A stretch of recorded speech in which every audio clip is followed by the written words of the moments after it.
Camera and John Ritchie on Sports Radio 94 WIP. What's going on, everyone? Joe DeCamera and John Ritchie. It is 94 WIP. Great to be with you, off and rolling on this Tuesday morning. Well, a couple days obviously removed from that Eagles thumping of the Raiders. And moving, of course, towards Saturday. Remember, Eagles with an early game this week, Saturday versus Washington. We'll get into that. Get an reassessment of what the Birds are this year. We'll talk to Nick Sirianni today at 8:40. Looking forward to that. Do some stuff on the Sixers and balls and all of it at 215-592-9494. Richie Rich. Hello, Joe. Hello there, Johnny. Japan has the highest vending machine density in the world. They have one vending machine for every 23 to 40 people. Well, it doesn't sound healthy.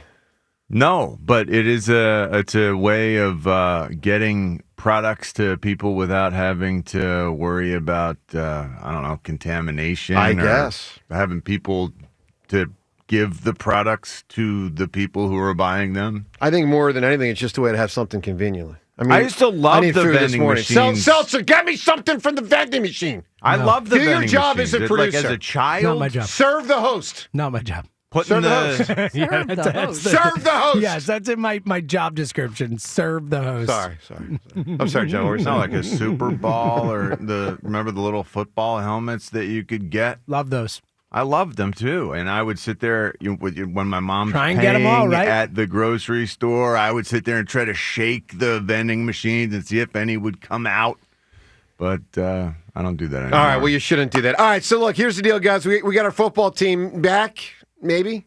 So, if you missed it at the end of yesterday's show, we, near the end of the show, told you the poll result from our poll yesterday, and I was stunned, capital S, stunned, by our poll result. It was a very simple question yesterday, and it was this question: Are the Eagles a Super Bowl contender? 40% of people said no. Now, I mean, it's nice that 60% said yes, and I think the 60% are right, but I was shocked that 40% of people said no. And I want to get into this today at 215-592-9494 and find out where you sit on this. Are you part of the 60% that thinks the Eagles are a Super Bowl contender, which I am in that camp, or the 40% that say they are not? And I'll ask you why, or why not. And I'll just ask this rhetorical question to start, although maybe it's not so rhetorical and you want to literally answer it. Am I missing something? That 40% of people say they're not a Super Bowl contender. Look, you can weigh in at 215-592-9494. And let me say this before we go any further. I have been as down as anybody on Jalen. I have been as down on anybody on this offense at various times. I have been more bored this year watching Eagles games than maybe at any point in my life when they've been, better than 3-13. I mean, 3-13 is a different kind of boring. But, I mean, let's be real. It's been kind of a boring year. And yet, despite that, they are 9-5. Despite that, they are in first place and will win the division. They are going to have a home playoff game, one minimum, maybe more. They did win the Super Bowl last year. They do have most of the offense back that won the Super Bowl last year and a rebuilt defense that, to me, looks pretty freaking good. So when I asked the question, are they a Super Bowl contender? Honestly, I only asked it yesterday. I mean, I'm being very candid. I just wanted to kind of get an assessment of where people were at with very little inclination that it could lead to a Tuesday conversation about the legitimacy of the Eagles as a Super Bowl contender. But then at the end of the show, I'm met with 40% of people saying they're not. I found that, frankly, yesterday insane. And I want to hear from you at 215-592-9494. And let me be clear, guys. I'm not doing cartwheels, all right? This isn't like last year where you felt like there was a mission. I can't say I feel the same mission. They've already lost more games this year than they did all of last year. I understand that. We all know that. 5 losses represents more than they lost the entire year last year. But I do believe in the coach. I know I fear nobody in the NFC, even if they have to go on the road. I fear no one in the AFC. This isn't like a scenario where 10 years ago, if you're in the Eastern Conference in the NBA, if you get through it, there's Golden State with Stephen Durant and Clay and Draymond. There's none of that. So I am shocked. There are some good teams out there. There's some good teams, but there's no one that scares AFC, me. Man, no one scares me. The AFC's got some new people, Well, some new folks. all you Like gotta do is we beat in the one of them. NFC have some new folks. Look, like the Seahawks are strangely good. And I all of a don't sudden. fear them. So I ask you today at 215-592-9494, am I missing something to be so stunned by that poll result? And tell us where you come down. The 60% that think the Eagles are a Super Bowl contender, tell me why. And the 40% that think they are not, tell us why. Because I was really, and again, 215-592-9494, I was truly stunned by that poll result, and that doesn't happen too often around here. John, what do you make of it? I've said for a while that this team feels like a playoff team, but not a Super Bowl team. You know, this team feels like a team that is inconsistent to the point where I worry about the inconsistency. So, I maintain that. That's the way that I feel. This is a playoff team, not necessarily a Super Bowl team, but the fact that they won the Super Bowl last year means they have, an increased probability that this group of guys can get it done. That gives them a better shot. That recent experience, just getting over the top in postseason football. They're locked in as the 2 or 3 seed. They're not going to fall to the 4 seed. They're not. Because the NFC South right now, whoever's going to win it has 7 wins. Yeah. They're not going to fall below the 3. But so that basically means they're going to play the Packers or the 49ers. Pretty much. And to me, that's kind of a toss-up. I feel like I know a lot less about the 49ers this season, but man, they've got 10 wins. They've been performing at a high level, at a high clip out there on the West Coast. I don't know. I know on defense, we're going to smother people for the most part, and if we're not right away smothering people, we'll figure out a way, and that group will cover everyone, and we can get it done, and they'll keep us close. We held that Raiders team to 75 yards, which is the fewest that they've gained, since 1961, which since was the AFL. The Raiders' second year in existence, right? When they were just trying to cling to anything to stay afloat, like just trying to stay in the league and a team. 75 yards is masterful defense, even though it was against a really pitiful team. Our defense can play with the best of them and keep us close. Our offense, we finally ran the ball with more commitment yesterday. More commitment, 47 times that's fair. We ran the ball, which gives me hope that we can be more consistent offensively, because to me, a run game is consistency, personified. That's what you need to be consistent. And then everything builds off of that. The play action, that's where it all starts. So I feel good that we're headed in the right direction. I feel good that we can keep it close. I know that we're in the tournament, so that gives us a chance. Right. And by the way, and I'll just say this, not every team that makes the tournament is what I'd consider a Super Bowl contender. We certainly are in a Saints, different tier, and not the Saints. The Panthers and the Bucs are not, NFC South. They're not Super Bowl contenders. They're not. They're not. We feel like we are finally slowly ascending. I hope it starts to pick up speed, the ascension. Yeah, it was only one game, but here's the thing, and I'll drive at this question. Was the 3-game losing streak in your mind, and maybe it's coupled with 2023, maybe some people think that's still on the table, and it by the way, it is, because you got to win more than one game to fend off 2023. If you remember, in 2023, they did have one win in the midst of losing 6 of 7. But are you so scared of what happened in 2023 and so turned off by what happened over the last 3 weeks prior to this last game that you think the Eagles aren't a Super Bowl contender? Like that really, James, that shocked me yesterday. Yeah, I think people have gone way too far. Way too far. Going in the dumps. And I think it is because 2023 happened and there were similar themes with the AJ and Jalen stuff and this and that. Yes. They're things you can point to. And the offense breaking down. Yes, and it just happened. It just happened. Same head coach, same quarterback.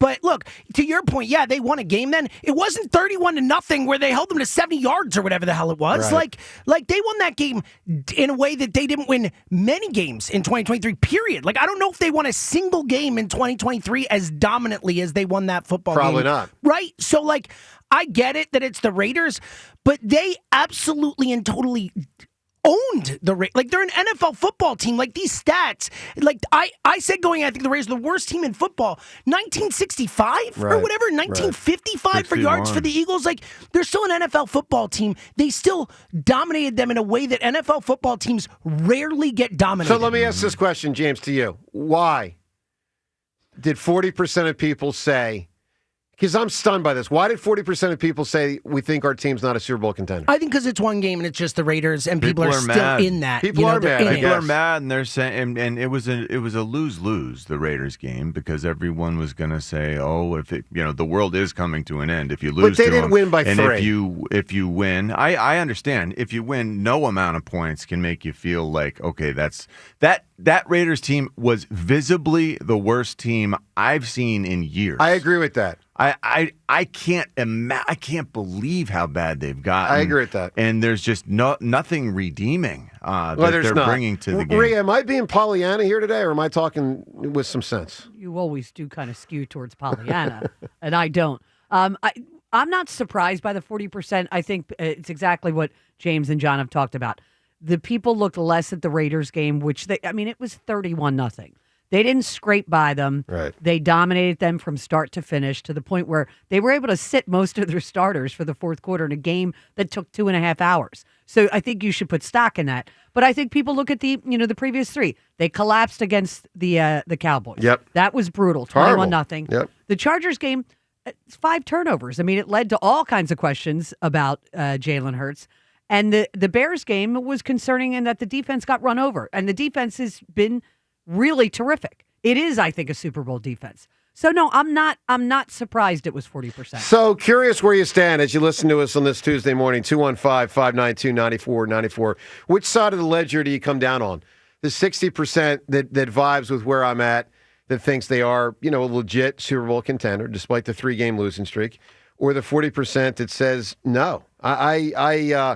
Again, I'll ask you, why or why not do you stand on which side of that ledger? 215-592-9494. Guys, I get that the 3-game losing streak was brutal.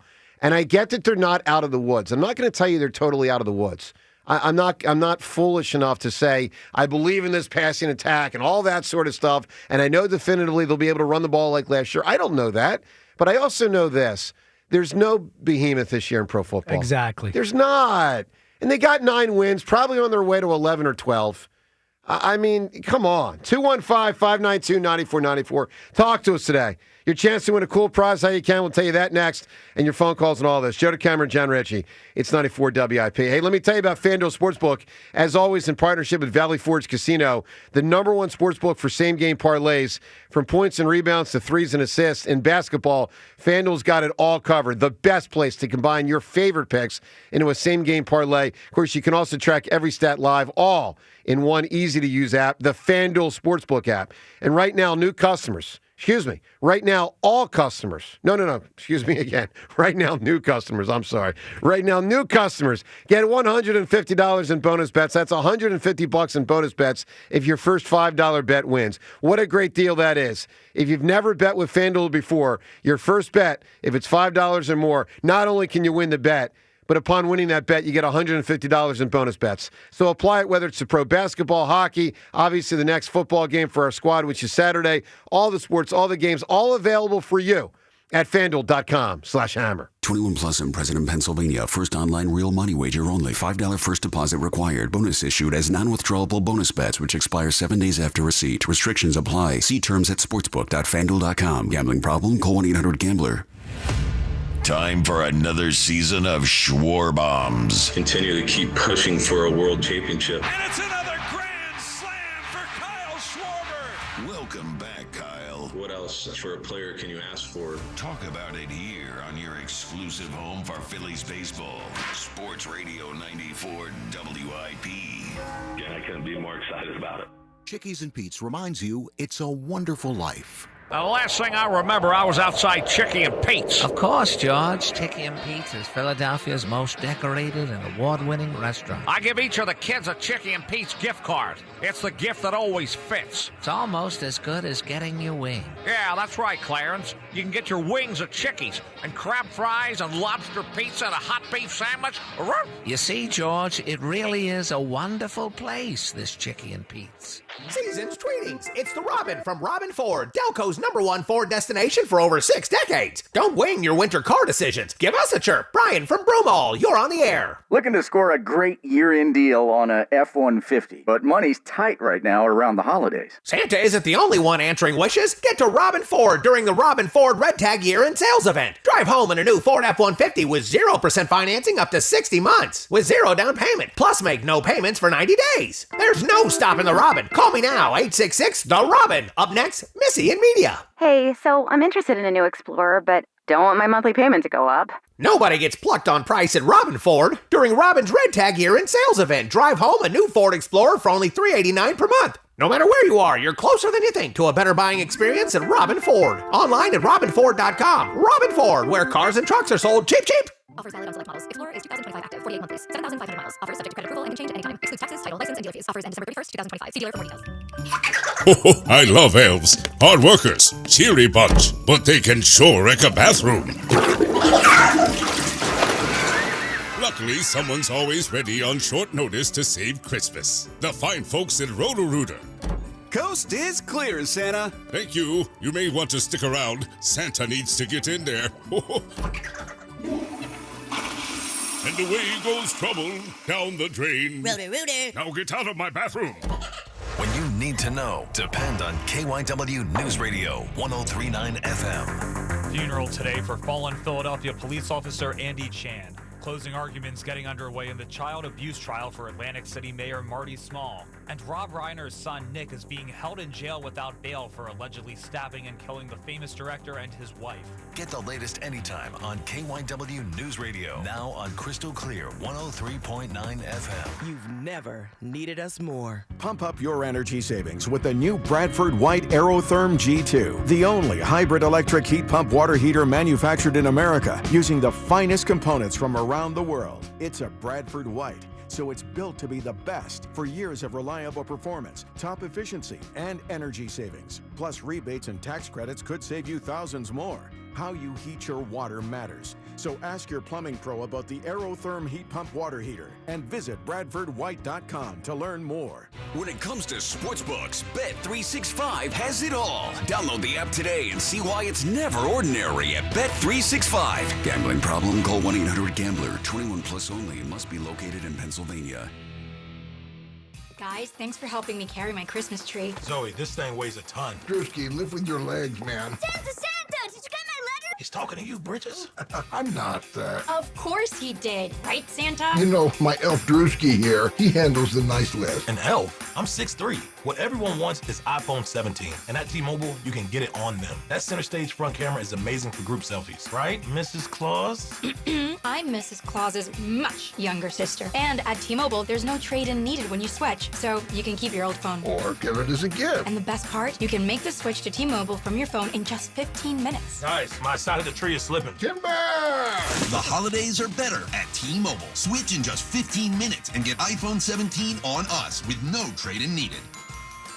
With 24 monthly bill credits for well-qualified customers plus tax and $35 device connection charge. Credits end and balance due if you pay off earlier or cancel. Finance agreement 256 gigs, $830. Eligible port in a new line. $100 plus a month plan with auto pay plus taxes and fees required. Check out in 15 minutes or less per line. Visit T-Mobile.com. Today, sun and clouds and continued cold. I-34. Weather brought to you by Staples. Have an easy holiday at Staples. Save on top tech and gaming gifts, shipping supplies and services to get your packages there safely. Even custom cards and wrapping paper. Staples. That was easy. It's that time of year again. Time for Jack Dell to empty his sack. During the Dell Sack of Saving Sales event. All month long at Dell Toyota. Buy with low APR financing and no money down. And with the Dell Vehicle Exchange Program, you can get out of your old car or truck and into a new one. All while keeping your payments the same or maybe even make them less. And as an added bonus, each purchase comes with a very special present. Your choice. Spin to win or reach into Jack's sack and pull out our gift to you. Toys, TVs, tickets, and more. You can tug it, pull it, shake it, but you'll need two hands to lift Jack's sack. Dell Toyota has over 200 trucks and SUVs available. Santa's sack got nothing on Jack's sack. Dell Toyota is close, only 8 minutes west of Exton on Route 30 in Thorndale, or visit them online at DellToyota.com. If you're afraid you're going to pay too much for your next car, you don't know Jack. Say habla español. Jack, sell them for less. 94 WIP Sports Update. Brought to you by NovaCare Rehabilitation. Nick Sirianni will be on the WIP Morning Show at 8:40 off the Eagles' 31-0 blowout of the Raiders. It has them 9-5 with the Commanders on deck Saturday, 5 p.m. in D.C. They won't face Jaden Daniels. Washington shutting him down the rest of the season. It'll be Marcus Mariota. Phillies reportedly signed outfielder Adolis Garcia to a one-year, $10 million deal pending a physical, considered to be an upgrade defensively over Nick Castellanos, whom the Phils are expected to move on from. The Athletics' Matt Gelb reports the Phils remain interested in bringing back Harrison Bader. NovaCare Rehabilitation, your trusted physical therapy partner throughout the Delaware Valley. Schedule your appointment today at novacare.com to get back to what you love. Partly sunny today, high 34. It's currently 22. You can hear every Eagles game on your streaming device. Just download the free Odyssey app or tell your smart speaker to play 94 WIP. Sports Update on 94 WIP. This is the WIP Morning Show with Joe DeCamara and John Ritchie on Sports Radio 94 WIP.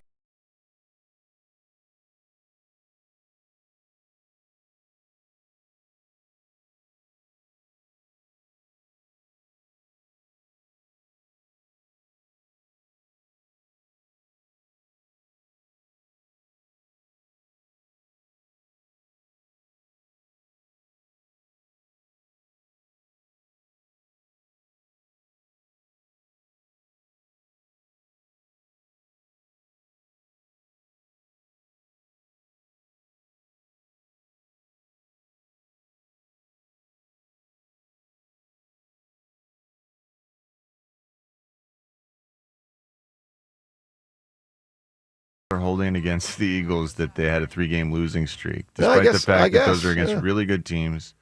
Everyone should recognize the season is full of up and downs. I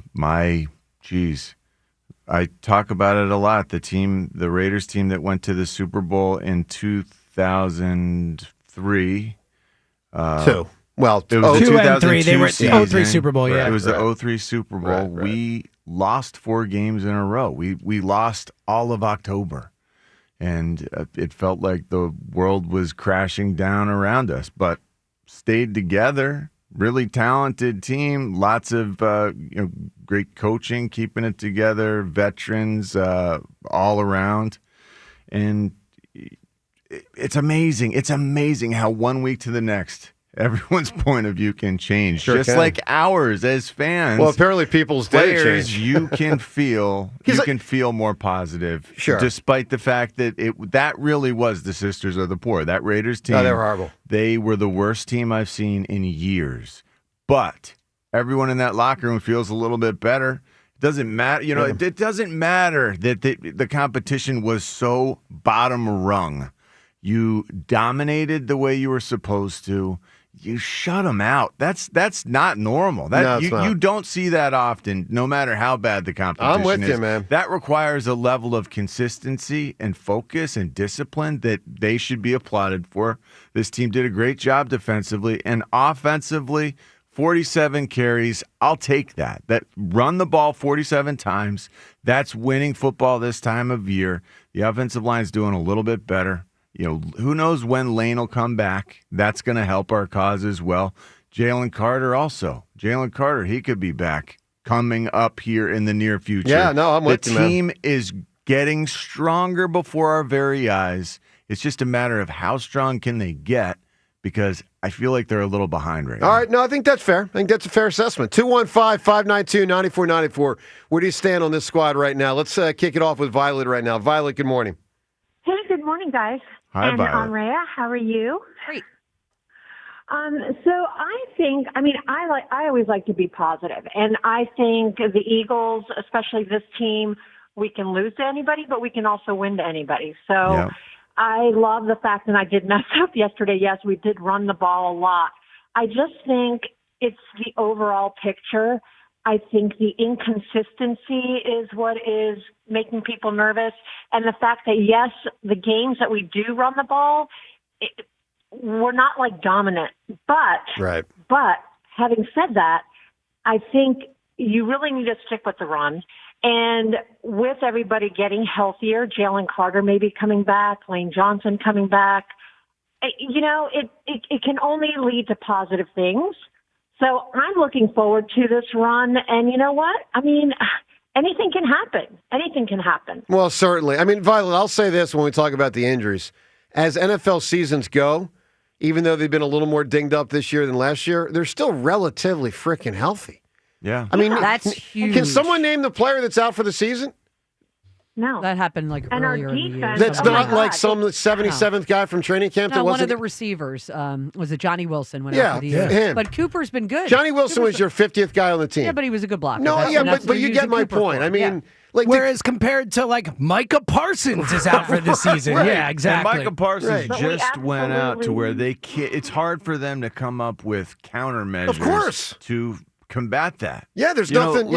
Johnny, our guy goes out at the beginning of the season. We've been figuring out a way to, I don't know, block with our wide receivers since. It's part of what made 2017, and Violet, good call, part of what made 2017 so extraordinary. Not only did they lose great players, they lost players at big position. Quarterback, left tackle, the guy in the middle of the defense. I mean, those three, and I'm talking about Hicks, Peters, and obviously Carson, not to mention their kicker, not to mention their best special teams player, and Sproles, who was a really good third down back. I mean, I don't know, guys. I've seen a lot of seasons, and I know this. A lot of times you're more injured than this. I mean, we've been concerned, rightfully so, for the offensive line, and it's still a legitimate concern. I mean, it feels like Dickerson and Juergens are never going to get fully healthy this year. I mean, maybe I'm wrong, but I'm just telling you that's how it feels.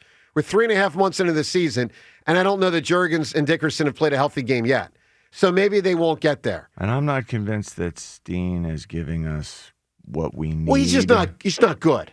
I mean, that's a different category. Is that a problem? Yeah, that is a problem. That is Cool. a problem. Got it. But how about this one, James? Do teams win Super Bowls and get to Super Bowls when they have like one bad starter? Absolutely. Hell yeah, they do. Yeah. I mean, Steen is probably their worst starter on offense. Look, you just mentioned it. That O-line in 2017 lost 2 starters and won the Super Bowl. Ultimately, from the beginning of the season, Wisniewski stepped in early. Well, but they changed. Yeah, they changed, whatever. But Yeah. the point is, and they lost Jason freaking Peters, you know?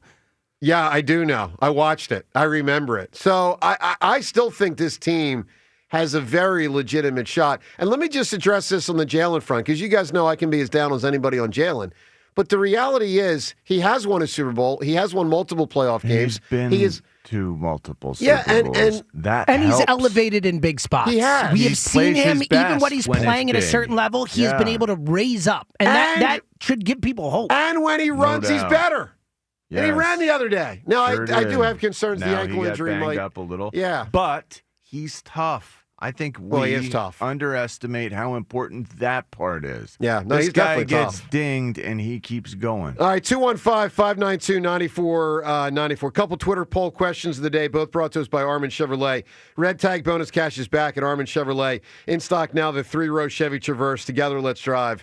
Visit arminchevy.com. First poll question, which team has a better chance to go further in the playoffs this year? We're actually just looking ahead. Quick winter assessment for the Flyers and Sixers as we get near Christmas. So both teams, decent shot to make the playoffs. Well, I know this is the first time the poll has not been, which team makes it, which is more likely to make the playoffs. Right. We're taking a step here. I like this. We are. Who's going to go further this year, the Flyers or the Sixers?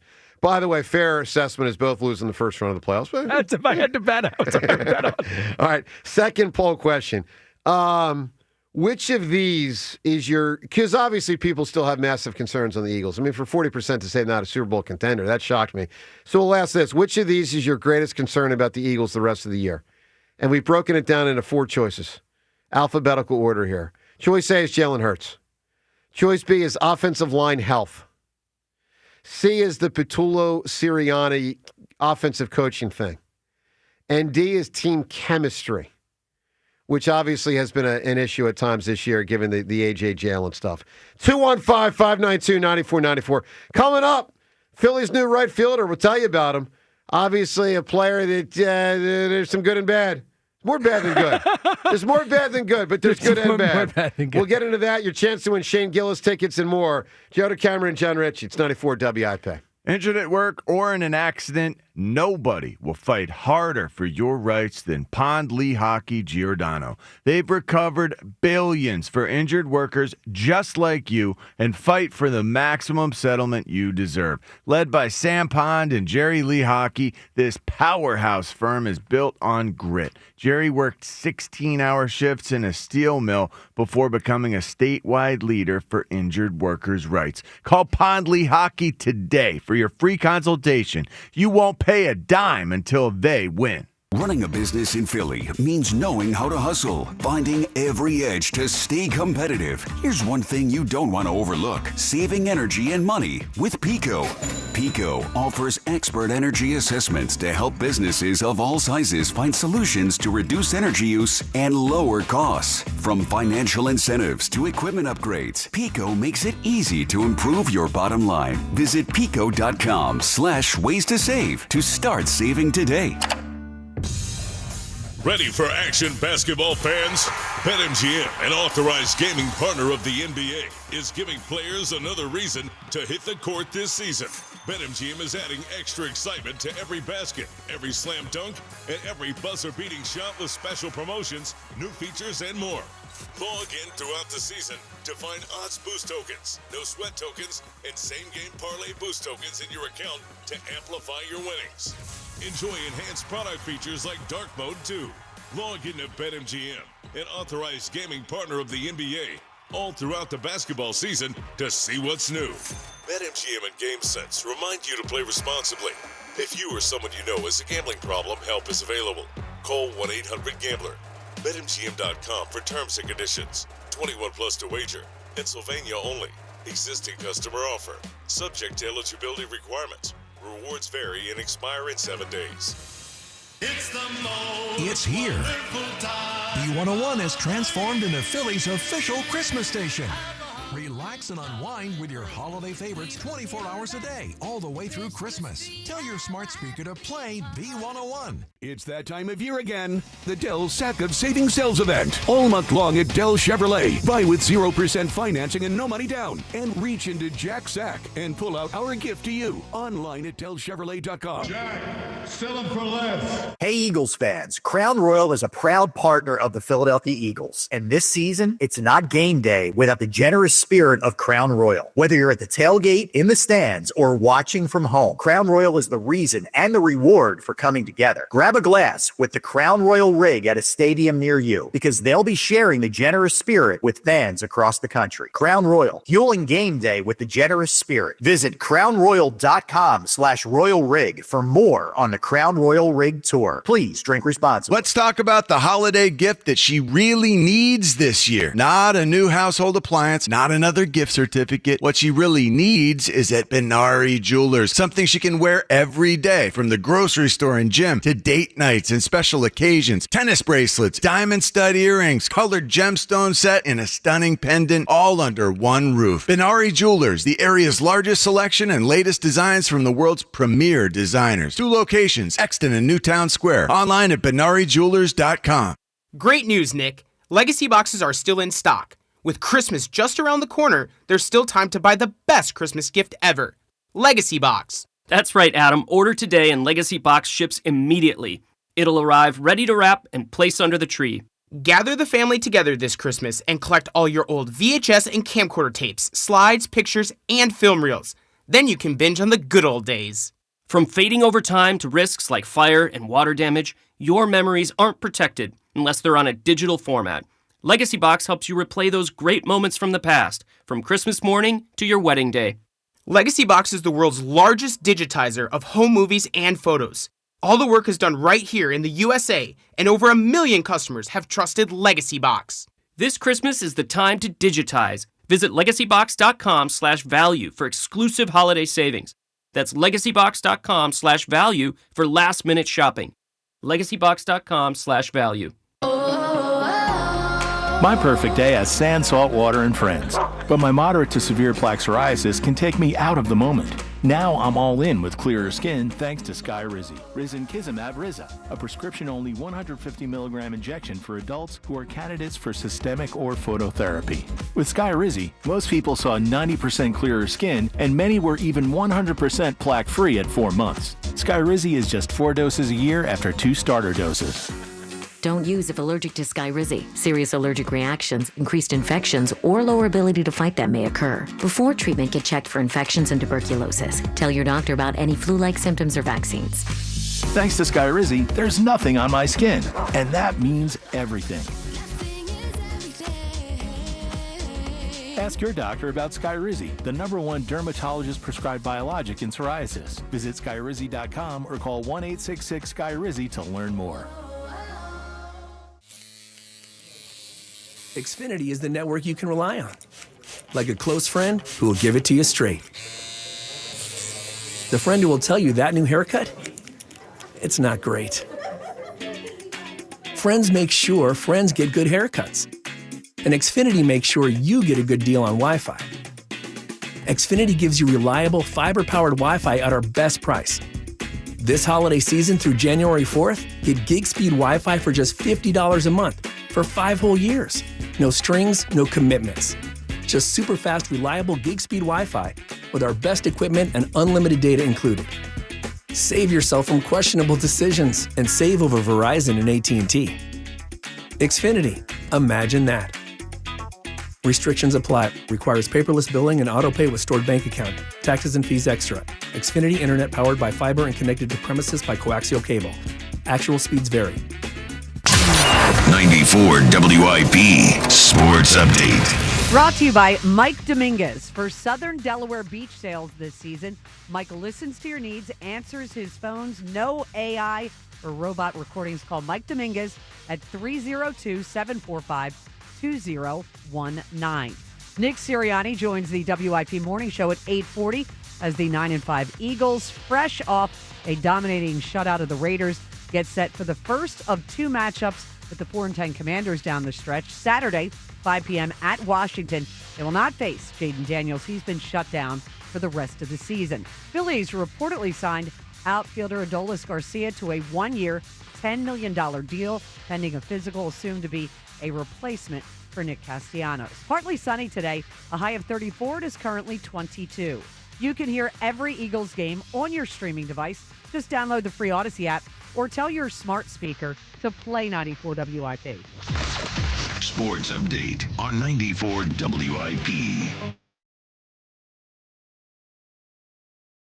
All righty, Adolis Garcia. Go on down.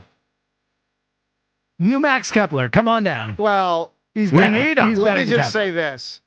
When I saw the news that the Phillies had another 1-year, $10 million guy, it was like, it just reminded me of the Sixers, how with Joel, when he was in his prime, it felt like every year they would cycle through new players trying to find the right match. Yeah. You know, like here's Danny Green, here's PJ Tucker, here's this guy, here's that guy. There's another season with Danny not Green a was great a good outfield. match for a little bit. Yeah, when he played for Toronto and beat the Sixers. So this dude, outstanding defensively, big bat from a power standpoint, but low batting average, low on base percentage, and high strikeout situation. And so it follows in line, a different type of player than Kepler. And I'm going to put both corner spots, Kepler and Whit Merrifield and Austin one-year Hayes. deal guys, so to speak, or the trade with the expiring contract guys or whatever. So, yes. James, is this guy going to be better than those guys? Maybe. That's a Maybe. no. I mean, look, he's had one great year. Yeah. In 2023, he was elite. You know, he had close to 40 homers, was awesome in the playoffs. Wow. I think he was the ALCS MVP. He was awesome for that year. And he's never come close to that. You know, they need power. I've talked about that a lot. I like adding a guy. Oh, he's legit power. He's got power. So and what they was the need difference that year? And he's... I don't know, man. I don't know either. It happens. We see that in baseball sometimes where guys just have this massive year and it kind of never get back to that level. To your point, Joe, he is a really good right fielder. He's got a hose, which will be fun. It's been a while since we could see someone gun someone down from right field like that. But it's a flyer. It's another 1 year hopeful. Like he's turning 33 in March, so he's kind of heading towards the other side of the age curve. He fits the roster perfectly. But yeah, you're hoping he comes in and he's motivated on a 1 year deal, and you get some pop and you get some good right field. But it's a flyer. It's a hopeful. So let me read you the home run titles starting in 2021, and then I'm going to get to a different category. Home runs, and these are impressive numbers. Home run totals from 21 on: 31, 27, 39, 25, 19. I mean, those are impressive totals. But then let's get to this reality. Career batting average, 237. Now, there's a lot of 237 hitters in baseball these days, much to my chagrin. But the hope is, okay, walk a lot and get on base a lot. Not really. Career on base percentage, 293. If you're below 300, that is sub-frickin' standard. It's bad. I mean, that's really bad. Well, we can work on that approach. He's 33. The one thing I will say, he even last year when he was bad, he hits the ball hard.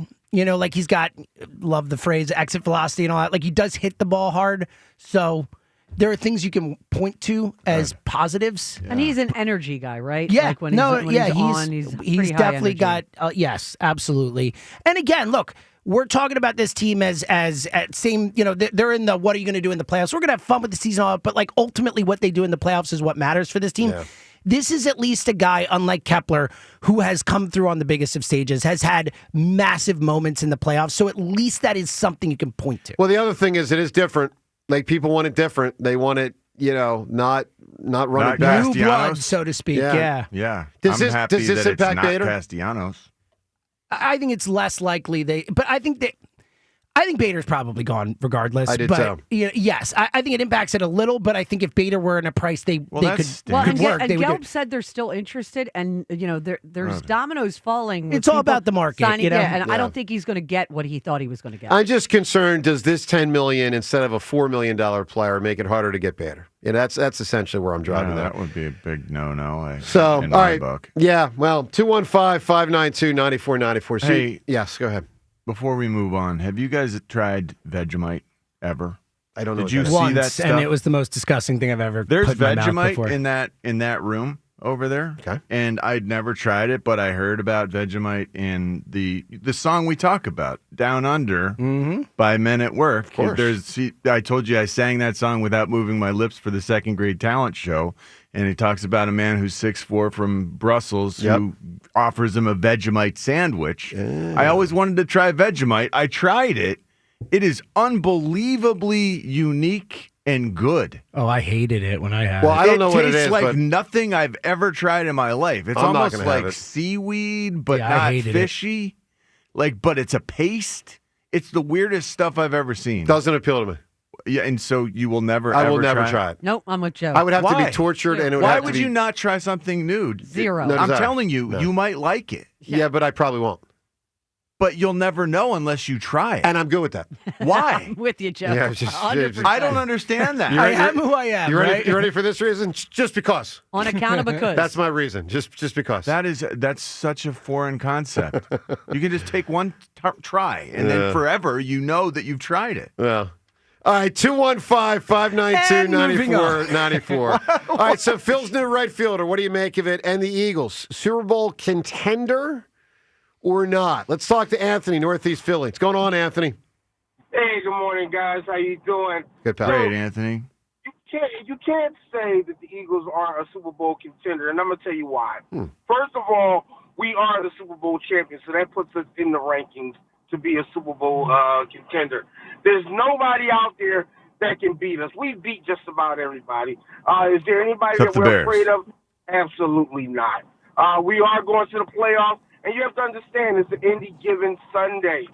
So we have one game at a time, and I think that the Eagles were actually holding back. Those 3 games skid were probably, we don't really care because we know what the numbers are lining up at.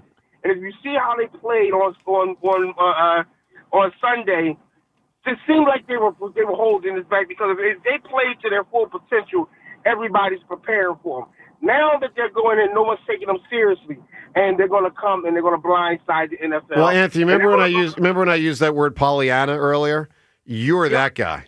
Just so you know. Yep. You're the Pollyanna. That's what Seth tried to say. He thought maybe they were sandbagging. I don't believe they lost 3 in a row. Of course because they were sandbagging. Well, I think he was joking that they're sandbagging on the tush push. But the tush, but you're right. But I mean, come on, they weren't trying to not convert on short yardage. I mean, come on. I tell you this. What? And as far as Hurts running, I think they were afraid that he was going to get hurt before the playoffs. And you see what happened on Sunday. It had everybody's heart stopped. So he's going to run. I believe he's going to run now. And the plays that they're using, these are plays they're going to use into the playoffs. All those plays they use in the beginning of the season, they're going to go away. And you're going to see a whole totally different. No, I don't think so, Anthony. Look, buddy, I appreciate the call. Their offense is what it is. I mean, it's, they can expand it a smidgen, but it's not going to be much. They pretty much do what they do, and will likely continue to. Hey, today when you call in, you can win a pair of tickets to see the very accomplished comedian Shane Gillis, and of course from the area, Shane Gillis live at the Link. July 17th, one night only, hometown show, middle of the summer. He's going to have some special guests there. Tickets are on sale right now at Ticketmaster.com. That's Ticketmaster.com. You can also win a copy of my book, The Best of Philly Sports. Obviously, just a couple days now till Christmas. So obviously, if you're going to order it for a Christmas gift, I'd encourage you to do so, very soon to make sure it's delivered in time for Christmas. Obviously, showcasing, as I've told you many times, the best players, teams, and stories in Philadelphia sports history. Hope you consider it for the holiday season. It is available at Amazon.com, and again, entitled The Best of Philly Sports. So you can win not one, but 2 different prizes here today.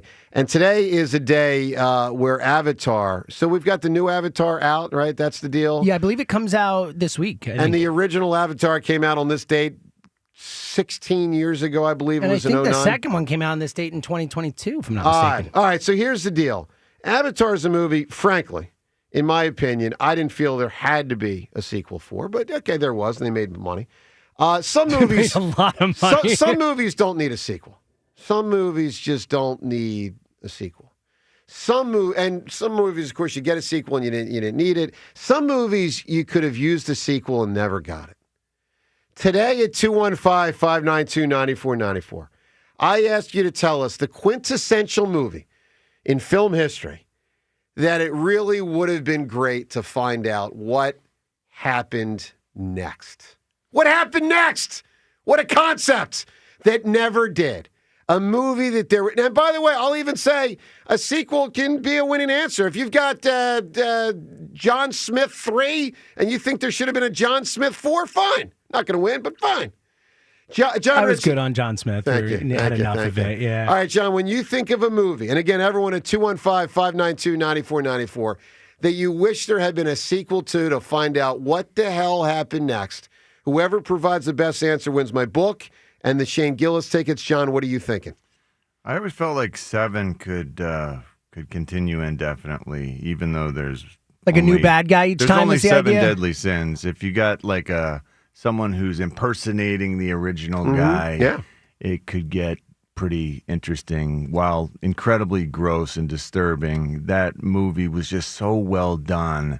I don't know, 7 more, and you could go with Brad Pitt. Or it just could be a study in grief. Freeman. Just watch Brad Pitt be sad for 2 hours.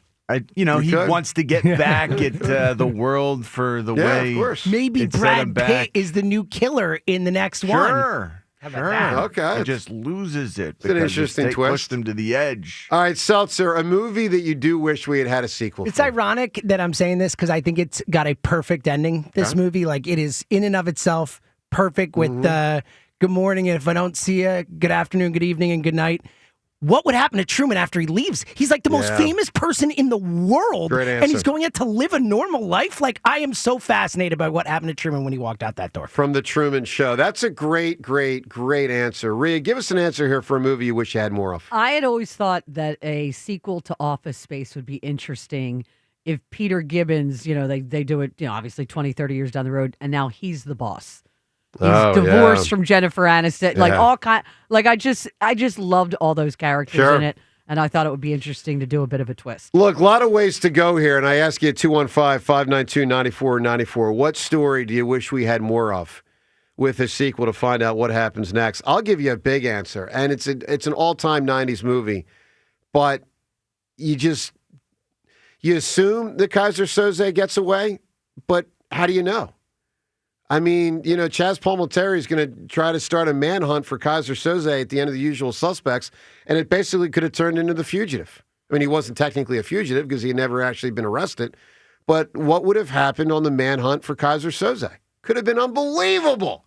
We never got a sequel to The Usual Suspects. Look, give us a big-time answer at 215-592-9494. What's a movie that you wish you had more of? Because there's a lot of movies out there that could have had a sequel and never did. 215-592-9494. And do you think the Eagles are, in fact, a Super Bowl contender? I do. By the way, I told you last week I think they're a Super Bowl contender. And I was really down on them last week. But I wasn't out even before that Raiders game. And after the Raiders game, 40% of people in our poll yesterday say they're not a Super Bowl contender. Someone help me understand that one. That one baffles me. 215-592-9494. Kenny in East Oak Lane. Ken, what's going on, bud? Salutations, my friends.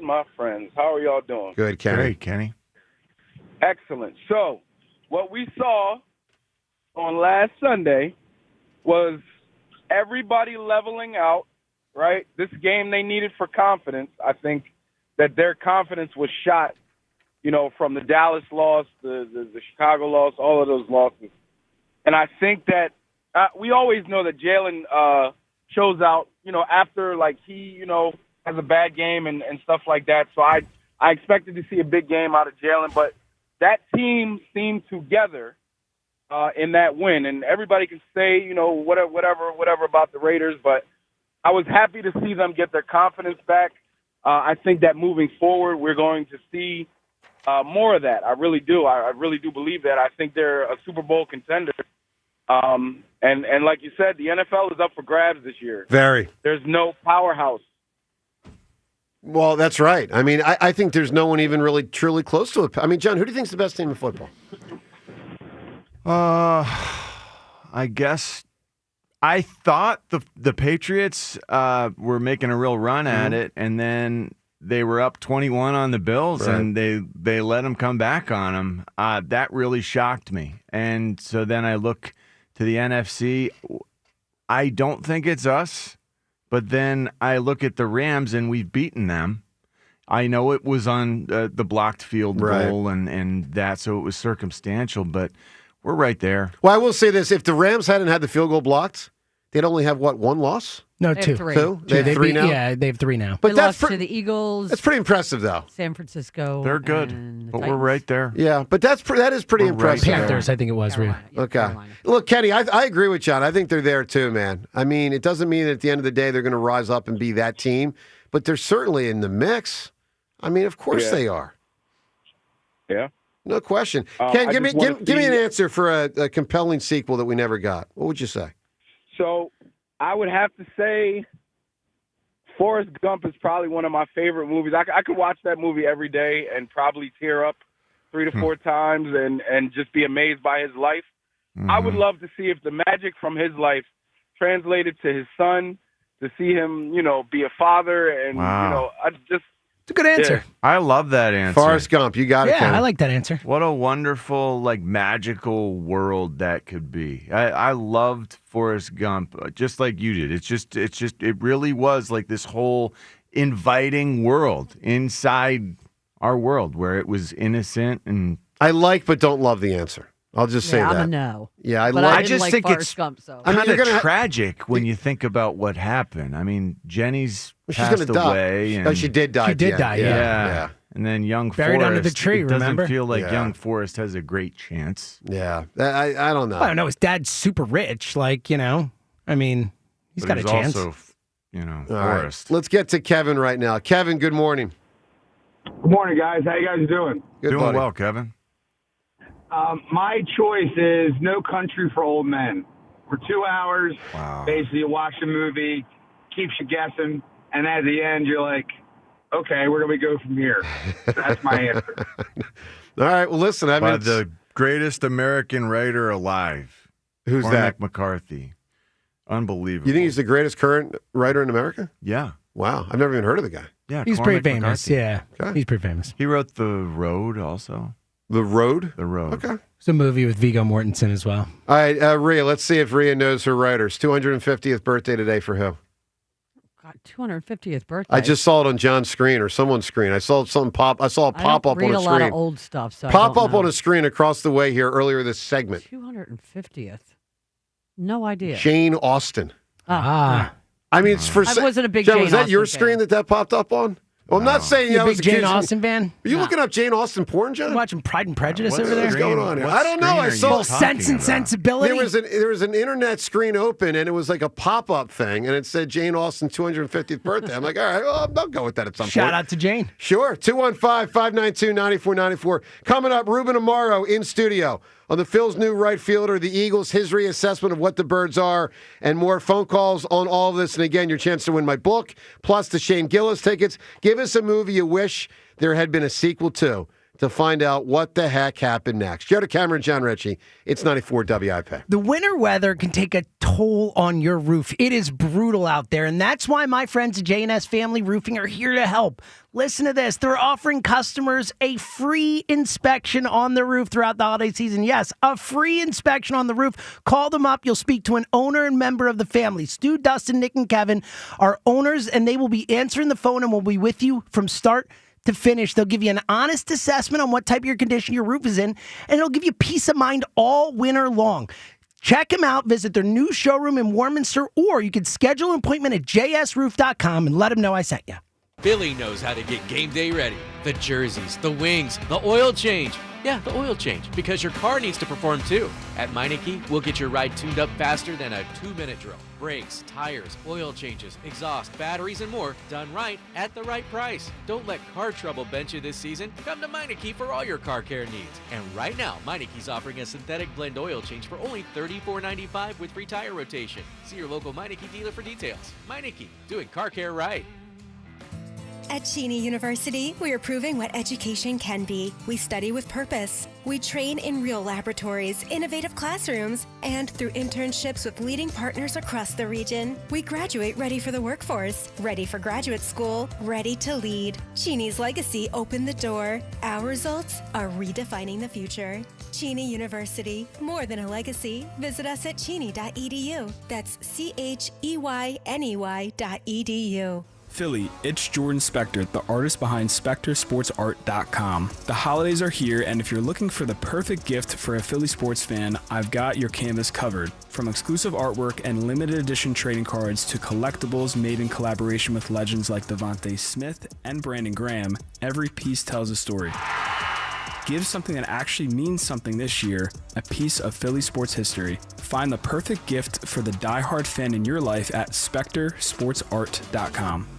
Hey, it's Spike. If you've always thought about getting a house down the shore, I have a guy who can help you make that happen. Adam Kasabi of Long and Foster in Bethany Beach, KSEBE. He has been the official realtor of the Rights to Ricky Sanchez podcast for years, and he's going to help you get into a shore house at the Delaware beaches. You say, Delaware? Why Delaware? Well, Delaware is just as fun as Jersey, except the property taxes are much lower. And if you think it's too hard to find a house, that's why you have Kasabi. He knows the Delaware beaches better than anybody. He helps you find the house. You have other people rent it out for a lot of the summer, basically pay your entire mortgage. Then you have your own beach house to go to when you want to, and an investment. Call or text Adam 302-864-8643. That's his direct cell. Adam Kasabi, Ksebe, 302-864-8643, or go to processrealtor.com. That's processrealtor.com. Stop spending thousands for somebody else's beach house and get your own.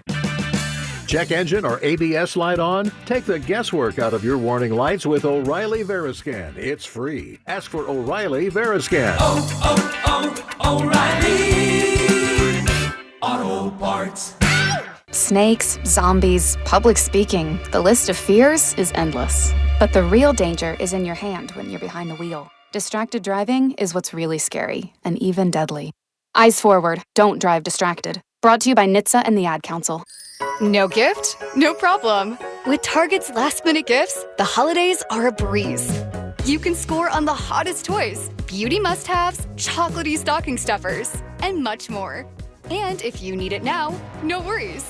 Swing by any Target store today and snag all the stocking stuffers and gifts for the most magical season yet. Step into the holidays, check off everything on your list, and save big on your last-minute gifts. Only at Target. Restrictions apply. That's the sound of James adding long-lasting Gain scent boosters to his laundry this morning. Several hours later, James sniffs the irresistible scent of Gain on his shirt. Gain. Several hours later, James has even caught the attention of his mother-in-law, and she never gives him attention. Ooh, you smell amazing, James. Oh, thanks, Mom. I love you too. I never said that. Add Gain scent boosters to your laundry. Add joy to your day. Must qualify for enrollment. Results may vary. We all hear the radio ads about the IRS. They tell you to be afraid, to be scared, and they try to frighten you into calling. I'm not here to do that. Tax Relief Advocates is different. TRA is here to tell you that if you owe money to the IRS, whether it's $5,000, $50,000, or $500,000, we have a solution. It doesn't matter if you're sitting in your car, at work, or with your kids. No matter where you are, call now. 800-583-5795. Don't lose hope. TRA can eliminate or reduce what you owe to the IRS. Generous programs are now available that can give you a fresh start. Our passion is taxes and helping individuals fix their IRS problems. We have over 1,000 5-star reviews on Google and an A+ with the Better Business Bureau. You don't need to be afraid of the IRS any longer. End your tax nightmare today by visiting us online at TRA.com or call 800-583-5795. That's 800-583-5795. Tax Relief Advocates. Real solutions for real people. This is Boomer Esiason with an Odyssey Sports Minute. Patrick Mahomes went to Dallas to have surgery on his left ACL. Team physician of the Dallas Cowboys, Dan Cooper, did the surgery. Tom Brady, who suffered a similar injury at a similar career point, said, "It's a tough rehab, but you've got to get past the rehab mode as fast as possible and back into training mode." And that's exactly what Patrick Mahomes is trying to do. I'm sure we'll see him at the beginning of next season. I'm Boomer Esiason. Holidays are here. That means a lot of running around shopping, carrying presents, delivering them, just like Santa. Go check out NovaCare Rehabilitation's Instagram page for tips on how to pick up heavy presents, how to properly place them under the tree without hurting your back, your knees, basically all your joints. You can also find it reposted on my Instagram at RiaHughes94WIP, because at this time of year, you don't want to be dealing with any unnecessary aches or pains. So if you're tired of changing the way you do things because you're dealing with discomfort, like maybe back pain, NovaCare's clinical experts will create a treatment plan just for you, just like they did for me several months ago when I hurt my back, and it made a huge difference how they showed me how to do different things and how to rehab my back. NovaCare has been part of my family's health care for over 20 years. They've got more than 150 convenient locations in Greater Philadelphia and South Jersey. And to learn more about the benefits of physical therapy, schedule an appointment today at novacare.com. They are proud to be the official partner of the Philadelphia Eagles. NovaCare, the power of physical therapy. 94 WIP HD1 Philadelphia. Live from the Tasty Cake Studios. Sports Radio 94 WIP. An Odyssey Sports Station. Guess what? What is it? What? Now you can listen to Sports Radio 94 WIP on the iHeartRadio app. What?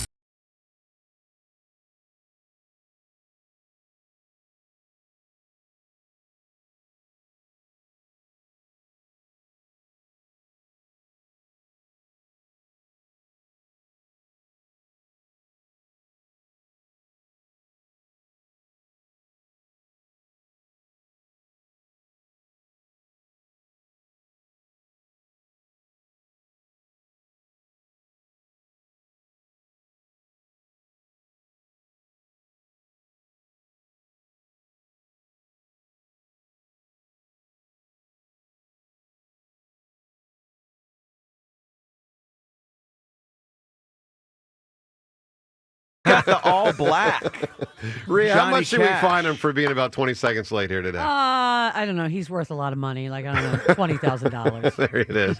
He was a baseball general manager. All right, we're going to take one call while he unhooks all of his jackets. He's I got was at Citizens Bank Park 77 yesterday. jackets on right now. I'm sorry, say I again? was at Citizens Bank Park yesterday, completely filled with. I did Brazier and Burgoyne's podcast. Oh, nice. By the way, we spoke about you. I started out 5 for 5 on the quiz. Okay. And I said, bring the hammer on. Oh, yeah, well, settle down Yeah. over there. All right. I finished 6 of 8. Come on now. But it was. I took a picture. It's really cool. I mean, completely filled with snow. It was pretty that, wild. that must be nice to Yeah. say. Yeah, that's a unique view. All right, we'll talk to Ruben shortly. Let's get to Dan right now in Philadelphia. Good morning, Dan. Good morning. How are we today? Good, bud. Great, Dan. Dan the man?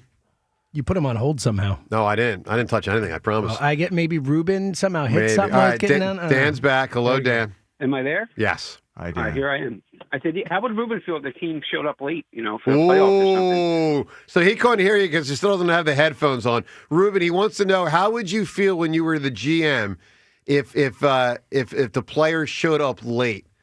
Yeah, he's got a smile on his face. Something's going on with tomorrow. Something's going on here. I mean, he had to bring breakfast. You got to turn that mic on. Or something. We're rolling now. There we go. There he is. All right. Shows up 2 outs into the first inning of the baseball I game. had a legit reason.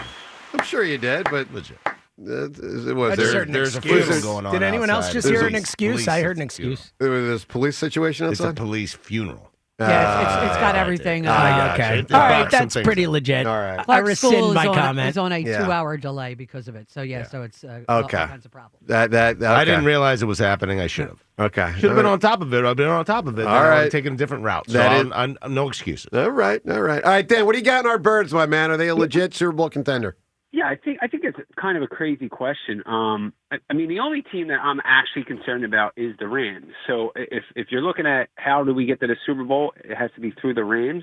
Then I think we're a legit contender. But that would be the only problem. The Well, Dan, AFC I will tell you this. It wouldn't shock me if the Rams in the divisional round got clipped. I mean, they're going to face a good team, whether it's Seattle or Green Bay or San Fran. I mean, they're going to face someone in a 1-5 Someone who's got a game under their type belt. matchup. They're playing hot. Yeah. They're a really solid team. Sure, they can lose. I agree they can lose, but I mean, I'm just saying, like, that's the only team that can say. But what, they just lost Devontae Adams, right? Potentially, but he goes down with the hamstring. He's talking about potentially coming back for this Thursday night game they're playing in. I don't think he will, but he doesn't feel like it's as bad as a lot of people do. So yeah, if I see the hardest path through it would be playing the Rams. But I mean, it's not like this team hasn't come together before, and I think Nick Sirianni is good with this mind space, when it comes to playing for everything, obviously except for 2022, whatever happened there. But 23, yeah. Yeah, 23. And then for the Phillies, I mean, I don't know much about this player that they signed, but $10 million for 1 year to obviously they're going to move on from Castellanos if they possibly can. So there goes that money, right? So I don't know if we're behind in money by signing this guy for $10 million, and he's apparently a much better defensive player in right field than Castellanos. Yeah, he is. So I think there still could be money to sign Bader.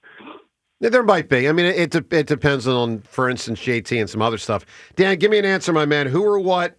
What movie would have made for a compelling sequel?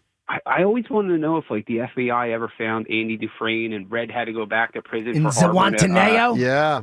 Harboring I want to know a if they fugitive. opened the hotel and I did the love whole this thing. answer. You do not like it, Ray? I know. I said I love this Yeah, answer. it's a great 'cause answer. I I do always too. wondered. I always wanted to know that they had a great life after that. Yeah, no, I think that's a great answer. All right, let's talk to our buddy, Mr. Ruben Amaro. Ruben, good morning. Good morning. How are Sorry you, I was pal? tardy. It's okay. It happens. Tardy's a good word, man. Tardy. Yeah. Tardy sauce. It's My old school. nephews Tardy. say tardy sauce. What's with the tardy sauce? I love tartar sauce. I had too much. I wish I liked it less. Yeah, well. So, Rube, what can you tell us about the Phillies' new right fielder? Wait, So forget it. I love the idea of what he can bring to the table. Obviously, they've lacked a little power from the right side. He has that. I know it's been an off year or a year and a half or so for him, and he has not been as effective as far as his offense is concerned. But he's an outstanding right fielder, excellent arm, one of the best arms in right field in the game. So automatically you get a little bit better in that area. But I mean, the point is to try to get a right-handed bat with some pop and some and a little bit more diversity there in your lineup. I like the idea. It's low risk, high reward. I say low risk, $10 million. That's low risk for I guess Middleton and the percentage of the payroll. But I think that they still have some flexibility there. A lot of it will depend on what happens with JT. And they got to get that wrapped up somehow, some way. So one of the things I wonder about with Garcia is, because this has now been it's going to get to year 4, a quest to find a 4-hole hitter. So you go back to 2022, Reese was the main guy, and he was the guy protecting Bryce. Yep. But you also had a younger JT as an option, you had an up-and-coming Bohm as an option, and you had a younger Castellanos as an option. And the reality is all three of them, while Bohm's been the best hitter of those three, all three have not been what any fan would want to have for a team trying to win a World Series as a cleanup hitter at those various stages of their career. I mean, put simply, Alec Bohm just doesn't hit enough homers. He just doesn't. So I asked this question, Rube, because there's probably not going to be a ton of moves with this lineup, and I don't think Bohm's going to net you in a trade a cleanup hitter. So is Garcia, with all this thump in his bat, but about a 300 on-base percentage, right, is he the new 4-hole hitter? He's not necessarily. I think it's going to be a rotation. I think you're so going to back to Bohm if he's on the team? So you're back to Bohm, JT. When you're talking right-handed bats, JT, Bohm, and Adolis Garcia. And I think it'll depend on who's hot. If someone's hot, they'll slide him in there because he'll create some protection. Well, typically, Bohm, I'll just say this, using last year as an example, Bohm gets the nod the most. I think Bohm gets most of the reps at the 4-hole. He can drive in runs. He puts the ball in play. He's probably not as scary when you talk about driving in, 3 runs, right? Hitting a home run. But he can hit some doubles, obviously, and you'd love to see him have more power because it's in there. He just doesn't. It just doesn't play. But I mean, listen, it's still a really good team, and a lot of it will depend on how they handle both Harper and Schwarber. Schwarber and Harper might flip in this lineup so that they can give Harper some more protection, like Harper provided for Schwarber last year. And that dynamic is really interesting. Well, that's the other thing. They could go to Schwarber and just do the lefty-lefty thing. Schwarber, they could put Harper 2, but he never seems to want to hit 2. I mean, by the way, if you do that, you don't really have a 3-hole hitter. To me, look, here's one thing I know about Phillies history. The 2 times they've won the World Series, it's been Schmitting the ball in whatever order they were hit 3 and 4, and obviously at various times they switched. And it was Chase Utley, Ryan Howard. It was just typically. It was like thump, thump, thump, thump. Yeah. And this one has been Harper thump and then no thump. Yeah. And I think it's been one of the biggest, most underrated storylines of the last 3 years with the Phillies. So they've really lacked there. Yeah, so the thump has been moved. So in baseball now you move the 3-4 hitters have been moved to 2-3. Yeah. And so that's where your thump is. But you still also have to have somebody to protect.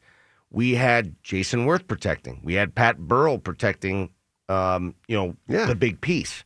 When you have that kind of protection behind them, that makes them much more effective. Dude, I'd die to have Jason Worth hitting 6 in this lineup. Of course. Jason Worth would be 4th. He'd be batting 4th. Yes. He'd be batting 4th behind him. Jason Worth would have been their second best hitter last year after Schwarber. Right. So that is the issue. And listen, Bohm has had some pretty good years. He had back-to-back 90-plus RBI years. I mean, he's not a slouch. No, he's not a slouch. You'd like to have Mount more out of him. But he's not a cleanup hitter. He's not a cleanup hitter. But he's not a cleanup hitter. I think he's more of a 5, somewhere between 5, 6, and... He's a 6 or 7. Ruben, what about the fact that he can be a head case? What about the fact that it might be a better team if we don't have his inconsistent, is he in it or not, which tends to happen with him. It does happen.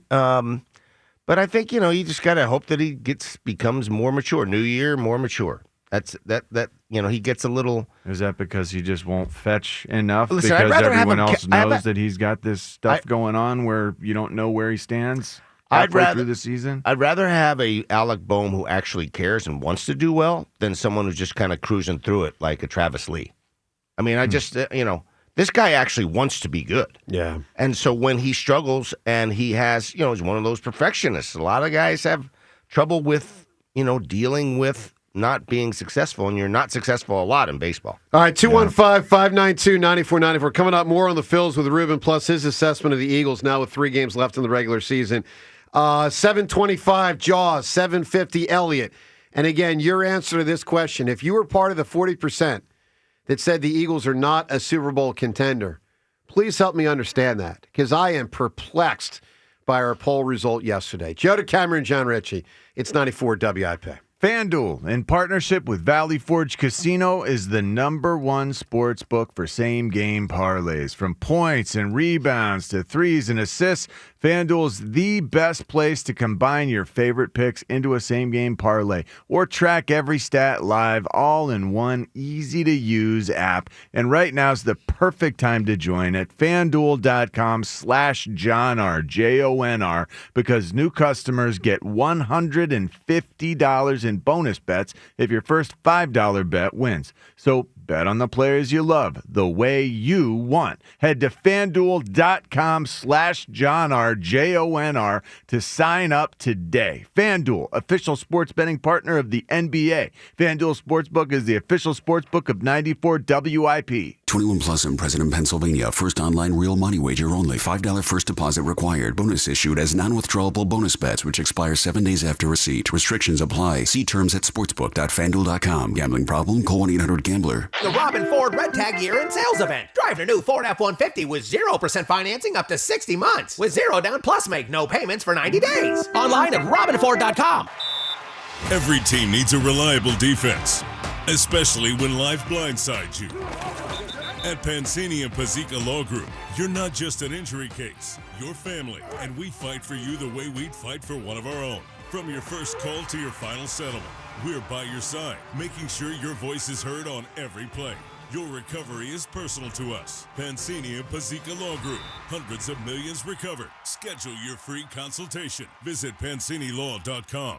When you need to know, depend on KYW News Radio 103.9 FM. Funeral today for fallen Philadelphia police officer Andy Chan. Closing arguments getting underway in the child abuse trial for Atlantic City Mayor Marty Small. And Rob Reiner's son Nick is being held in jail without bail for allegedly stabbing and killing the famous director and his wife. Get the latest anytime on KYW News Radio. Now on Crystal Clear 103.9 FM. You've never needed us more. Xfinity is the network you can rely on. Like a close friend who will give it to you straight. The friend who will tell you that new haircut, it's not great. Friends make sure friends get good haircuts. And Xfinity makes sure you get a good deal on Wi-Fi. Xfinity gives you reliable fiber-powered Wi-Fi at our best price. This holiday season through January 4th, get gig speed Wi-Fi for just $50 a month for 5 whole years. No strings, no commitments.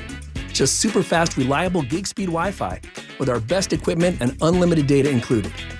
Save yourself from questionable decisions and save over Verizon and AT&T. Xfinity. Imagine that. Restrictions apply. Requires paperless billing and autopay with stored bank account. Taxes and fees extra. Xfinity Internet powered by fiber and connected to premises by coaxial cable. Actual speeds vary.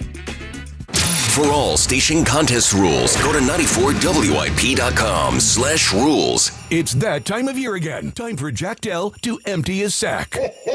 During the Dell Sack of Savings Sales event, all month long at Dell Toyota. Buy with low APR financing and no money down. And with the Dell Vehicle Exchange Program, you can get out of your old car or truck and into a new one, all while keeping your payments the same or maybe even make them less. And as an added bonus, each purchase comes with a very special present. Your choice, spin to win or reach into Jack's sack and pull out our gift to you. Toys, TVs, tickets, and more. You can tug it, pull it, shake it, but you'll need 2 hands to lift Jack's sack. Dell Toyota has over 200 trucks and SUVs available. Santa's sack? Got nothing on Jack's sack. Dell Toyota is close. Only 8 minutes west of Exton on Route 30 in Thorndale. Or visit them online at DellToyota.com. If you're afraid you're going to pay too much for your next car, you don't know Jack. Se habla español. Jack, sell them for less. B101 is spreading holiday cheer throughout Philly.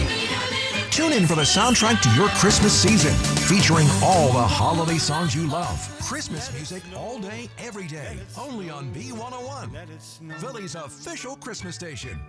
We all hear the radio ads about the IRS. They tell you to be afraid, to be scared, and they try to frighten you into calling. I'm not here to do that. Tax Relief Advocates is different. TRA is here to tell you that if you owe money to the IRS, whether it's $5,000, $50,000, or $500,000, we have a solution. It doesn't matter if you're sitting in your car, at work, or with your kids. No matter where you are, call now. 800-575-9834. Don't lose hope. TRA can eliminate or reduce what you owe to the IRS. Generous programs are now available that can give you a fresh start. Our passion is taxes and helping individuals fix their IRS problems. We have over 1,000 5-star reviews on Google and an A+ with the Better Business Bureau. You don't need to be afraid of the IRS any longer. End your tax nightmare today by visiting us online at TRA.com or call 800-575-9834. That's 800-575-9834.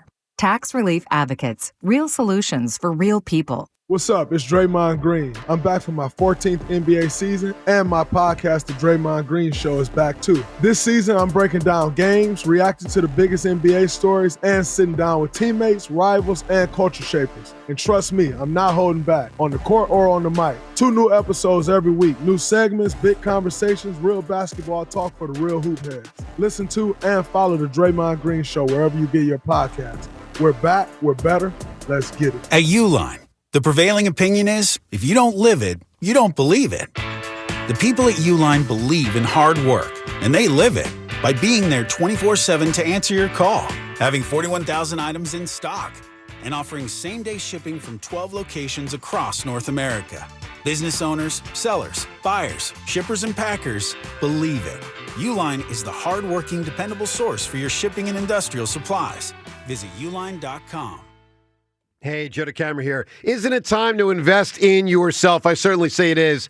So how about you start with PI Dental Center and their decades of experience in complex dental treatment. I've been a patient at PI Dental now for 24 years. My mom a patient there even longer. With Dr. Glenn Wolfinger and Dr. Robert Slough. Sensational with what they do. Both board-certified prosthodontists. They specialize in the restoration and the replacement of teeth. PI Dental Center are also the originators of the Teeth in a Day. That's a revolutionary treatment that deliver fixed teeth and implants placed for a dramatic transformation in a mere one day. If you are struggling with your teeth, major pain, perhaps when you chew, perhaps you just don't like the way you look. I know Dr. Wolfinger's told me about 65% of their patients come in because of self-esteem issues just to feel better about how you look.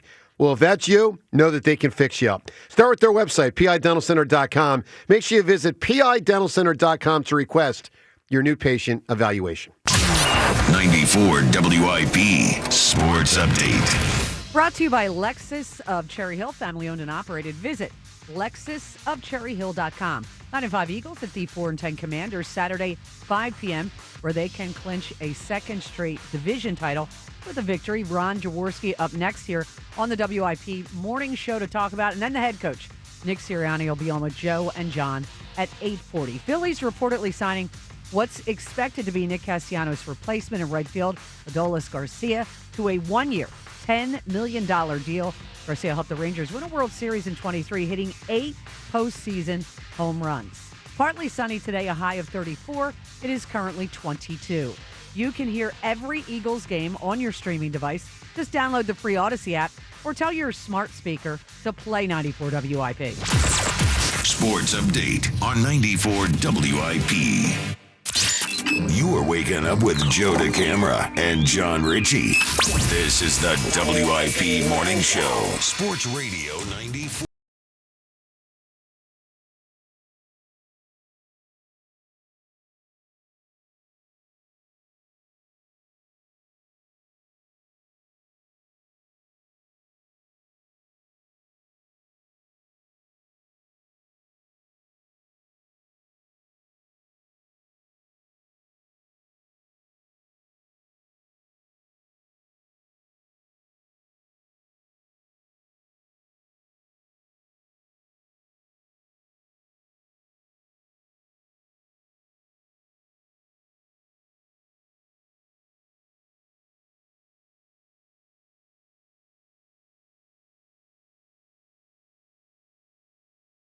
dude on the planet, he right? does. Yeah, He right does. outlook Right. on the world. There's not one person who doesn't like the guy. Big fan of that dude. Well, I saw a video with him where he was asked what he thinks got him to 100, and he said not hating.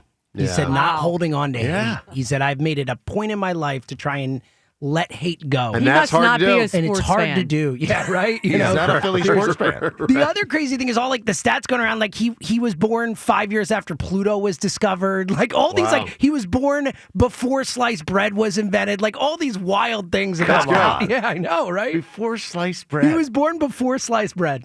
So he is That's shocking to me. the best thing since before sliced bread. Crazy. Yeah. No one thought to slice the bread before 100 years ago? What, did they just pull it apart? I mean, how'd you make a sandwich? Apparently. I don't know.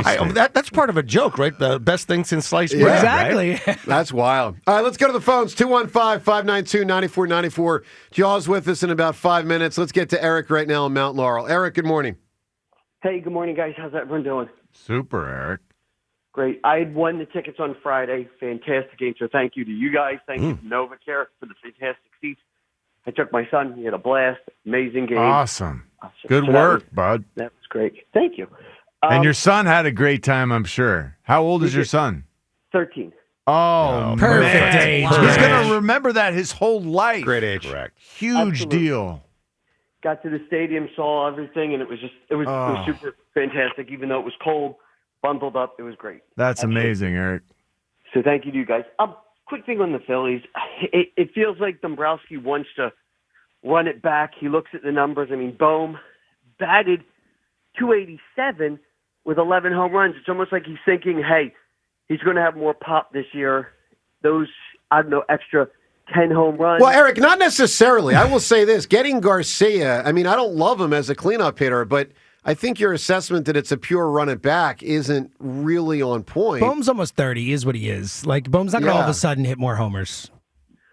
I'd like him to change it up. I would. I mean, I'd like him to change it up, but then all of a sudden, last year with 95 wins, it was a good season, but then we go cold in the playoffs, and that seems like that's our MO. So if you don't change it up, are you destined for the same? Not necessarily. Okay. 2/3 of the outfield is different now. 2/3 of the outfield is different. You're talking about probably Crawford in center and Adolis Garcia in right. That's what you're looking at. I'd say looking at 2/4, Ruben, because I think there's going to be platoons. I would say half. I mean, I know there's 3 outfield spots, Maybe it's but Otto Kemp who gets thrown in there and left with Well, Marsh with is gonna be Marsh. playing too, Marsh yeah. is playing left. Or center. yeah, that's my point. Are you sure, I- real quick, are you sure Crawford can play center at the major league level I'm not right sure, now? Because but I am not. I'm not, but I haven't seen him enough, but I think that they're banking on him being able to do that adequately. And if they have Adolis Garcia and Marsh on his flank, that's a pretty good outfield. That is a pretty good outfield. You got some support there.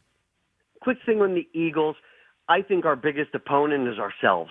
I mean, we show if we don't have penalties, we're a much more dangerous team. So if we can control that and seem like we're in control of the penalties, the holdings, the false starts, and not putting ourselves behind the sticks, we're light years ahead. And I think we can take any team in the NFC. They've shown that they haven't been that dominant, the other teams. I mean, Well, can the that Rams is true. lose? Sure. That is true. Absolutely. Yeah. Eric, give me a movie you wish had a compelling sequel. Ferris Bueller's Day Off. I don't feel it.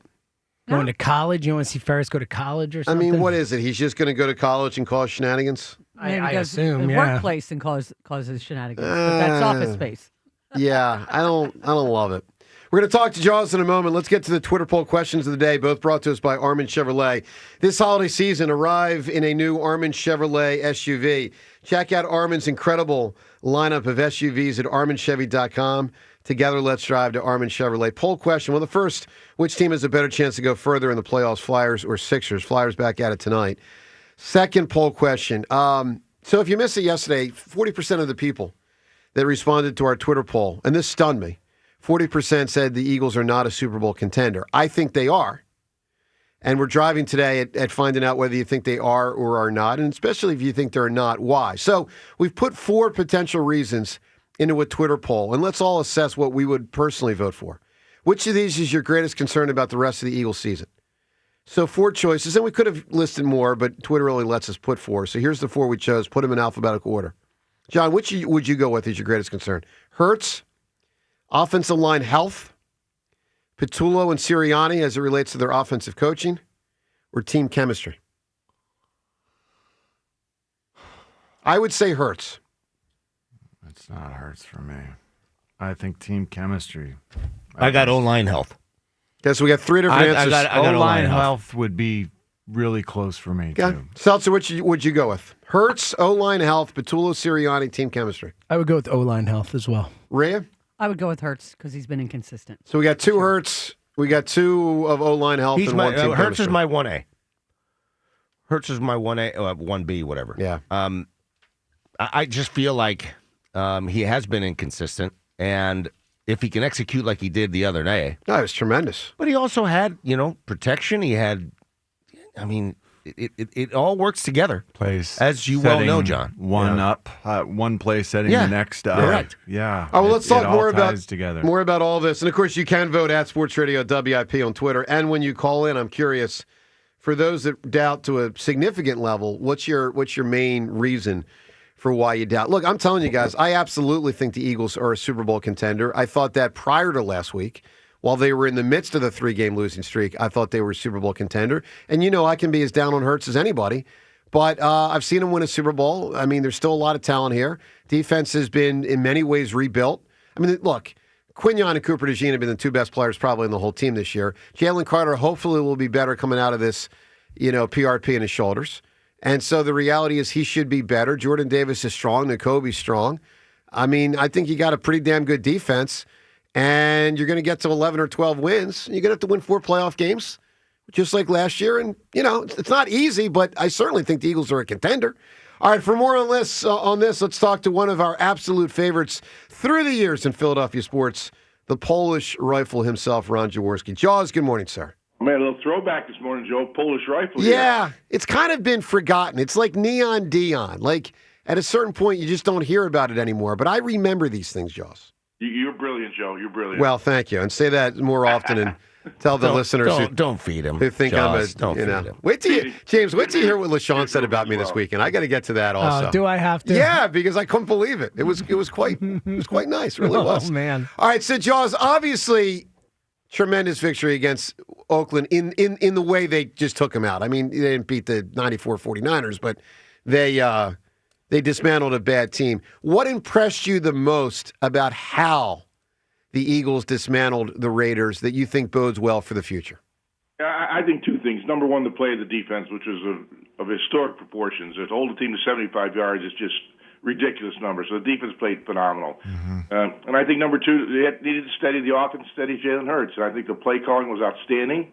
The play design was outstanding to work Jalen through his slump. I think he had a fabulous game. So I thought those are the 2 points I would take away from the game. Jaws, how confident are you that the team is now on track and on schedule? It does feel like that felt good, but it doesn't feel like the competition was, the highest level compared to last season when we went and did this whole thing the right way. Where do we stand, and how close are we to being where we need to be? I think the good thing is, John, the Eagles worked through the slump. Losing 3 games in a row is uncommon for this football team. And they lost 3 in a row, and you wonder, where they are mentally. We know physically some guys are banged up. We need to get Lane back. But the fact that they steadied the ship, and I thought the play calling was excellent. I thought there were so many positive things to take from the game. We know the competition wasn't very good. Yeah. We needed to get a win. You can only get one game at a time, one win at a time, and it did that. Now you move. The slump is forgotten. The confidence level is back. The coaches are believing in the players. The players are believing in the coaching. The game plan is now more fresh on their mind because it's developed with their input. So I just feel there was the positive feeling after the game was probably the most important thing. When you look around the NFL this year, this is a kind of a big picture question. Does it feel to you like defenses have sort of taken a step forward in front of the offenses? Like some of the defensively minded head coaches around the league, their teams are starting to have some more success. And it just feels like, I don't know, maybe this isn't just a Philly issue offensively. Maybe you look around the league and the defenses really are making it harder for everyone. I think what defense are now doing is making you work the football down the field. They're not giving up explosive plays. And offenses now are aware of that, and they're taking the checkdowns. They're taking the short passes. I mean, just look at the Eagles game as well. I mean, Jalen gets 2 touchdown passes. The ball was thrown 10 feet. Right. You know? Yeah. So, those are high percentage throws. That's what the league is evolving to. Get the ball to scat backs in space.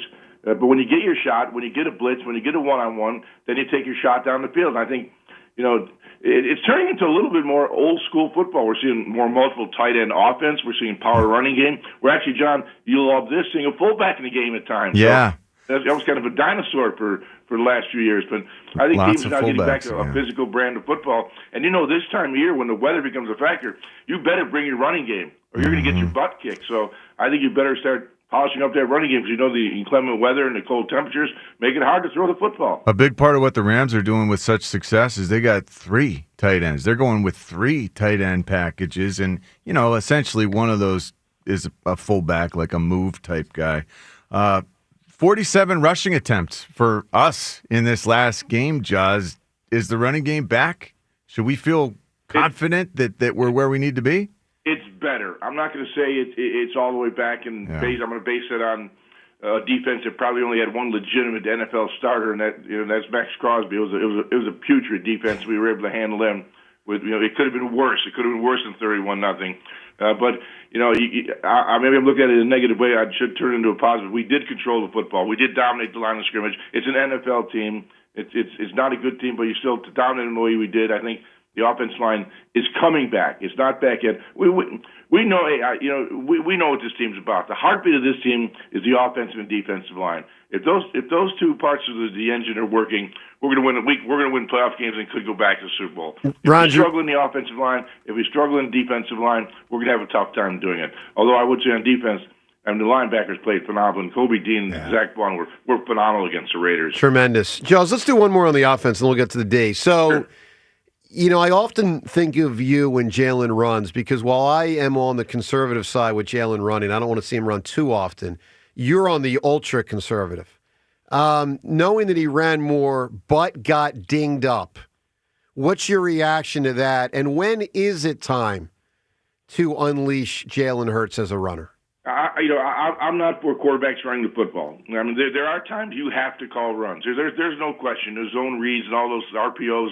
There's a time and a place. Obviously, they were good against the Raiders, but they're going to play against better defensive teams that are schooled better and coached better and respond to the RPOs a lot better. I just don't believe you want to put your quarterback in harm's way. He's too valuable.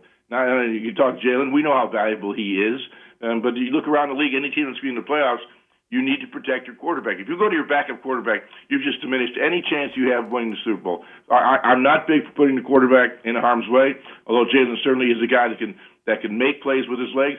I don't like to see a lot of these designed runs. Jaws, tell me if this statement is accurate. The Eagles' defense is Super Bowl worthy. This thing's going to come down to whether the offense does its job. Is that fair? That's legit. That's legitimate. I think this defense is starting to mold itself into a Vic Fangio defense. We had one tough game against Chicago. That was about the only game that we stubbed our toe. But you're starting to see these younger guys starting to play better, and the older guys playing better as well. So when Brandon Graham comes in and plays 6 snaps and he gets 2 sacks, it tells you something right then and there. So I think the defense it could be really dominant.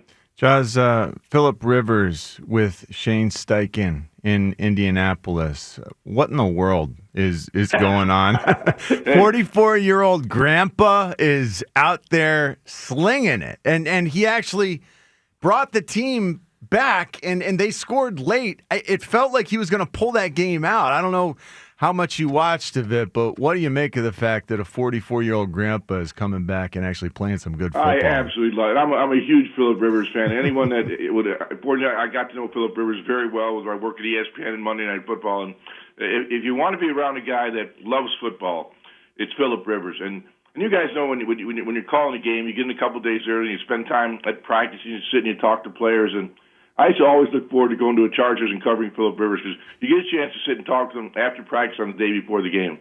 And most players come in there, they're twiddling their thumbs. They want to get the hell out of there as fast as they can. It's boring. They don't want to do it. With Phillip Rivers, you can sit there for hours. Wow. You got to kick him out of the meeting room because he just wants to talk ball. Wow. The guy is passionate about the game. And even when he retired, he went and coaches his high school football team. I mean, the guy loves football. He's got a little kid enthusiasm for the game, and I love that part of Philip. And you're right. He played phenomenal, considering he's been out for 5 years to go in there against a good defensive team and play like he did. Did you expect? I mean, I didn't expect anything close to what I saw, and it's just going to get better from here. I don't know if that's going to be enough. I don't think he's the future.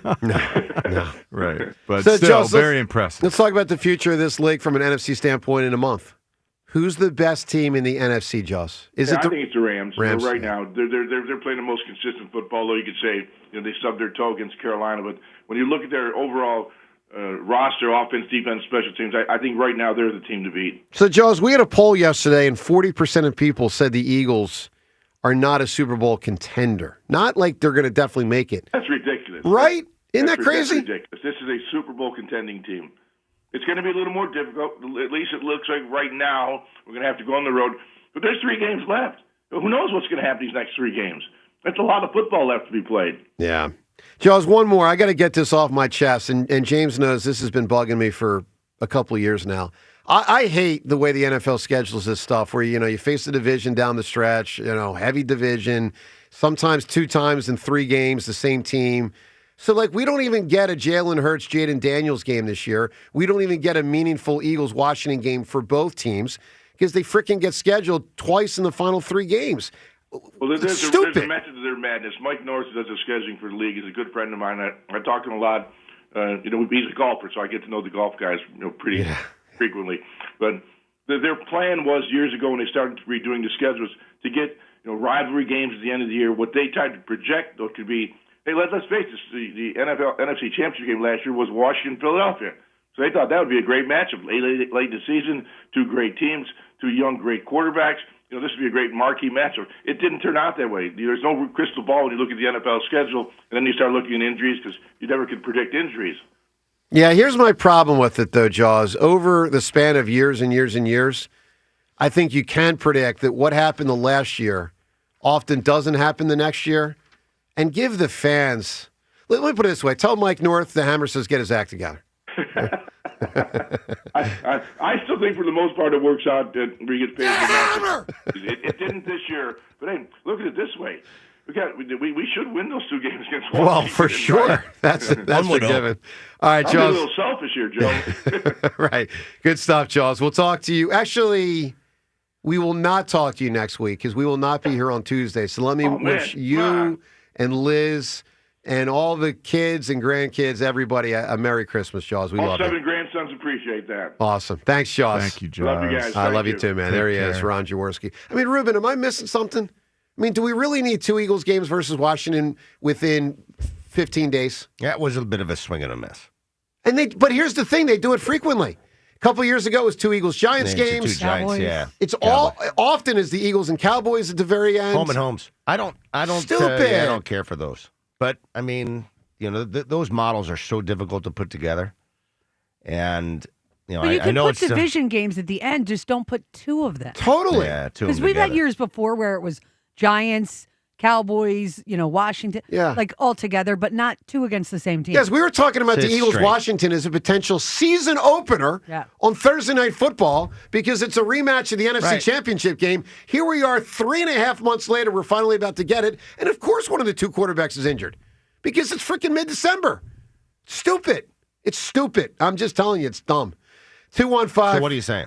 I'm saying freaking put a game in September. Thank you very much. All right, 215-592-9494. We'll talk to Eliot coming up in about 10 minutes on the Birds. Garcia, Philly's new right fielder. If you don't know, Phil's got a right fielder yesterday. He's got a big arm. James calls it a hose. Hose. He's got a cannon out there, man. He really could throw. I'm going to have fun with this hose concept. You've never heard that? I have heard it. Of course I've heard it. I said, Makes you uncomfortable. I'm No, just saying, he likes it. I'm gonna find a way to, We know. I'm gonna My find a man way. Jim Salisbury, he started that the hose. What is it? A hoser? A hoser watch or something? Hose It's a watch? great. Listen, to say someone's got a hose is, Strong. A big, strong hose. big strong Oh, yeah, arm. buddy. Yeah. All right, but here's the problem. yeah. Seltzer. Here's the problem. Well, this guy also has some serious pop. Last 5 years, he's hit 31, 27. These are home runs. 31, 27, 39, 25, and 19. Obviously trending down. But those are some big power numbers. The reality is he's not much of a batting average guy or an on-base guy. And the last 2 years have been really gnarly. So 2 years ago, he was the ALCS MVP 2 years ago in 2023 when the Rangers made their run. We try to forget about the Rangers versus the Diamondbacks in the World Series. Do we ever, man? Yeah. All right. But know this, the last 2 years, 224 batting average. This is 24. 284 on base percentage. Those numbers stink. And 25, 227 batting average, 271 on base percentage. I mean, 271 is about as bad as it gets for a regular player. So it's about as bad as it gets. It's as bad. Yeah, that's horrendous. I mean, that's horrible. So I think what you're hoping is, and I think the Phillies are hoping this, that, Kevin Long can work some magic because he's done it before. He's worked with Kyle Schwarber, made him a more complete hitter. I think that Kevin Long, they've paid him a lot of money and kept him on this staff for a reason. And one of them is to try to maybe get these guys to be just a little bit better swing decisions, more consistent contact, all the things that he's had success doing in other organizations and with the Phillies. I think that they're hopeful that some of his magic will work on it. All right, 215-592-9494. Eliot, in 10 minutes. We ask you, what do you make of that poll result we had yesterday? 60% of people said, yes, the Eagles are a Super Bowl contender. 40% said they're not. I found it bizarre. I think they're absolutely a Super Bowl contender, and I thought that, frankly, prior to the Eagles-Raiders game. I mean, there's still a lot here. And, yes, I can be as down as anybody on Jalen, but, I mean, last year proves he can win a Super Bowl, put enough around him. He can. Defense, to me, is ready.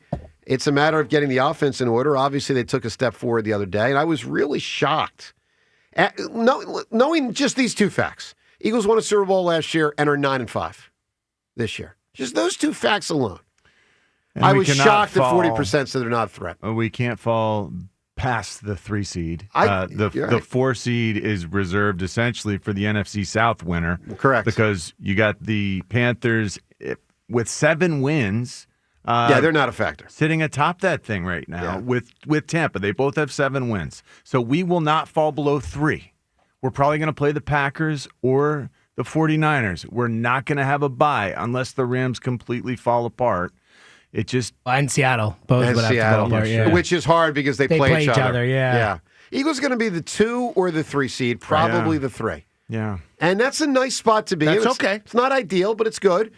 And for people to say, for 40% of Eagles fans, to say the Eagles aren't a Super Bowl threat, contender, that really shocked me yesterday. That surprised me a little bit. It's people holding a grudge for recent ineptitude. Yeah, the 3-game losing streak in the offense. It's people taking it too far. Too far.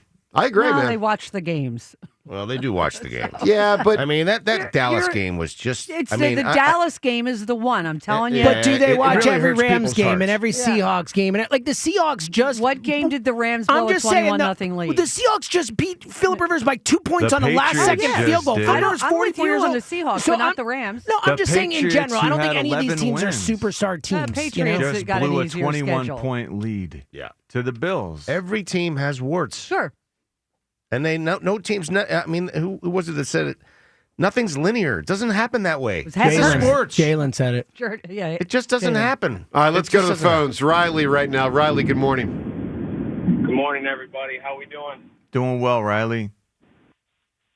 I just got a quick point. I've heard a lot this week about how, it's just the Raiders. It's just the Raiders. So I kind of look back at their last few quarterbacks that they played. Bo Nix, he had 31 completions and 212 yards. No touchdowns, no picks, whatever the case might be. Herbert, 151 through the air, 15 for 20 with 2 touchdowns and 1 pick.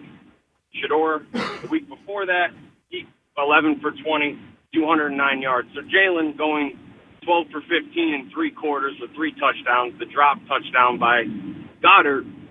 Sure, it's just the Raiders, but let's not act like everyone that plays them puts up 300 yards and 4 touchdowns every game. Right.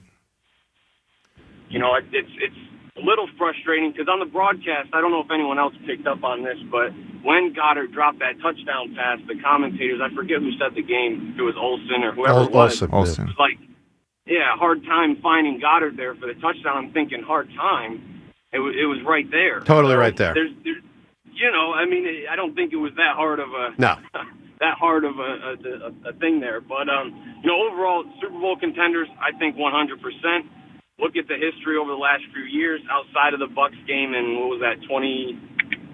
Whenever we 23. went, we lost it in the first round in 23. Yep. But I mean, we get to the playoffs, and there's some switch that turns on, and when you look at football, you got one-on-one matchups all over the field. There's not too many teams out there that can match up with us when we're playing healthy, when we're playing smart. That I see us losing all those one-on-one matchups. Well, Riley, not to mention this. There's about a 50% chance, probably a little below, but about a 50% chance the Eagles will face the Packers in the first round. They just lost their best player for the season. Exactly. Not a Jalen Carter, he's out for 2 weeks thing. Like, he's done. So, that's massive. It's the 3-game skid, everybody. I get it. Nerve-wracking, Jalen inconsistencies, whatever the case is. Yep. But, I mean, even up until the fourth quarter of that Chiefs-Chargers game this past weekend, they're talking, never count the Chiefs out, never count the Chiefs out.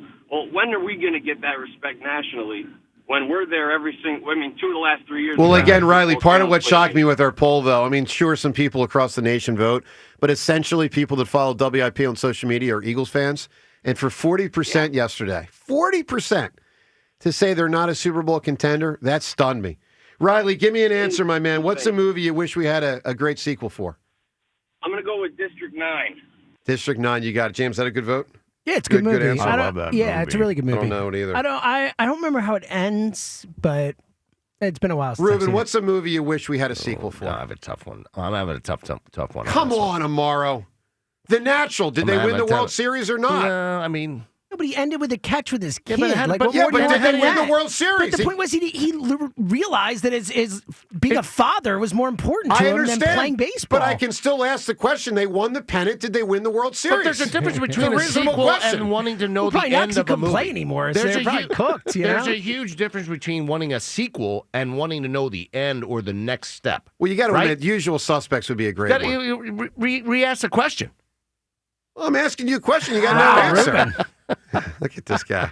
All right, we'll give him some time to think. Shows up late and starts, Start some smack? Yeah, exactly. That's how I do it. All right, let's get to Rick in Easton. Rick, good morning. Good morning. Hats off to Ruben. I bumped into him at the tailgate on Sunday. Good man, Rube. Oh, thanks, Rick. Great man. Obviously, you don't know me that well. These guys don't think that. Wearing that Eagles jacket, you look good, my friend. Right on. Anyway, Joe, don't sell yourself short. People really believe in you when you make comments. And you did say the last couple of days, can the Eagles go pretty far? Yes. Can Eagles go out first, second round? Yes. I think a lot of people respect your opinion. And when they hear that, that's how you get Twitter poll results the way you got them. I don't think so, Rick. I appreciate the kind words. I don't think so. I think John's right. It has to do with the 3-game losing streak, and I think still some fear of 2023. And look, it's primarily rooted in 3.5 months of the offense not being great.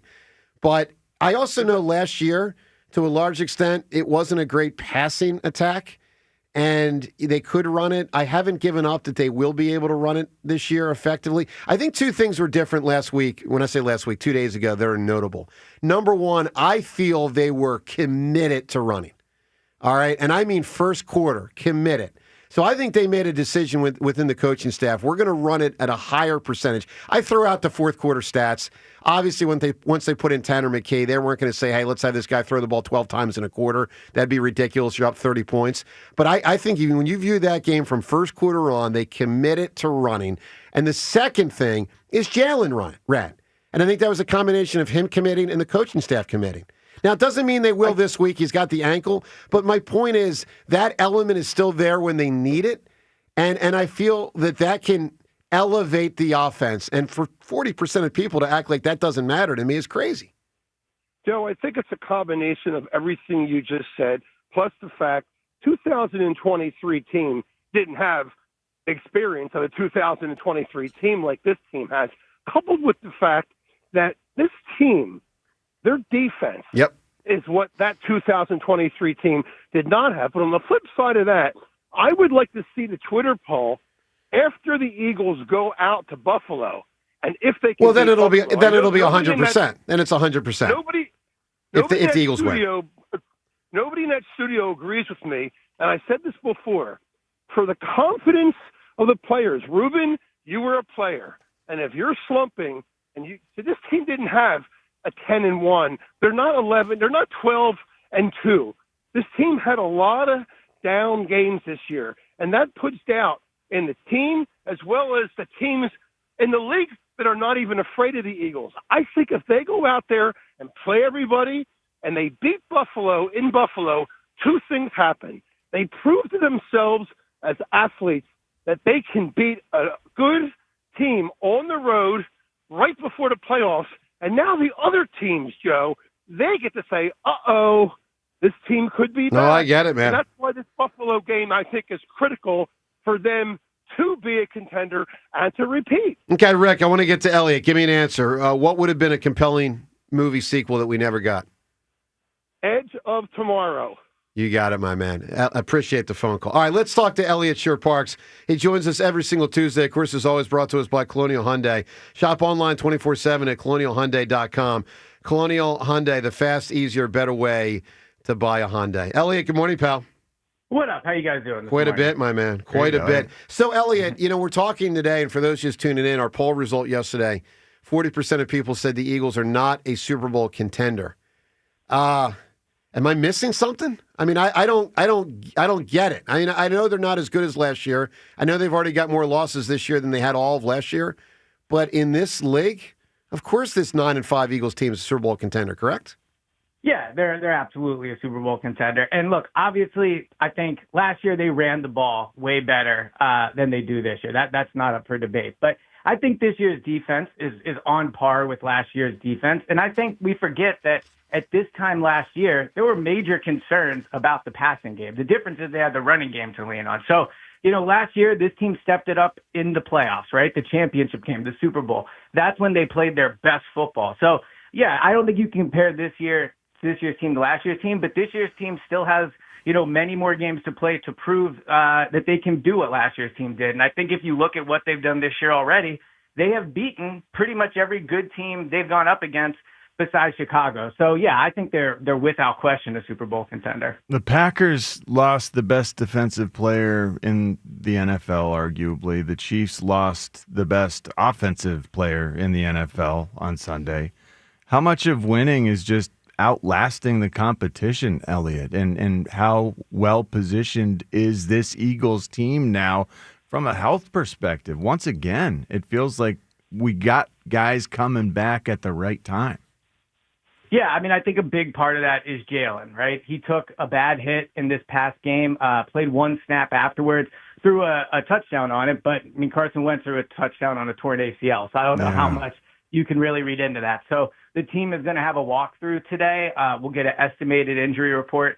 I'd assume it would not shock me if Jalen was limited on that, whether it's the knee from that bend. So that's obviously a big part of it. But to your overall point, yeah, I mean, things in a certain degree are breaking the Eagles' way. Lane Johnson seems like he's going to be back. I think Jalen Carter, when he comes back, they're confident he won't have to deal with that shoulder anymore. That being said, he will have missed some time, playing, and for a big defensive lineman, that's big. But I think, to your overall point too, this team knows how to play through a postseason. They know how to pace themselves for the playoffs. They've been to the Super Bowl twice. So, yeah, I definitely think that's an advantage they have over other teams. Did Bigsby earn himself more reps, or do you kind of throw everything out the window because it was against the Raiders? I don't think you throw everything out the window. My view on that game is, it's kind of like that saying, you know it when you see it. And they played a good game. I know the Raiders are part of that, but I just thought the execution, the crispness in which they played, the lack of penalties, there was just a really well-played football game. And it's been a while since they've had such a cleanly executed game. And Tank Bigsby was obviously part of that in the fourth quarter. I mean, for the backups to control the entire fourth quarter was pretty impressive. So, yeah, I mean, I think Bigsby deserves some carries. I wouldn't, take the ball away from Saquon completely. But if you want to tell me Saquon gets 65% of the carries, 70%, and Tank Bigsby gets those other 30, I think it's worth trying. Because also to your last point, health is a factor heading into the postseason. Sure. And if you can, take a few more touches off Saquon, I think that's a positive. How much faith do you have that the offensive line can look good against teams that are not the Raiders? Yeah, I feel really good about where the offensive line is at. I think they're playing better and better. I think getting Lane back is going to be huge. Totally. Fred Johnson's been serviceable, but, he did struggle against Max Crosby. It was part of the reason they struggled to not, get good yards per carry against the Raiders. Max Crosby was a factor there. So I think when Lane comes back, that left side of the line, Mailata and Dickerson, they've gotten a bunch of snaps together, it feels like, this season after the beginning of the year, not so much. So I don't think the pass protection's been an issue for a while. And I think they feel confident they've figured something out in the running game. And the last 2 games, they've run it pretty good. So, yeah, I feel good about where the Lions are at. So, Eliot, part of running it good is Jalen ran it more, and he ran it effectively and decisively. One of my concerns for the remainder of the season is he's going to tuck it back into not running it as often. He's got the ankle injury, and I feel like he runs when he feels he has to, when they need it. And you can make the case now they don't need it. Do you think that it gets back to that slog if he, tucks it and doesn't run it as much again? Yeah, so I think we're making maybe a little much of the amount he ran it on Sunday. I think he had 7 carries. One of those was a tush push. 2 of those were off broken down plays. So really we're only talking, 2, 3, 4 designed runs a game. But I agree with you. Like, I do think he's being very selective with when he runs this year. But I know one thing, like the offensive linemen really like when they do those design runs. It really makes their job easier. It makes the running game easier. So I think it's something you'll see them do. But, when he went down on Sunday and that knee bent back the way it did, like that was their Super Bowl hopes right there. Like we can all feel good about Tanner McKee. Tanner McKee has never even started a meaningful NFL game, let alone a playoff game. So I get that running helps, but I think Jalen is smart to only do it when he absolutely has to, because if he were to suffer a serious injury, the season would be over. Like we could all hope that. I don't know about that, Eliot. But let me ask you this: I do. You think it's more of a knee than an ankle? I think it's more of a knee. Yeah, I mean, if you look at, I'm not a doctor, but if you look at the way he bent, like that knee, that was like he very close to suffering a serious injury there. So he was limping pretty bad after. I thought he was going to leave the game, and you wonder, and this would be a good question for Nick, how much of pulling the starters was about the score completely, and how much of that was Jalen, dealing with that leg. Yep, that's fair. Eliot, I want to do one look-ahead question, and I mean really look ahead to next season, because during a season, sometimes you can tell there's an interesting free agent situation on the horizon, and Schwarber and JT are an example in baseball this past year. They're going to run it back or not. We're still trying to figure it out because we don't know the JT result. But Nakobe Dean, it was about a month and a half ago, he played a game. Maybe his 3rd game back or something. And I said, they have to have this guy on the team next year. Like, I don't care what it takes. They have to have him. And I also know, though, that flies in the face of, like, typically when you have the next guy ready, Jahad Campbell, it's his gig. And he's cheaper, and someone else is going to get paid the money that otherwise could have gone to Nakobe. What's going to happen next year?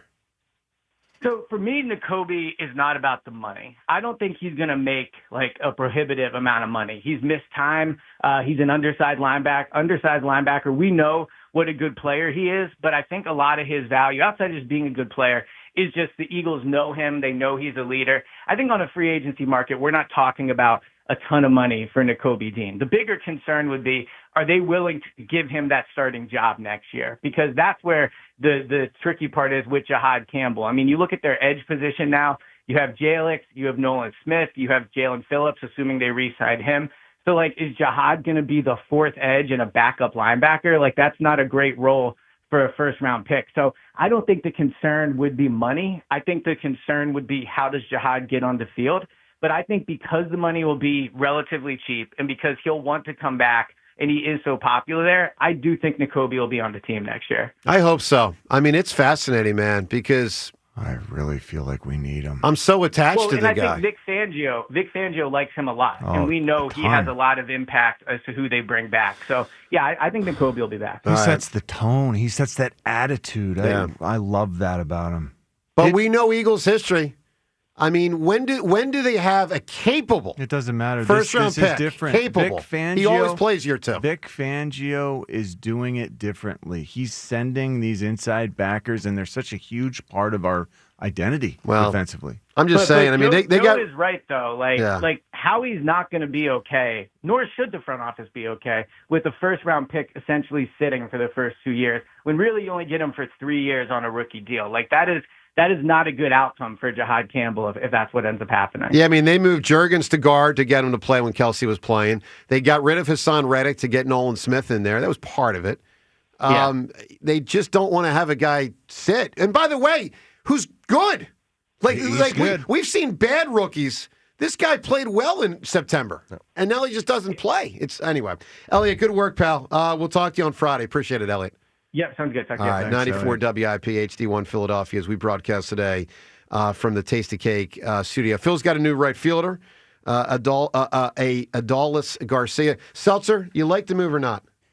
Look, for 1 year, $10 million, I think it's a fine move in a vacuum. There's an endorsement. Yeah, but that's the point. It's not I don't love it. I'm not jumping up and down saying great move, but you weren't expecting to, right? No, exactly. I think this is the type of move I was expecting. I think it's a fine flyer to take. There's upside there. But, it's a 1 year, $10 million deal, and you're hoping for a guy in age 33 season to hopefully make himself some more money. Ruben, this is like the seventh guy now in about a 3 or 4 year span out there. Tell me this guy's better than Kepler, Whit Merrifield, Austin Hayes, on down the line. Matter of fact, is he better than Bader? Not what Bader played here, which was the best he ever played. Right. The profile of Is Harrison he Bader. better than Bader? Career. Well, I think Bader's profile would have been better for this team just because he can play center field, and so that's important. But this guy's, he adds something to the table. One of the things I thought about is just having looked back at some of his record. He's had success. This might be a move done now, thinking about what it might be like in October, because he's pretty dangerous in October. I mean, this is a guy that can put up some numbers. I mean, it's obvious that he was a MVP for the ALCS 1 year. So they're not just thinking about the 162 games. I think in this move, maybe they're thinking a little bit more, deeply than that. And maybe this is a guy that can help them, be dangerous in October. No, as he's well. only had one postseason, just for what's right. He was great that postseason, but it's one. Yeah, he was great, but it was one postseason. Because you've seen him do it in a postseason, you're going back to, I know I can watch him do it again. That's the same attitude that they have, the NFL, the GMs in the NFL. They say, if I've seen you do it before, I know you can do it again. Yeah, but John, I'll say this. If you had watched this guy play the last 2 years,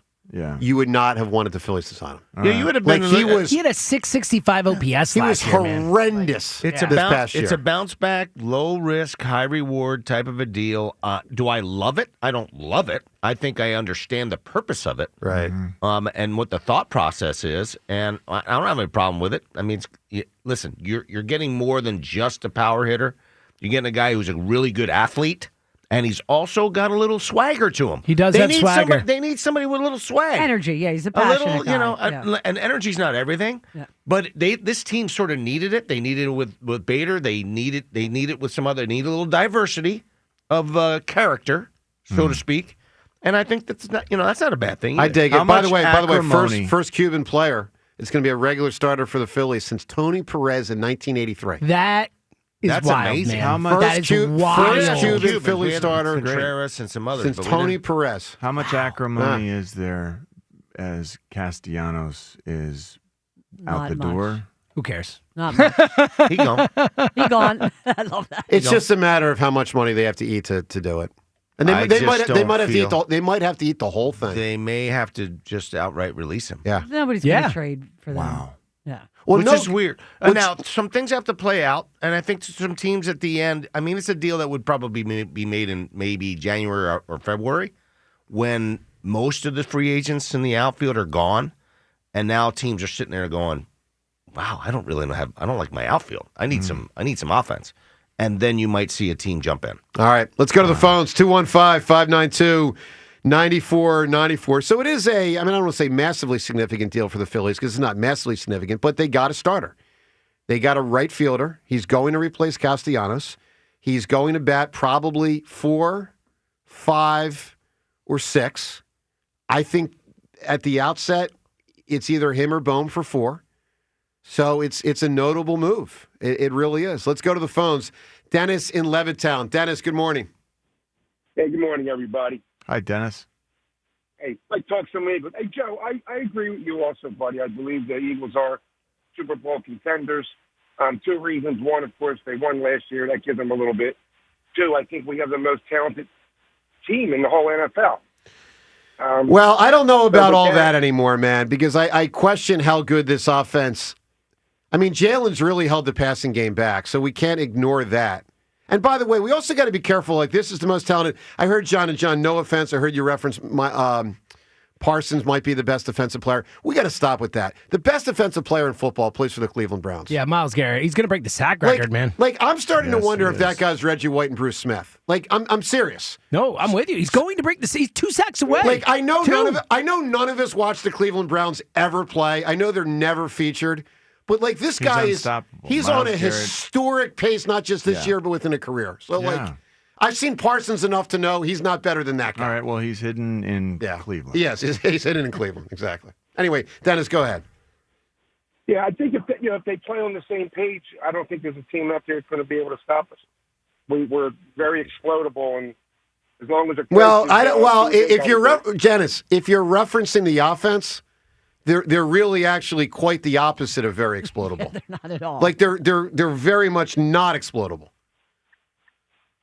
They could become if they're all on the same page. We need to get back to any day are. now. 3 I don't games know, left Dennis. in the season. I mean, honestly, they did get there last year, but for most of last year, the passing offense was weak. They could run it. I think the big key. Look, I told you 2 weeks ago.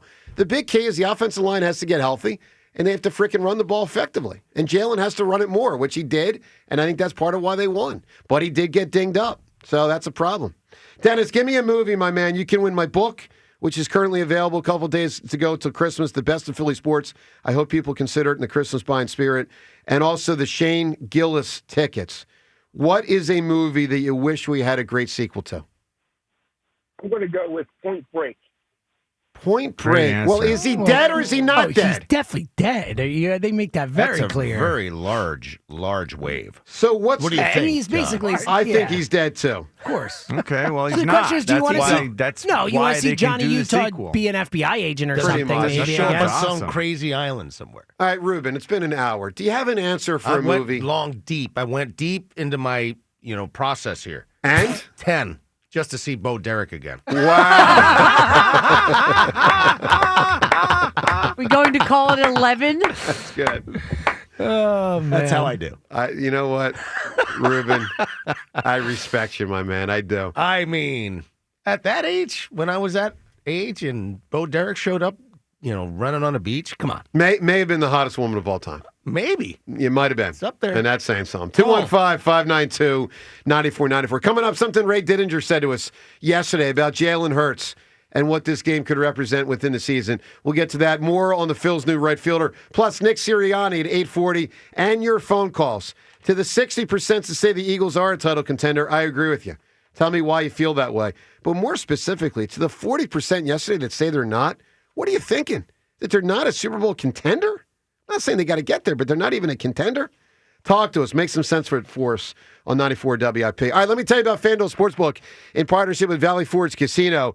It's the #1 sportsbook for same-game parlays, and obviously, when you talk about hoops, from points to rebounds to threes and assists, FanDuel's got it all covered. The best place to combine your favorite picks into a same-game parlay. You can, of course, track every stat live, and you can get all of it into one easy-to-use app, the FanDuel Sportsbook app. New customers, you get $150 in bonus bets if your first $5 bet wins. That's a tremendous deal. And obviously the local basketball team's off today, but hockey team back at it, basketball team later this week, football team on Saturday. Remember, it's an early game, Philadelphia and Washington, a Saturday game. So find the bet or bets that works for you and lock them all in at FanDuel.com/hammer. 21 plus and present in Pennsylvania. First online real money wager only. $5 first deposit required. Bonus issued as non-withdrawable bonus bets, which expire 7 days after receipt. Restrictions apply. See terms at sportsbook.fanduel.com. Gambling problem? Call 1-800-GAMBLER. Time for another season of Schwarr-Bombs. Continue to keep pushing for a world championship. And it's another grand slam for Kyle Schwarber. Welcome back, Kyle. What else else for a player can you ask for? Talk about it here on your exclusive home for Phillies baseball. Sports Radio 94 WIP. Yeah, I couldn't be more excited about it. It's that time of year again. Time for Jack Dell to empty his sack.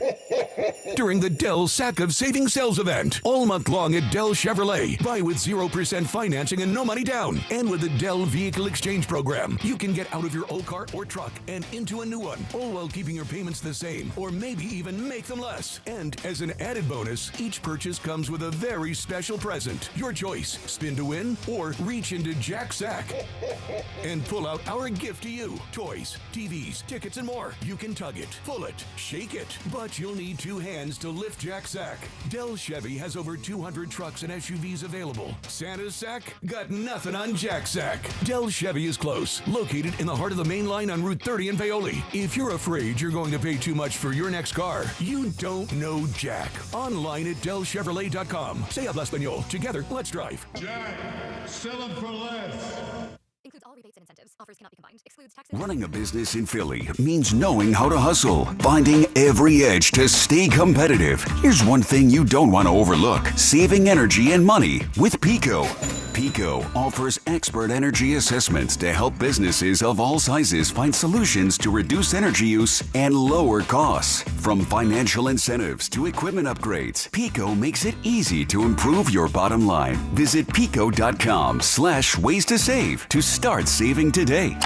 This Christmas, unwrap the magic at Cozy Jewelers in Newtown Square. Discover diamonds that dazzle with the 5 C's: color, cut, clarity, carat, and the cozy touch. Our diamonds showcase vibrant color, precision cut, unparalleled clarity, and a carat that captures hearts. And of course, there's the cozy difference, where every piece is a masterpiece. Make this holiday unforgettable with a gift from Cozy Jewelers in Newtown Square. Visit us online at cozyjewelers.com.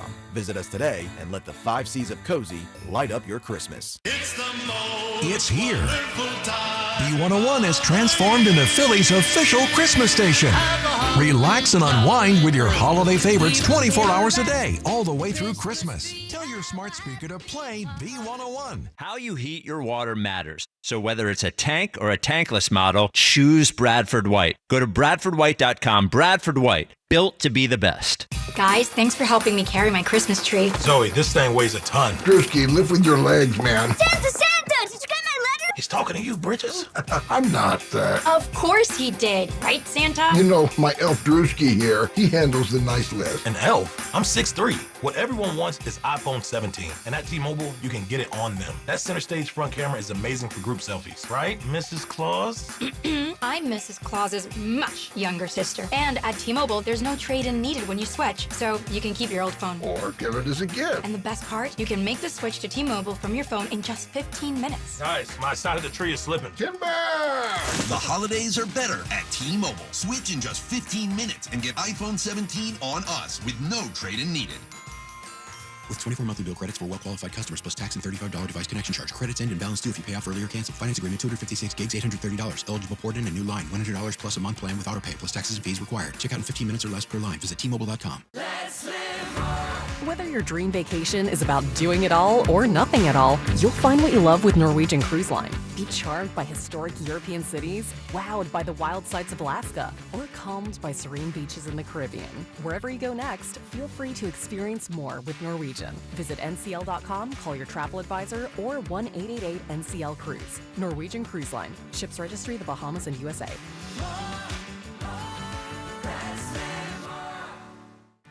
This is the story of the one. As an HVAC technician, he and his digital multimeter are in high demand. So when a noisy office HVAC turns out to be a failing blower motor, he doesn't break a sweat. With Grainger's easy-to-use website and product information, he selects the product he needs to keep everything humming right along. Call 1-800-GRAINGER, click Grainger.com, or just stop by. Grainger, for the ones who get it done. You could think you found your dream home online, but here's the twist. The lot next door just got rezoned for years of construction. Work with the expertise and ethical training of a Realtor, here to guide and help protect you from the surprises you didn't see coming. Realtors are members of the National Association of Realtors, right by you. The holidays are back at Starbucks, so share the season with a peppermint mocha. Starbucks signature espresso, velvety mocha, and cool peppermint notes, topped with whipped cream and dark chocolate curls. Together is the best place to be at Starbucks. This is Boomer Esiason with an Odyssey Sports Minute. Phillip Rivers' Disney-esque unretirement story will continue next Monday night against the 49ers. I think we all enjoyed this past Sunday. Rivers was so rushed to get back into action last week that he didn't even have time to get fitted for a new pair of cleats. Instead, the 4-year-old grandfather and high school football coach reached into his trophy case for an old pair. And they kind of worked. I'm Boomer Esiason. Yeah, I'll admit it. I've already crushed several boxes of tasty cakes this winter. Those frostbite donuts and mint chocolate candy cakes, impossible to stop at just one. Perfect for halftime, perfect for holidays, perfect for Philly. Get them before they're gone, because when they are, trust me, you'll miss them like the Dickens. Tasty cake, except no substitutes. 94 WIP Sports Update. Brought to you by Pansini and Pizzica Law Group. Programming note, Eagles head coach Nick Sirianni will be on the WIP morning show at 8:40 as the 9-5 Eagles are at the 4-10 Commanders Saturday, 5 p.m. Now, the Eagles ran for 183 yards in their shutout of the Raiders. Jalen Hurts, 39 of them. Earlier on the WIP morning show, Ron Jaworski says not a fan of running Hurts more. I'm not for quarterbacks running the football. I mean, there are times you have to call runs. There's no question. There's zone reads and all those RPOs. There's a time and a place. Obviously, they were good against the Raiders, but you're going to play against better defensive teams. I just don't believe you want to put your quarterback in harm's way. He's too valuable. Although Jalen certainly is a guy that can make plays with his legs, I don't like to see a lot of these designed runs. Phillies reportedly signed outfielder Adolis Garcia, presumably the replacement for Nick Castellanos in right field. Phil's expected to try and trade and or release Castellanos. When you're not just an injury case, you're family. From your first call to your final settlement, Panzini and Pizzica is by your side. Visit PanziniLaw.com. Partly sunny, high 34. It's currently 22. You can hear every Eagles game on your streaming device. Just download the free Odyssey app or tell your smart speaker to play 94 WIP. Sports Update on 94 WIP. After you crack open your eyes, crack open a seltzer. This is the morning show with Joe DeGamera and John Ritchie. Sports Radio 94 WIP.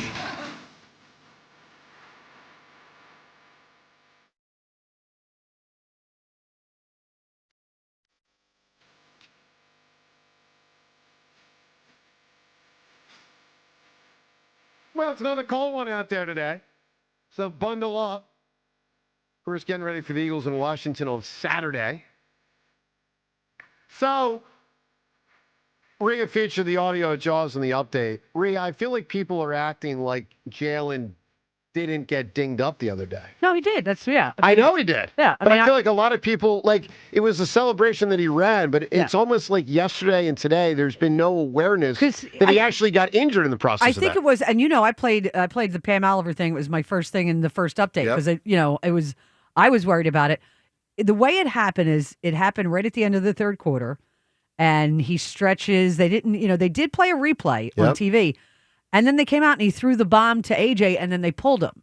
So I think it was just like we didn't see much of him walking after that. No, but heard what Eliot said. Yeah, he said he was limping. Said it didn't look good afterwards. Yeah. So, no, it's absolutely a concern. And I listen, I'm one of the people who wants him to run more because it helps their offense. It does, but there's a price that you can pay sometimes. And obviously the game's a day earlier. Look, I would expect he'll play. I mean, we'll see. We'll see if he practices today. But one thing I'll tell you right now, I do not expect him to run as much on Saturday as he did 2 days ago. No.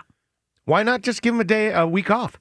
Give him a week off. Well, No, you you're could, trying, but then yeah. you do open up the Tanner McKee thing if he lights up watching. He's the quarterback. No, you don't. He's the quarterback. Guys, talk to me Monday morning if Tanner McKee lights it up. He's the quarterback. Stop, Ruben, you've lived here long enough to know if they sat him down to rest him and Tanner lit it up, that's all you would hear about on Monday, led by one Joe DeCamera.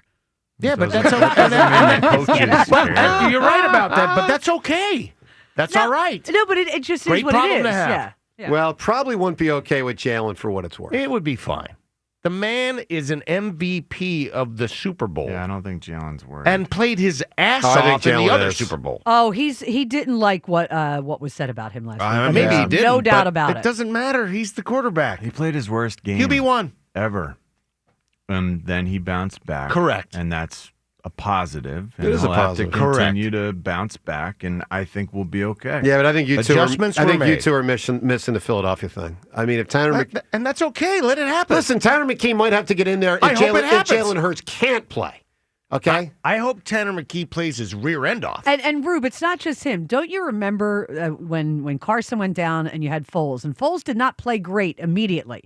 You know, Well, he played well in the Rams game, but then he struggled versus. Then he played the Giants game, but he stunk against the Raiders. The Raiders, yeah. and Dallas. Raiders and Dallas. And remember who came in and played? And we all thought that was Nate Sudfeld. Sudfeld, yeah. Because remember, the owner referenced him like a year later in a news conference. Sudfeld. I don't remember. He did. He referenced the great game he had, and we're all like, "Yeah, but it didn't really kind of matter in a game." And he did play great. So people do focus on that stuff, and that's okay for them to focus on it. The bottom line is, there's one QB who's a starter here, and that's it. Well, I think there's two that can, for what it's worth. There are two that can, but it's okay. It's a great problem to have. Yeah. In case the guy does go down Look, at some point. my whole point here was I think people are acting like he didn't get dinged up. He got dinged up. Mm-hmm. I mean, we don't even know if he's going to practice today.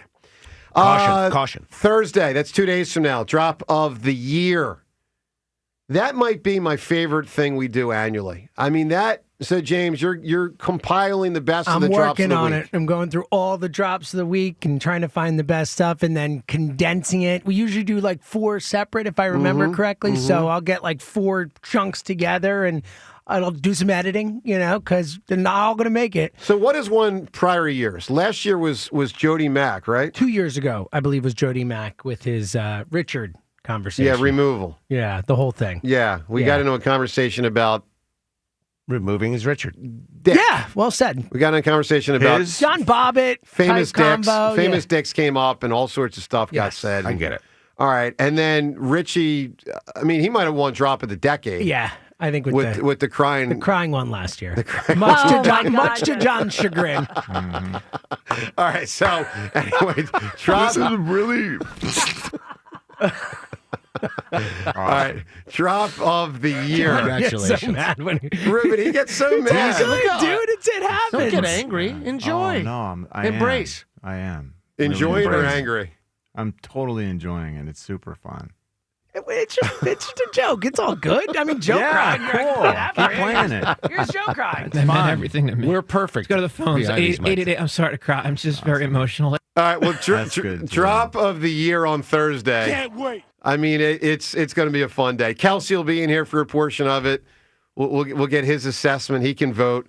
So we'll have some fun with that. All right. How many are there? 4x4? So Well, 16, and we will. No. They're They're 4 narrowing it separate. I don't know at what it's going to be yet. 4 separate segments. Yeah. 4 separate segments. that we vote. You'll probably get 25 to 30. Yeah, I would guess along it's somewhere the in that way. range. And then we whittle it. Then we whittle it down to 4. And then the final one is He's a hard-working man, that James Seltzer. That does seem like He's a a lot hard-working of man. that's a large process. He works going harder than through. everybody in here. He puts in the time. Yeah, he does. He puts in the time. He did not, though. James, what did you not get me today that I wanted? Was it food? Oh, something from the vending machine. Vending machine. You're right. Producer, Gopher?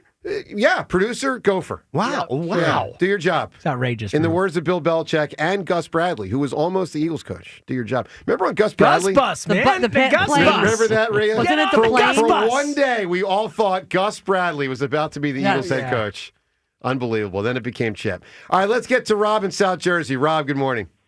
Joe, what's going on, man? Hey, buddy.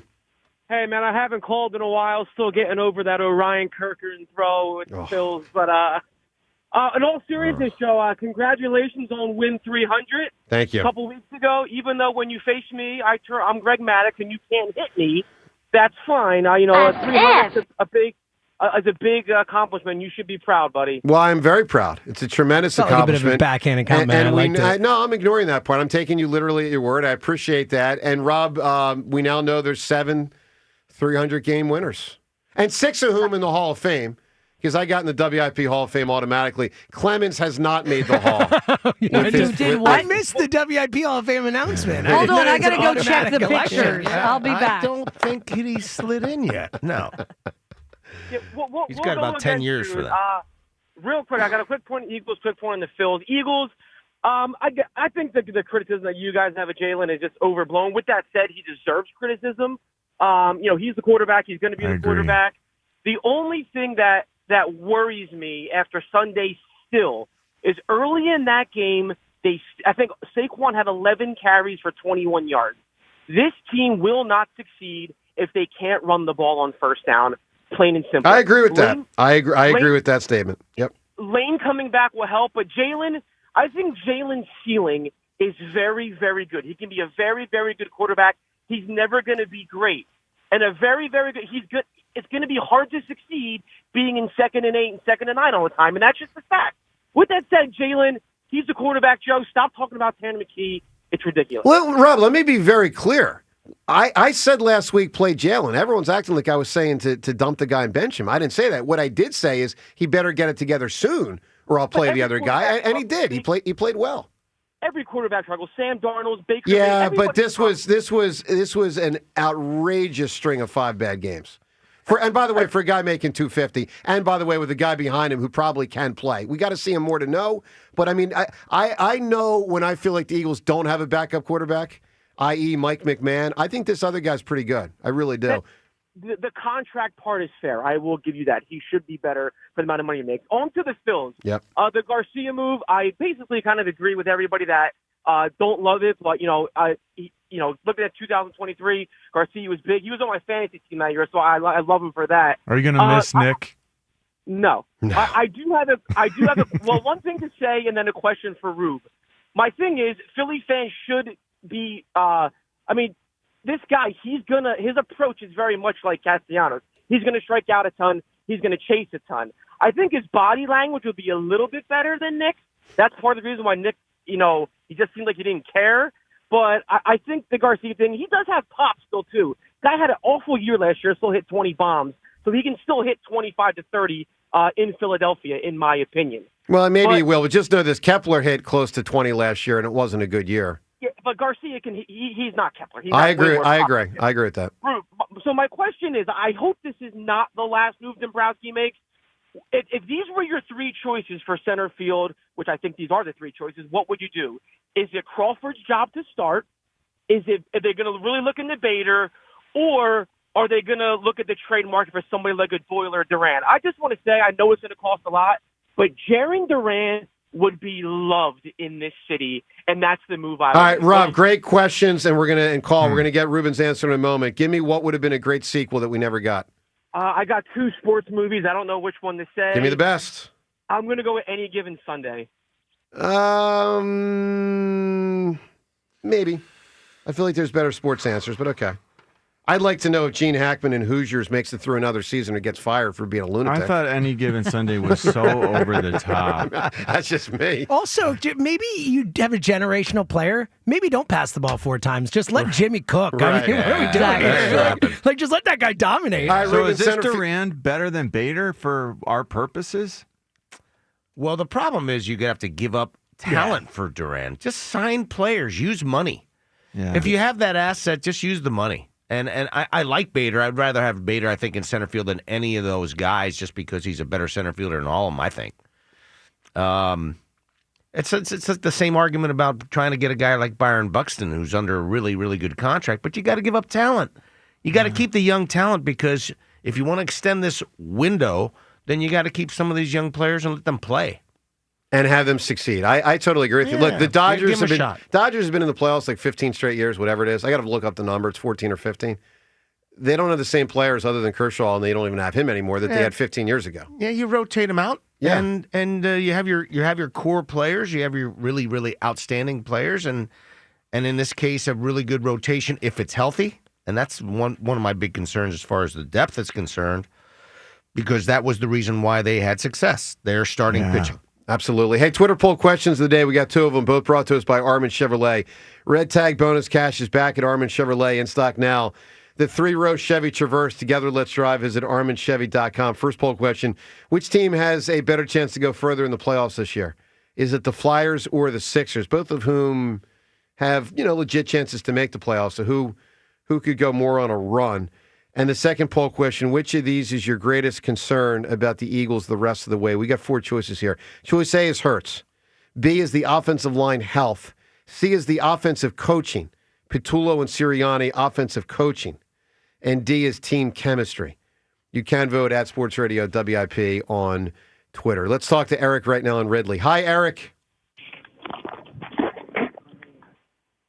Eric. Scrambling. Sounds like he's like, I'm here, guys, I'm here. He's scrambling. I'm here. His I'm workspace. here.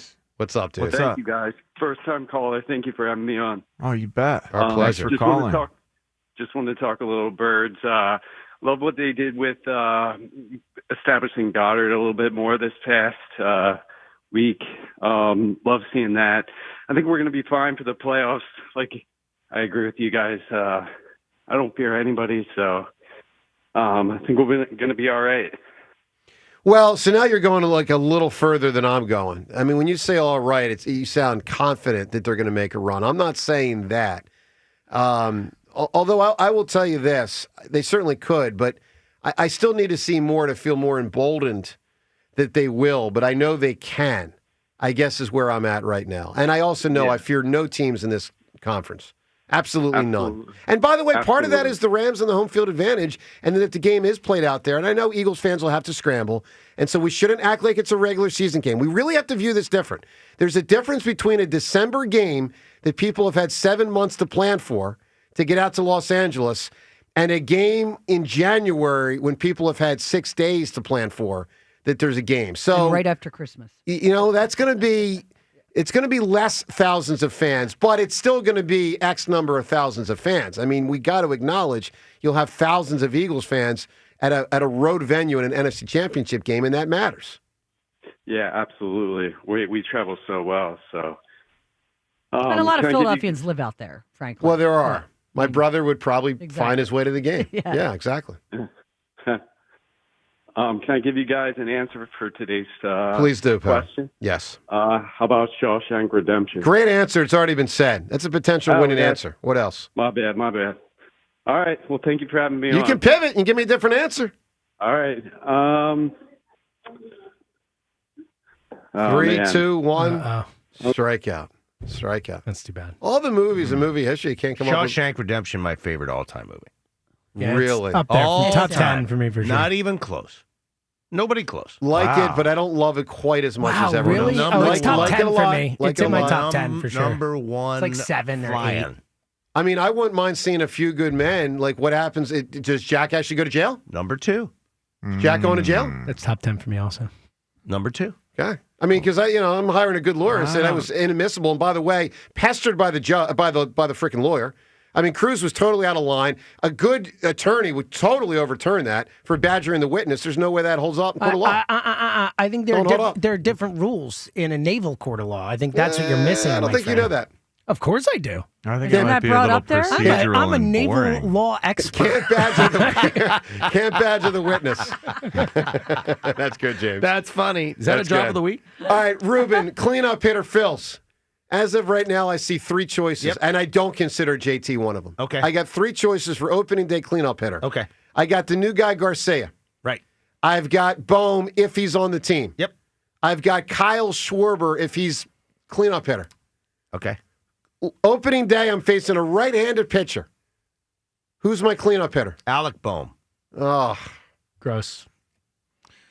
Now. They gotta find a way to have that not be that. He's a 6 or 7 hole hitter. The guy hits 15 home runs. How many did he have this past year? I don't even know if he had 15. I'll You check. don't love the power. You like the approach, though, to drive in runs. That's the whole Who was point. it at the end? Was it Schwarber at the end of the year? No. I think Batting it was. cleanup, yeah, it was Schwarber. Schwarber. End of the year, wasn't it? Didn't they go Harper Schwarber at the end of the year? Yes. I don't think that's going to happen. No, I'm just saying that was what it was. I mean, that wasn't why they lost. 11 home runs for Alec Bohm last season. 11. And he's cleanup. Listen, I have no I mean, problem that's with what's going to hold us back. I'll go I'm Schwarber, trading him isn't for a it? middle reliever. Like I If don't want to that's our see him cleanup anymore. hitter? I really don't. Like I don't like watching Alec Bohm play baseball. Wait, someone remind me, who batted second when Trey led off? Who batted second when Schwarber batted fourth? I can't even remember. Well, Bader was for Bader a minute. a little bit. What are the odds that we upgrade or just get rid of? Well, John, Alec? you're not. Let me tell you why you're not going to get much for Bohm. Let me break this down. But I think the team is better without his presence. But you also have to get something, and it's probably, to James's point, going to be a relief pitcher. Here's my argument why it's hard to trade Bohm. So there are good teams, middle teams, and bad teams. Good teams don't probably see Bohm as a difference maker. Let's get him, plug and play, go chase a World Series. Right. Okay, because otherwise the Phillies would keep him. Okay, let's take bottom teams. Bottom teams don't value Bohm because he only has 1 year left on his deal. So if you're one of the 10 worst teams in baseball, what's the point of trading for someone? Why are you going to give up something of value when he's only going to be on your team for 1 year? So to me, the only teams that really fit the Bohm profile for a trade are the middle teams. And you're still just not going to get much because even those teams know he only has 1 year left on his deal. Yeah. And he's not that good. I think the Pittsburgh That's the Pirates, argument why I think it's hard to get something for Bohm. I think the team like the Pittsburgh Pirates who sort of have to spend some money and show the world they're spending money may be a team that would be in on him because Brian Hayes is gone. I'm not sure who's playing third base for him right now. But what are they he can giving play up? the corner. He can play corners. I don't know. He may not be giving up a lot. Here's the thing, though. Who are you going to replace him with? Who are you replacing Alec Bohm with? Well, right now Because you got Alec two Bohm- choices. You got Sosa, and I don't love it. And Otto and you Kemp. got Kemp, and I don't love it. And Or a Otto one-year Kemp deal for somebody. defensively is just not good. I like Otto Kemp for a lot of reasons. Overachiever, made himself came back and played really well offensively. He just has to be further away from the ball for me. Look, Kemp is not good enough. Correct. And so who do you replace him with? I mean, this Alec Bohm's a solid everyday Can Mike major Schmidt? league Can Mike player. Schmidt be Phillip Rivers? He cannot. Can't Sosa be comparably good? Nah, John. No. Not day in, day out. He can be I okay. mean, that's the knock. It's always, hey, it's going to come back and haunt you if he's out there every day. And I know at times it feels like it has. But same with Bohm. Well, I'll I mean, say- Bohm's out there erroring it up. John, it's this it's not inconceivable that Sosa's your guy to start the season in conjunction with Kemp and others, knowing that you're trying to fill that spot with someone else at the trade deadline. No, it's going to be Aiden Miller at some point.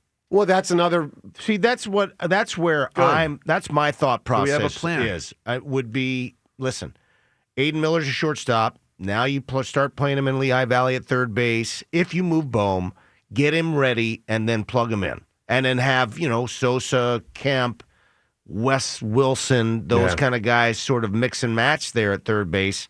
That's a possibility. Did I that's hear you scary. say play Aiden Miller at shortstop and move Trey Turner to third base? Is that You what did I not hear that. Is that what I heard? No. That's not going to happen. No. I just not no after longer- Trey Turner played his best season in his career at shortstop. He did pick it up. Like, I mean, his the doesn't lie. best eye test here. and the numbers. best here. It was his best defensive year ever. Isn't Alec Bohm's attitude detrimental to the team? I don't think. I think it's overblown. Fluctuation. Oh, it is? I think it's overblown. Okay. Well, All right, Nick Sirianni joins us coming up in about 2 minutes. Let's go to the phones. Robin in Bucks County. Hi, Robin. Hey, What's going on, Hi. Robin? good morning, everybody. Good morning, I love your Robin. show. Thanks. I listen to you every morning on my way to preschool, which is where I actually just walked into. Oh, boy. I'm going to let you man. know, my 3-year-olds say good morning. Good morning. Can they Are do they twins? Robin, the Oh, kids. he's got many 3-year-olds. Robin, can you get them together to do an Eagles yet. chant? Is that possible or not? I would love to, but right now they're in early care, so I'm not going over to that classroom to get them yet. Fair enough. Fair enough. I'm But sure anyway, it's always I'll an do it for interesting you. day. Can we drop Joe off for early care? E-S, Eagles! There we go. Yeah, nice. Well done, There Robin. we go. All right, what do you got for us today? So my question was, yesterday you were talking about Jalen Hurts being a different kind of machine, and I was wondering if, really what you meant by that. Well, I didn't Was it- say that. Who said that? Somebody said that because it was on in the morning. John, did that you call he- him a that he different worked kind of differently. machine? Not sure. Well, it's either Joe Giglio, Hugh Douglas, or John Johnson overnight. I don't know, Robin. I really don't know. All right. Well, anyway, the idea was, is it because of his demeanor? Is it because of his calmness? Because obviously he's got it. He's got the package of calmness. I mean, I watch him and I'm like, oh my God, I wish I could be like that. He's But then certainly he doesn't calm. work in Yeah. preschool, so Yeah.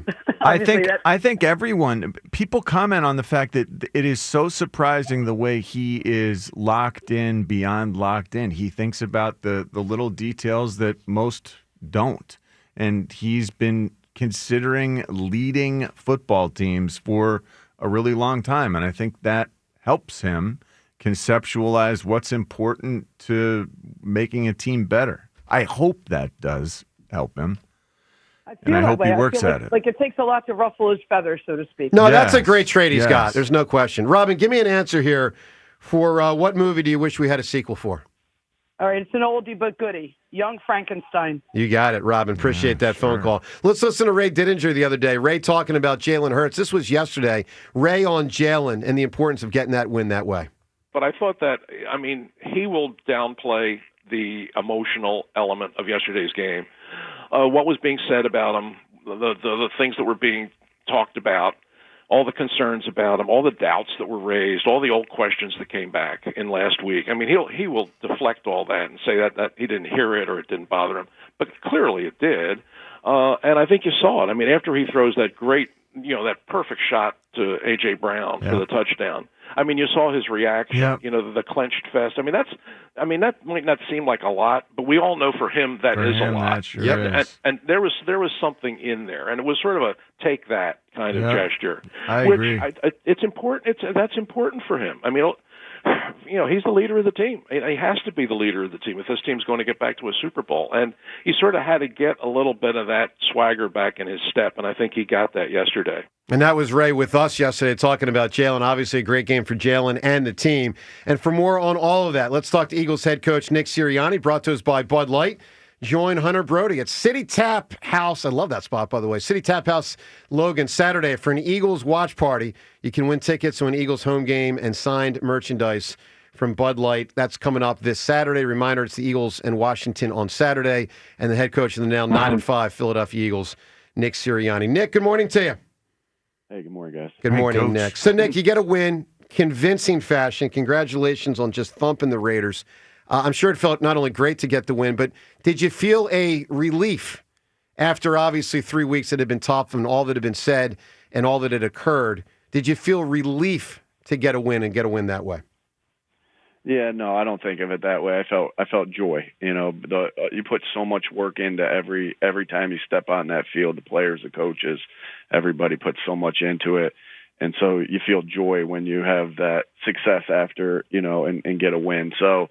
And I felt joy about how we played Eagle football. So, really, with our tough, detailed, and together. So really, it was joy, no relief there. I'm confident in what this team and these players and these coaches can do. Coach, with the short week and the fact that we've all but locked up the 2 or the 3 seed, you got a banged-up opponent, but you got banged-up Jalen also. How much consideration was put into just resting Jalen to try to heal him up for the stretch?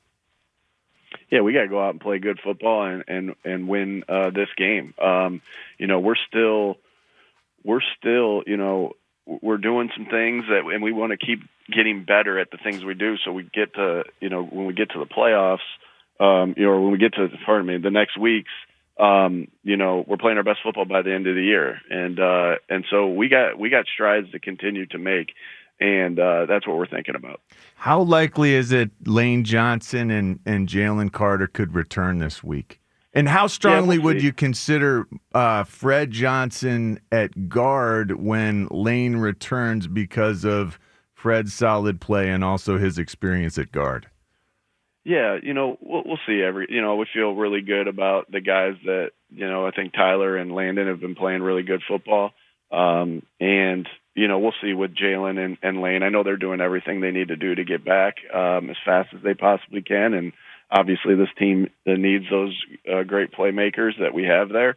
And, we'll see as the week goes on. I'd hate to say, hey, yeah, they're going, or hey, they're not going, and then something changes. So that's kind of, I know you guys kind of get on me about not giving you any information, but there's a strategy behind it. Don't want your opponents to know many things, and then also don't want to put, when I don't know the 100% answer, you don't want to put that on anybody there either. So we'll see. We got time, and we got time to think about it and time to ponder on it. Nick Sirianni with us here as he is every Tuesday at this time. Nick, Jalen's running fantastic in the last game, and obviously more than it had been. When that gets deployed, is that more of you guys saying to him, we need you to do this, or more of Jalen during the week telling you and Kevin, it's time for me to run, let's dial it up? I think a lot has been made about this because obviously I've been asked about this a lot. Like, Jalen's willing to do anything he needs to do to win each and every football game. And so, like, we're putting the plan together. And then we teach it to the players. And, we go through everything with the guys. And I'm, like I said, I mean, Jalen will do anything he needs to do to win every game. And does that mean we had more, quarterback things, quarterback runs the last game or options to run?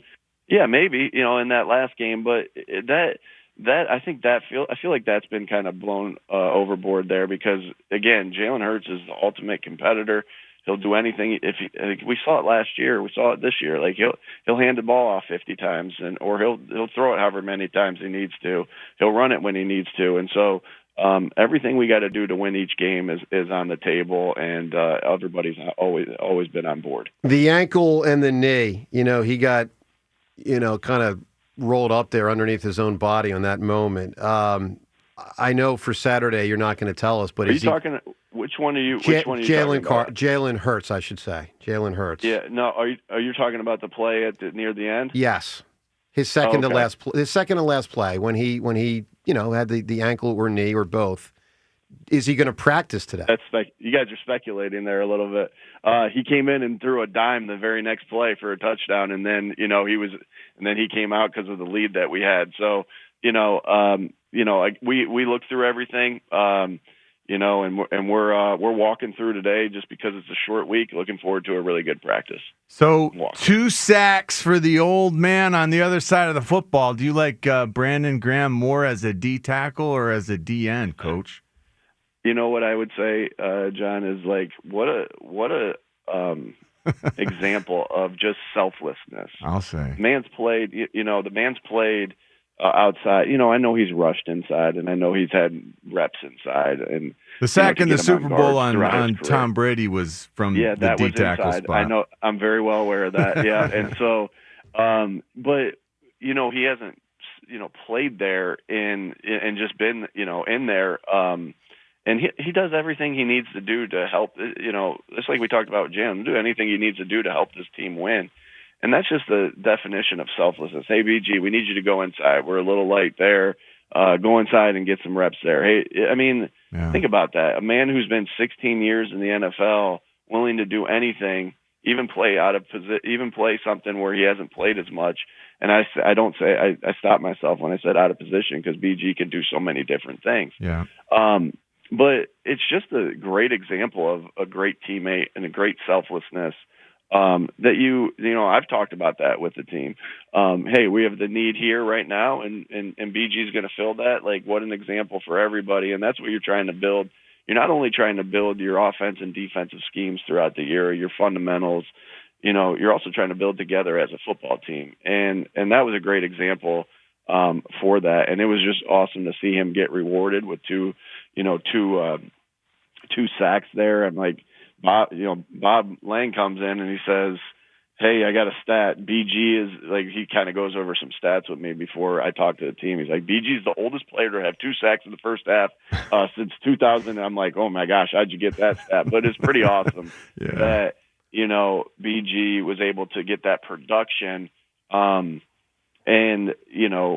doing something selflessly for the team.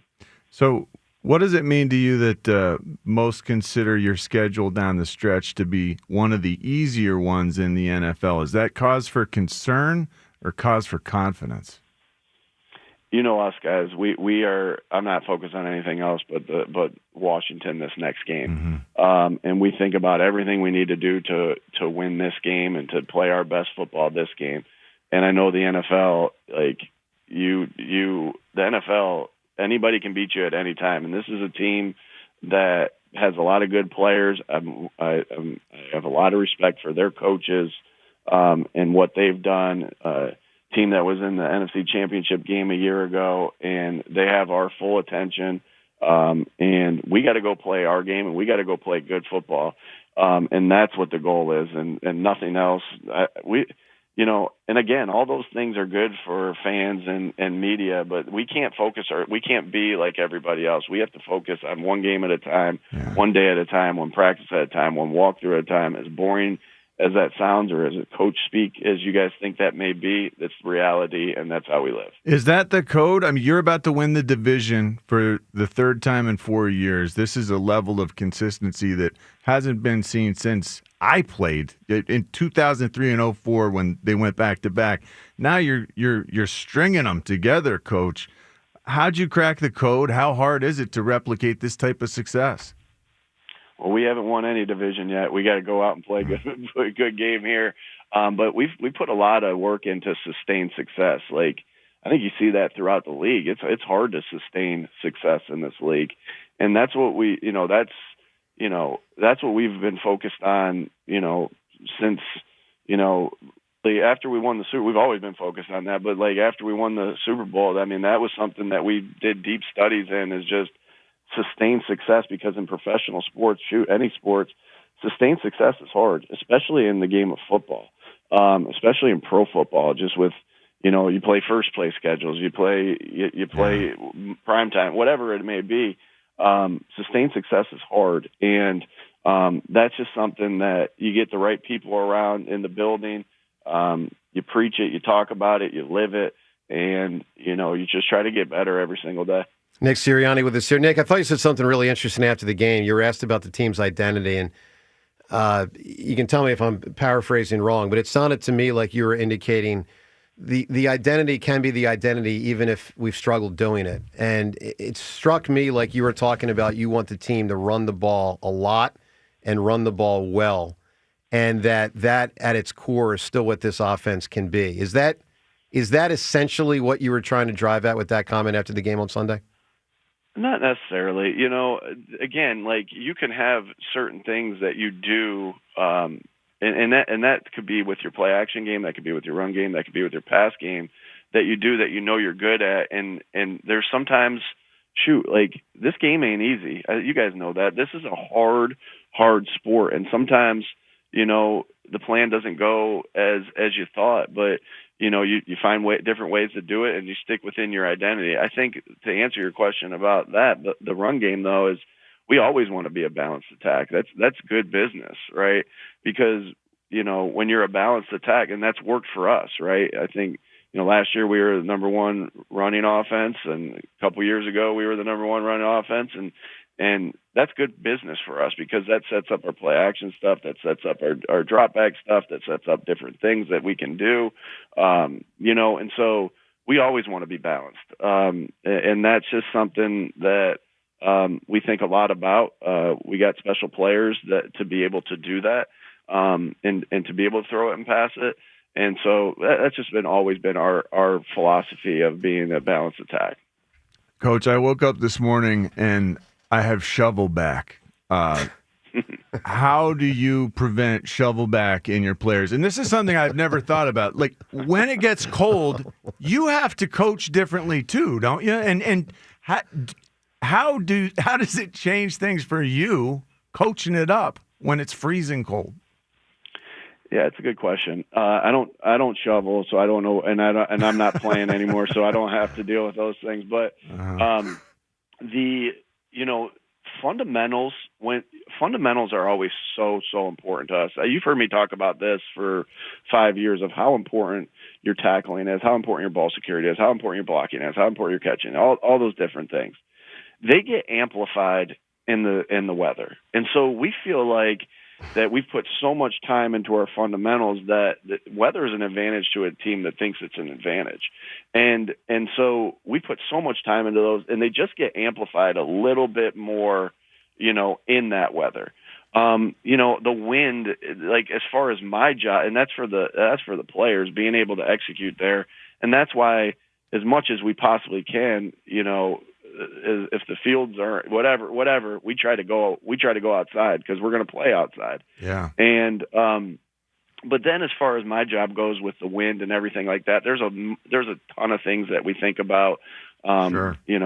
Particularly for the offense, special teams, but also playing defense with that. And so there's a lot of just like when someone asks me, why'd you do this in a situation, or what was your thought process in a situation? That process was thought about, and that decision was thought about for the past 17 weeks, not just in the spur of the moment. well, it's the same thing with the weather. My decisions of, taking the ball, calling timeouts in certain spots, I won't get all into that. I don't think that's smart for me to go too far into that. But those decisions have been made, through the 17 weeks. Now, that doesn't mean things don't adjust based off the wind and all those different things of how it's blowing that day. But, we spent a lot of time, when I was young in this business, they'd be like, every detail matters. I'm like, yeah, that's just something you say. But no, every detail matters. Like every single detail matters, especially when you have the parity that you have in the NFL. Hey, Nick, we are not going to be here Tuesday of next week. So we just want to certainly wish you, your family, and your football team a Merry Christmas, obviously, as we get closer to that. Of course, good luck versus Washington, but also Merry Christmas to your whole squad. I appreciate that. Merry Christmas to you guys. Well, happy holidays, and you guys have a good Christmas. You too. Thanks, Nick. Coach. All right, there he is, Eagles head coach Nick Sirianni. All right, 215-592-9494. James, he didn't like speculation on Jalen right there. I mean, no, he was not having it. He did kind of shut it down. He did kind of show a little signs of, I guess Jalen's okay. Can I make a? Can I make nothing to worry about there? Can I, as Hugh Douglas likes to say, recklessly speculate? Well, we did see him not feeling great after the play, and he'll be on the injury report. Of course he will. He basically said, "Shut it." Yes, of course he will. I loved it. I thought he basically said, "Shut it." Keep your mouth. But he was the reason is he was laughing as he said it. Well, I mean, the reality you is guys are speculating. He either is or isn't going to practice today. That has nothing to do with whether he plays on Sunday or Saturday. Dare you speculate? He's either going to practice today or not. How dare me? How dare me? All right, 215-592-9494. Always good having Sirianni on. Coming up, your reaction, phone calls and everything. And Eagles, a Super Bowl contender or not? 40% told us yesterday in the poll no.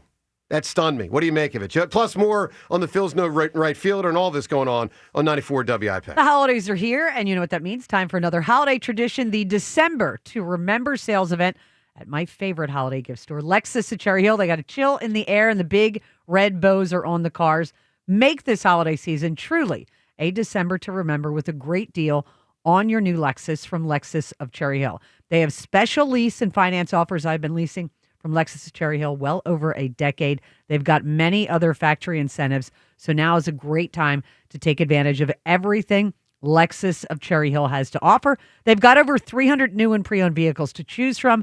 The 2026 Lexus, they are arriving daily. So deck the driveway this year with a new Lexus during the December to Remember sales event. Lexus of Cherry Hill, they are now an 8-time J.D. Power Dealer of Excellence for the customer sales experience. So stop in, see my friend Tony Labello and his team, or visit LexusofCherryHill.com. That's Lexus of Cherry Hill, family owned and operated. Offers to qualified buyers. For J.D. Power Dealer of Excellence information, visit jdpower.com/US-DOE. Hey, UD fam. Need a great spot for your next event? The iconic Klondike Kate's Restaurant and Saloon, nestled in the heart of Main Street on the University of Delaware campus, is the place. And this season, don't miss the Christmas sleigh bar at Klondike Kate's. Enjoy festive vibes with Bud Light and Michelob Ultra specials all season long, now through the new year. Plus, stop by on Tuesdays for half-price Kate's original nachos, or hit happy hour any day with $4.50 Corona and Corona Light specials and more.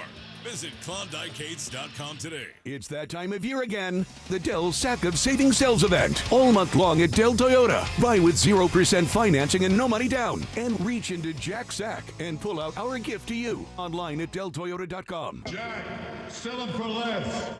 Enjoy even more before you spin with Caesars Palace Online Casino. Download today and register with code RADIOLAUNCH. $10 no deposit casino bonus on select slot games. One-time wagering requirement. Plus 100% deposit match up to $1,000 on select slot games. 15 times wagering requirement plus 2,500 bonus reward credits. Must be 21 and physically present in Pennsylvania. Minimum wagering within 7 days required to unlock bonuses. Full terms and wagering requirements at Caesars Palace Online/promos. If you or someone you know has a gambling problem, call 1-800-GAMBLER. The Robin Ford Red Tag year-end sales event. Drive a new Ford F-150 with 0% financing up to 60 months. With 0 down plus make no payments for 90 days. Online at robinford.com. Pros don't just show up.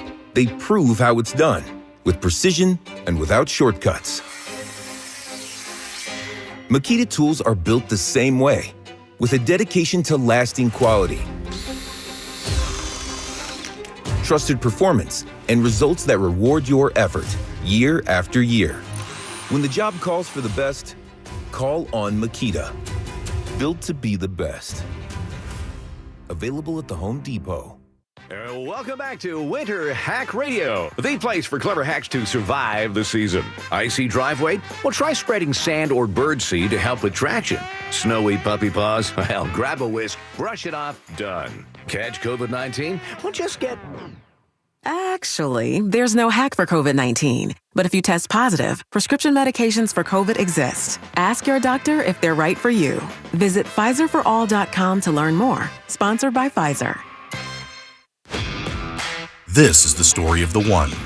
As the purchasing manager at a manufacturing plant, she knows the only thing more important than having the right safety gear is having it there when you need it. That's why she partners with Grainger for auto reordering, so her team members can count on her to have cut-resistant gloves on hand, and each shift can run safely and efficiently. Call 1-800-GRAINGER, click Grainger.com, or just stop by. Grainger, for the ones who get it done. I know that hiring can be challenging. You need someone to match your role perfectly. Well, now you can meet them fast on ZipRecruiter. Build your team, build it sooner. Meet your match on ZipRecruiter. Just head to ZipRecruiter.com/free right now to try it for free. That's ZipRecruiter.com/free. Meet your match on ZipRecruiter. Try it free. Imagine the perfect chicken tender. Crispy, juicy, for lack of a better word, tendery. Now imagine these perfect tenders at Wendy's. 'Cause they are.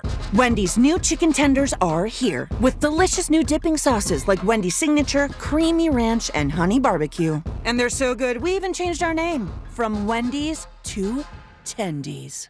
I believe that's what the kids call manifesting.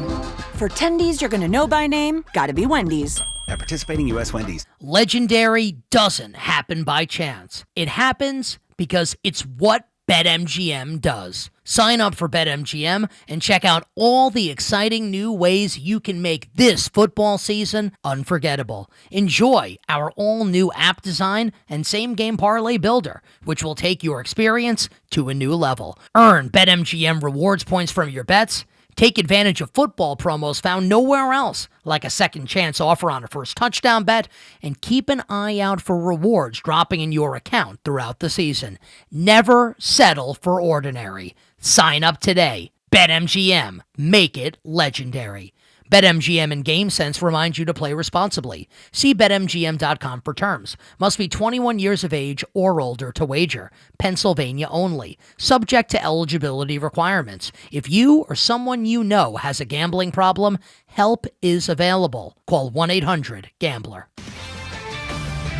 This is Boomer Esiason with an Odyssey Sportsman Ed. Since leading Indiana to its first Big Ten championship since 1967, Curt Cignetti has been busy. He watched his quarterback, Fernando Mendoza, win the Heisman and was featured on 60 Minutes Sunday night. Cignetti's methods are already being studied, especially his work smarter, not harder approach. The Hoosiers practice only 6 hours per week. They're healthier and fresher on game days. I'm Boomer Esiason. Hey, Joe DeCamera here. All right, there is still some time, although not much.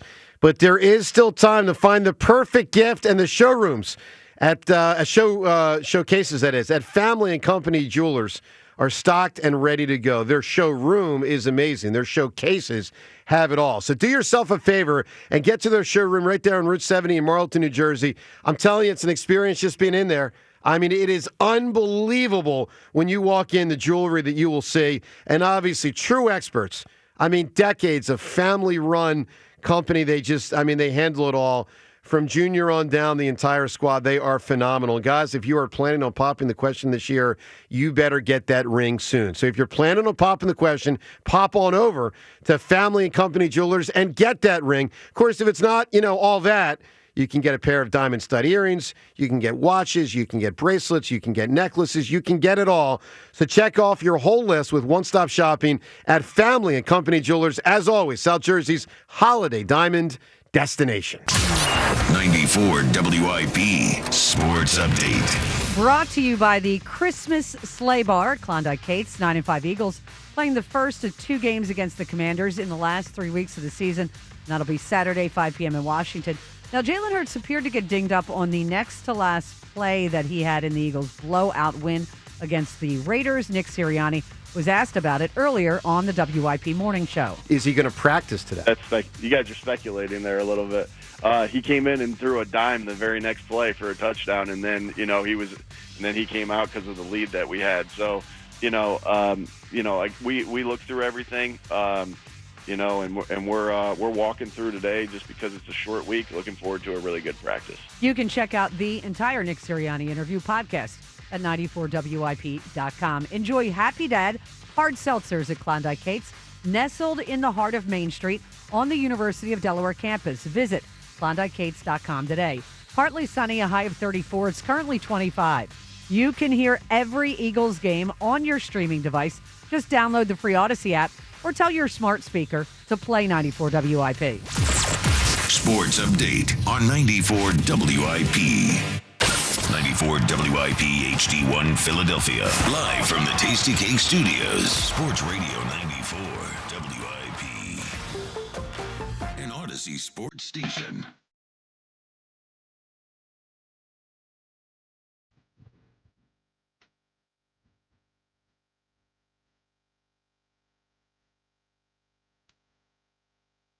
James is such a sucker. If Ruben's in here, it's getting funky about it. Playing good music. This music is outstanding. James could play this every day. Yeah, Funkadelic. Yeah. It is good. Bring it. All right, Joe DeCamera, John Ritchie, Seltzeria, and Mr. Ruben Amaro, as he's with us about once a week here. Love having Ruben in. Ruben, what do you got over there right now? It's official. Adalis Garcia, signed player. Signed player. Signed. Not reportedly signed Not anymore. reported. Good. Excellent. It's now signed. Got the inside. He passed. No, it's not. They not posted inside. it. It's posted. He got the email like everyone else. Yeah. That's right. Fair enough. All right, so you passed the physical? Yep. All right, without naming names, because I know you probably won't be able, did you ever sign a player, thought you had him, guy fails a physical, you don't have him? Yeah, I can name a name. Sure. It was Sandy Alomar. Wow. Oh, no way. How about Really? that? I love Sandy Alomar for a lot of reasons. He was Former going to be a teammate, backup. right? Yep, former teammate. And he was going to be a Phil? He was going to be a Philadelphia Philly. Really? He's going to be our backup, and I can't remember. I think it was maybe 2010-ish. So he would have been Is he old. still playing? Yeah, very end. Yeah, for him. It was the very end, and he sort of got a CD on his knee. But he was only going to. I mean, he wasn't going to play that much. He was a little disappointed. So let me ask you I this. would love to have had him. He's a great dude. When that happens, the doctors come to you and say he failed and here's why. Do you then have the choice as the GM of whether to proceed forward? Absolutely. So it's your choice to say whether you and you just normally trust the doctors and say, okay, I hear you. Yeah, they said, listen, here are your risks. Yeah. This is what what you're going to be on the hook for, and at some point it's going to be an issue. And then you have to make an assessment as to whether it's worth the risk. Yeah, that makes sense. All right, 215-592-9494. Let's get a lot of calls in this hour as we lead you till 10 o'clock. Joe and Hugh at that time. Tally right now. Tally, good morning. Good morning, Mr. Camera. Good morning crew. First things first, I would say it was the best 3-hour ride going down Saturday to see you and Shady and Cherry Hill. One of the highlights of my life. I thank you so much Thanks, for Tally. who you were, Joey. Great guy. Thank you, sir. It was nice meeting you. Wonderful people. We were all over the place. Four different locations with Gran Coramino. Matter of fact, 5 when you count lunch. And matter of fact, 6 when you count starting from Philly, and 7 when you talk about ending up back in Philly. And Tally, we met so many great people that day. And by the way, how cool was Shady? Was he awesome or what?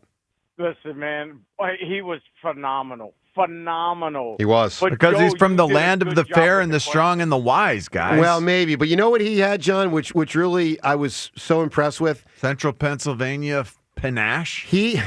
He really, truly enjoyed meeting the fans and interacting. He gave people extra time. Like, yes. I've seen a lot of high-profile athletes.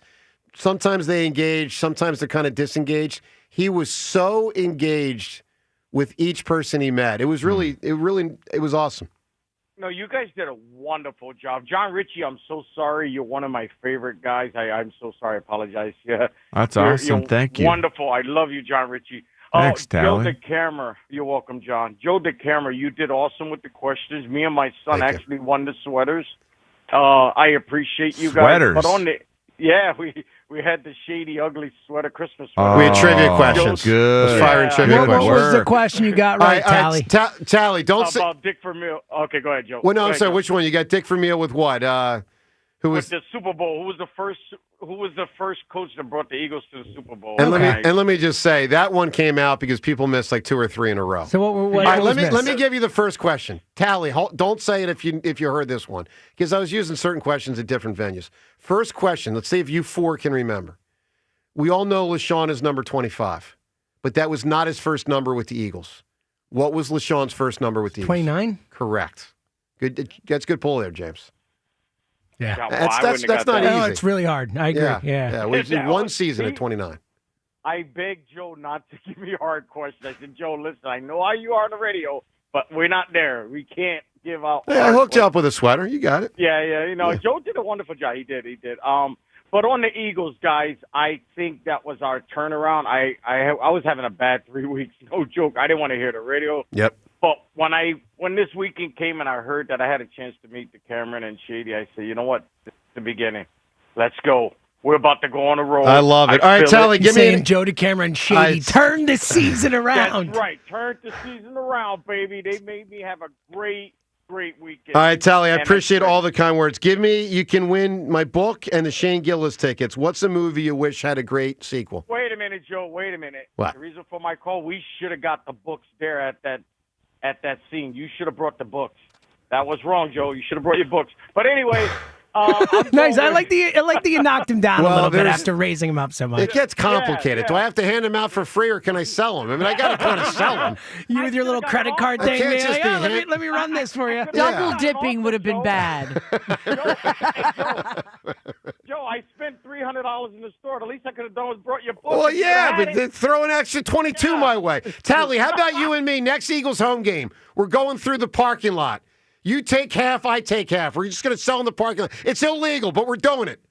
Tally will sign your book for you. I'm doing it for you for free, Joe. I'm doing it for you for free. You have an appearance today, don't you? I do. There you go. I do. You need to relax a little bit, Yeah. buddy. Listen, Take it You easy. know how tempting it is to go to the parking lot and try to sell the book? I mean, there's 75,000 Eagles fans, Yeah. and you're not allowed. Well, I mean, people take pretzels and stuff. Just go for it. You know. Maybe get arrested. It's okay. It's worth the shot. Going in with a ski mask on. Who wants a book? Joe DeCamera, radio, WIPO's Joe DeCamera arrested in parking lot. Tally, I need an answer. What movie do you wish had a sequel? Joe, I don't know if this is going to win, Yep. but I'm going with Stir Crazy. I don't know that movie. It's Richard Pryor and Gene Wilder. Okay. All right. I'm sorry. I can't. I feel like that might have had a sequel, like a I don't know, really they did a bad few one. of those together, like Brewster's and all that. They had like a Brewster's. I was- love Brewster's Brewster's. great. That's Great unbelievable. Tremendous. Let's talk to Ken and Cinnaminson. What's up, Ken? Good morning, friends. How are you today? Great, Ken. So on Adolis Garcia, very quickly. Yep. This is this is a Dave Dombrowski signing, right? A 30-something-year-old guy who was pretty good a few years ago. Hopefully, he can be pretty good again. It's a zero risk, right? And he can play really good defense, but it's just Max Kepler revisiting, Whit Merrifield revisiting, so on and so on and so on. So hopefully, this guy is not the right-handed bat we've been missing. So, Hey, Ken, what kind of dog is that? I'm not sure which one it is. Not sure which one it is. There's two of them. So one of them's a golden doodle, and the other one's like a little pit bull mixed with 17 other different things. Oh my God, Ken! I can't believe you have a pit bull. This Yeah. is just things Me are too. getting weird between you and I. Rhea and Ken, this is the story of 2025. If you saw her, you would not think she had any pit bull in her. She doesn't really look like a pit bull, but That's okay. yeah, We love them anyway. but something like 30% of all dogs in America have some pit bull in them now. Yeah. because there's of them, Yeah. so. Amazing. Crazy stat. That last drive that the Eagles had Sunday with the backups, they had more yardage in that drive than the Raiders had in the entire game. Wow. And that was with their backups. So it just speaks to how bad that Raider team is. I think part of the skepticism of the 40% is the recency bias of how bad Jalen Hurts in particular. I mean, it all comes back to the quarterback and how bad he has looked for the previous 5 weeks. But when you look at the NFC field, there's nothing out there that you should look at that says to yourself, this completely precludes the Eagles when they're playing well from reaching the Super Bowl. I totally agree, Ken. Absolutely, totally agree. The key is going to be playing well. I mean, they turned the ball over 7 times in 2 games. And that's the only real outlier for the offense for those 2 games was 7 turnovers. Otherwise, the offense didn't look a whole lot different than it's looked all year. So if they clean up the turnovers and they just play good defense, which I think is a given, I don't see why you wouldn't at least see them in an NFC Championship game, which if you're in the NFC Championship game, by definition, you have a chance to go to Well, there's no question about that. That's right. Yeah. I think it's just recency bias. I still have faith in the 53 guys. And, of course, I have unyielding faith in Nick Sirianni. Yeah, I know you do. All right, Ken, give me a big answer. What movie should have had a sequel that would have been great? I'll tell you what, I would have loved to have seen how the 1939 mental health system would have treated Dorothy after The Wizard of Oz. Oh, interesting. It's interesting. Wizard of Oz. No, seriously, I was in this place called Oz. I'm serious. Wow. Wizard of Oz isn't bad. I don't know if it's a fun sequel. No, I but mean, it's just it's interesting. And now I'm thinking of 39. I'm thinking of Gone with the Wind. I mean, does she get Rhett Butler back or not? I mean, frankly, my dear, I don't give a damn. Rhea, you beat me to it. Come on. Split second. Come on. That was perfect. Well, how about Casablanca? Does he die in the war? Like Rick goes back to the war. He's going to the war. He's going in. Well, he's not going in. He's going to go fight. Did he say he's going to go fight? Yeah, I think Rick? the idea is he's not getting with the love of his life. No, I think the idea is he's still going to stay there and help, like the. No, I think he's part of the resistance. He's part against of the Germans. resistance, yes, but he is not fighting. He's doing what he's doing, helping people through Casablanca, like he did for Laszlo. I'm not sure. I don't think he's going to fight. All right. Anyway, Twitter poll question of the day. Let's round out 2 different Twitter poll questions, both brought to us by Armin Chevrolet. This holiday season, make sure you arrive. Wherever you're going, arrive at a new Armin Chevrolet SUV. Check out Armin's incredible lineup of SUVs at arminchevy.com. Together, let's drive to Armin Chevrolet. All right, so the poll question about what is the greatest concern about the Eagles moving forward, we had a bunch of different answers today. So the 4 choices we give you is Hurts, the O-line health, the Patullo-Sirianni combination as coaches of the offense, and team chemistry. Now, John, which one was your vote? Were you team chemistry? Chemistry, I am really conflicted on multiple answers here. But I think you said team chemistry, Ruben. Which one did you say earlier? You said I said O-line. O-line, Hurts is your team chemistry, close to. I think is what I am. I said Hurts as number 1. Rhea, you said Hurts as number 1. Right. And James, you were O-line health. Offensive line health, yep. All right, John, which one do you think won the poll? O-line health. It Hurts. does. O-line health wins it by a considerable margin. 56% say O-line health. Oh, that's big. 22% say Patullo and Sirianni. 17% say Hurts. That's also hopeful with the O-line health. We're hoping it's the O-line and it's not the coach and the offensive coordinator and the quarterback and everything else. Because Lane coming back, we know that's going to help things. I do think Fred Johnson could be part of the answer. To be the guard instead of Steen? To make things a little bit better. To start? Yeah, maybe. I think Steen has been, the weakest link. Well, clearly. I think Fred Johnson, having played guard a considerable amount in his career, you bump him inside. I know you got a few weeks left to work things up to full capacity prior to the postseason. I think that could be the best version of this offense. I think those are the best 11 guys on the field if Fred moves the guard. Yeah, one of the biggest strengths has been the O-line over the last couple of years, and it has not been a strength this year, and that's the reason why their offense has gone backwards. But I'll tell you, Ruben, I think they've played much better lately. They have. They are playing better. No, the O-line's playing much better. No question about it. I mean, they're opening up some holes. Tank's got some yardage, and now guys, Hurts has clean pockets. Starting to get going. Ruben, one of the problems with the way Jalen played at the end of November and the beginning of December, he had clean pockets. He wasn't under incredible duress. Right. Like he was dropping back with clean pockets and not able to do anything. my thing is this, though. I like the fact that they're going to finish. I believe that they'll finish stronger than what we have seen through the middle of this season. And really, it's about what have you done for me lately? How well are you playing as you work your way into the playoff picture? Right. And if they have that kind of solid momentum, if they play clean games like they did, cleaner games like they did this past clean game, pockets, you have to have open receivers too. That helps. It helps if you've got if you have route combinations that actually help your receivers get open. Right. It also helps to throw the ball to the open receivers and do Also it on, helps- on Well, time they and in also have to stride. catch them because they've had some drops. Some now. of that, but let's not misconstrue. Jalen was the biggest issue for a Not month. perfect, but when he is good, he's really good. He Mm-hmm. can throw a deep ball now. Well, he can throw a great deep ball. All right, the other poll question, people have more faith in the Flyers making a run, and I think that's the right choice. 64% say Flyers, 36% say the Sixers of who goes further this year. Well, here's one possible just explanation. They both make the playoffs, but the Sixers are in the play-in thing, and so they don't even technically make it to like the first round, as they call it, and the Flyers lose in the first round. Flyers went further. I know. I just feel Right, like James? I just feel like just based on because the Sixers are going to be in the 7 to 10 range, I think. I just feel like based on 7 to 10. just talent alone, I think the Sixers are more overall talented. Let me explain this to you, Ruben. A third-line Flyers winger who no one's ever heard of is going to have more talent in April and May than Joel, who probably won't be able to answer the bell. Not I'm to serious. mention, it's just I'm easier. serious. It's easier to win when you're the worst team in hockey. Like it's Well, just that too. easier to win a It's playoff happened series. before. Yeah, it It happens doesn't so happen much in basketball. in the It's NBA. so rare. All right, let me ask this. So, it happened over the weekend, and it kind of flew under the radar. Joel scored 39. He had a double-double on Sunday. And he said he's feeling better. Yeah. He looked good. He looked pretty good over the weekend. So, Rhea, are we to... No. No. I'm shocked. How long Rhea, does really? feeling Sure? better last? Ask again in a month. Yeah.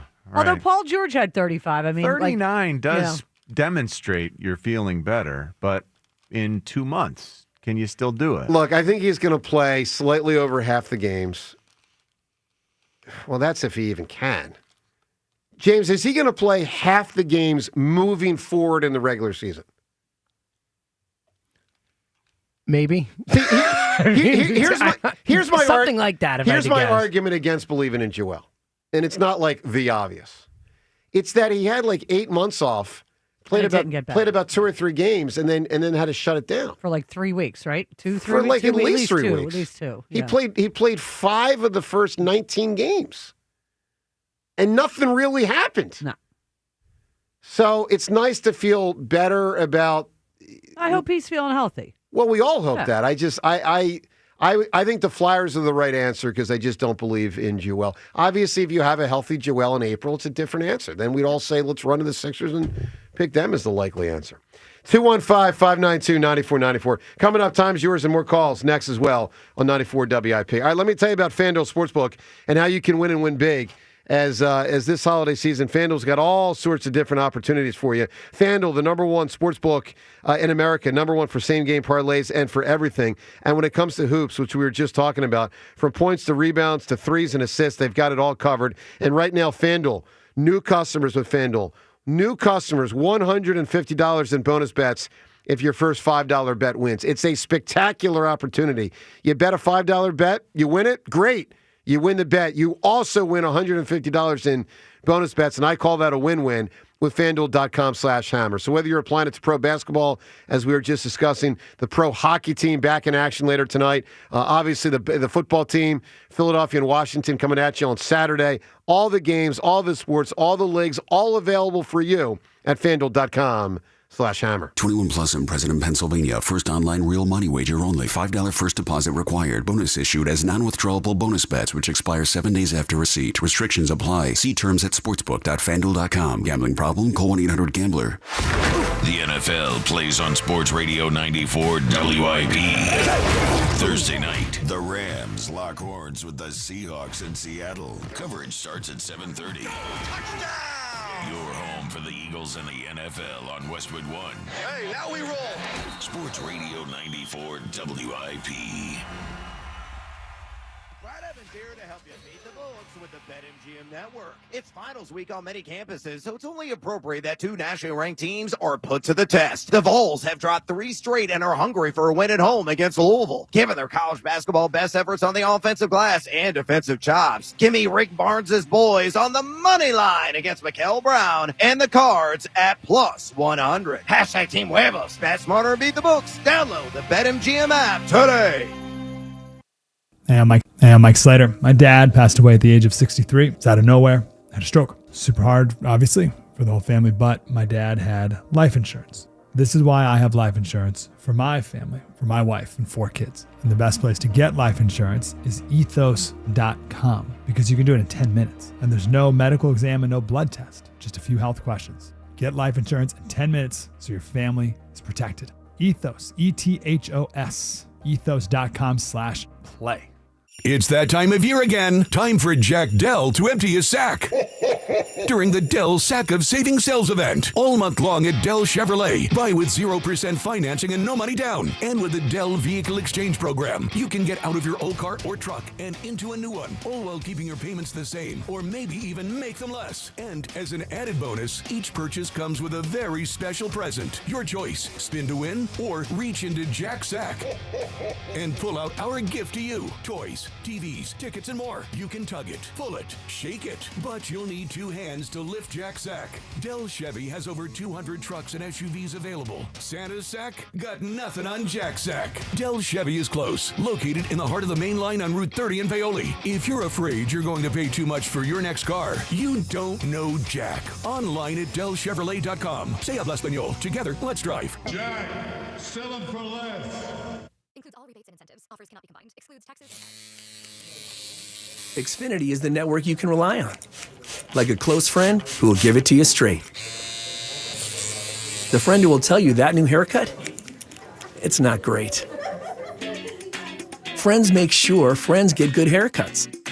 And Xfinity makes sure you get a good deal on Wi-Fi. Xfinity gives you reliable fiber-powered Wi-Fi at our best price. This holiday season through January 4th, get gig speed Wi-Fi for just $50 a month for 5 whole years. No strings, no commitments. Just super fast, reliable gig speed Wi-Fi with our best equipment and unlimited data included. Save yourself from questionable decisions and save over Verizon and AT&T. Xfinity. Imagine that. Restrictions apply. Requires paperless billing and autopay with stored bank account. Taxes and fees extra. Xfinity Internet powered by fiber and connected to premises by coaxial cable. Actual speeds vary. Winter is coming. Is your roof ready? Call Home Genius Exteriors now and get 50% off materials for your new roof. Plus, no interest and no payments till 2027. Winter won't wait, and neither should you. Call Home Genius Exteriors now at 855-U-R-GENIUS for your free roof and attic inspection from one of our experts. That's 855, the letter U, the letter R, Genius. Home Genius Exteriors, the genius choice in roofing. See website for details. Hey, it's Rhea Hughes, and you know the holidays are here when Tasty Cake rolls out their winter treats. My family loves them, especially the Frostbite donuts and those mint chocolate candy cakes. Perfect with a cup of coffee while wrapping gifts or watching the game. So before the season slips away, stock up on your favorite Tasty Cakes and share that Philly-made sweetness with the ones you love. Make your holidays tasty with Tasty Cake, and remember, accept no substitute. Nationwide is so much more than a great insurance company. They're one of America's largest financial services companies. Like how I'm more than just Peyton Manning. I'm also motivating Manning. When I say insurance, you say financial services. Insurance. Financial services. Insurance. Financial services. Now when I say nationwide, you say is both. Nationwide. Is both. Nationwide. Is both. For your insurance and financial needs, Nationwide is on your side. Nationwide Investment Services Corporation, member FINRA, Columbus, Ohio. Oh no. Ah, that's the sound of someone who's misplaced My debit card. their debit card. Where'd I leave that thing? Not at the gas pump, or the checkout counter, or the roof of your car. Now, if he has the Chase mobile app, he can use Card Lock. Wait, I could just lock my card. Yep, just a few tippy taps on his phone, and that sound? That's peace of mind from Chase. Chase mobile app is available for select mobile devices. Message and data rates may apply. JP Morgan Chase Bank N.A. member FDIC. Febreze. It's a classic odor tale. You fried fish for dinner, cleaned up, but the smell is still in the house. And the neighbors are coming over for game night. They're on their way. And then you spray Febreze Air Mist. Febreze Air starts working instantly to fight even your toughest odors, so you go from fish to fresh like that. Now all you have to worry about is Pam cheating at charades. Breathe happy, Febreze, la la la la la. Let's be honest. This year, she doesn't need another practical gift, not another kitchen gadget or gift card she'll forget to use. What she really wants and deserves is something that sparkles from my friends at Benari Jewelers. And the Benari team is so helpful. They'll make sure you walk away with a gift that will wow her. The associates at Benari, they're so helpful. They're so caring. They're so knowledgeable. Yoni's my guy. He's helped me design my wedding ring, my ring. He's so talented. What a pro.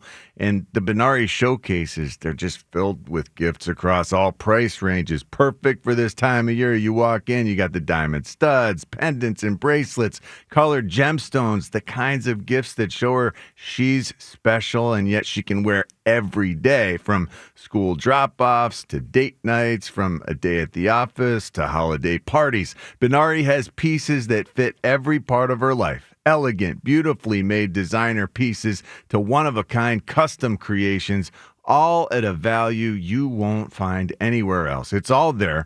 And when she sees that Benari signature yellow box, you'll be so glad you listened to me and skipped the practical and went for the sparkle. Benari Jewelers, 2 locations, Exton and Newtown Square, or online at BenariJewelers.com. 94 WIP Sports Update. Brought to you by PDQ Signature Systems. Eagles will hold a walkthrough with a short turnaround this week, playing Saturday at Washington, 5 p.m. Commanders shut down Jaden Daniels for the rest of the season. Meantime, Jalen Hurts appeared to get dinged on a run in the Birds' blowout victory over the Raiders, with Joe DeCamara asking Nick Sirianni about it earlier on the WIP Morning Show. Is he going to practice today? You guys are speculating there a little bit. He came in and threw a dime the very next play for a touchdown, and then he came out because of the lead that we had. So like we look through everything, and we're walking through today just because it's a short week. Looking forward to a really good practice. Phillies made the signing of Adolis Garcia official, said to be for 1 year, $10 million. If you're in the restaurant, hospitality, or casino business, you need a PDQ POS system. With PDQ POS, you'll sell more, earn more, and work less. If you want the best, trust PDQ POS. PDQPOS.com. Partly sunny, high 34. It's currently 25. You can hear every Eagles game on your streaming device. Just download the free Odyssey app or tell your smart speaker to play 94 WIP. Sports Update on 94 WIP. Back to the WIP Morning Show with Joe DeCamara and John Ritchie on Sports Radio 94 WIP.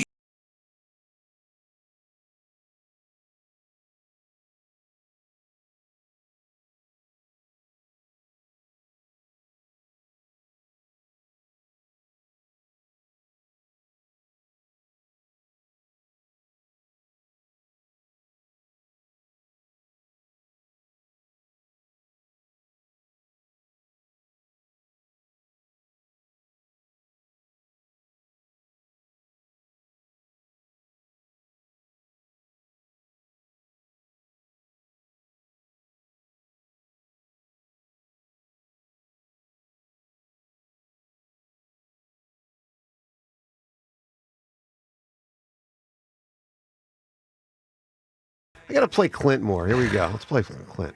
Go ahead. Make my day. Yeah, get that one in there a little bit more often. All right. Yeah, you're a real dirty Harry kind of vibe. Yeah, for sure. Oh, you were locked. Yeah. That was locked in. Yeah, me and Harry. Yeah. Cut You from and the Harry. same. It's like me and Dave Schultz. Cut from the same cloth. Uh-huh. No doubt. Oh.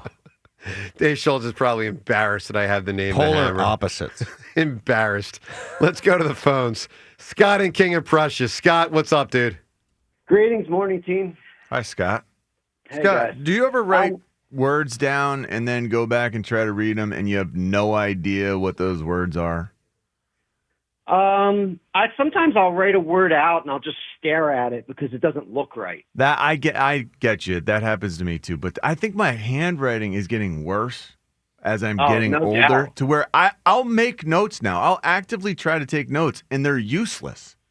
I can't tell John, what I'm trying to tell myself. Well, that's no good. John, I've been on hold for a long time. I got a page full of notes, and I bring can't it. read half of them. Bring it. Oh yeah, I know.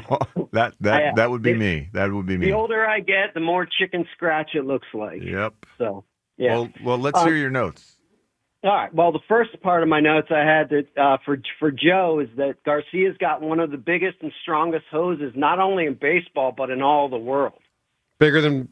Well, I'm not going to say it. And I was Let's make some gonna noise, say, come on. That's what I was gonna. That's what I was gonna say. I know what you're. They But can I, even and I measure just it. thought that might be too much. I mean, Probably is there's a point. There's By a, not saying it, you said it. well, so. I didn't say anything. In court of law, I couldn't be held guilty of anything. I didn't say it. Yeah. Tell us the truth, Joe. That's what I was thinking. I want the truth. That's what I was thinking. I was thinking about Nick Foles. Now, have you thought about how strange it is the way that you think about Nick? Well, you got to admit, and the way Scott, that's what you think about Scott when you teed- think about Nick. Scott Constantly? teed it up with his use of hose. He knew. Scott, you admit you knew exactly what you were doing when you called in with the hose comment, right? I admit I knew exactly what I was doing when Yeah. I called in with the hose comment. Yeah, it's like snuffleupagus. You know, like it's just Absolutely. hanging out there. Absolutely. And Joe, I pay money to see you hawking your book out at an Eagles game. That would be. Wouldn't it be great, man, to go around the It would. parking lot with Oh, the my book? God. I could sell freaking You and the pretzel 7,000. guy in his dirty hands. Absolutely. I gotta cut a side deal with the pretzel guy. Yo, pretzel guy, sell the book. Just don't shake his hands. Exactly. Oh, I forgot about that. Oh, That was wild. That was tough. All right, Scott, Ruben. what else you got, pal? Don't let Herb well- Denenberg in there. Yeah. A quick question for Ruben. Ruben, I'm all for realignment in baseball. I think it would be a Stupid. win-win for the players. I think it would be a win-win for the players, and I think it would be a win-win for the fans because I think the product would improve on the field due to the less travel. Travel could be cut about 1/4. What's your take on it? I'm okay with it. I like rivalries. I Come loved on, it. I loved it. Ruben. I loved it when the Pittsburgh Pirates and the Phillies had a rivalry. Well, yeah, but that's Why not the not? but the heart of it is what Scott's saying is you could like they're talking about a thing where you don't even face the West Coast teams. You face them, but you just don't face them as many Yeah, times. I hate West Coast games. Come on. Sure. I don't like West Sounds Coast games good. because, especially I'm in the This studio. I'm there until realignment like would 4 make the o'clock in the morning. Yankees, the Red Sox, the Phillies, They're and the cursed, Mets in aren't the they? same division. I'm good. All right. I don't need to be in a division with 3 other teams that spend a ton You of got to money. beat the Come on, best, James. That's right. To be the best. You got to beat the best. No, I'd rather be like Tom Brady and beat up on the AFC East every year, and I still win the Super Bowl because I got a free pass to the playoffs. Scott, I still blame, and I'm serious about this. I blame the Phillies for acquiescing to the Braves entering their division in the mid-'90s when everyone knew they'd already won 3 or 4 in a row and we're going to have 10 more. I thought it was a disastrous decision by the Phillies to welcome the Braves. It was the right thing to do. Should have never voted for it, Ruben. You vote Right against, thing to not, do. not only do Come you vote on. against that, you try to get the other owners, even if you got to hoodwink them. You try to get the other owners to not go with For that. the good of the game, bro. I mean, it shut down Phillies baseball for a decade. Oh, I mean, listen. It was tough because Oh, the you Braves were think? good, but You think it was tough? yeah. Oh no, I had to face most of these clowns. It was All no right, Scott, fun. I need an answer from you, my man. A movie you wish had a sequel. Has anybody said E.T.? No. So let's play that What's one the out. sequel? He comes back? Yeah. I guess. Yeah. We got to send them home again? Yeah, it's like, all right, see you, E.T. He comes back with Maybe I don't he has know, an his offspring. children. Offspring. Yeah, comes back with But little I baby feel like love it. Yeah, I don't 'cause love it. Elliot's family. What are you his going to do to get children. like the bad guys aren't even bad really in E.T. Like they turns Don't out like that it. they Elliot's yeah, family. Bad hates answer. yeah, it's a nice E.T.'s component. I don't even like it that family. much. Bad The answer. children. Joe the in babies. Mayfair. Joe, good morning. Well, good morning. I do not have a lot of faith in the Tin Man. If he would have played a little bit less out of control, like he thought he was a 2-guard like Tracy McGrady back in the day, he wouldn't be as injured as he is today. But I will give him credit. He is playing under control. He's playing within the team. He's not over-trying. And I give him credit for at least going out there when he is playing, playing within the team and not thinking he's the number one option. Well, Joe, I also think he's trying to, I'll say this, jump less recklessly and fall Have you less seen him often. jump? Yeah, Well, that's what I was saying. Like, I haven't. Is that a jump? I have not seen a jump yet. John's right. So all those out of control drives fall into the court, 20 to 30 times a year do add up. Oh, a Career year. play. Dude, there were times he would do it 5-6 times a game. Yeah. Yeah, I know. I was giving him the benefit of the doubt.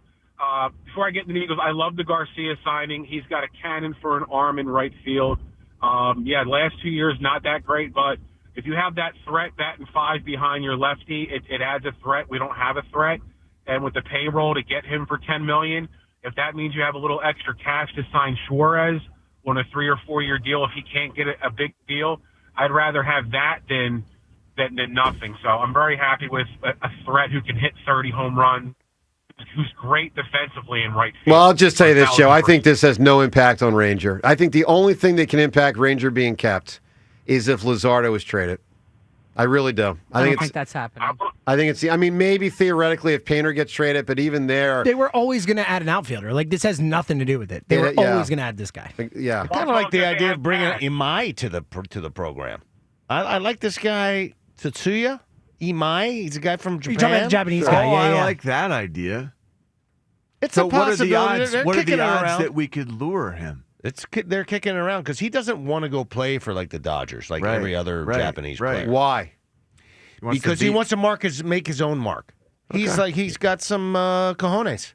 Okay, good. I like He the wants way to be his talks. own guy. Yeah. He wants to be his own guy. Be his own guy in Blaze Philadelphia. his That's own correct. trail. Blaze his own tribune. Beat the Dodgers. Oh, we've got a Cuban starting now in right field. Let's have a Japanese, go. a regular Japanese player. Mix it up. Okay, I like it. Could we realistically get him? I think they're trying.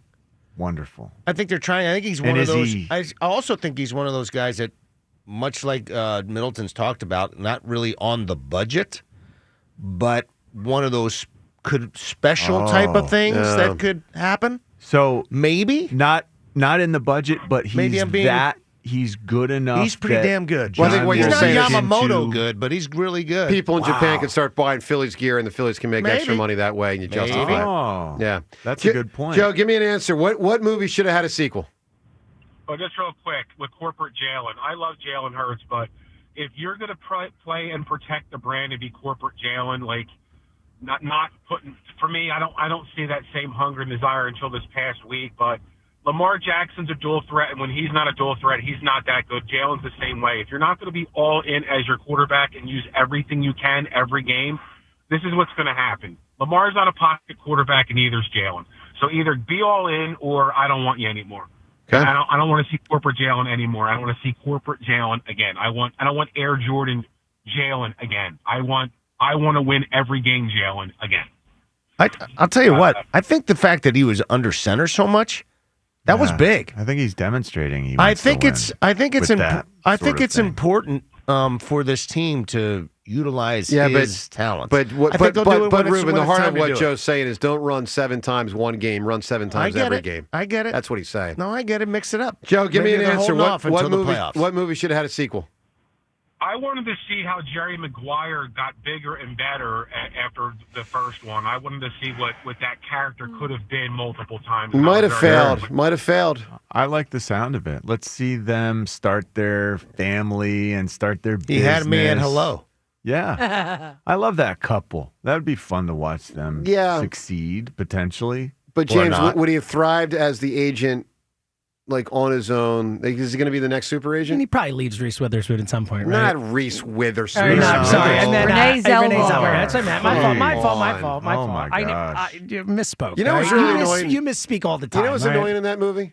The older sister, Bonnie Hunt. Bonnie Hunt? Oh, Yeah, she was. Why was she I mean, annoying? He was just trying to protect I thought her she was sister. watching I mean, this out. guy's coming out of nowhere, Protect like this. I like liked talking that like she a was maniac. protective. Like he's like a Bonnie Hunt has to listen to Bette Midler's The Rose. You got to listen to you got to lean in with your You heart. gotta stop. I don't think that relationship You gotta lasts. stop unloading Bette Midler on everyone. I'm telling you, Bette Midler, The Rose.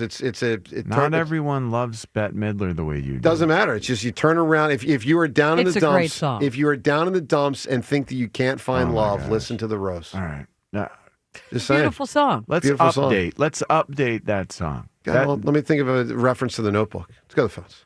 Let's go to Gary in Vineland, New Jersey. Gary, good morning. Some say love is Bette Midler. River.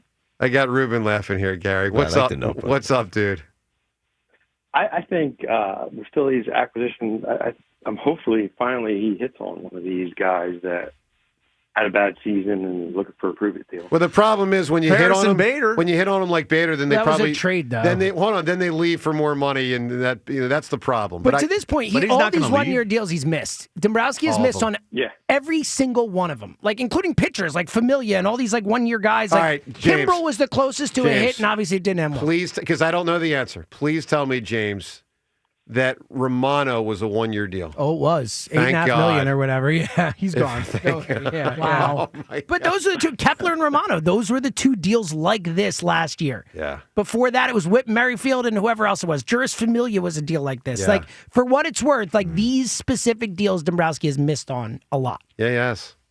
By the way, you know what Low also risk, high reward. You know what also hurts them? Because we talk about the $20 million for Casty. There's still close to $20 million applied to Taiwan Walker. Oh, yeah. And he'll probably be on the team. And I know 17-8, I know he bounced back. But I mean, guys, that's close to $40 million for very little production between Casty and Taiwan that doesn't get to be spent on a third baseman, a left fielder, a center fielder, a great setup man. I mean, That's the price of doing business in the game today. You're going to get, in a misses, 5-year deal, you're going to get 3.5 years of production, probably 3 years of production. Just that's where the game's at. That's the difficulty of being a GM in Major League Baseball. But Taiwan, you can't cut loose of those deals. Fair enough, but I'll say this, Ruben. Taiwan's really not that much different than the Jake Arrieta deal. I mean, it just has not But worked out. Taiwan has come back and done some different roles, different. But for 70-something, for something different for 70-something him. million, that hurts. Oh, it's a big miss. It's a There's lot no of- other way to put it. it's For a lot 2 of years, money. he stunk. Last year, he was okay. He was fine. And Yeah. I think he seemed better because he was so bad the years before. It was nice to just not have him be a disaster. I agree with but that. the guy was signed for $74 million. It is a bad signing. Like, Wasn't- full stop. Hey, wasn't Michael Lorenz in a one-year deal? No, they It was a traded trade. for him at the deadline. Yeah. Anyway, Gary, go ahead, man. I remember the first time Romano went in the game and they did a close-up of his face. I'm His like, eyes. "Ooh, I don't think this is going to be good. Yeah, Who's the eyes? he had the Adam Gaze eyes. Like, I don't want Yeah. those eyes leading my team. Come on, man. He looked scared. Yes, he Yeah, did. I agree. And he had all the gyrations on the mound. I didn't like it. He had some psychological stuff going down. All right. Well, I wish him the best. I'm just saying. And he's a great dude. Okay. Well, again, I mean, I sort of pull for him. I know I it was wish a him the tough best. year, and it was rough all around. I'm not giving him a pass necessarily, but there's some other okay. circumstances. Fair enough. All right, Gary, you got an Eagles point in here? Yeah, how about we have finally a offense that looks like an offense, and we had a game that was a full game. I mean, yeah, granted it was the Raiders, but if it was a 16-13 game, we would have been going nuts right now. That would have So at been least- frustrating. Yes, Yeah, frustrating. they Gary, pulled out what the good movie plays should against bad defense. have had a sequel, dude? So I had one that I thought that you guys would like, but then I didn't think of how a sequel could be. So then I thought of a movie that I absolutely love, Bull Durham. Crash and Annie get married. Nuke is up in the bigs. Crash is the manager of the Bulls. Nuke has to get sent down. Crash, builds him back up into the pitcher he was. Nice. I don't like the premise of your movie. I like the idea of Bull Durham 2, but you're just reenacting Bull Durham 1. That's what I was going to say. It's the same story. It's Yeah. the exact same plot. Yeah. No, that's not good. What's good is if if Crash becomes the manager of the major league team that Nuke's playing for. Yes. Oh, that's what There you'd we work go. his I way like up that. to. That's better than I like that. Nuke's Three. back in the minors. Sure. I don't need that nonsense. Let's do what we do every day at this time.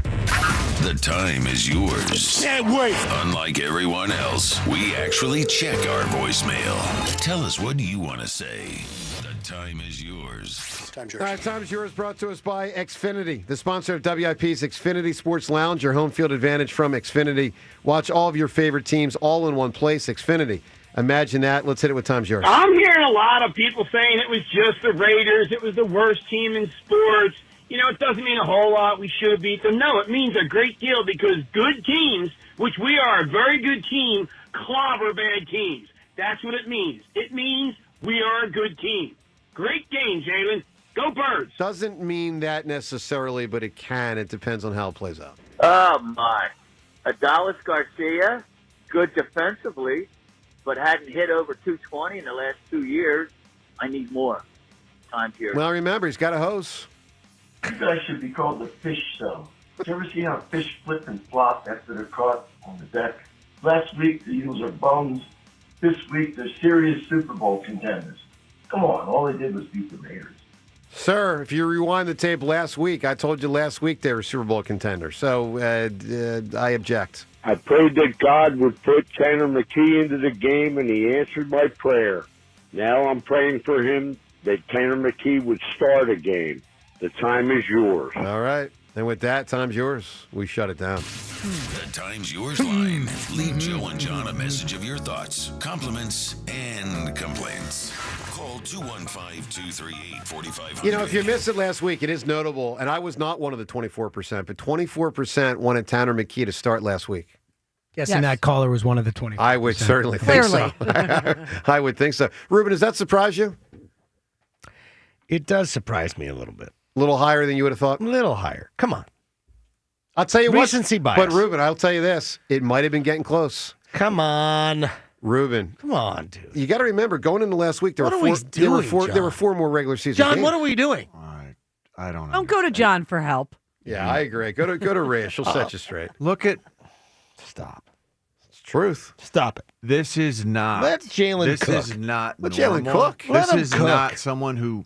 I'm just looking for Jalen to create an appetizer, let him alone the meal. Comprehends Let him what he's go. saying. He's a winner. Winner. Oh, Ruben, would you stop? He's with not a winner? Now you're annoying me. Now you're annoying me. Perfect. Just now. All right. Just now. All right, let's turn to it quickly here. We're looking for a movie that should have had a sequel because it would have been compelling. We're moving fast. Rose Ellen, what movie should have had a sequel?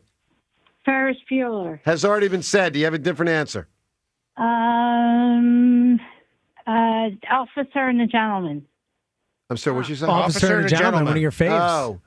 They probably get divorced because they're both wackos. Yeah, that's definitely not lasting. All right, JP, what movie should have had a sequel?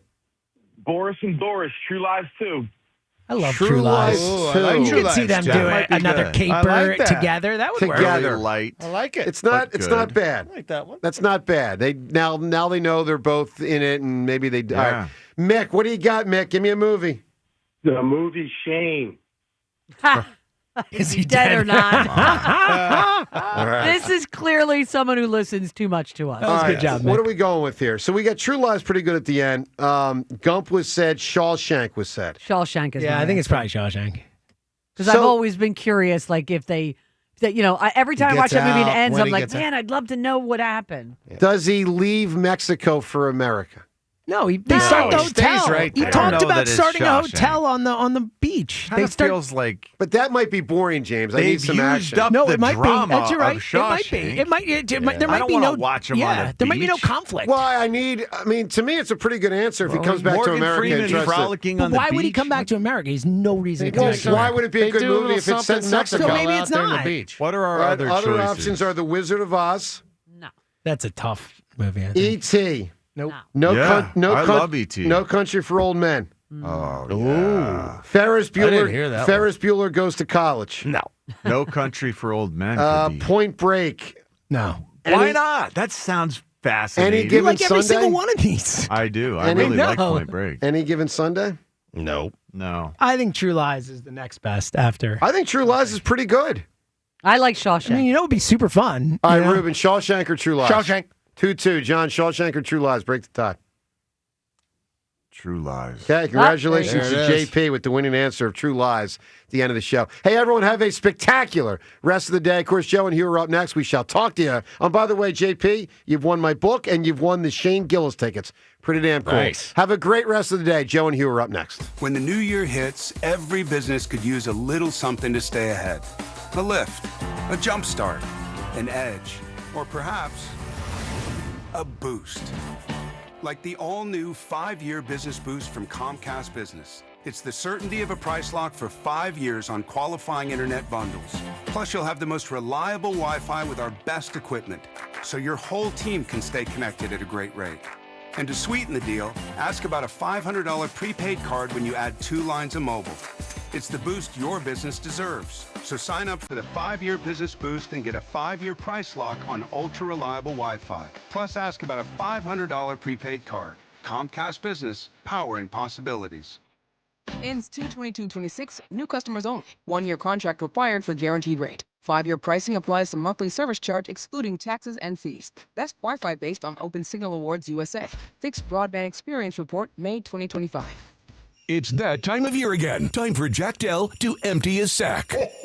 During the Dell Sack of Savings Sales event. All month long at Dell Toyota. Buy with low APR financing and no money down. And with the Dell Vehicle Exchange Program, you can get out of your old car or truck and into a new one. All while keeping your payments the same or maybe even make them less. And as an added bonus, each purchase comes with a very special present. Your choice. Spin to win or reach into Jack's sack and pull out our gift to you. Toys, TVs, tickets, and more. You can tug it, pull it, shake it, but you'll need 2 hands to lift Jack's sack. Dell Toyota has over 200 trucks and SUVs available. Santa's sack? Got nothing on Jack's sack. Dell Toyota is close. Only 8 minutes west of Exton on Route 30 in Thorndale. Or visit them online at DellToyota.com. If you're afraid you're going to pay too much for your next car, you don't know Jack. Se habla español.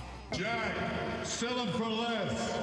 FanDuel, in partnership with Valley Forge Casino, is the #1 sportsbook for same-game parlays. From points and rebounds to threes and assists, FanDuel is the best place to combine your favorite picks into a same-game parlay or track every stat live, all in one easy-to-use app. And right now is the perfect time to join because new customers get $150 in bonus bets if your first $5 bet wins. So bet on the players you love the way you want. Head to FanDuel.com/GIGLIO to sign up today. FanDuel, official sports betting partner of the NBA. FanDuel Sportsbook is the official sportsbook of 94 WIP. 21 plus and present in Pennsylvania. First online real money wager only. $5 first deposit required. Bonus issued as non-withdrawable bonus bets, which expire 7 days after receipt. Restrictions apply. See terms at sportsbook.fanduel.com. Gambling problem? Call 1-800-GAMBLER. Right now, MyLowe's Pro Rewards members get 500 points for logging into their Lowe's app for the first time. Download the app and take advantage of all your pro benefits today. Valid 12/125 to 1/7/26. Offer valid for first login per organization only. Loyalty program subject to terms and conditions. Additional restrictions apply. Visit Lowe's.com/terms for more details. Subject to change.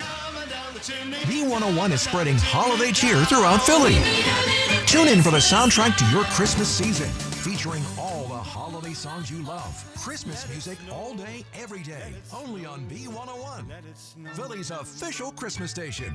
Jack Fritz from WIP here. Happy Honda Days is happening now at Scott Honda of Westchester and Vineland. Right now, lease the all-new 2026 Honda HR-V Sport all-wheel drive for just $279 a month, the 2026 Honda Civic Sedan Hybrid Sport Touring for $309 a month, or the 2026 Honda CR-V LX all-wheel drive for $329 a month. Catch these holiday savings before they blow away. Head to Scott Honda of Westchester or Vineland today. Make sure to tell them Fritz sent you. It's always smooth sailing at Scott. Subject to credit approval. Not all buyers or vehicles qualify. Hi, this is Joe Mederchik, PNC Bank Regional President. Across the city of brotherly love and sisterly affection, this is the season we gather together with family, friends, and neighbors. It's a time to celebrate all we've achieved and look forward to a new beginning as another year approaches. At PNC, it's also a time when we celebrate and thank everyone across the region for putting your trust in us. From all of us at PNC to all of you, happy holidays. PNC Bank, National Association, member FDIC. Hi, I'm Chef Franklin Becker. You know the jingle. Now discover the facts about Ozempic, a GLP-1. There's only one FDA-approved Ozempic made by Novo Nordisk. Learn about the real thing. Talk to your healthcare professional today. Call 1-833-OZEMPIC or visit Ozempic.com to view the medication guide and to learn more about Ozempic. Semaglutide injection 0.5, 1, and 2 milligrams.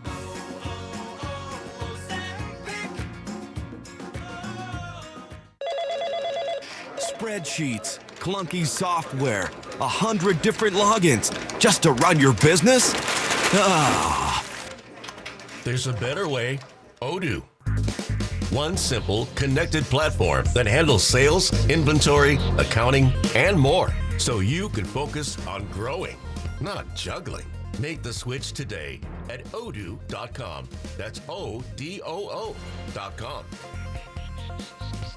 Do you owe $10,000 or more to the IRS like Joe? I started a woodworking business. I was able to build beautiful furniture, but had no handle on the business side of things, so quickly fell behind in my taxes. 1 year of being behind in taxes quickly turned into 5 years. I ended up owing almost $37,000. Then Joe found Tax Relief Advocates. I would hear ads for tax relief advocates. One day it just clicked. This is my exact situation that I'm in. So I wrote down the number and called from the car when I got home that day. TRA saved me 99% of what I owed the IRS, and that brought a huge sense of relief. If you owe 10 or even hundreds of thousands of dollars to the IRS, don't lose hope. Do what Joe did and call TRA for a consultation. I'm really happy that I made that call, and I finally felt like I could breathe again.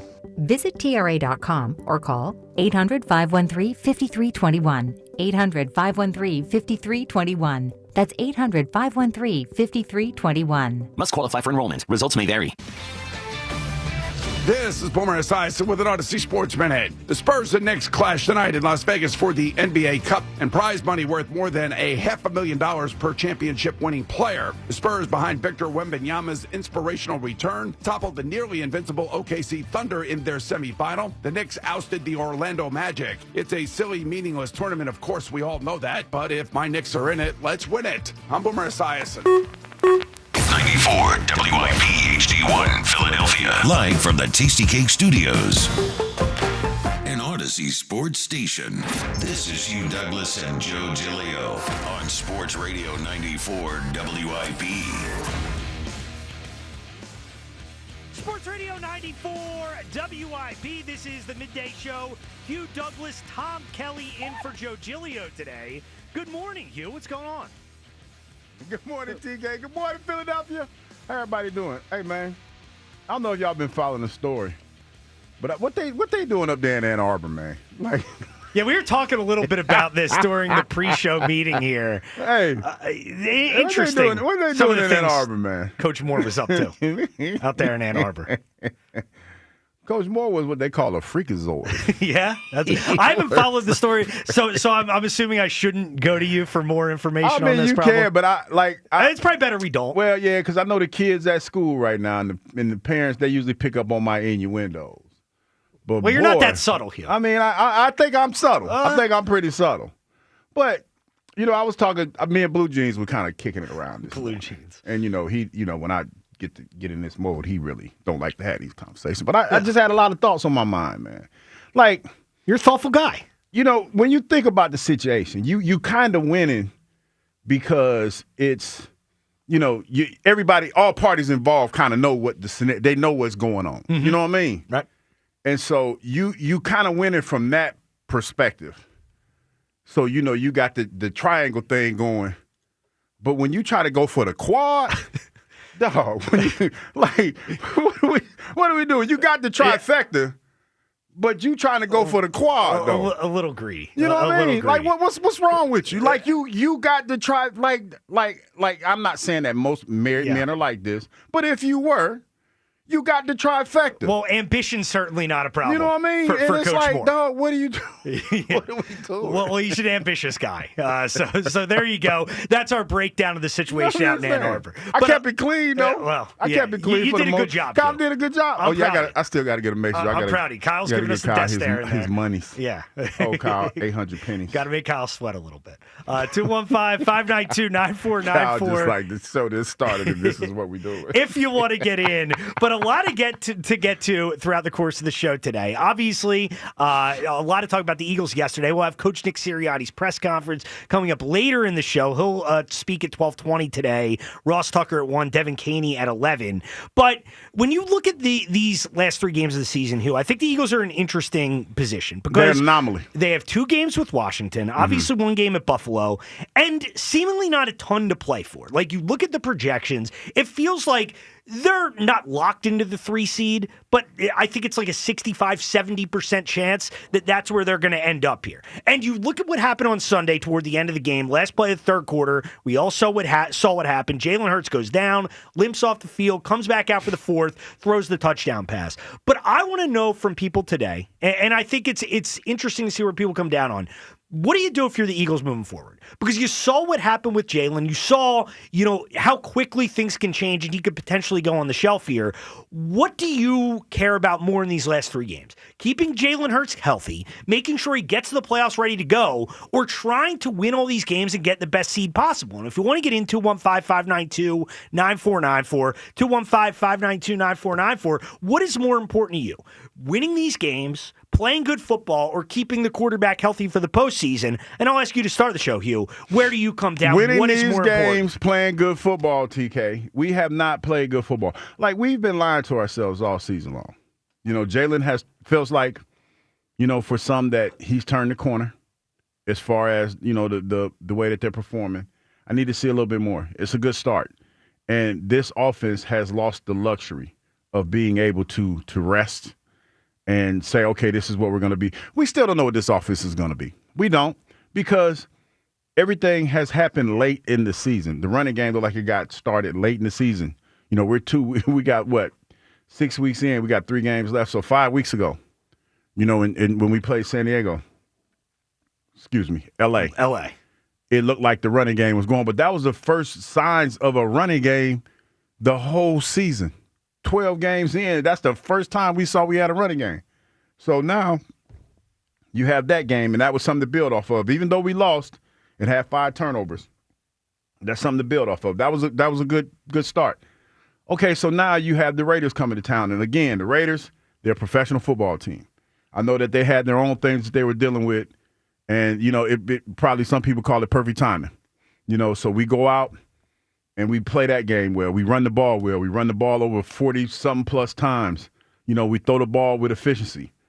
Still not enough to make me feel comfortable sitting somebody at the end of the season. No, play the string out. Yeah, and I agree largely. And I look at it this way. First off, you're likely to be the 3 seed. You still have a chance to improve. You still have a chance to be the 2, an outside chance of the 1. I mean, very small chance for the 1 seed. That being said, you win the last 3 games, see what happens. Crazier things can happen. And obviously, we saw last year, the Eagles were the 2 seed. That turned out to be incredibly important. One upset of Washington to Detroit, and the Eagles are hosting the NFC Championship game. But regardless, I still think these games matter. And I think your point is the better one. Regardless of the seeding, it's about building confidence. And it's important to remember what it felt like before that Raider game. Because this performance, it mattered. I'm not saying it didn't. They needed some confidence. They needed to go kick somebody's ass. I think that makes you feel a little better as a team and as an offense. But it means nothing if you don't keep building off of it. And if you slide back into this conservative style and you don't want to get Jalen hurt and you're more focused on that than winning these games, I think you could slip right back into this clunky offense, not playing well. And I think you put it perfectly, Hugh. In my mind, the offense has not earned the benefit of the doubt of us believing that they can just turn it on. They haven't done that. And I value the Raiders game, but I also value the previous 5 games more. And the previous 5 games stunk from this offense. And Jalen didn't play well. They need to get it figured out offensively. And you're not going to be able to do that without going, all out and trying to win these games and trying to fix this offense. You can't go back into, okay, well, we're going to save it for the playoffs. This offense hasn't earned that in my mind. Nah, I totally agree. And when you look at the teams that you're potentially going to be playing. Now, it's up in the air as far as the seeding right now, the number 1 seed, and who's the number 1 right now? The Rams, right? Rams are 1, and then Bears and Packers. The winner of that game on Sunday will be in the 2 So it's spot. still up in there. You're still up in there, and I know that we talked about it a little bit yesterday. There's a slim chance that you can move up in the seeding. There's a slim chance, but like I said, this team hasn't earned the right to relax. They haven't. We played a team that a lot of people feel like, they're Kameda-tan, no question about that. And you have to go out there and you have to build off of what you're trying to start, especially going into the playoffs. We don't want to be one and done in the playoffs. Yeah, and let's face it, a lot of what this comes down to is Jalen running the ball, because that was a big focus of the offense this week. And the numbers, they're not gonna blow you away. but it's not about him rushing for yards. And that's the thing with Jalen as a whole. It's never really about the stats. It's about the threat of doing it. And what you saw this week was his threat of running the ball, the idea that he would do it, caused the Raiders and caused that defense to play the Eagles a little differently, but it does come with some risk. We saw that on Sunday. Here was Jaws this morning on the morning show talking about Jalen and whether he would continue to run him. I'm not for quarterbacks running the football. I mean, there are times you have to call runs. There's no question. There's zone reads and all those RPOs. There's a time and a place. Obviously, they were good against the Raiders, but they're going to play against better defensive teams. I just don't believe you want to put your quarterback in harm's way. He's too valuable. Although Jalen certainly is a guy that can make plays with his legs, I don't like to see a lot of these designed runs. And I get it. Like, obviously, I mean, he ain't lying, but we ain't got the luxury. Our offense, man, sputters at times. And the reality of the situation is this. When you look at those, and don't get mad, go look at the stats, but the more Jalen throws the ball, the harder it is to win. The worse the offense is. Yeah. The more he throws it, it's harder to win. And that has been proven in the last 3 weeks. Absolutely. And you have to – his biggest threat to me right now is his ability to stretch the defense and run. Now, some of those plays are design runs. I think that's what Jaws is talking about, those design runs, like where you actually put him in harm's way. You need a few of those, in my opinion. You need that because the defense needs to know that he has the ability to take it, pull the ball down, and run it. Now, on some of those plays where it's off schedule and something happens and he runs, that's even good too because now it puts in the defense's mind that, hey, I got to watch this guy. You can't be as free with your rush. You got to be a little bit more buttoned up with your rush. You can't get out of your pass rush lanes because if you do, it's a good chance he'll take the ball down in the run. Yeah, and the one thing with Jalen, as him being the Eagles quarterback, that we know works for this offense is him in the designed running game. It's a big part of what they've done when they've been successful, and I think it's something they need to do moving forward. And here was Ray Didinger yesterday morning with the morning show talking about Jalen's runs, what it does for the offense. Yeah, sure. I mean, I was thinking that. I was thinking during the game what I just said to you guys, that, boy, when he runs the ball, it really does help this offense. There's no question about that. That's this, and I'm thinking this has to be part of the game plan every week is to have him run for some of these designed quarterback draw plays. I mean, they really are effective. Oh, yeah. And if they do nothing else, if they force the other team to spy him from time to time, which you saw the Raiders doing, not to great effect, but they did. Well, that effectively takes one guy out of the defense, and it helps you overall.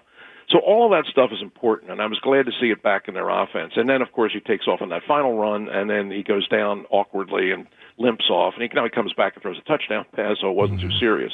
But that is the built-in worry about that every time he takes off, there's a chance that he could get hurt. But I still think it's something that they have to do because it just makes them a better team. There's no question about that. I get it, but I'm not dialing it back at all. Like, this offense, they need to find their rhythm for when the games do matter. And you cannot find your rhythm by removing a main part of the offense. Yeah. Like, you can't remove something, okay, we're going to do this in the playoffs, but we're going to take it away for the next 3 games. And we're going to run our offense a different way. And we're just going to integrate it for the games that matter. You can't do that. You got to run him and you got to hope he stays healthy. Yeah. But, you cannot risk the flow of your offense winning these games to protect the quarterback. I don't think so either, TK. I think that you don't do it enough to sit back and say we'll do it in the playoffs. Like we still, it still blows my mind that there's reports. Don't know this for sure because I'm not down there, but that the quarterback really doesn't talk to his receivers like that.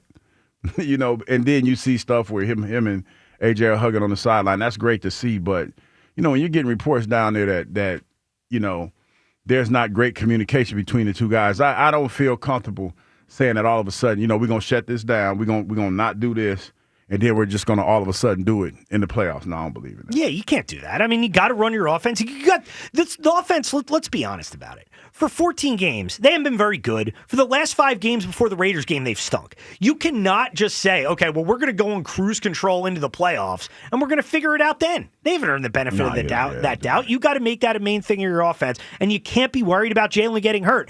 Obviously, you're a better team when he's on the field. You want him to be healthy. Can't be scared. You cannot play scared, absolutely. 215-592-9494. Go to the phones in a second, but let's check in with Angry Kyle behind the glass. Kyle, how are you feeling today? Do you prioritize more keeping Jalen healthy or winning these games, getting the offense going for the best seed possible? Well, I can be scared, and I will be scared. Oh, my God. I mean, after a little bit of time to think about what happened and looking at these playoff scenarios, the Eagles have very little chance of getting the 1 seed. Like, that's a pipe dream. I'm waving the white flag on the 1 seed. The 1 seed's not happening. And the difference between the 2 and the 3 seed is not really that great. If the Bears would probably have to play Green Bay or whoever, that could flip-flop. So that's a tough one there. So I don't think there's much of a difference in the 2 and the 3 seed in terms of, like, for the Eagles in the playoffs. The biggest thing, though, that could tank them in the postseason is if the quarterback's not healthy.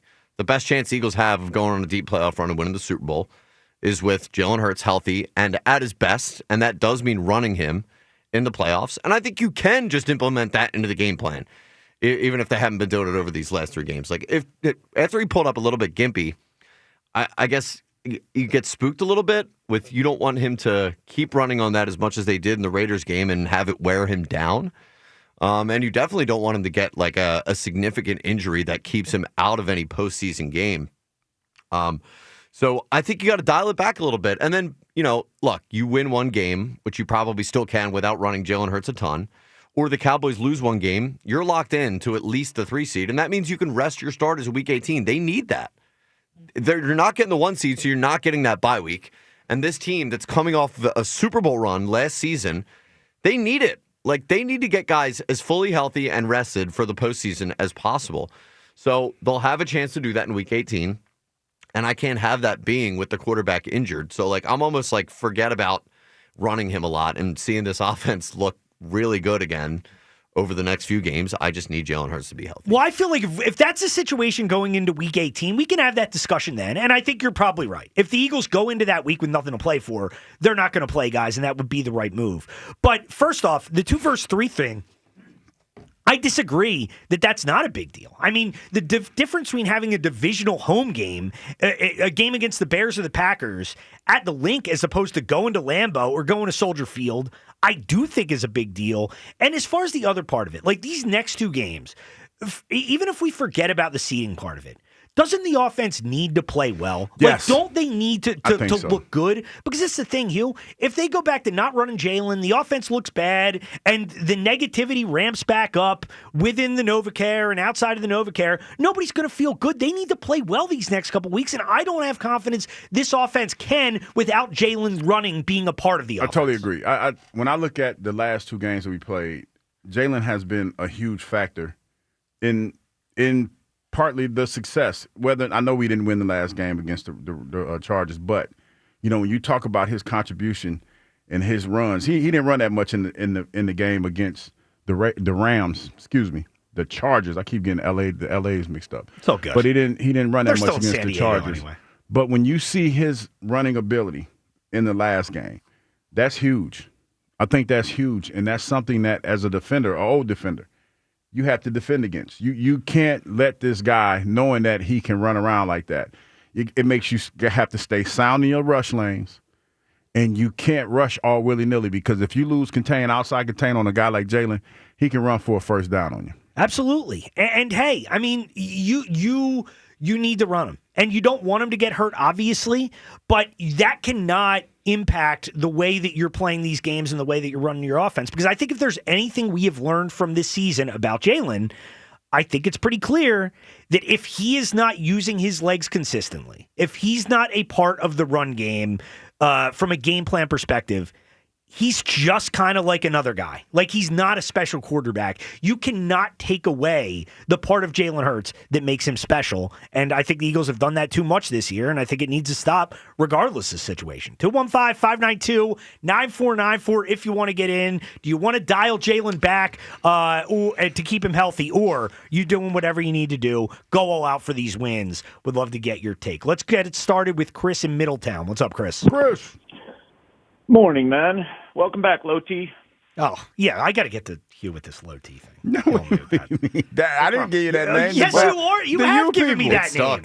No, the you people gave you that name. Well, you're saying it every week on the Players Lounge. I like Hugh. saying Low T. Low T very good promotion for my show. Coming up is Low T, according to Hugh every week.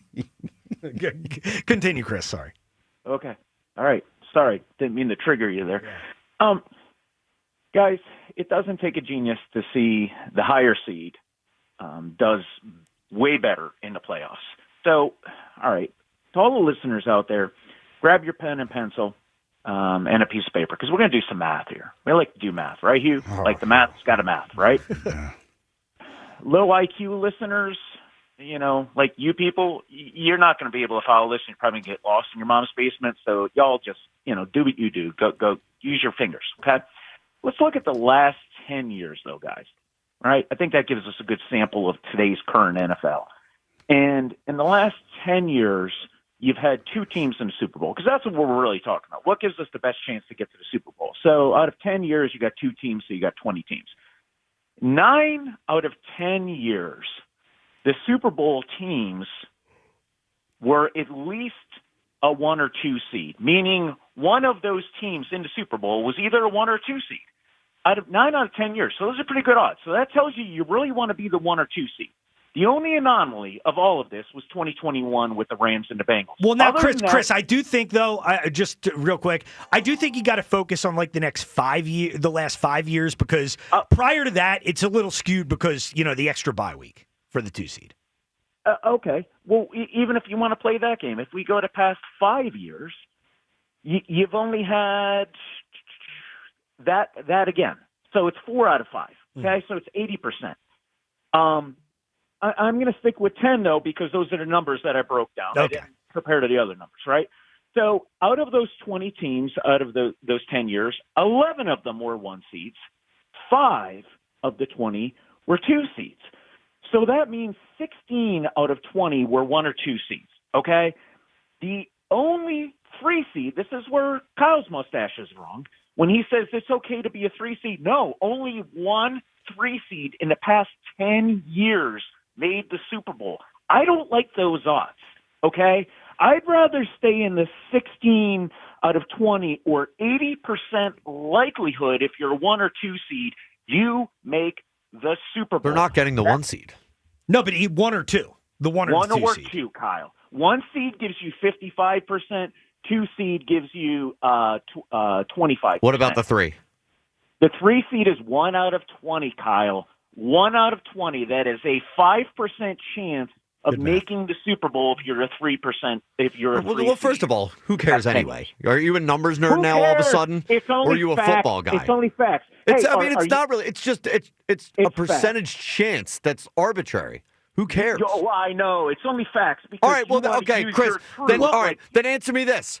They get the 3 seed, and then the 1 seed loses, or the 2 seed loses. Then all of a sudden, you're the second best seed. Then what are your Mr. Math guy? Then what are your percentage chances? Oh, I'm not talking about curling my mustache because I want to look. I want to look cute. Personal shots. I'm talking about facts here. The facts are I want my team to win. The facts are you win, and Hugh Douglas can back this up. If you start pulling back and you go in, that's when you get hurt. That's when you lose momentum. You don't need that. All right. What are your percentage chances on winning the Super Bowl if Jalen's injured or if Jalen's healthy? Don't play scared. Okay. You don't play scared, Kyle. You don't pull back. Answer the question. Do you have those numbers? What numbers? What are the percentage chances with Jalen healthy versus with the backup quarterback? Do you have that?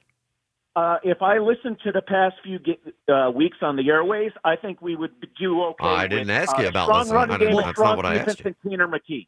Okay. Well, I hear you, Chris. Sound like a dope. Chris, appreciate the call. You got a little hostile. This is the thing here. It's about playing well offensively. Like, the Eagles' offense has not earned the right to go into the playoffs and say, oh, well, we can take away one of the things we do best because we're so good, we're just going to turn it on when it matters. That's the bigger deal to me. Yeah, it's not as much about the seed. Kyle, you know this offense has sucked the last 5 weeks. What are you talking about? All right, but then TK, we yelling at it might still suck. It might still suck regardless. It could, but then you get the QB hurt. Would you rather the offense look good? Of course I would. It's football. I can't play scared. Come on, man. I'd rather everyone be healthy and the offense looks great. I'm just like I can't guarantee any of those things. I feel like I can guarantee this. Y'all asking for a whole lot this season where things haven't gone the way we thought they were going to go. I feel like I can guarantee this. If Jalen does not run, the offense will not look great. I think we know that at this point. Would you agree? If Jalen doesn't run, the offense will not look good. Yes, There if he you go, doesn't yeah. run, yeah. Thank you. I thought you were saying something else. No, I was just asking a question. There you go. 215-592-9494 if you want to get in, but want to know what is your priority these last few weeks of the season, keeping Jalen Hurts healthy or getting the best seed possible and really keeping this momentum going. I think they need to build off that momentum of the Raiders game after 5 weeks of bad offensive football. So you want to get on that, you're welcome to. What's more important down the stretch? When we get back, Nick Sirianni this morning asked about Jalen Hurts' health by Joe DeCamara. We'll play you an interesting answer from him. That is coming up next. Tom Kelly in for Joe Giglio today alongside Hugh Douglas. This is the Midday Show, Sports Radio 94 WIP. This Merrill Reese update is brought to you by PNC Bank. Brilliantly boring since 1865. Each winter, the Philadelphia Sports Writers Association holds a banquet and announces a Most Courageous Award. My nominee this year would be Raiders quarterback Kenny Pickett. Can you imagine the courage required to stand behind that offensive line? You've heard of the 7 blocks of granite. These were the 5 lumps of cellophane. Fortunately, Kenny Pickett lived to play another day. With the Eagles, this is Merrill Reese. Football fans don't just watch the game, they live it. From pregame rituals to postgame celebrations, PNC is proud to be presenting sponsor of the Eagles Radio Network and a devoted fan just like you. Fans who show up in full force in every kind of weather, because keeping your finances boring allows you to make exciting memories full of face paint, tailgates, and all the things that make game day. PNC Bank, brilliantly boring since 1865. PNC Bank, National Association, member FDIC. You know, fellas, chicks dig confidence. How in the world do you know what chicks dig? Are you kidding me, Jack? How would you know? You've been with the same girl since middle school. Confidence goes a long way. And confidence in the bedroom, that goes the longest way. And nothing's going to make you more confident than Blue Chew. Blue Chew makes chewable tablets that get you performing like an all-star in the bedroom. And because you know you'll perform, you'll be more confident. And like we said, the more confident you are, the more likely you're going to need one of those chewables. And you don't even need to make a doctor's appointment or wait in line at the pharmacy to get it. That's right. And for the first month, you don't even need to pay. Just go to BlueChew.com, use code 94 at checkout, and your first month is free. All you do is pay for the shipping, and they'll take care of everything else on the website. And then they ship your tablets in a discreet and hard package. That's my line. Hold up. Go to BlueChew.com, use code 94 at checkout, and then you can chew it and do it. Hey, it's James Seltzer. My friends at J&S Family Roofing are offering our listeners a gift this holiday season. Just let them know that I sent you, and they'll come out and inspect your roof for free. When you call J&S Family Roofing, you'll talk to one of the owners, Stu, Dustin, Nick, or Kevin. Those guys know better than anyone the toll that winter weather can take on your roof. They'll let you know what type of condition your roof is in, any issues it may have, or just give it a clean bill of health, giving you peace of mind all winter. Schedule your appointment at jsroof.com. Yo, Philly fans. BetMGM, official partner of the Philadelphia 76ers, has a weekly offer to keep you on the edge of your seat celebrating every basket. If Philly scores 115 points or more in any eligible game, players will get a casino bonus for 76ers bank shot. Philadelphia 76ers first-person blackjack, Philadelphia 76ers first-person roulette, Philadelphia 76ers slingo, or Philadelphia 76ers ultimate hoops lucky tap. And participating is an easy layup. Just log in to your BetMGM casino account on participating game days each week throughout the season. If Philadelphia scores 115 points or more, visit your BetMGM casino account to access your bonus. Discover a whole new way to enjoy the 76ers with bespoke games. Make this season one to remember. If you or someone you know has a gambling problem, help is available. Call 1-800-GAMBLER. BetMGM.com for T's and C's. 21 plus to wager. PA only. Existing customer offer. All promotions are subject to qualification and eligibility requirements. Rewards issued as non-withdrawable site credit bonus bets that are subject to expiry. Imagine the perfect chicken tender. Crispy, juicy, for lack of a better word, tendery. Now imagine these perfect tenders at Wendy's. 'Cause they are. Wendy's new chicken tenders are here with delicious new dipping sauces like Wendy's Signature, Creamy Ranch, and Honey Barbecue. And they're so good, we even changed our name from Wendy's to Tendies. I believe that's what the kids call manifesting. For Tendies you're gonna know by name, gotta be Wendy's. At participating U.S. Wendy's.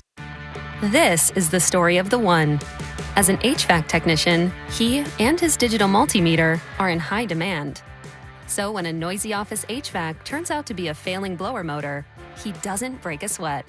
With Grainger's easy-to-use website and product information, he selects the product he needs to keep everything humming right along. Call 1-800-GRAINGER, click Grainger.com, or just stop by. Grainger, for the ones who get it done. 250 years ago, a promise was made to connect families and friends near and far. And during the holidays, that promise is more important than ever. That's why USPS is building a better network to meet your needs, with timely deliveries, easy and affordable ways to ship, and everything you need to make your season full of holiday cheer. Our purpose is delivering your peace of mind, knowing your love will arrive, bringing joy to all. The United States Postal Service. Learn more at USPS.com/holidays. Target's last-minute deals are here, right on time to get you holiday ready in no time. Snack beauty gift sets for every style, the hottest toys, can't miss entertainment, crowd-pleasing candy, and much more. All under $20. Whether you're hosting or welcoming surprise guests, you'll be ready for all of it for less. Grab them now before they're gone. Last-minute deals under $20. Happening now, only at Target. Restrictions apply. Makita's built for the pros who show up early, who don't do shortcuts, only precise cuts. With tools built to last, job after job, year after year. Performance that pays off, because when the job calls for the best, you answer. And when you need the best, you call on Makita. Built to be the best. Available at the Home Depot. What's good, y'all? It's Von Miller, Super Bowl MVP, Sack Master, and now your host of Free Range. This is where NFL meets real talk. Every week, I'm bringing you inside the game, from locker room stories to league-wide headlines.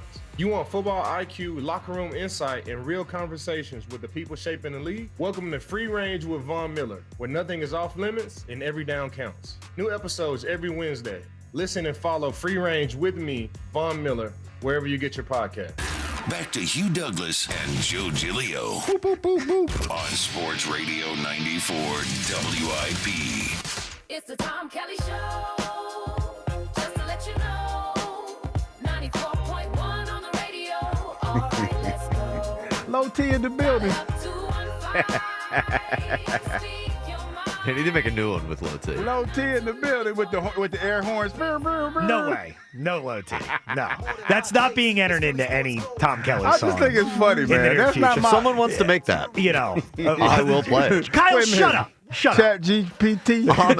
I'm in control back here. Yeah. I'll play it. I know you somebody will. Gonna make that. I know you will. It's just every week I come on after the Players Lounge, and you know they're giving me a little promotion for the show, and then I always hear Hugh. Low T coming up next. Low T in the building. Thanks a lot, Hugh. I just think it's funny, man. Wow. I didn't do that. That's you people's fault. Well, and I'm already. I always forget about you people until I get here. And now I'm already dreading 145 today. I'm sure they haven't. I'm probably sure they're probably lit already. Yeah, and this is like Hugh's day off. I mean, you love when I'm in just because of the people. Seriously. Lately, Kyle been getting a lot more heat. Like the mustache. Oh yeah, they've been killing the mustache. Yeah. Well, Kyle. Now I feel like Kyle's gotten to the point with the mustache. It's almost you can't shave it off because now it'll be like you got bullied into doing it. Yeah. Not really. I'm not worried about it. Well, you're going to be stuck with that thing forever, though. Well, I mean that could be a problem. We'll see. At some point, you're probably going to want to get rid of it. My girlfriend likes it. Okay. It's all that matters. Okay, there you go. That is all that matters. 215-592-9494 if you want to get in. But talking about the Eagles start the show, and these next couple games, you all right over there, Hugh? You good? Yeah, I'm good. All right. These next couple games, what are you looking for more? Are you looking for the Eagles to protect the quarterback? You think it's more important for Jalen to stay healthy? Or are you going trying to win these games, getting this offense going? That's what it's about to me, more than even, getting a higher seed, is this offense needs to start functioning well. This offense needs to figure things out heading into the playoffs. And, I can't look at a Raiders game where they beat a team, probably the worst team in football right now, probably a team that's quit on the season. They needed to do it, and it's better they did it than not. But I can't look at that and think that this thing is fixed. I don't think it's fixed. They need to build off what they did against the Raiders, and I don't think they can do that removing a big part of their offense like Jalen running the football. I don't think you can be too worried about that the last couple All of weeks. hands on deck, TK. You got to get ready to go, man. And I think that last week, one of the reasons why we had the success is that Jalen was a threat in the running game. I know it's unfortunate that when you run your quarterback as much as he ran last week, you run the risk of him getting hurt. But I don't think you can scale it back now, because I think that was a part of why the offense was as efficient as it was. Dallas Goedert had a day while you're playing last week. So, yeah, I think that he needs to be a part of that. Yeah, you got to go for it. No question about it, and you got to keep running them. 215-592-9494. In a minute, we will get to Nick Sirianni, what he had to say on his appearance at the morning show today about Jalen's health moving forward. But first, let's go back to the phones. Go to Mark in Jersey. What's up, Mark? Hey, what's going on, fellas? How All you right. doing? This is the new NFL, okay? This is not 1982 when he played 12 games. We're at 17 games, soon to be 18. It's about attrition and it's about health. You got to pace yourself. I say we keep it vanilla for the next 3 weeks. The Commanders twice. These are teams we can beat. Keep it vanilla, and then we hit them like Pearl Harbor in the playoffs. I mean, we've earned that right because we deserved it. It's the teams that – it's like stacking chestnuts. When you stack enough chestnuts, you can kind of not relax, but you can kind of put it in neutral as you get toward the end. It's the teams that are scrambling, who are losing early on, that have to go breakneck now, and they end up getting hurt. Look at Green Bay. Look at the Lions last year. The Lions were a lot better, but they killed themselves every week, and they end up having nothing left in the tank. Mark, let me ask you a question. Yeah. What does this offense do well? Like, what are they most proficient in? Spreading the ball around. I don't think they spread the ball around all that well, Mark, to be honest with you. It seems to be one guy or nobody every week. If you look at the statistics, Devontae Smith is about to hit 1,000 yards. Devontae's been A.J. uninvolved Brown the last is 3 about weeks. to have 1,000 yards. The tight end's about to go over 10 touchdowns. And Jalen's going to have 3,500 yards passing. Okay, Mark. And a career high in TD pass. Mark, That's for 1 spreading it second, out. Mark, for 1 second, stop looking at the stats. Be honest with yourself. When you watch the offense the last few weeks, I know they had a great game against the Raiders. The 5 weeks before that, would you say the offense stunk? It's been up and down. It's been Up and bad. down. Definitely. I mean, No, it's been it bad, hasn't. Mark. It's Come been up on, and Mark. down. Be honest.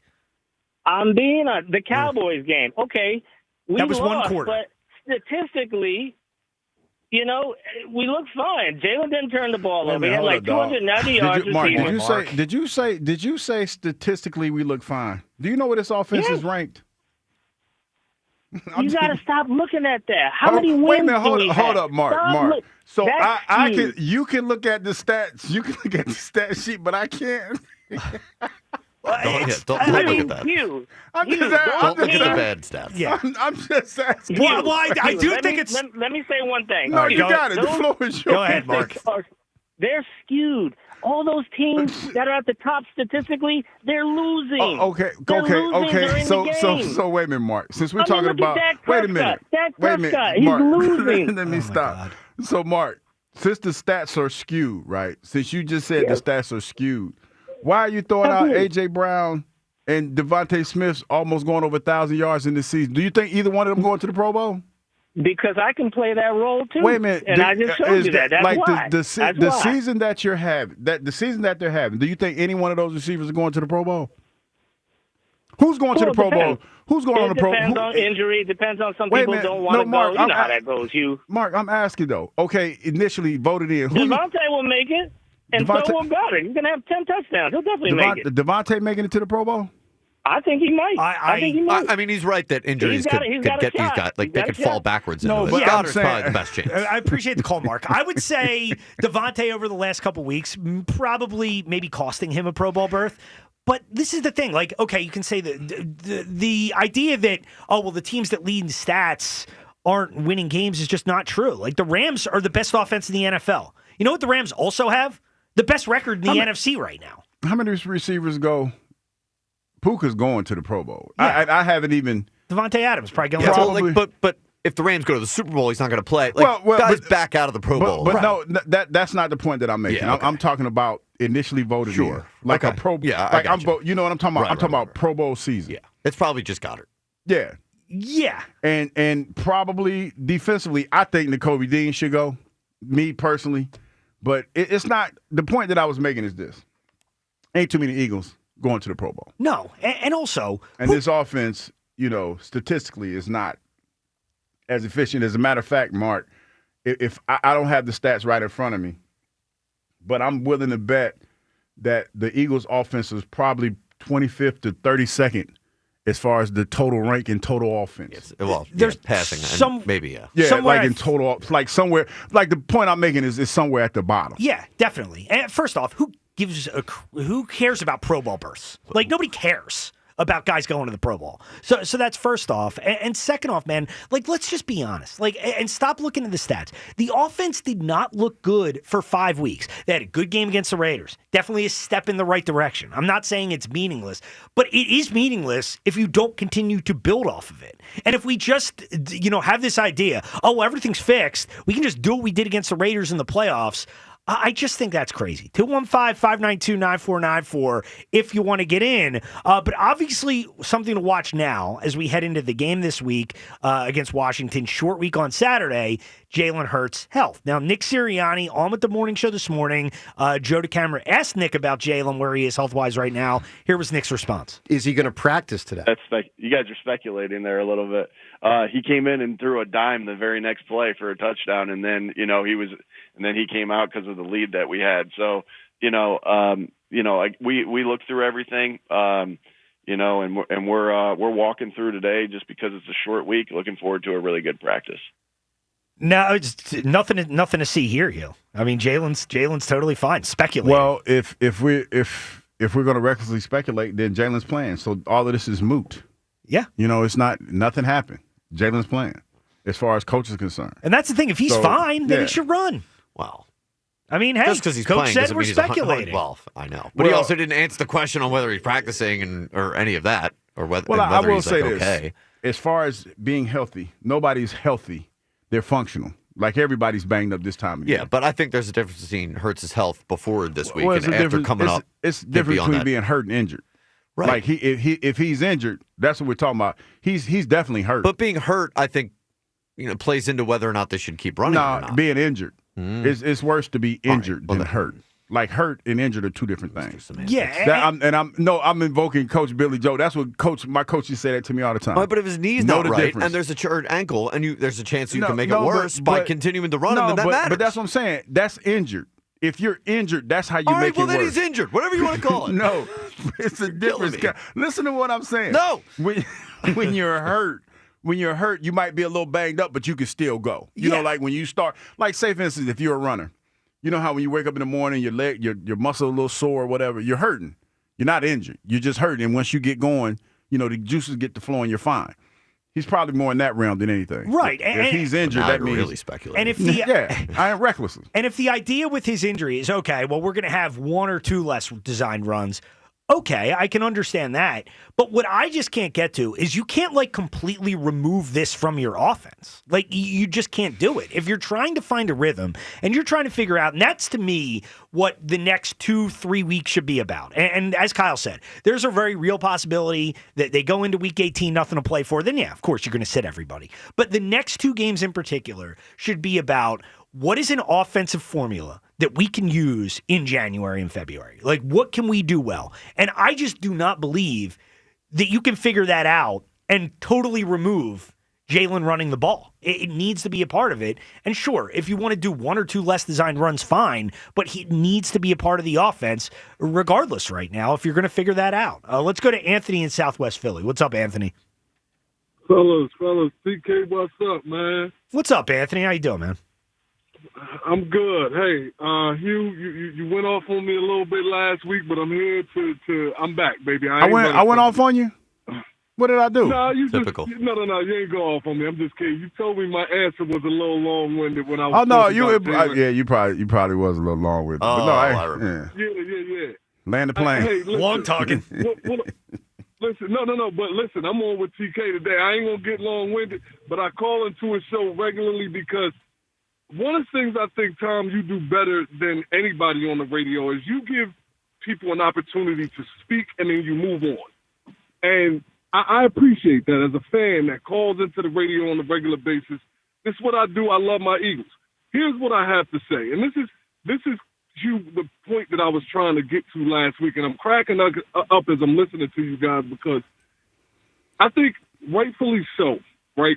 We become so enamored with the style of play in football over the last however many years that we just feel like guys have to play a certain kind of way, and when they don't, they're not good. So for me, going back to, I don't know if you guys did, but I watched Jalen Hurts his entire college career. Jalen Hurts broke the single-season rushing record for a quarterback at Alabama as a freshman. He broke the single-season rushing record as a quarterback at Oklahoma as a junior or whatever it was, and had a total of over 5,000 yards at Oklahoma during his time there, en route to become second as a runner-up in the Heisman voting, right? You all right out there, Anthony? Watch out for that train. Hey, careful in traffic out there. Oh, yeah. That ain't me. That's the guy next to me. Okay. But my point is, of course, guys, it's like, to me, it's like, duh, of course, if we take away his running ability, he's not an elite quarterback. Everything he's done to this point that made him elite was being an RPO kind of guy, a play-action pass kind of guy. Jalen didn't get here by dropping back, throwing the ball 35 times a game. So when we talk about him like he needs, like, oh, well, Jalen, this offense is just not as good when Jalen has to drop back and throw the ball 30 times a game. No, it's not, but he's never been that guy. Right. Well, Anthony, when you look at the next couple weeks, though, because I think we're kind of on the same page here, are you continuing to run him then? Because to me, that's the only way this offense is going to get it figured out. Well, I think what I'm more so concerned about, TK, is this. I'm not nearly as concerned about Jalen getting hurt versus not getting hurt if you run him a lot. What I'm more so concerned about is whether or not Kevin Patullo and Nick Sirianni together, because they're doing it together now, right? Whether or not they have a recipe for how to mix in play action, RPO stuff that is geared toward Jalen being what he is when that time comes, than I am. He can run in his sleep. I'm not concerned about that. We can't be worried about him getting hurt because that's just part of the game. Like, everybody wants to see Tanner McKee anyway. So we got to play him the way you play him. You're supposed to play a guy like that and then just let the chips fall where they may. But to me, it's funny when we keep talking about, what Joe Burrow does and Josh Allen. Jalen Hurts is not those guys. He's all completely different. Well, yeah, no, I hear you, Anthony, and appreciate the call, man. Thanks. And Anthony, love the fact that TK let you talk. Man, you long talking, dog. You got to land that I plane, could see dog. Use attention span. It's No, just not built you know for what I that. mean? You killing me. I mean, we let you speak, but you talk too long, dog. You long talking. It was when Hugh when you like leaned back and did the arm cross, and I'm Because like, it's like, dog, okay, he's lost you. No, this is a safe space. Yeah, he's long. But we have ADHD over here. Yeah. We ain't got time. Listen. We gotta keep it moving. You got to get to it quick, man. I understand you're a Jalen fan, but the bottom line is this. And I heard half of what you said. I kind of checked out. But the bottom line is this. Jalen was a great college football player. This ain't college. No. This the NFL. And you have to evolve. I think the thing that people are, and I think this is where we get caught up, because we love Jalen, and Jalen has done a tremendous thing for us by taking us to 2 Super Bowls and winning one. But everybody has to evolve. Everybody. And the problem is, or a problem looks like, that he's reluctant to do so. Agreed. And he's devolving. So in order for us to ultimately get where I want to be, it's funny. This is what I find funny. Because the mantra everywhere in any part of life is you have to be comfortable being uncomfortable. And that basically means you have to adapt to everything. Like being up here, doing radio in Atlanta is different than doing radio up here. And you have to adapt to that. But for whatever reason, when it comes to him, when you talk about, in a nutshell, you talk about what he needs to do better.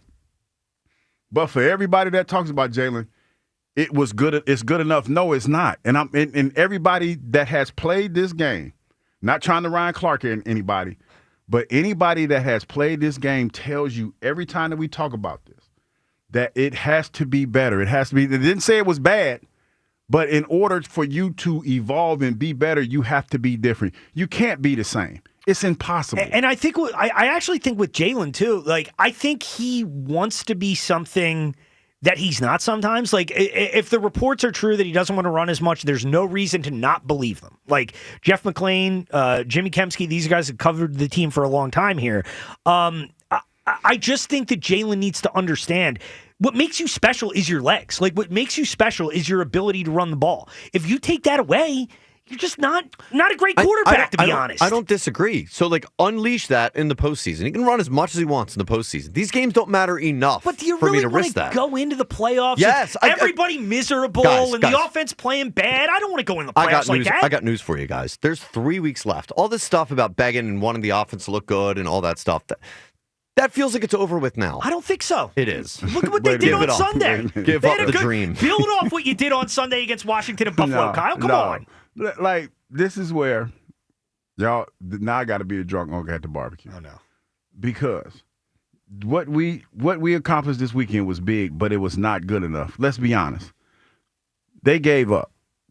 I'm about to say the Rams. The Raiders, they wanted out of here. They didn't want no parts of that running game. They didn't want no parts of that game after the temperature dropped. We have a lot that we have to work on. It's a little doubting Douglas here? No, I'm not doubting anything because I'll take the win all day. If my coach used to say, Billy Joe, if they bad, you beat them because they're bad. Okay. And that was a bad football team that deserved the ass whooping that they got. Yes. Because they're bad. They didn't execute well. They didn't do anything well. They barely had I don't even think they had 100 yards 75 yards. That lowest is of any team since 2023. That is a bad football team. Yeah. And, for the folk, Mark, and I'm not picking on you, but the folks that want to look at the stats and want to toot their horn, 75 yards of offense. Yeah. That is not nothing to toot your horn about. That is nothing that says to me you should be comfortable in anything that you're doing. You got a gift Sunday. Granted, I like gifts. I like free stuff. Shout out to Ben, because Ben gave me this nice Wawa cup. Okay. I'm not complaining, but I like the metal cups better. Well, speaking of the metal cups. Speaking of gifts, Hugh, it's another big day today because another day where we are celebrating with something in Hugh's holiday stocking. It's Hugh's holiday stocking. First of all, you look like a big old candy cane. So later in the show, when you hear that sounder, we will play the sounder. Then we'll clear the board. You call in a chance at Hugh's Holiday Stocking. Hugh's Holiday Stocking presented by Jack Daniels, Tennessee Whiskey, and Gerhard's Appliances. If you win today, you win the qualifying prize. Jack Daniels prize pack, 2 Jack Daniels rocks glasses, Jack Daniels umbrella, Jack Daniels golf tee pack, Jack Daniels playing cards, along with a Weber grill brush, courtesy of Gerhard's Appliances. And you'll be entered into an opportunity to win the grand prize, a Weber grill courtesy of Gerhard's Appliances, Jack Daniels Yeti cooler, and a Jack Daniels cornhole set, thanks to Gerhard's Appliances, where you can save up to 40% during their home for the holidays appliance sale. Shop local and save big before the holiday rush at Gerhard's Appliances. And, of course, thanks to Jack Daniels, where you can find $3 off 1.75-liter bottles of Jack Daniels Tennessee Whiskey and $2 off 750-milliliter bottles of Gentleman Jack at your local fine wine and good spirit stores. And remember, celebrate responsibly. So later in the show, Hugh's Holiday Stocking. You've been, just giving a ton of stuff away, Hugh. Holiday Stocking. He was a generous guy, not cheap at all. No. I don't know if people would argue with that. Even though another $2 bet last night, I heard? Yeah, I donated. Okay. I got to give Kyle. I was looking for a mason jar last night. I need to go get Kyle back his money. We were both wrong last night, and it's one of those bets you feel bad about because Miami? I also bet the Dolphins. Yeah, I thought they were going to win last night. With the whole, I saw the video of them practicing in the snow, getting their minds right, and all. It wasn't enough. No. Was that? I saw the coach do a press conference after. Where he came to he was a little defiant at the McDaniel? Yeah, was he a little defiant? I don't know if it's real because, there's a lot of AI stuff out there. So I didn't know if it was a real press conference or not. But he was at the podium being a little defiant. Really? I don't know if it was true. He looks very cold during these games. Yeah. He's all bundled up. I think he looks a little like Francisco. He wears capri pants. Do you think he looks like Francisco a little bit? Francisco look like he'd be his illegitimate son. Yeah, that's a good way to put it. The one that he don't claim.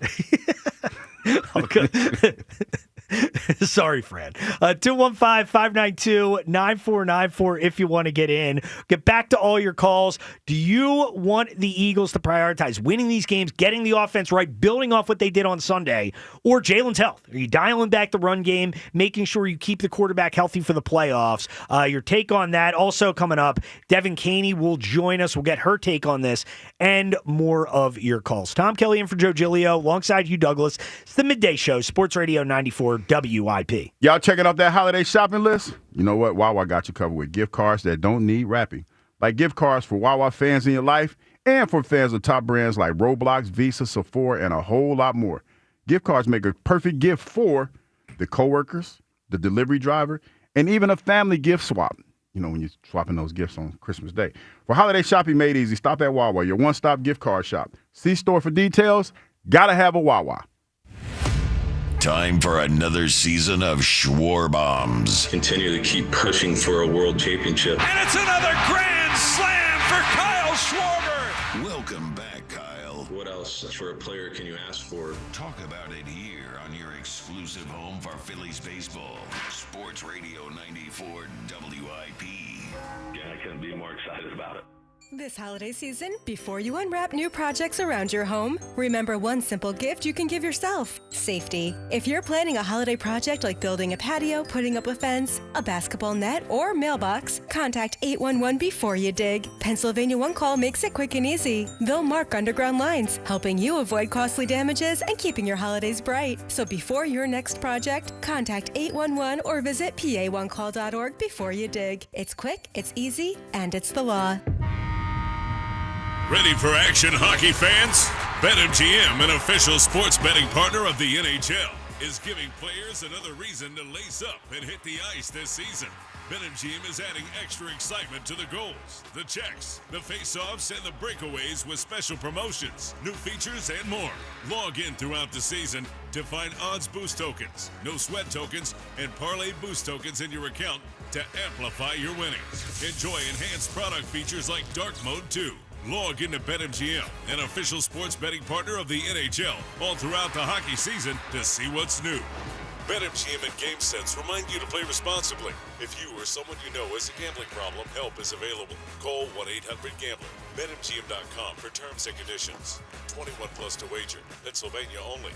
Existing customer offer. Subject to eligibility requirements. Rewards vary and expire within 7 days. It's here. B101 has transformed into Philly's official Christmas station.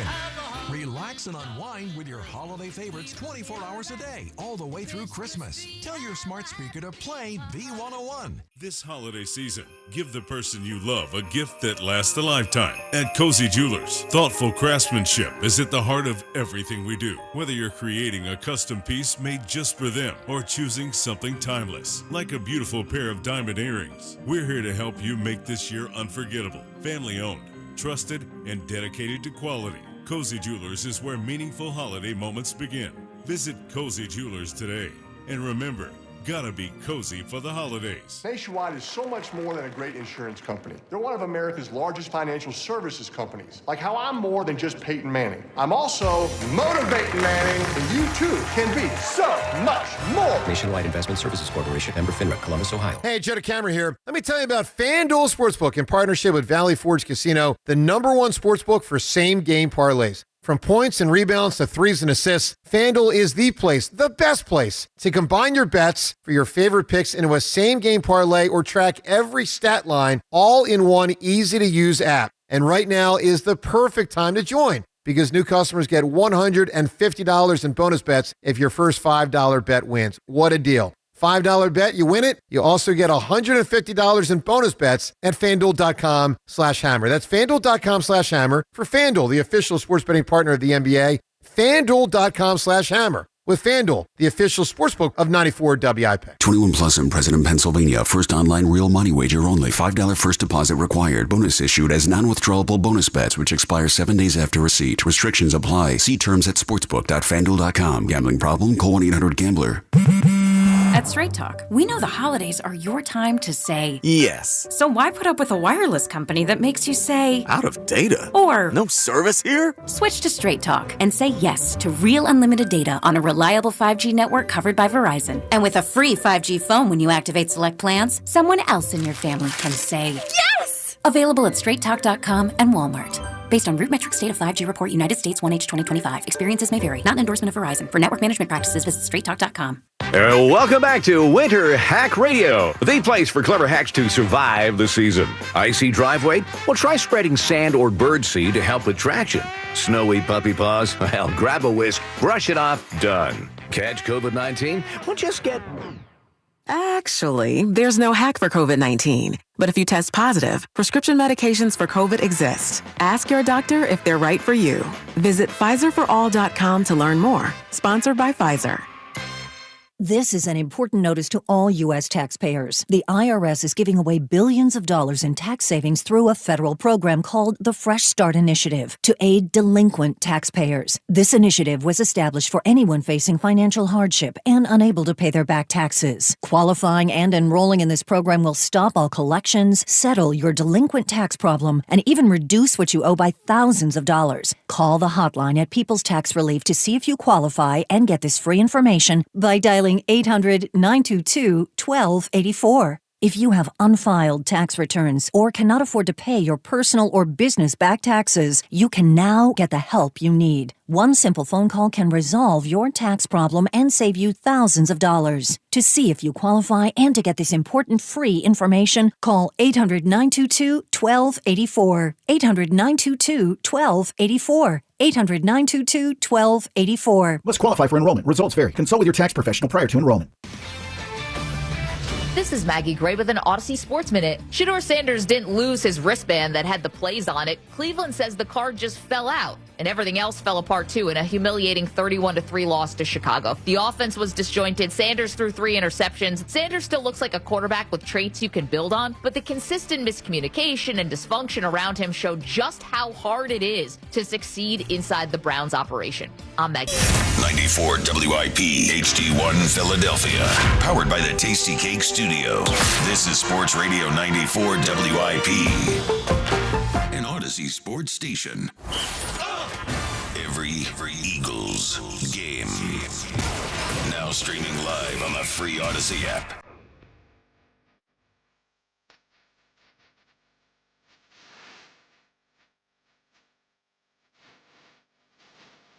Sports Radio 94 WIP. Hugh Douglas, Tom Kelly in for Joe Giglio today. This is the Midday Show. You want to get in 215-592-9494. How you join in? Coming up a little later in the show, 12:20. Nick Sirianni with his day, well, I guess 2 days after game press conference today. Talked to the morning show today. Maybe we'll get further clarification on Jalen Hurts' injury status coming up at 12:20. Ross Tucker at noon. And joining us now, Eagles sideline reporter Devin Caney joins us. What's up, Devin? Dev.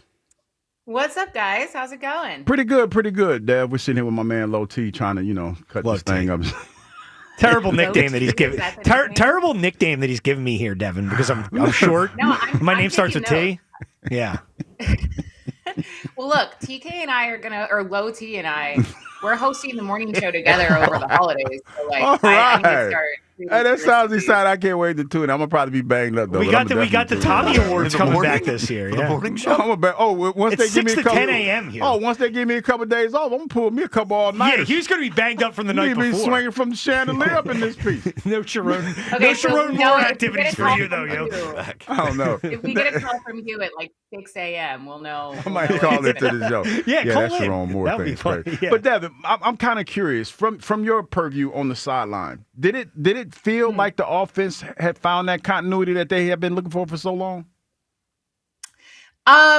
Yes. I mean, I don't want to say like a definitive, the offense is going to be smooth and flawless from here on out, but it definitely felt just like a very easy, no frills win. Like it especially offensively, but on both sides of the ball and even from the sideline, I feel like the vibe was kind of just like the Eagles knew that they were the much better team it was freezing out there. Let's go out there. Let's get this win. And let's get ready for the following week against the Commanders. Like, it was a very business-like approach, I feel, that the Eagles had. And I will say, I know energy on the sideline has been something that a lot of people have been talking about and watching for since Saquon Barkley, came out and made those comments. And he had made comments to me previously. I've talked about that on this show as well, about the sideline energy.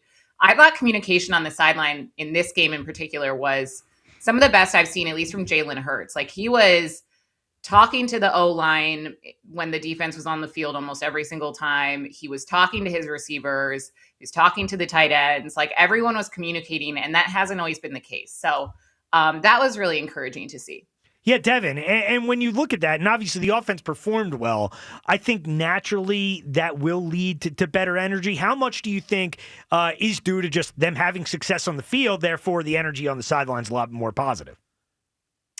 I mean, yeah, I think that certainly plays a part in it, but I felt it actually for the most part. I don't know if it was the only 3 and out of the game, but it was the first 3 and out of the game where they started to kind of get booed, came off the field. Jalen Hurts immediately went up and met with the offensive line, immediately talked to, Devontae and AJ. And then the following play, they went out and they had a really long drive down the field and scored. So I believe it was I don't know if it was Saquon touchdown or one of Dallas Goedert's, but either way, the communication clearly worked. So I don't know if it was necessarily like, it's great to see them celebrating and being happy, but it's also really encouraging to see, you're communicating, you're talking about what's working, what's not working, and making these small adjustments that are making an immediate impact in a good way. Yeah, Devin, and one of the things we saw this week that was a part of the offense that we've talked about a lot this season, Jalen running the ball. In the design run game, he had the 1 3rd and 12 where he runs for 13, gets a first down.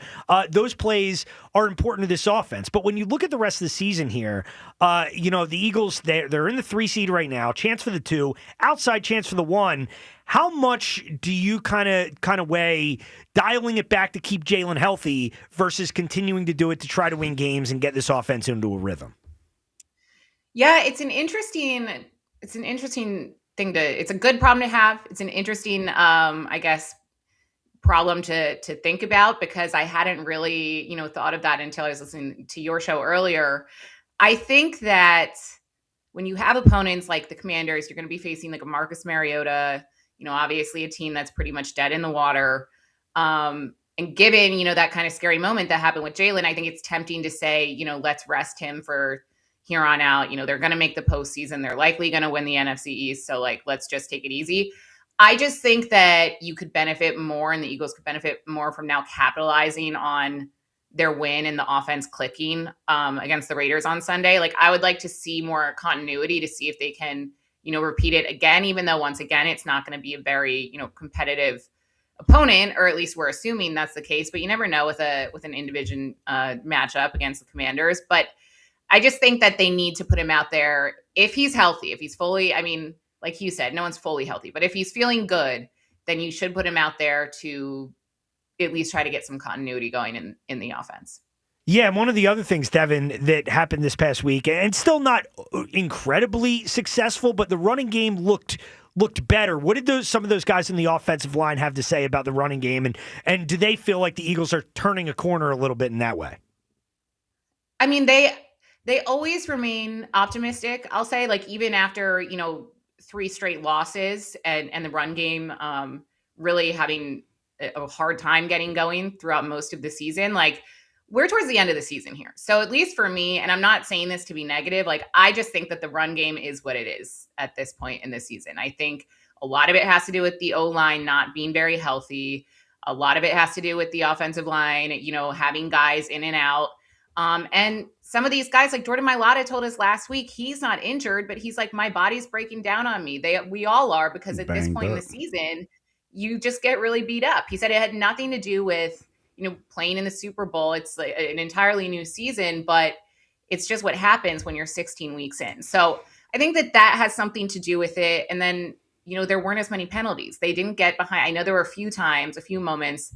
Tyler Steen had a big one as well in this last game. But for the most part, it wasn't like a Jordan Mailata holding call that brought back a touchdown like we saw in in weeks past. So I think not getting behind the sticks from penalties, not getting those pre-snap penalties, that can really help or take away from the run game. And the fact that they didn't have that for the most part on Sunday really helped the run game. I also like that Tank Bigsby got a few more touches in this game. It's been kind of nonsensical to me that even with Saquon Barkley, I'm not saying you should take Saquon's job. Sorry, I'm long talking right now. Don't yell at me. Oh, no, you're fine. You're fine. Yeah, I'm not saying you should take Saquon's job, but I do think he should be more involved. Like he's a talented running back. He seems to be a little bit more explosive than Saquon right now. You might as well, especially in these final games, like use these games to see what you can do offensively. Use these games to see how you can change things up because these opponents, I mean, Buffalo could be tough, but otherwise, like you have these 3 games to figure it out before the postseason. So yeah, I'm with you on that one, Devin. But I'm gonna ask you a question that we were kind of kicking around this morning. As far as the seeding is concerned, there's a super slight chance that we could move up in the seeding. And, it all depends on, what happens with other games or whatever. But if there was an opportunity to do that, do you play the string out and just play all 3 games and let everybody play? Or do you try to get that rest when you talk about Jordan Mailata being hurt? Do you try to get that rest in that last game if you're already locked into one of those seeds? That's a tough question. So what is it? They can't get the 1 seed at this point, right? Well, they can, but it's like a lot of it's a Very lot of stuff that has to happen. It's really like I think it's like a 65-70% chance for the 3. It's still a little chance for the 2, but I guess we might know going into the final week. Yeah, I mean, going into the final week, I guess. I think if it's the final week, and there is very little chance of getting the 1 seed, which is really the most important because you have the first round bye. I would prioritize health, just given how, banged up this offensive line in particular, but really the whole team has been throughout the season. I think you might as well, there's no point in risking it.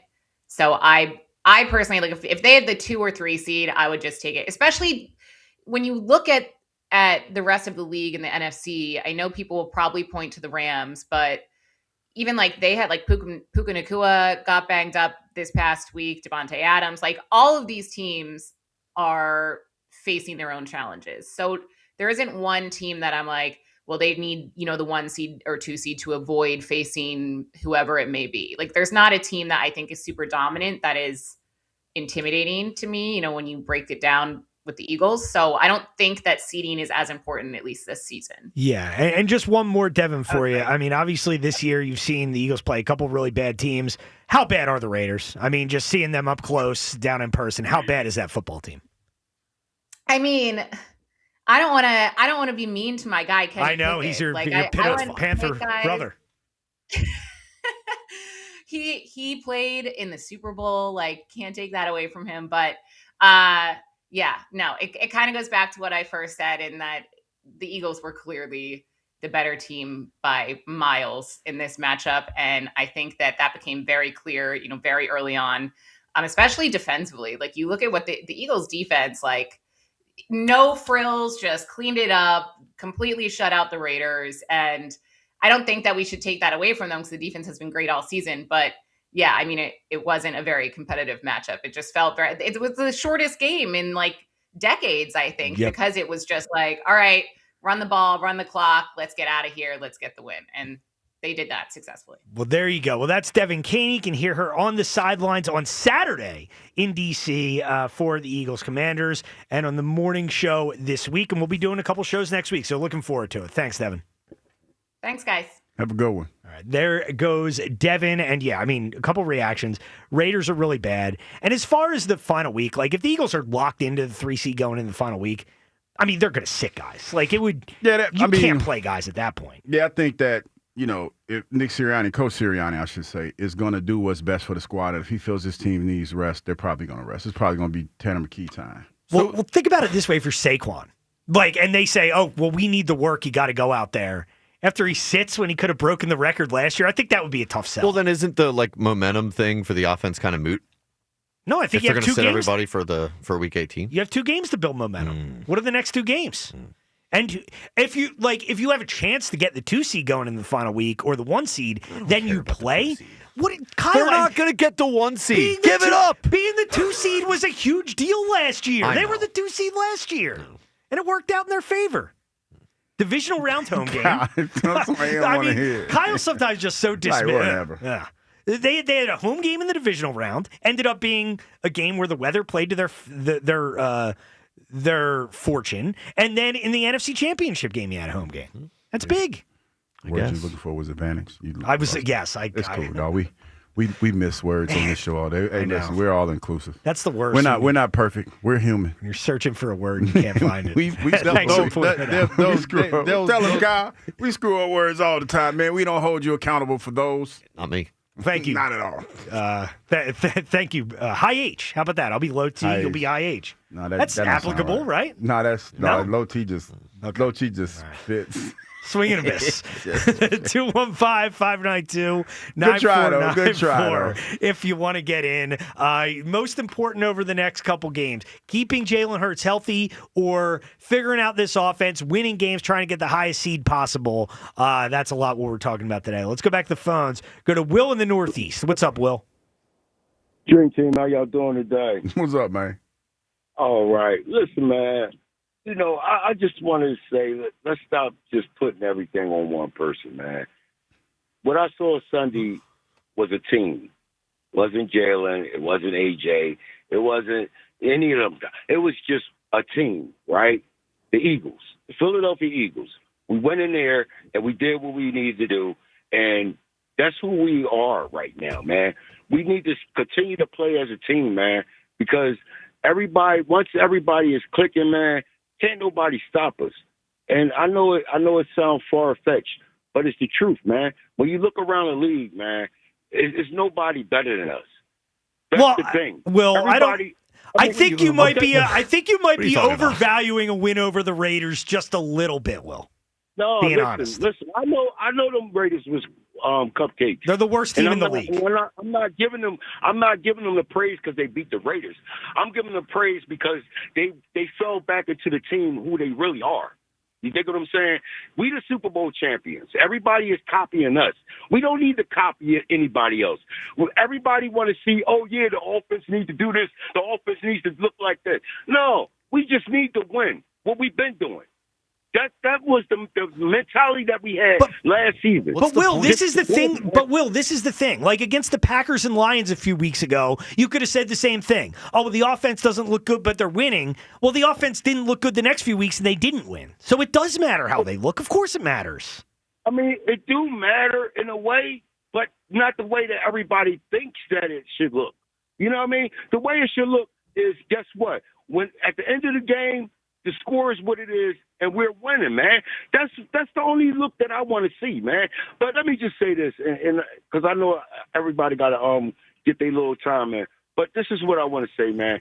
Continue to play as a team, man. Right now, we have an opportunity to be the next Chiefs, right? Because they're the only ones that have done it and went back to back and all that. You dig what I'm saying? And we the next ones up, man. We need to keep that in our mind. We are the next team up, and we can do this. Well, and guess what? We can do something that they couldn't do. We can get a dynasty as long as we get past this season and complete our journey and win the Super Bowl. We can get to that dynasty. We can be that team, man, and we are that team.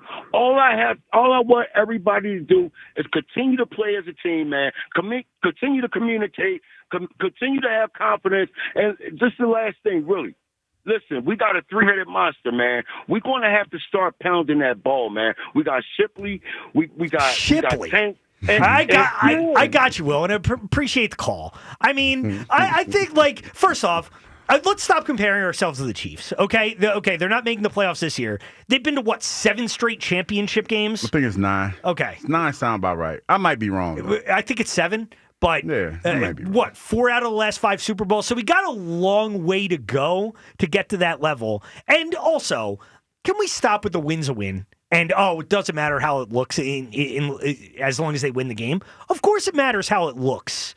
Like, we didn't feel good after that Packer-Raider or Packer-Lion game, right? Yeah, we felt good. Well, really? Win is a win. Well, I'm usually sorry, with you, but, I'm not a win. When we get to the playoffs, it's only a win is a win. True. It's not.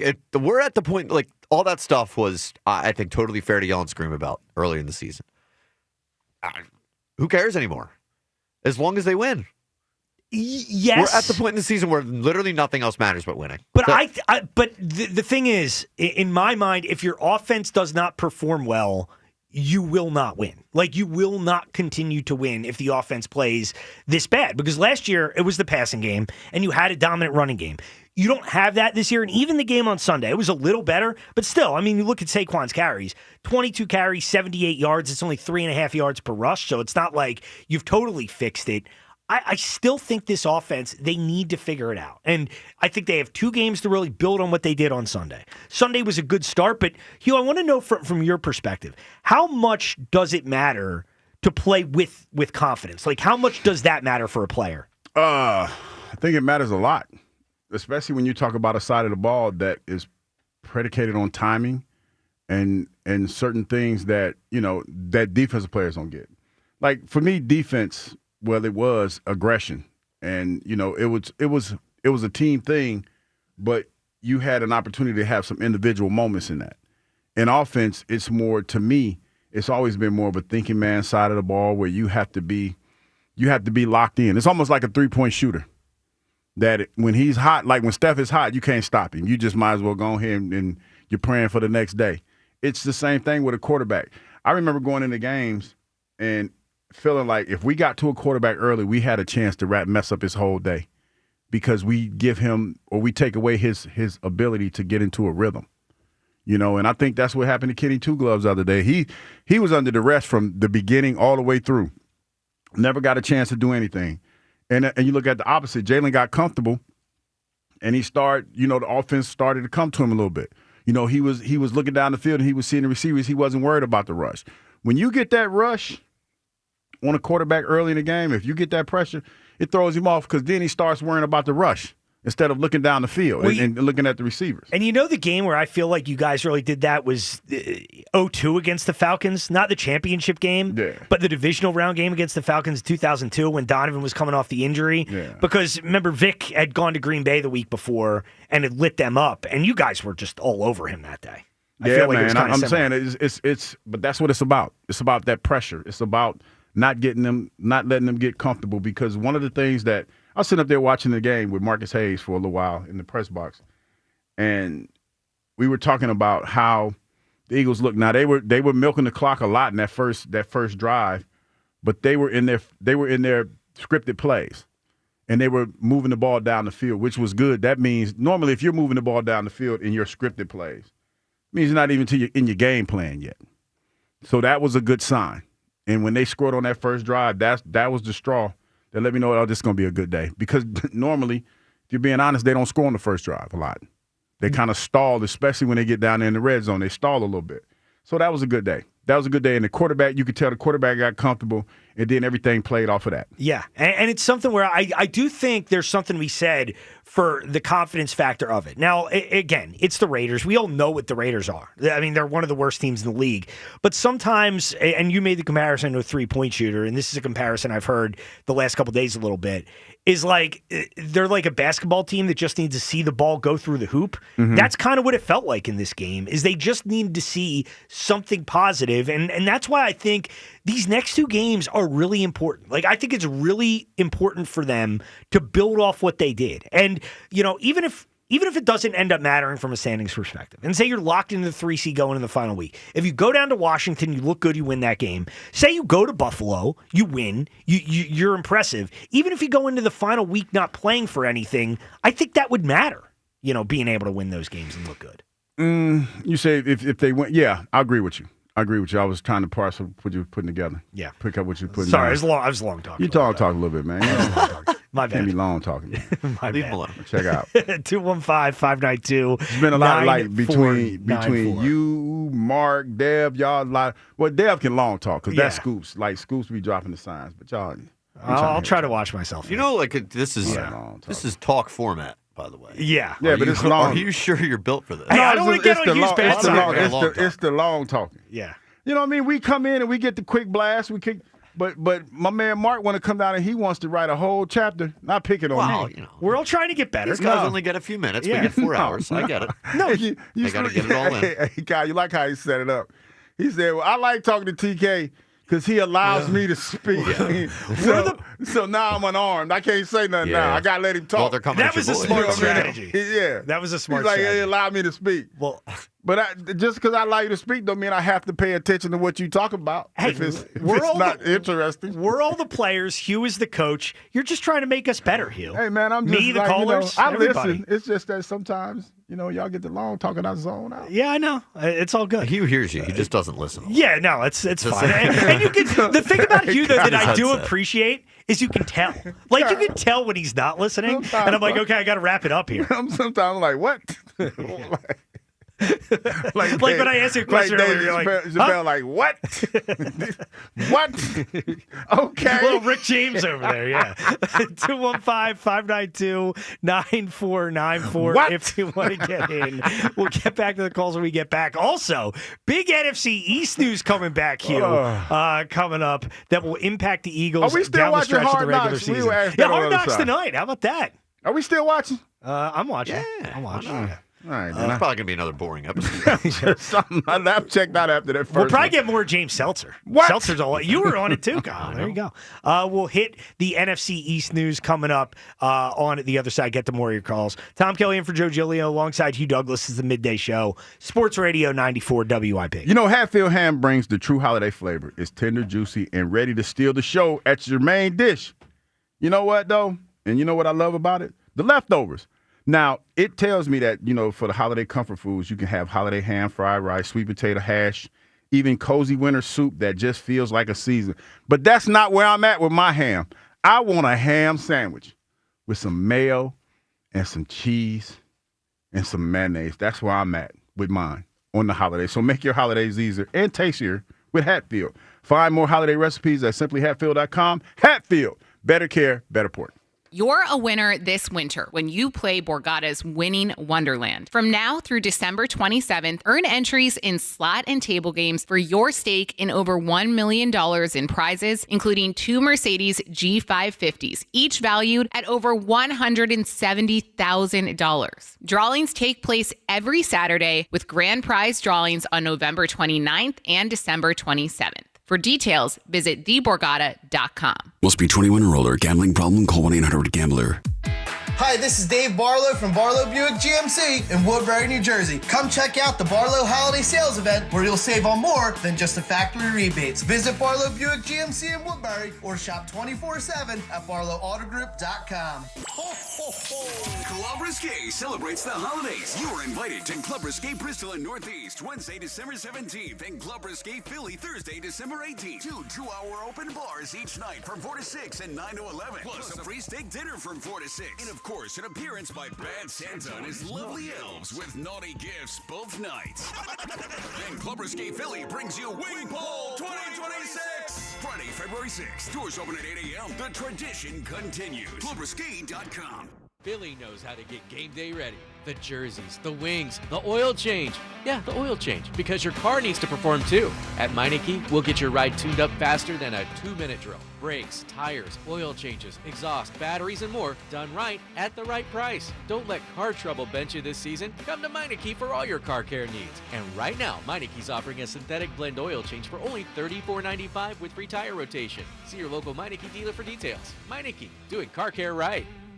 Hey, it's Spike. If you've always thought about getting a house down the shore, I have a guy who can help you make that happen. Adam Kasabi of Long and Foster in Bethany Beach, KSEBE. He has been the official realtor of the Rights to Ricky Sanchez podcast for years, and he's going to help you get into a shore house at the Delaware beaches. You say, Delaware? Why Delaware? Well, Delaware is just as fun as Jersey, except the property taxes are much lower. And if you think it's too hard to find a house, that's why you have Kasabi. He knows the Delaware beaches better than anybody. He helps you find the house. You have other people rent it out for a lot of the summer, basically pay your entire mortgage. Then you have your own beach house to go to when you want to, and an investment. Call or text Adam 302-864-8643. That's his direct cell. Adam Kasabi, Ksebe, 302-864-8643, or go to processrealtor.com. That's processrealtor.com. Stop spending thousands for somebody else's beach house and get your own. When you need to know, depend on KYW News Radio 103.9 FM. Funeral today for fallen Philadelphia police officer Andy Chan. Pennsylvania lawmakers are looking into regulating artificial intelligence in healthcare. And Congressman Brendan Boyle says he has a plan to save the CAP project over the Vine Street Expressway to reconnect Chinatown. Get the latest anytime on KYW News Radio. Now on Crystal Clear 103.9 FM. You've never needed us more. I can't believe how spotless my floors look after using the Swiffer Power Mop. No more dragging around a heavy mop and messy bucket. Now I get the same deep clean without all the work. Thanks to the powerful solution and scrubbing pad of the Swiffer Power Mop, dirt and grime don't stand a chance, and I don't break a sweat. Mic drop. Mop drop. Swiffer Power Mop. Swiffer Power Mop. A smarter way to mop. Try it or your money back. Another app for inventory, one for CRM. Oh, don't forget accounting. Wait, which login was that? Or you could use Odoo, one fully integrated system that does it all without the hassle. Ditch the app overload. Get everything your business needs on one platform. Try Odoo free today at odoo.com. That's ODOO.com. Chilly with sun and clouds through the afternoon, high 34. Weather brought to you by Staples. Have an easy holiday at Staples. Save on top tech and gaming gifts, shipping supplies and services to get your packages there safely, even custom cards and wrapping paper. Staples. That was easy. Guys, thanks for helping me carry my Christmas tree. Zoe, this thing weighs a ton. Drewski, lift with your legs, man. Santa! Did you get my letter? He's talking to you, Bridges. I'm not. Of course he did, right, Santa? You know, my elf Drewski here, he handles the nice list. An elf? I'm 6'3". What everyone wants is iPhone 17. And at T-Mobile, you can get it on them. That center stage front camera is amazing for group selfies. Right, Mrs. Claus?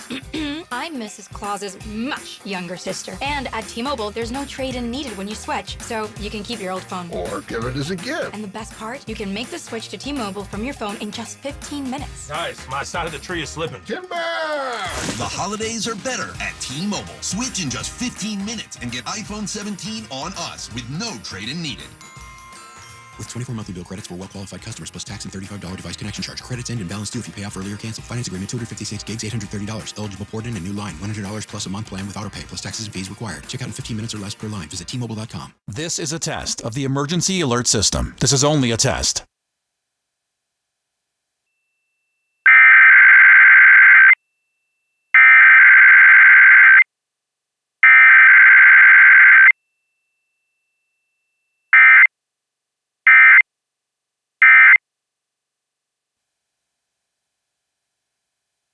This was a test of the emergency alert system. Equipment that can quickly alert you during emergencies was being tested. If this had been an actual emergency, official news and information would have followed the alert tone. This has been a test of the emergency alert system.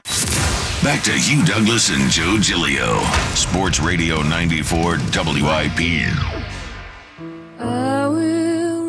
Yeah, the Washington Commanders are shutting down Jaden Daniels, having him just support Marcus Mariota and put all of his eyes, both of his eyes, on the 2026 season. It has been an injury-marred season for Jaden Daniels, still one of the biggest stars in the NFL. It's been the knee, it's been the hamstring, it's been the dislocated elbow, actually twice. Was not cleared for contact. Obviously, they play Sunday, then they have they play this weekend, Saturday, then they have a shorter week for the Christmas Day game. Just too quick of a turnaround for Jaden Daniels, and really, the record plays into this. It is just not worth the risk. Well, there it was, Ian Rappaport breaking the news. I'm Jaden not laughing Daniels. at him being hurt. I'm just laughing because he hurt his elbow twice. Yep. Shut down for the season. Tom Kelly in for Joe Giglio in alongside Hugh Douglas on the Midday Show today. So we wait all offseason, for the Eagles-Commanders, this big rematch matchup of the NFC Championship game. You get to the end of the year, and we don't even get to see Jaden Daniels this year. Nah. Works you get out to see for his the mom, Eagles, though. Yeah. I guess You a fan? If I tried to. Here we go. Okay. She ain't answer my DM. Oh, that's right. I forgot about that. I was like, hey, big head. That's the universal greeting when you're trying to, slide somebody DM. Is hey, big head. Yeah. Didn't happen. Didn't happen? No. But she probably ain't going to go to the game now. Her son ain't playing. Yeah, probably not. Probably ain't gonna be I don't think she's going to be going to Marcus Mariota jersey. No, you know what's funny? Because I watched Hard Knocks last week, right? And, they were contemplating whether or not they were, Jaden Daniels or whatever. And somebody said, because you're watching and you're not, like, you know the standings, but I'm not really watching the Commodores like that. Right. And somebody said, Marcus is playing well right now. And I was like, are you kidding me? And then I looked at the stats, like, okay, he all right. He had a pretty good game. But he it's hasn't been funny. doing awful. It's funny when you hear, like, you're not really paying attention and you're going off of what you know about him in the past. And you're just a hater. Right. Oh, hater, big time. Yeah. Big time hater. I tried to hide it with analysis, but you're just a hater. I hate it. I was hating on it. But I will say this. I heard Joe DeCamara talk about this on the morning show today, and it's so true. That? I hate when they have these two games at the end of the year. Like two of the last three games against the Eagles Commanders. Why not spread it out a little bit? Because we could have gotten, a real entertaining you mean you could have Eagles got it early in the game. summer? In the summer. No, in October. Well, I'm talking about in the beginning. Yeah, closer to when it was warmer. For the NFL fan that's not specifically an Eagles or specifically a Commanders fan. You wanted to see the matchup. The Eagles versus NFC, Jaden Daniels earlier in the season, especially NFC Championship game rematch. You don't know if the Commanders are going to be terrible. This could have been the opening night game. It's a better game earlier in the season. And like now it's worthless. Why do we have to play the Giants 2 times in 3 weeks in October and the Commanders 2 times in 3 weeks at the end of the year? It makes no sense. Kind of did us dirty. Well, actually, they kind of did us a favor. Well, yeah, I guess, but yeah, but it would have been more entertaining as we did lose to the Giants. A general football fan, but got beat down by the Giants. Nobody cared about that game. I mean, we were all just mad at Orion Kirker. Well, right in the moment. Yeah. I remember I was sitting over there doing my halftime show, looking at Mike, Angelina, and they're producing the game. I just gave him a sad thumbs down as I'm speaking. Mike's funny, man. Yeah. I just remember Mike when I flipped over to the Eagles full time. I was like, I don't even care. Then you were just angry. Yeah, that was bad. 215-592-9494 if you want to get in. But your reaction to the Eagles win on Sunday, obviously, and really looking forward to the next few games here because the Eagles are pretty much not locked into the 3 seed. That is, there's a high likelihood that's where they're going to end up here in the postseason. They're going to win the division. We all know that. But when you look at these last 2 to 3 games here, what is more important? Is it more important to keep Jalen Hurts healthy or to continue to build off what you did on Sunday, try to improve your seed, but have the offense play well? And that's the biggest thing for me. I think this team needs confidence going into the playoffs. And I think that was an issue the last couple weeks is just the lack of confidence from Jalen, from the offense as a whole. And I think when you're able to string a couple games together, that could do a lot for them in the postseason. Yeah, that's what I'm thinking. You got to get a couple wins, man, and I think you need some continuity. Now, this offense looks a little different as far as, being able to run the ball. That was something that we haven't been able to do all season long. And I think part of that is because the passing game has been a little bit more consistent and Jalen has run a little bit more. You got to keep that going because that's going to, like I said, 21 points in the playoffs. 21 points, in the way that this defense is playing, give you a shot. You got a shot. That's the beauty of it. You don't need this offense to be great. I mean, you just need them to be pretty much mediocre. Well, so then what are we screaming because about? Because they haven't been mediocre, Kyle. They've been bad the last 5 weeks before Sunday. I just get triggered. Get triggered by all they have to be is mediocre. They haven't been mediocre all year. Come on, man. Well, I think they can very easily be mediocre. I don't know. Well, hopefully they can string some mediocre games together. I just had an epiphany. Now, if somebody, say if Jeffrey or his son's listening to this broadcast right now, and they hear us saying if we could just be mediocre, we got a shot. And that's the bar. Unless you're playing like the Rams, they might need a good amount of points. Wait a minute, but hold on. You got a $50 million quarterback. Yeah. You got a $30 million. You got two $30 million receivers. And you got a $25 million. Well, I don't think this would be news to Lurie or anything. Can we just be perfectly average? No. That's all I want. That's where the bar is at. Our bar is mediocre. Just hit. It's been 15 weeks. Can we just hit 250 with 20 bombs? We got all that money tied into this offense, right? And Who's going to the Pro Bowl? Well, that's something they're going to have to assess in the offseason. This being said, Hugh, with an honest point of view. I don't know. It ain't funny, but it's funny. I don't know. It ain't funny, but it's funny. I don't know if there's any take that is aged worse than your defense is a luxury take. It's not aged worse. You already walked it back earlier this year. No, I didn't walk it back. It's the worst take of the history takes. You know what's funny? Because this was talked about this weekend. We have all this money allocated to the offensive side of the ball. What's the biggest asset that this team has? Their defense. And what's the cheapest? The defense. Game set. That doesn't mean it's a luxury. It's a necessity. It's not a necessity. It's entirely circumstantial because the defense is young. They use first-round assets on the defense. Guess what? All this talk about the guys on offense that are highly paid, they're about to have to assess that, and that's going to have to change because they're going to have to start paying these defensive players. I try to explain this to y'all all the time. Right. I try to explain this to y'all. It's not y'all working. Don't get it. We have all this money allocated to the offensive side of the ball, and we are settling for mediocre. Yes. Right. You got who? Zach Bond, and who else the highest paid defensive player on that side of the ball right now? Jordan Davis. Is it Jordan Davis? Well, because he got tendered or whatever. But dog, they didn't spend any money over there. That's why it's a luxury, not a necessity. It's been a necessity on the field for them because the offense is not good. You know what a necessity is? See, this is why I got to help y'all out. You know what a necessity is? What? Like I need tires. That's a necessity. Mm-hmm. I don't need rims on those tires. I need rims, but not the kind of rims like some nice ones. rims. Do you need the engine? What are you talking about? They're the engine. This is the nonsense. Defense, no, this I'm trying to tie it in, but see, y'all don't want to hear the truth because then y'all start talking. It's not. But here's the truth: we have a defense that we didn't pay that much for, and we getting more out of them than you anticipated. Right? And what's going to happen? They're playing better, right? And then what's going to happen? This is the offensive league, and you've allocated most of your resources to the offensive side of the ball, and they're not playing well. Right. It's Thank God wrong. for the defense. Yep. Yeah, but it's not. That's not how this team was built. That's the point that I'm making. What? You got lucky with this defense. Who cares? Well, they have. They do have a lot of high draft picks over there, but they do, and they ain't paying none of them. Yeah, and they will be eventually. 215-592-9494 if you want to get in. Let's go to Jeff in Wilmington. What's up, Jeff? Hey, Hugh, I think TK needs to lean into this low T thing because he could parlay that into some Blue Chew reads. That's not a bad idea. I'm thinking Jeff. about it. Low T. Blue Chew, if you're hearing. Low T. Low T. Low T in the building. Sponsor your product. Blue Chew for low T like me. Yeah. That's what I would go with. There you go, Jeff. That is funny. Be my agent? Hey, I agree with I agree with you and you. Look, this defense has been the offense has been inconsistent all year. Now you've got 2 of the 3 games that are a continuation of the Raiders game. They're get-right games. Why not improve on your offense? Jalen run a little bit. He doesn't have to run a lot, but try to get it to the point where it's consistent.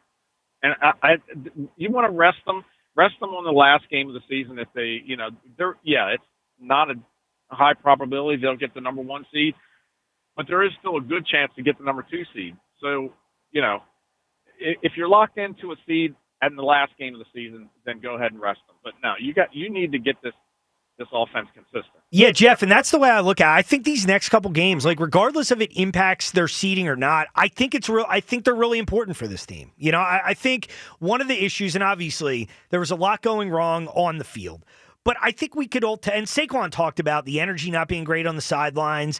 I think we all kind of realized like something was off about the mentality, the confidence. I think that is equally as important. Like if you're going to make a playoff run, you need to be in the right space mentally to do that. Exactly. Now, Kyle said something earlier that kind of was contradictory. Didn't he just say, just win the games? Let's just win, or was he being facetious with that? Because on one hand, I'm talking about in the postseason. Well, you want to get the best position to get to the postseason. They're not getting the 1 seed. Give it up. I didn't say they were. Give up the fight. 2 seeds important. How about the 2 seed? Come on, man. They need to be consistent, and there's 2 out of these 3 games that they have every chance to be consistent against. Confidence level up, the whole thing. Well, I agree. Thank you, Jeff. Appreciate the call. And I mean, it's not that unrealistic. All you need is the Rams. It's pretty unrealistic. You need the Rams to lose to the Seahawks. And then another loss. You need the Seahawks to lose their last two. And you need the Rams to lose to Jonathan Gannon and the Cardinals. I will say this. It could happen. I will say this. Like the kid in Little Angels in the Outfield. I will say this, especially in the NFC. It feels like the last couple of weeks has been a little topsy-turvy. Especially you started in that, what was it, the Thanksgiving week? Yeah. When everybody lost that was supposed to win? Yes. So anything is possible. So that's why I'm more on, if there's an opportunity to move up, then I would like to move up. And it also gives my offense a chance to gel. That's crazy saying that so late in the season, but yeah, that's what we have. Yeah. We got the big, next week, like a pipe dream, doesn't it? Josh Allen rivalry game, right?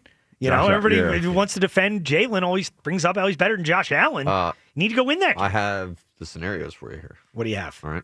So the Eagles will clinch the 1 seed. They need 5 outcomes to happen here. Yeah, now that I just talked it out, the 1 seed's not happening. If they finish 12-5. I will concede. Right, so that's them winning out. The 1 seed's done. And Rams have to lose twice. Seattle has to lose twice. San Francisco has to lose twice. Chicago has to lose twice. And then Green Bay has to lose 1. Is that even possible? Because they all play each other? It is possible. Okay.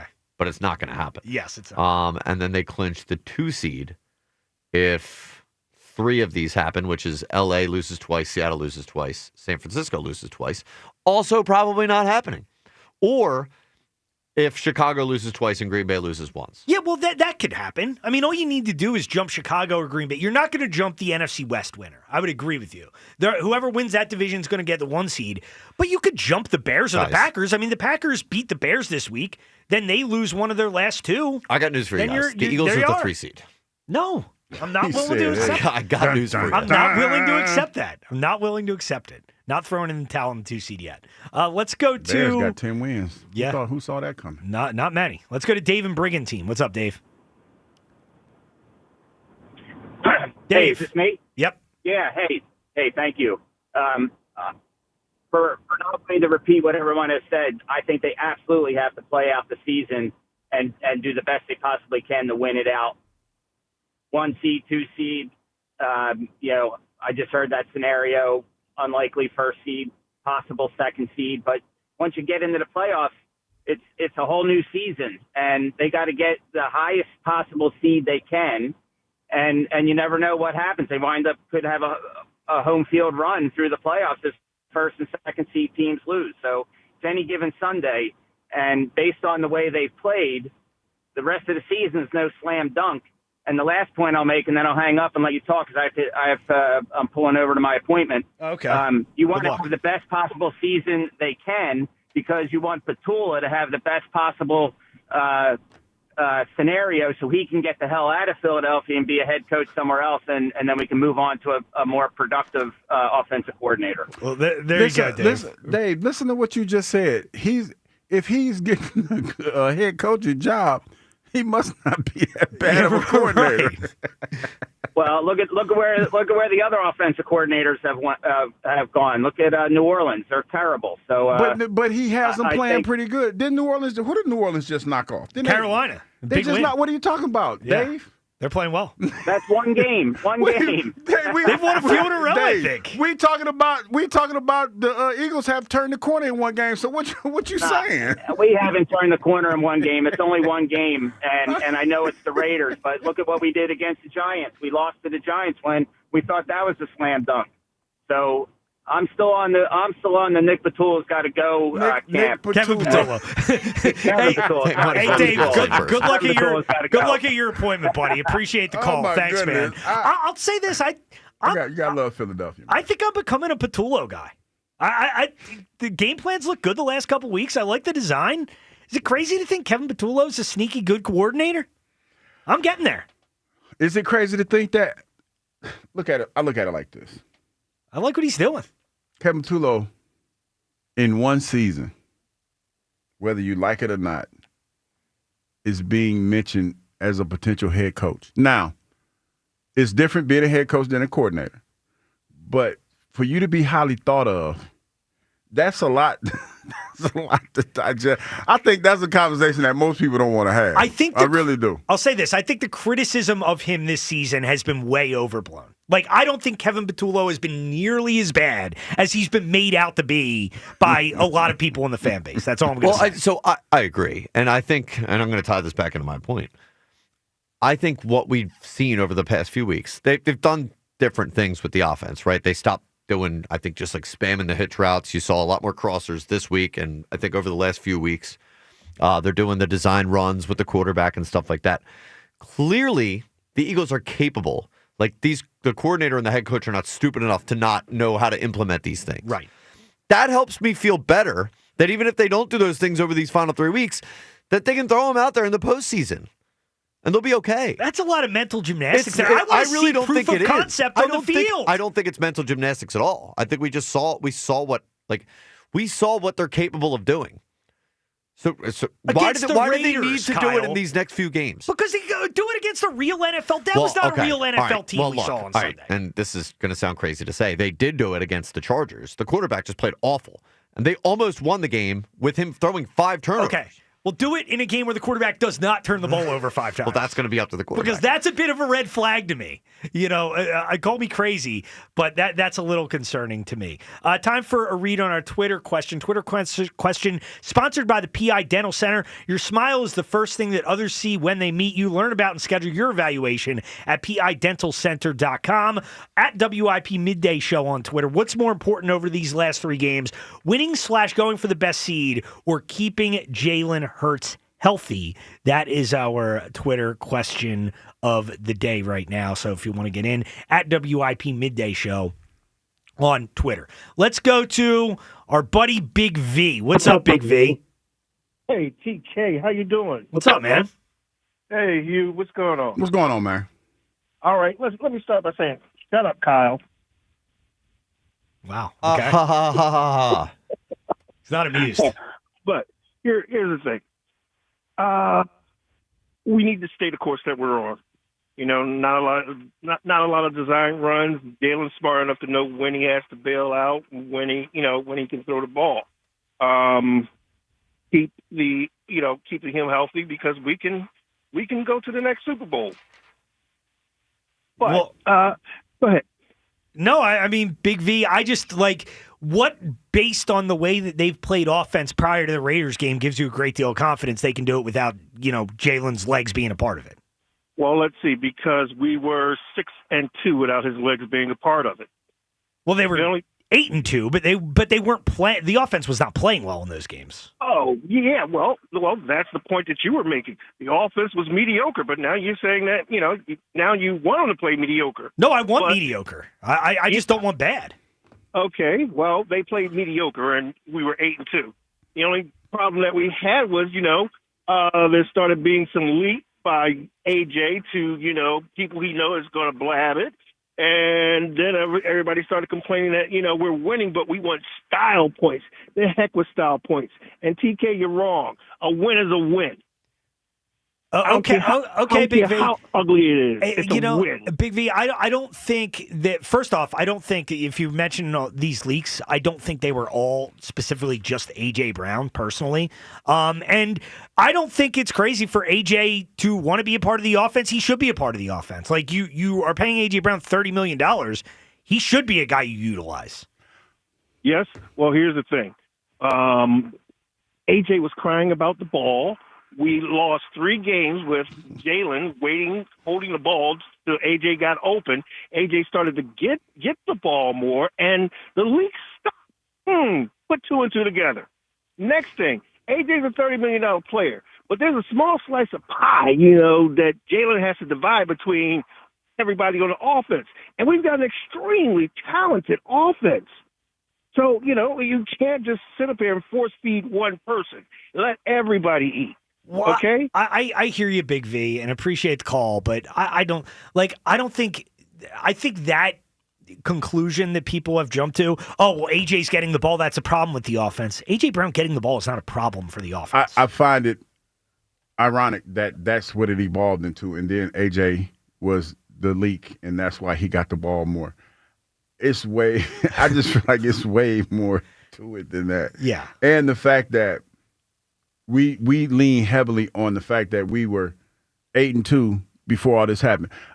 I wish I could ask Big V this question, but I'm pretty sure we're going to talk to somebody else today, and I need to ask him this question. Was the 8-2 record, do you feel strongly in your heart, if you had to take truth serum, that those performances in that 8-2 run were good enough to become back-to-back Super Bowl champions? Well, do you feel that way? No.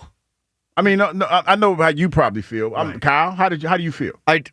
When you think about the way that the NFC has been playing and the other team, the team that we played that we beat early on after the fact, and the way they've been playing. We are talking about wins over the Packers and the Rams, by the way, in that stretch. Okay. So clearly, yeah. So you feel that this performance I would prefer it to be more comfortable. To answer your question. No, you're not answering the question. Oh. I asked you flat out, yes or no. Well, clearly it was, so yes. Oh God. That early in the season. Okay, well, I mean, I'm not going to beat you up about your opinion, but I don't think so. If they beat the Rams by the offense looking like crap for a half and then great in the second half and blocking a field goal at the end of the game in the playoffs, whoop-de-doo. Guess what, guys? We won a playoff game against the Rams. Yes, but you fell behind 19 in that game, and you were very fortunate you were able to come back. I just went through the whole scenario. I watched the game too. All right. Well, if they win that game in the playoffs, that's a playoff win. Yes, but we can differ in opinion because no, we can't. I'm with you. I'm with you. I don't agree they were playing well enough. I just feel like I just want mediocrity. We caught the Rams because I think about that scenario. We caught the Rams when the quarterback hadn't played a whole lot because he had tidy back. He played the whole season up to that point. He wasn't a part of training camp because he had tidy back. Right. And now he looks like he's locked in. And they do a great job. That feels like revisionist history. The Rams looked really good at the time. Well, no, they didn't look that great at the time. Sure they did. Okay, that's fine. I'm not going to argue with you about that. Well, I mean, do they look better now? Or do they look better now? Of course, or they do they look better now. when we played them? But I thought they looked great. Do we look like we can beat them now? The way that they're playing? I don't. Not right now. And this thing, it was a good win. I would bet on the Rams right now. It was also week 3. Like this game was 3 months ago. But I don't know how much is going to change over these next 3 games. It's going to make me feel better about beating the Rams. To me, this is the feel of college football. Like they say it's better to lose early in college because you catch a team early and you get a chance to win. It feels like the same way with the Rams. Yeah. And Seattle, I haven't seen enough of those games, and I know a lot of people believe in Seattle. I don't, but Seattle looks like they could be a problem, and we play the Chicago Bears. They look like they could potentially be a problem. Yeah. Well, we'll get into all this with Ross Tucker. Ross joins us next. We'll carry Nick Sirianni's press conference 12:20 right here on the show. Ross up next, get his thoughts on the dominant win over the Raiders, today's question, and more. Hugh Douglas, Tom Kelly in for Joe Giglio today.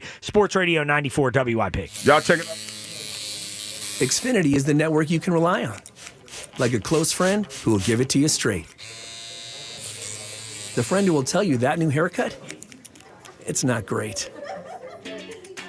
Friends make sure friends get good haircuts. And Xfinity makes sure you get a good deal on Wi-Fi. Xfinity gives you reliable, fiber-powered Wi-Fi at our best price. This holiday season through January 4th, get gig speed Wi-Fi for just $50 a month for 5 whole years. No strings, no commitments. Just super fast, reliable gig speed Wi-Fi with our best equipment and unlimited data included. Save yourself from questionable decisions and save over Verizon and AT&T. Xfinity. Imagine that. Restrictions apply. Requires paperless billing and autopay with stored bank account. Taxes and fees extra. Xfinity Internet powered by fiber and connected to premises by coaxial cable. Actual speeds vary. 'Tis the season for cozy nights and big games. Celebrate Surfside, made with real vodka, only 100 calories, and 0 bubbles for smooth sipping. It's not a seltzer, it's Surfside. Must be 21. Please drink responsibly. Guys, thanks for helping me carry my Christmas tree. Zoe, this thing weighs a ton. Drewski, lift with your legs, man. Santa! Did you get my letter? He's talking to you, Bridges. I'm not that. Of course he did. Right, Santa? You know, my elf Drewski here, he handles the nice list. An elf? I'm 6'3". What everyone wants is iPhone 17. And at T-Mobile, you can get it on them. That center stage front camera is amazing for group selfies. Right, Mrs. Claus? I'm Mrs. Claus's much younger sister. And at T-Mobile, there's no trade-in needed when you switch, so you can keep your old phone. Or give it as a gift. And the best part? You can make the switch to T-Mobile from your phone in just 15 minutes. Nice. My side of the tree is slipping. Timber! The holidays are better at T-Mobile. Switch in just 15 minutes and get iPhone 17 on us with no trade-in needed. With 24 monthly bill credits for well-qualified customers plus tax and $35 device connection charge. Credits end and balance due if you pay off early or cancel. Finance agreement, 256 gigs, $830. Eligible port in a new line. $100 plus a month plan with autopay plus taxes and fees required. Check out in 15 minutes or less per line. Visit T-Mobile.com. Pop the cork and slay all night long at Cheerleaders New Jersey. Wednesday, December 17th at 7 p.m. for champagne and candy canes. Our Christmas party sparkles a little naughtier than the rest. Enjoy a delicious buffet and a special treat just for you because you deserve a night that's holly and jolly. Bring an unopened toy for the holiday charity drive. Champagne, candy canes, and wall-to-wall dazzling entertainers. What more could you ask Santa for? Cheerleaders New Jersey. Live, up close, and personal. FanDuel, in partnership with Valley Forge Casino, is the #1 sportsbook for same-game parlays. From points and rebounds to threes and assists, FanDuel is the best place to combine all your favorite picks into a same-game parlay or track every stat live all in one easy-to-use app. And right now is the perfect time to join because new customers get $150 in bonus bets if your first $5 bet wins. So bet on the players you love the way you want. Head to FanDuel.com/JohnR, JONR to sign up today. FanDuel, official sports betting partner of the NBA. FanDuel Sportsbook is the official sportsbook of 94 WIP. 21 plus and present in Pennsylvania. First online real money wager only. $5 first deposit required. Bonus issued as non-withdrawable bonus bets, which expire 7 days after receipt. Restrictions apply. See terms at sportsbook.fanduel.com. Gambling problem? Call 1-800-GAMBLER. Running a business in Philly means knowing how to hustle, finding every edge to stay competitive. Here's one thing you don't want to overlook: saving energy and money with Pico. Pico offers expert energy assessments to help businesses of all sizes find solutions to reduce energy use and lower costs. From financial incentives to equipment upgrades, Pico makes it easy to improve your bottom line. Visit pico.com/ways to save to start saving today. B101 is spreading holiday cheer throughout Philly. Tune in for the soundtrack to your Christmas season, featuring all the holiday songs you love. Christmas music all day, every day, only on B101, Philly's official Christmas station. Got any gadgets? Get online protection. NordVPN has a ho-ho holiday deal just for you. Secure up to 10 devices with a single account. NordVPN's Threat Protection Pro feature helps you avoid malware, phishing, and annoying trackers. Just a few taps and you're safer online. Let your gadgets sparkle with online security. Go to NordVPN.com and get up to 77% off plus 3 extra months. NordVPN. At Audion Hearing, our mission is simple: to make better hearing affordable for everyone. This Christmas holiday, enjoy exclusive savings on our high-quality rechargeable hearing aids. Clear, comfortable, and ready to use right out of the box. And here's a study worth hearing. Research shows that wearing hearing aids can reduce your risk of dementia by up to 61%. Join over 1 million happy customers and shop Christmas holiday deals before they're gone at audionhearing.com. That's AUDIEN hearing.com. This is the story of the one. As the purchasing manager at a manufacturing plant, she knows the only thing more important than having the right safety gear is having it there when you need it. That's why she partners with Grainger for auto reordering, so her team members can count on her to have cut-resistant gloves on hand, and each shift can run safely and efficiently. Call 1-800-GRAINGER, click Grainger.com, or just stop by. Grainger, for the ones who get it done. This is Maggie Gray with an Odyssey Sports Minute. In today's college football, the landscape can shift in seconds. Nebraska's Dylan Raiola and Florida's DJ Lagway, both former blue-chip quarterbacks once seen as program cornerstones, are entering the transfer portal. Injuries, coaching changes, and instability now push two teams into instant uncertainty. One quarterback move now has the power to reshape rosters, seasons, and futures almost overnight. I'm Maggie Gray. 94 WIP HD1 Philadelphia. Live from the Tasty Cake Studio. Sports Radio 94 WIP. An Odyssey Sports Station.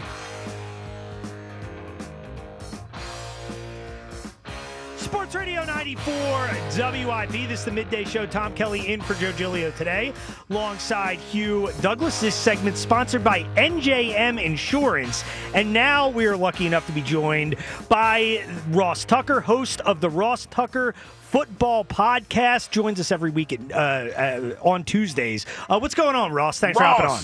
I am doing great, Tom. Hugh, great to talk with you guys. So, Ross, I'm kind of curious. Did you see this offense that they ran Sunday similar to the one that they ran Monday night, or was it some definitive differences in it?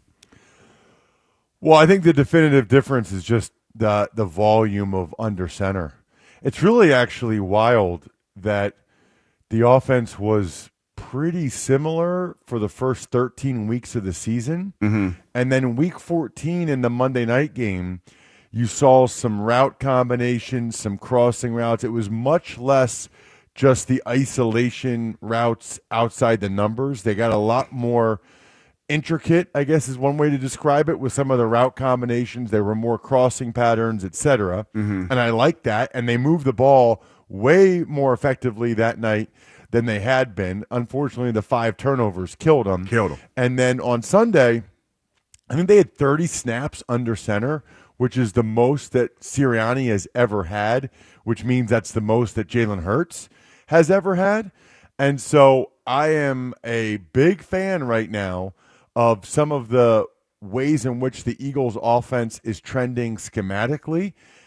First of all, I believe in some of the things they're doing, but secondly, just getting these teams off the scent a little bit, you know? Like, I mean, people have kind of gotten so accustomed to so many of the RPOs and inside zone out of the gun. I think, you know, I don't care how talented you are.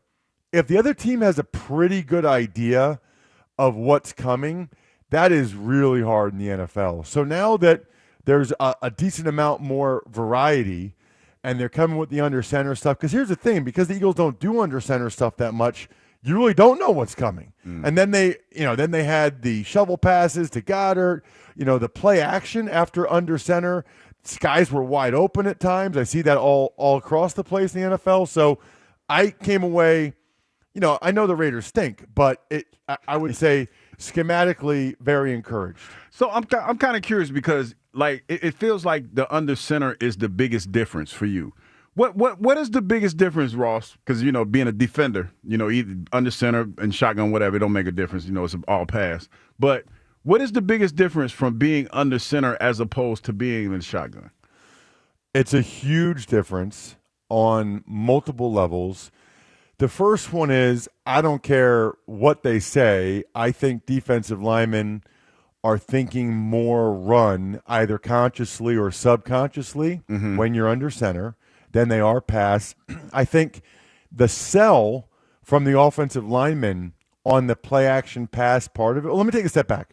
First of all, there's a lot more runs that you can call under center than you can in the gun. Yeah. There's a limited menu of runs out of the gun with an offset back. It's like a high percentage just inside zone away from the offset back. There's a couple of other things they put in there, but they're usually not as effective. Under center, you have a huge menu of runs, and the Eagles, by the way, use some of those different runs in this game. So that's number one. Number two, because of that, I think the defensive line and linebackers are thinking run more, and so when you do any type of play action or boot, you can really sell it harder as an offensive lineman. And once I was not a great player, but if I sell run and the defensive lineman, no matter how good they were, Hugh, they believe it's run for the first half a second, they're not getting a sack. It's just too hard to transition rush at that point if they're playing, run the first second of the play. So that's big. And then even like, when they have Hurts put the ball in the running back's belly, those are not really play action passes when he's in the gun. Those are like RPOs. It feels very token. Right when he's putting the ball in Saquon's belly, it feels half-hearted. You can tell from the offensive line that it's not really going to be a run. When you're under center and you're doing play action off of like an outside zone look, and the O linemen's keeping their helmets down and they're really selling it, if you think about it, the linebackers and safeties and D-line, they don't really know it's a pass for like a full second and a half. So that's a major difference in terms of a second and a half for the receivers and tight end to run their routes before the linebackers and safeties figure it out, as opposed to a token, quarter of a second when you're in the gun. Yeah, and obviously that's a big part of it to help that offense keep the defense on their toes. Ross Tucker, host of the Ross Tucker Football Podcast, joining us now. Ross, when you look at the offense as well, it feels like there's been a confidence that's lacking. I mean, the 5-game stretch, they really weren't playing well. They are able to have a game like they had on Sunday against the Raiders. As an offensive player, how important is that, and how important is it for them to keep building off of what they did positively on Sunday? Tom, I was thinking about this a lot right before I, called in with you guys. This is a massive game on Saturday. Massive. And I know no one's going to look at it that way because they're just going to talk about, they only need to win one, or, Cowboys lose one and they're the 3 seed and blah, blah, blah. I think if the Eagles go out there and really look good against the Commanders, then you are building some significant momentum going into Buffalo and going into the end of the season. If they go out there against Washington Saturday and lay an egg and lose that game, it's almost like the Raiders game didn't happen. I mean, I know in the records, in the standings it did, and they'll still very likely win the NFC East, but all of the positive vibes, all of the discussion we're having about some of the cool things that they did schematically, if they go down to Washington and lay an egg and lose to Marcus Mariota and the Commanders, it's almost like Sunday's win over the Raiders didn't even happen from a vibe standpoint. Yeah, and I think that's something they need to keep building off of, Ross. And one more for you here, and just got to ask you, because we have obviously focused so much on this offense, but this defense is really incredible. And what they did on Sunday, shutting out the Raiders, 75 yards of offense, which, I mean, I can't remember a total that low. What can you say about this defense and what they've been able to do really over a 2-year span here? The defense is what makes me feel like they are still a legitimate Super Bowl contender, because they're good enough on that side of the ball that I feel like, even against some of these good teams, the Rams or the Seahawks or whoever, I feel like the defense could hold these teams in check, and that the Eagles could win a low to moderately scoring game, and it feels like they're just getting better at certain spots. I mean, this find with Brandon Graham, 2 sacks and a tackle for loss. That's pretty impressive. 7 snaps at D tackle. I mean, it only took us 16 years to figure out his best position might be D tackle. Right. I'm joking, of course, but it was really fun to watch. Somebody asked me recently about, like, if I had to go to bat for one Eagle for All-Pro or Pro Bowl. The crazy thing is, I think it would be a battle in my mind between Quinyon and Cooper DeJean. It's just crazy to think that this team, with all the great offensive linemen and Saquon and AJ, if someone said, who would you stand on the table for and say this guy is a Pro Bowler, I would have to debate between 2 second-year cornerbacks, which is just remarkable, especially where they got him. I mean, to get Quinyon in the 20s and Cooper in the second round, and here they are, in their second years, where I would not be shocked at all. I don't even remember how the All-Pro ballot goes. I don't know if they have a designated nickelback or not, but you could make a really strong argument that one of the 2 corners and the nickelback on the first team All-Pro are Eagles second-year players in Quinyon Mitchell and Cooper DeJean. Yeah, I'll tell you what, they've drafted pretty well on the defensive side of the ball the last couple of years. Quinyon Mitchell, Cooper DeJean, Jalen Carter, Jordan Davis, Nolan Smith. It's pretty crazy the amount of talent on that side of the ball. But Ross Tucker hosts the Ross Tucker Football Podcast at Ross Tucker NFL, where you can find him on Twitter. Thanks a lot for hopping on, Ross. We appreciate it. Thanks a lot, Ross. Of course, always great to talk with you guys. All right, take it easy. There goes Ross Tucker. Insightful as always. Love talking to Ross about football and some interesting takes on both sides of the ball. And this defense, it is incredible how much young talent they've accumulated here. Yeah, I mean, it's more bang for your buck. No question about that. Yeah, for sure.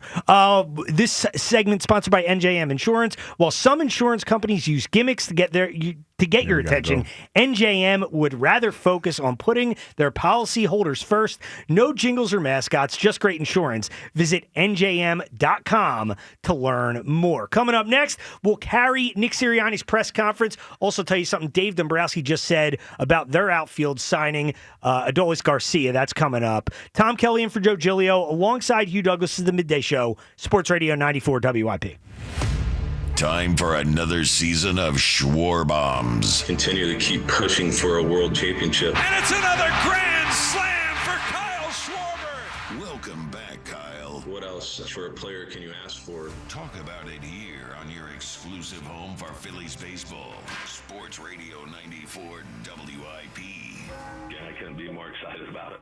Does your home need new windows and doors, but you decided to brave it through one more cold season before making the plunge? Then let me tell you why acting now will not only keep your family feeling warm all winter long while lowering your high heating bills, but also save you big bucks with the big end-of-year sale from my good friends at Guida Door and Window. Guida is offering their biggest discounts of the year. Get 40% off each window you buy. That's right, 40% off every professionally installed window. You'll also get 40% off any door, including entry doors, patio doors, garage doors, and storm doors. Plus, Guida will let you start your project with no money down and let you pay it off interest-free for up to 12 months. If you need new windows and doors, then you need to go Guida right now so you can take advantage of these huge savings. All prior sales excluded. Offer expires December 31st. So call Guida today to schedule a free in-home estimate at 877-GO-GUIDA or visit them at GoGuida.com. That's go, GUIDA.com. Xfinity is the network you can rely on. Like a close friend who will give it to you straight. The friend who will tell you that new haircut, it's not great. Friends make sure friends get good haircuts. And Xfinity makes sure you get a good deal on Wi-Fi. Xfinity gives you reliable, fiber-powered Wi-Fi at our best price. This holiday season through January 4th, get gig speed Wi-Fi for just $50 a month for 5 whole years. No strings, no commitments. Just super fast, reliable gig speed Wi-Fi with our best equipment and unlimited data included. Save yourself from questionable decisions and save over Verizon and AT&T. Xfinity. Imagine that. Restrictions apply. Requires paperless billing and autopay with stored bank account. Taxes and fees extra. Xfinity Internet powered by fiber and connected to premises by coaxial cable. Actual speeds vary. Club Risque celebrates the holidays. You are invited to Club Risque Bristol and Northeast Wednesday, December 17th, and Club Risque Philly Thursday, December 18th. 2 2-hour open bars each night from 4 to 6 and 9 to 11. Plus a free steak dinner from 4 to 6. And of course, an appearance by Bad Santa and his lovely elves with naughty gifts both nights. And Club Risque Philly brings you Wing Bowl 2026. Friday, February 6th. Doors open at 8 a.m. The tradition continues. ClubRisque.com.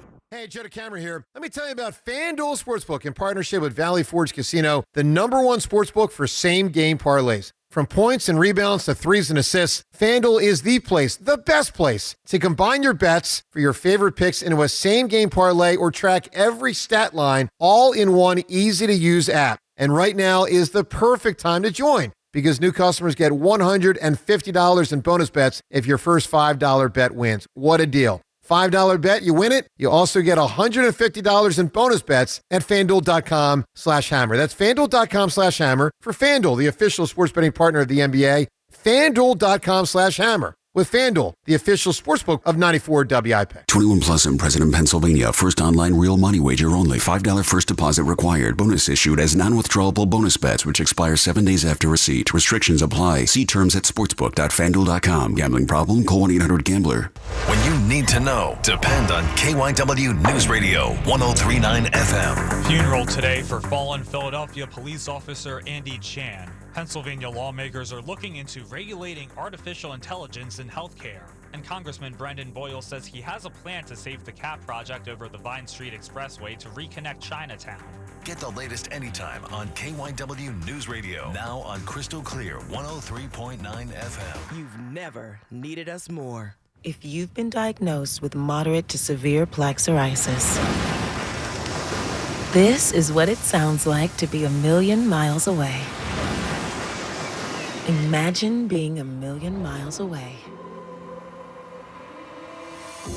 Tremfya Kuselkumab, taken by injection, is a prescription medicine for adults with moderate to severe plaque psoriasis who may benefit from taking injections or pills or phototherapy. With Tremfya, clearer skin is possible. In clinical trials, at least 70% of patients saw at least 90% clearer skin at 16 weeks. Results may vary. Tremfya is also indicated for adults with active psoriatic arthritis. Serious allergic reactions and increased risk of infections and liver problems may occur. Before treatment, your doctor should check you for infections and tuberculosis. Tell your doctor if you have an infection, flu-like symptoms, or if you need a vaccine. Ask your doctor about Tremfya. Call 1-800-526-7736 or visit tremfya.com. Presenting Again Fling's love story. Dear love of my life, we were on the 12B bus this morning when I caught a whiff. A scent so fresh, so life-changing, I had to find its source.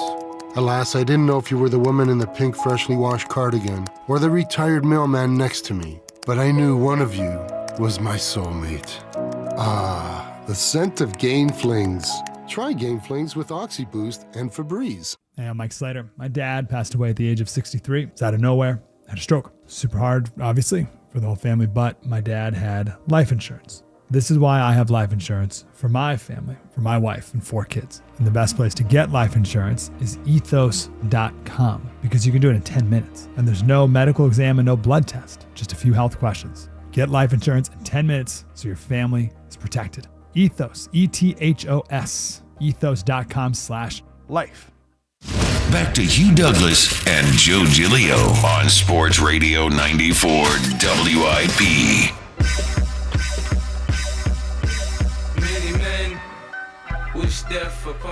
Sports Radio 94 WIP. This is the Midday Show. Hugh Douglas, Tom Kelly in for Joe Giglio today. Coming up in moments, Coach Nick Sirianni will speak to the media. We'll carry that live. Coach's press conference sponsored by PDQ Signature Systems. If you're in the restaurant, hospitality, or casino business, you need a PDQ POS system. With PDQ POS, you'll sell more, earn more, and work less. If you want the best, trust PDQ POS. Visit PDQPOS.com. So Nick Sirianni coming up in moments. What are you interested to hear from the head coach today, Hugh? Well, since we've talked about it, the health of Jalen Hurts. I think that's the biggest thing. I think that's the thing that's on everybody's mind. I know he said something to the effect that, Jalen was fine. Y'all worrying about the wrong thing, but still. Want to hear what he has to say about Jalen because I'm pretty sure they're going to ask. They definitely ask. Yeah, I think that's the number one topic is what's going on with Jalen. Will he practice? And, how severe is that injury? Because, I think it was obviously fortunate that they did not need him in the fourth quarter. And I think kind of convenient. I mean, he comes out, throws the 1 touchdown pass, gets to go out on a high note. So, you can kind of sell it as it's not injury related. And he probably would have come out of that game anyway, but will certainly be interesting to see, whether or not he practices today and in what capacity.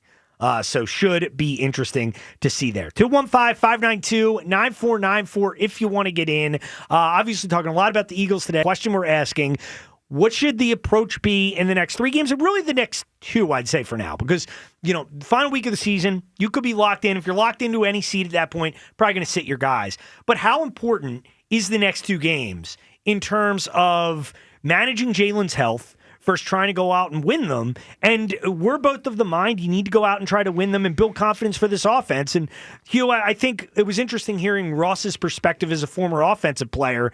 He thinks this game on Saturday is really important for the offense to build off that. I think it is too, because it's, and we've said it. It's the Las Vegas Raiders. It's some good things that were done, not taking away what was accomplished. 31 points is 31 points. Against a professional football team. They're professionals over there. They got paid this week. So there's that. But when you talk about being comfortable, you have to be comfortable in what you're potentially going to try to run in the playoffs. And I don't think that they're there yet. We've been bested by defenses that ranked 25 and below. Yeah. And when you talk about going into the playoffs, the reality is this. You're going to play some teams that are in the upper echelon as far as the stats are concerned and everything like that. We're like probably the 25th to the 32nd best offense in the NFL. We're going to be going against better teams. Even though our defense is playing well, we're going to be going against better teams. So there has to be a better record when you talk about that. And hey, when you look at the bad defenses, I mean, the Bears defense stinks. You weren't able to do anything against them, and even Dallas. Like, I know, some people will point to it and say, "Oh, well, they scored 21 points. They're up 21-0 that game." Okay, that's true. It was also over the course of really one quarter of football that you did that. And look at Dallas's defense since then. I mean, they just got lit up for 34 yards, or 34 points rather, by J.J. McCarthy. Yeah, but J.J. McCarthy stinks. They had a nice couple weeks though. I mean, but that's the NFL in a nutshell. You could say the same thing about our defense. We had a couple clunkers this year. It's any given Sunday, and that's a fact. So when you talk about this team and this offense, I think that if anybody says that, hey, we're good enough to go into the playoffs and make it to the Super Bowl, you're being really ridiculous. Agreed. I don't think that's the case. And I know we talk about what this team looked like early on, and we're probably going to see a couple of the teams. There's a chance we can see a couple of teams that we beat early in the year.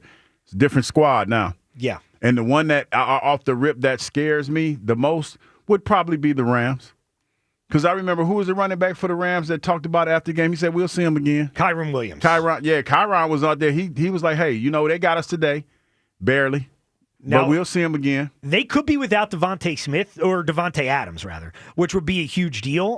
But obviously, they still have Puka Nacua, and that offense has played really well. So I would agree with you there. 215-592-9494. We'll get back to the phones in a minute here. But I did want to mention this because yesterday, Phillies made a move. They signed Adolis Garcia, outfielder. El Bombi was great with the Rangers in 2023, ALCS MVP.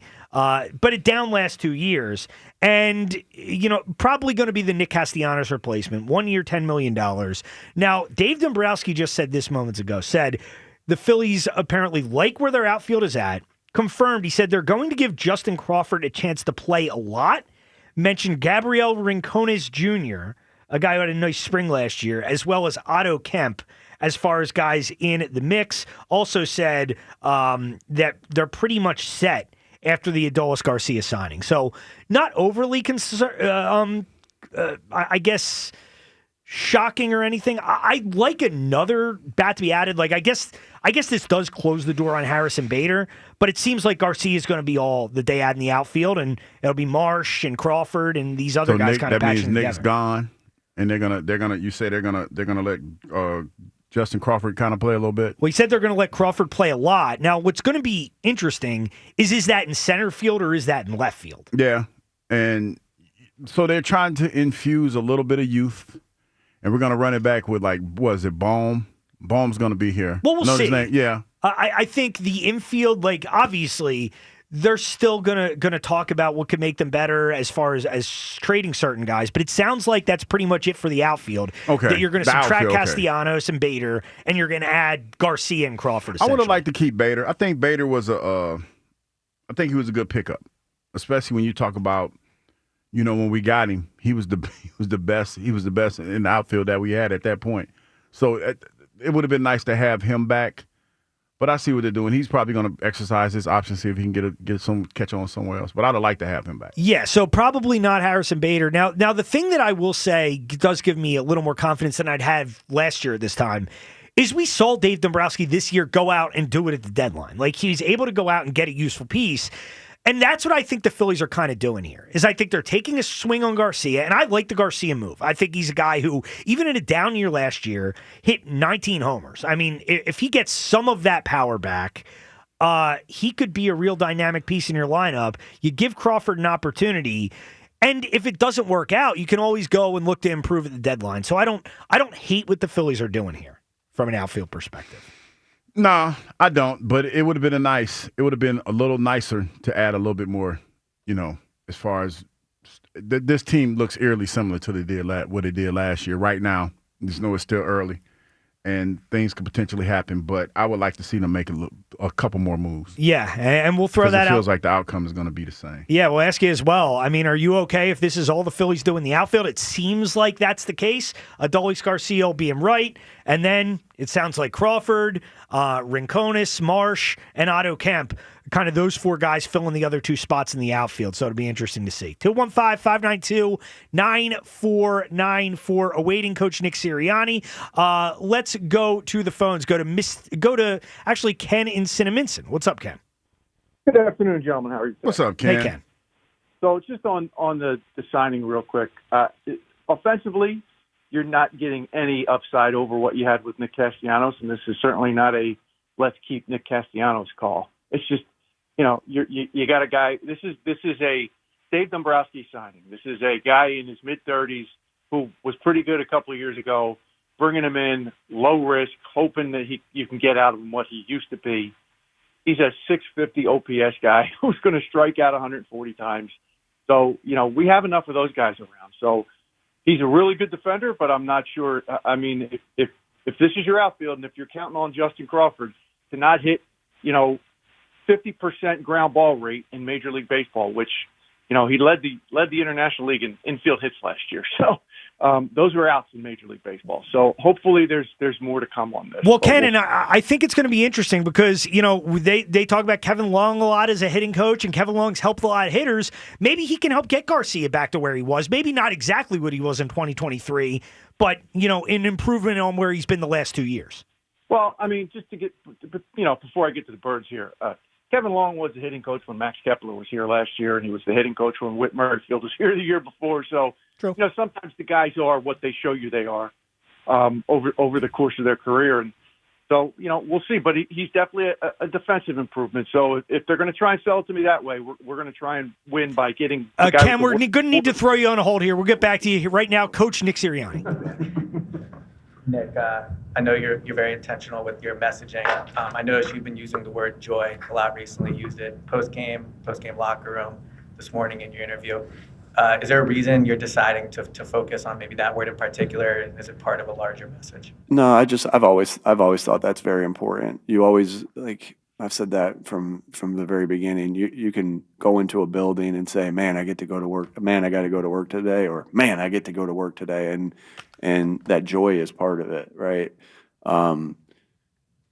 In football, there are all these, professional football, there are all these pressures and there's all these, ups and downs and everything like this, but we got into this game because we loved it. And that, I think that's a really, important thing is get into something. God willing, I got into this, through the grace of God of doing something I love for a living. And so I think that in the world, you can let things beat you down a lot, and not really give knowledge to all the things that you have going on that are really good. And I think that's just part of it. And I think that's just a healthy way to live, and it's healthy for your life, and it's healthy for a football team. What did you like about the way Jalen ran the ball on Sunday against the Raiders? It seemed like he got a lot of yards and a lot of first downs. But he was really efficient with that, and he does a good job of protecting himself. He does a good job of taking what the defense gives him. He's got great football knowledge and football IQ in everything that he does, and the run game obviously goes hand in hand with that. What about the penalties in a game this season on Sunday? What do you attribute that to? I thought this was a clean football game for us all around of our fundamentals and our detail. And you attribute that to the amount of work that doesn't just happen by chance. You attribute that to you're trying to consistently get better throughout the year, and hopefully those things are gonna happen. And so, our fundamentals, our penalties, all those different things, I thought were clean, and we need to look to build upon that. What have you seen from Jalen Hurts in terms of under center and throwing when he's been under center? Yeah, he's done. I think he can be very successful and efficient any way he needs to go and play. And whether that's the gun, whether that's in pistol, whether that's under center, he's shown the fact that the ability to be able to win and be efficient and a good and with everything from all different levels. So whether that's on the move, whether that's slightly on the move, whether that's a drop back, and right in the same area. I just think he's been efficient throughout his course of his career and everything that he kind of goes through. But under center isn't something he did very much of until he got to the NFL. So it's something he had to learn. And you got him very early in his career. What have you seen over the last 5 years in terms? He's somebody, of course, yeah, he hadn't done a lot of that in college, but he's just somebody that's going to continue to work hard at the things, at everything. Like again, you wouldn't expect him, he works hard at everything that he does and loves this game of football and puts everything into it. And so, anything that he's doing, he works really hard at, and obviously this is no exception. Marcus was here in 2023. What do you remember his impact, quarterback room, his impact on Jalen? What did you like about that? Marcus, obviously had played a lot of football. Excuse me. Marcus had played a lot of football and, has been in this league for a long time. 2015, I think he came into this league. So I have so much respect for Marcus. The person, first and foremost, the player, the teammate.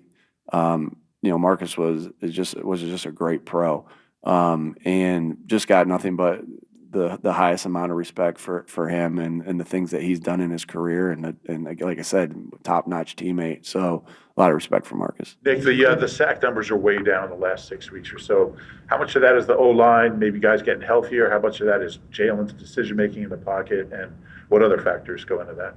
Yeah, I think everything. This is the ultimate team game, so everything attributes to that. I think we're getting good contributions. Receivers getting open, doing good things there. Good protection. Jalen good reading the defenses and getting the ball where it needs to go. So I think everything contributes to that. And so it's been. It's hard to move the ball forward when it's hard to score points when you're not consistently moving the ball forward. That goes back to our negative runs that we've talked about, but that's also sacks. So everything contributes to that, and we got to look to continue to build upon that. You talked about short-week game in the season. That's your most since you've been here. How have you, the coaches, the players, navigated the lack of a Sunday to Sunday routine? That's life in the NFL, especially for a team that's had the success that we've had. And so we understand that, like everything, Zach, like whether you're on a short week, long week, you have these processes that you go through and you constantly tweak them and try to make, I love our short week schedule right now. I was just saying that to the coaches.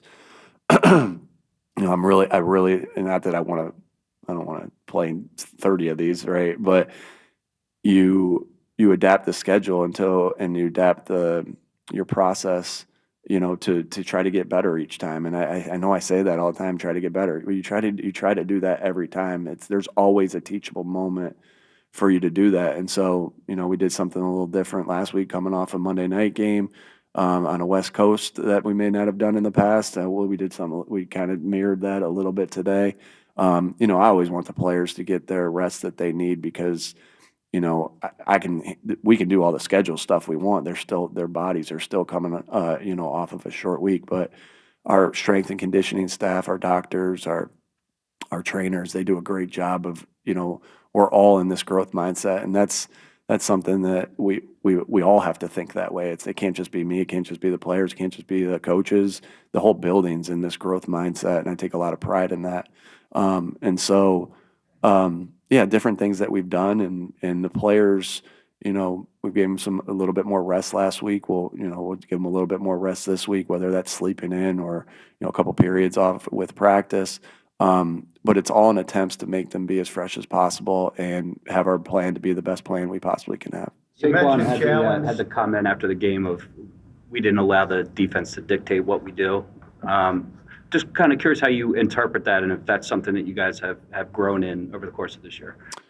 Yeah, there's always things that you want to do with who you are and your identity that, yes, you want to get these certain things done. You want to get these certain things in the plan in. And there's always a fine line of that. It's like, yeah, we're doing this. unless they do this, and then we got to do that. It's because there's a time and place to not run a bad play into a bad look. But there's also aspects of, hey, you got it, rip it, and let's see what happens. And so there's a fine line to that. But there are still true identities that you want to have and press them into what you're doing. And so there's a little bit of both there, and I think that's what he's speaking of. How much does that have to do with whether they have progression reads or not? I'm sorry? How much of that has to do with whether they have progression reads or not? Yeah, I'm not going to get into how we read things or anything like that, but everything plays into that. I don't think that's good business for me to say, hey, we're reading this play that way or this play that way. I would say that you have we have different style of reads, just like everybody does, whether it's a progression, whether that's whatever. I feel like I get too much into it, but we have probably the same reads as a lot of teams in the NFL have, and some more than others, and it goes into the same thing. In a general sense of your shotgun runs, I mean, you guys did have success with that and with your running backs. What is kind of in a general sense the benefit of running out of those looks? I think we've predominantly being a shotgun run team here. And, I think in 22, we led the NFL in rushing, and in 24, we led the NFL in rushing. So 2 out of these last 4 years we have. There's benefits. And like I said, I'm not, there's not just one way to do things, right? And then there's under center thought process, right? And so, or pistol thought process. So there's just a bunch of different ways to do it. Again, I don't want to get too much into scheme. We're saying, hey, this is why we do this. Like, I don't think that's good for business either. But there's reasons why you get in the gun, and there's reasons you get under center. And, and there's multiple ways to do different things. Like, I think I learned that, I probably didn't learn that until middle of my career so far of it been like, what I used to think is like, whatever I think, and then what I'm sold on is this. And it's like, no, there's many different ways to accomplish things. I think that just comes with time and with wisdom of, there's a lot of different ways to be a successful offense. I know we're going to get an injury report later today, but Jalen, got hit there at the end of the game. How's he feeling, and is it safe to assume like he'll play on Saturday? Yeah, we'll give you everything here later today after we go through our process, and so you guys will see that. Nick, what's impressed you most? Jalen is usually pretty steady in terms of the way that he supports himself. When you see him react like he did after the AJ touchdown pass, what's your reaction? Do you ever sort of nudge him to show that a little bit more? I want everybody to be who they are and show the personality that they have. And, this world is great because not everybody's exactly the same, right? That would be a boring world if everybody was exactly the same, or if Jalen was telling me not to get as excited as I get, right? And same thing. Like I see emotion from him a lot of, when he makes a play or is pumped up about a play. So everybody has their own way of celebrating things, and I love when he shows emotion. I love when he goes to the sideline and plays the next play. Like, I'm good. Show your personality, show who you are, and that goes for everybody on our team within the rules of the game. Don't get a penalty. Going back to the running game, how do you think the efficiency was? With the more, you talked about Jalen, but the more traditional aspect, you got a good look at Tank and Saquon. How do you think the efficiency was? Yeah, you're able to get, when you're being successful on third down, you're able to get some of those, more of those runs called, right? Because drives are extending, and we were also in a 19 play drive at the end of the game where we obviously had a lot of runs and only, I think, maybe 2 or 3 passes in that area. But I love the 1-2 punch we have with Tank and with Saquon and Tank. Both are great runners, and when Saquon needs a break, Tank goes in, and that shows itself throughout some of these long drives. And you're really grateful that you're able to have that, that 1-2 punch that we feel like we have. Nick, after the game, Jalen spoke about the attention that comes to him as a quarterback. What do you think makes him so capable of dealing with all that attention? Yeah, I think that, playing quarterback in the NFL, you are going to get a lot of attention. I think, positive, negative, all attention, right? And I think that when that happens, like any little thing can be a distraction. We talk about this a lot as a team. Like any little thing, what distracts you? What can distract you that you need to block out? And I think that why Jalen can handle it so well is because he's so locked in and focused and not distracted by things, to be able to lock in onto what he needs to do to get himself ready to play. Last one. Nick, what's impressed you most or stood out to you most about the job that Vic has done in year 2 with you guys? Yeah, I think what impresses me most with Vic is that he's had so much success of being a defensive coordinator through decades of the NFL. But he just continues to grow as a coach as far as I've never heard Vic say, well, I've always done it this way. All I've ever heard Vic say is, what's the best way to do this time, this game? And that's what's so impressive. I think that you can get into that sometimes. Like, yeah, I've always done it this way, which we don't, it's finding out ways to win and to be the most successful each and every week. And I think he's shown different ways that he's done that all year.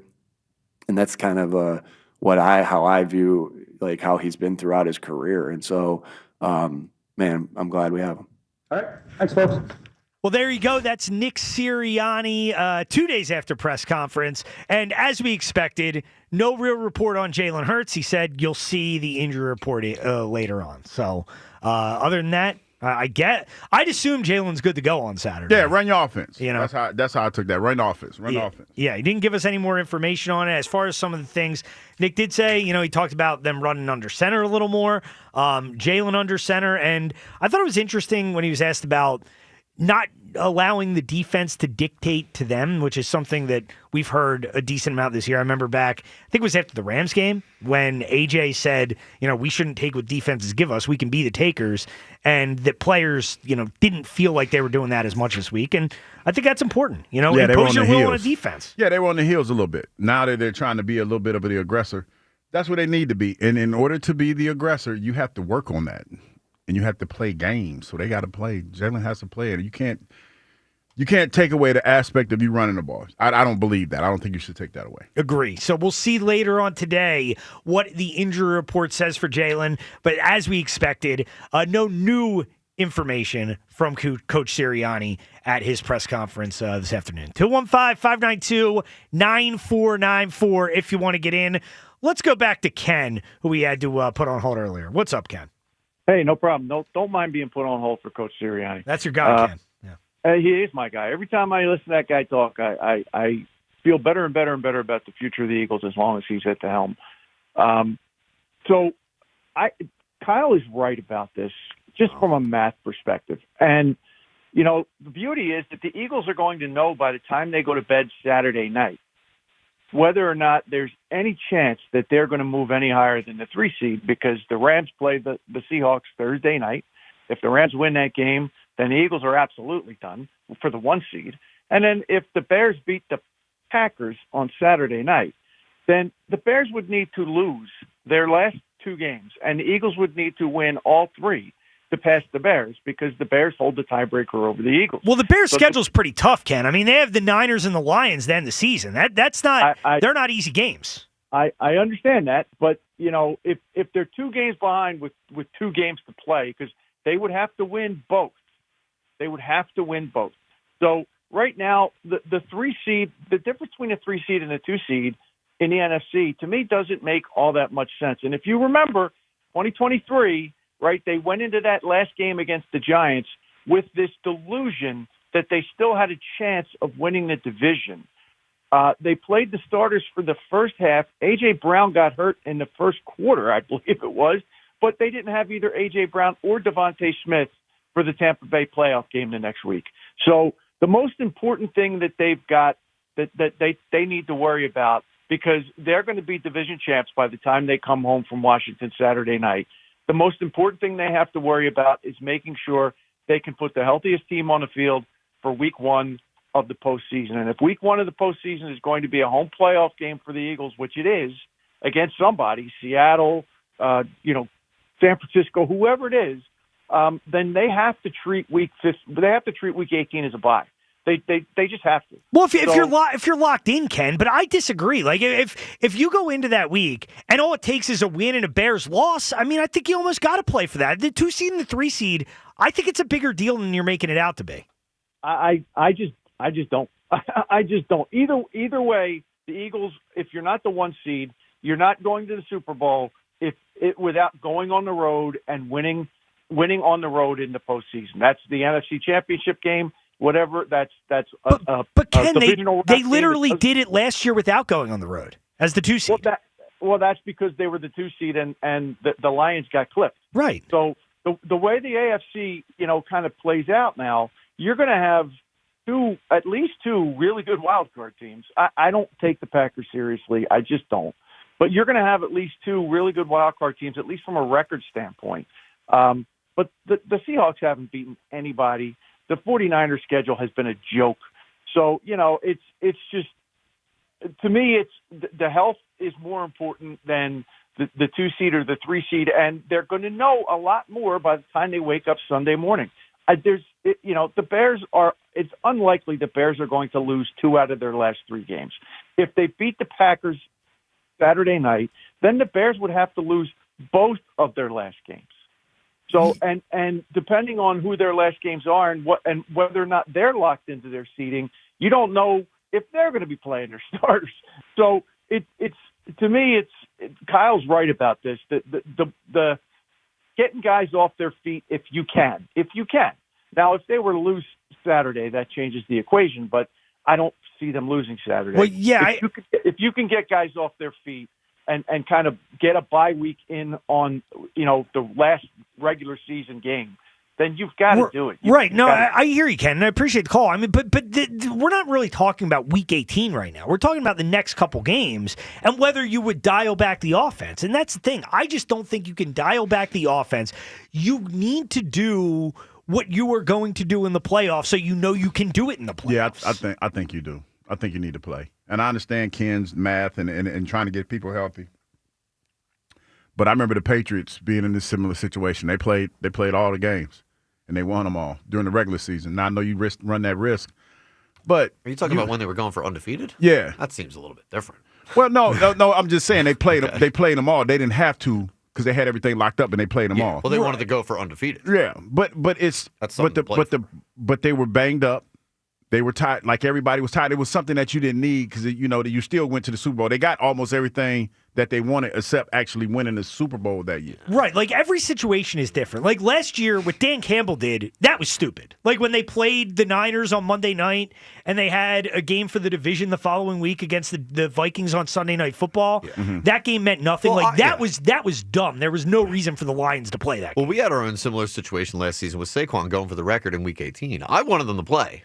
But, like, this, to me, is different. Like, the quarterback, the head coach won't answer questions about whether he's injured or not. We're going to get an injury report. Probably, it sounds to me like he did get a little bit banged up on that play. So we have a situation here where we're talking about maybe getting the 2 seed, which doesn't feel like enough for me to want to try and risk him getting injured. 2 seed's more important than the record. I don't really. I mean, the chance of getting the 2 seed, I don't think is something to play for over letting Saquon go for the NFL rushing record. I don't think so. I hear you. And this is the thing. Like, we'll get to that point and we'll see where the Eagles are. But, the next couple weeks, I just think it's really critical that they build on what they did on Sunday. Because I thought Ross put it well earlier when we were talking to him about the game coming up.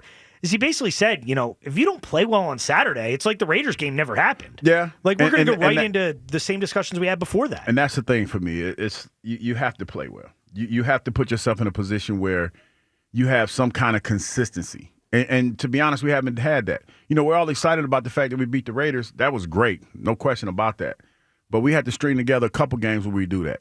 It started in L.A., and now it finishes up, or it continues, I should say, into Washington against the Commodores. Yeah. Think about how good we could be feeling. You go down, you beat Washington, you go to Buffalo, you beat the Bills. And then, if you're locked in, then you can rest and get ready. 215-592-9494. Let's get Anna and Broomall in here. What's up, Anna? Hi, guys. Thank you for taking my call. Don't sound so I'm excited. hoping to have... No, I am. I'm just trying to think about all the things I want to say, so bear with me. I know the topic is, do we keep Jalen healthy or do we go for all the next games to win them? I think, obviously, keeping Jalen healthy is the most important thing because we're going to need him in the playoffs like we did last year. But if we recall, although the record was better at this point last year, Jalen didn't play the the last 2 games because he was hurt.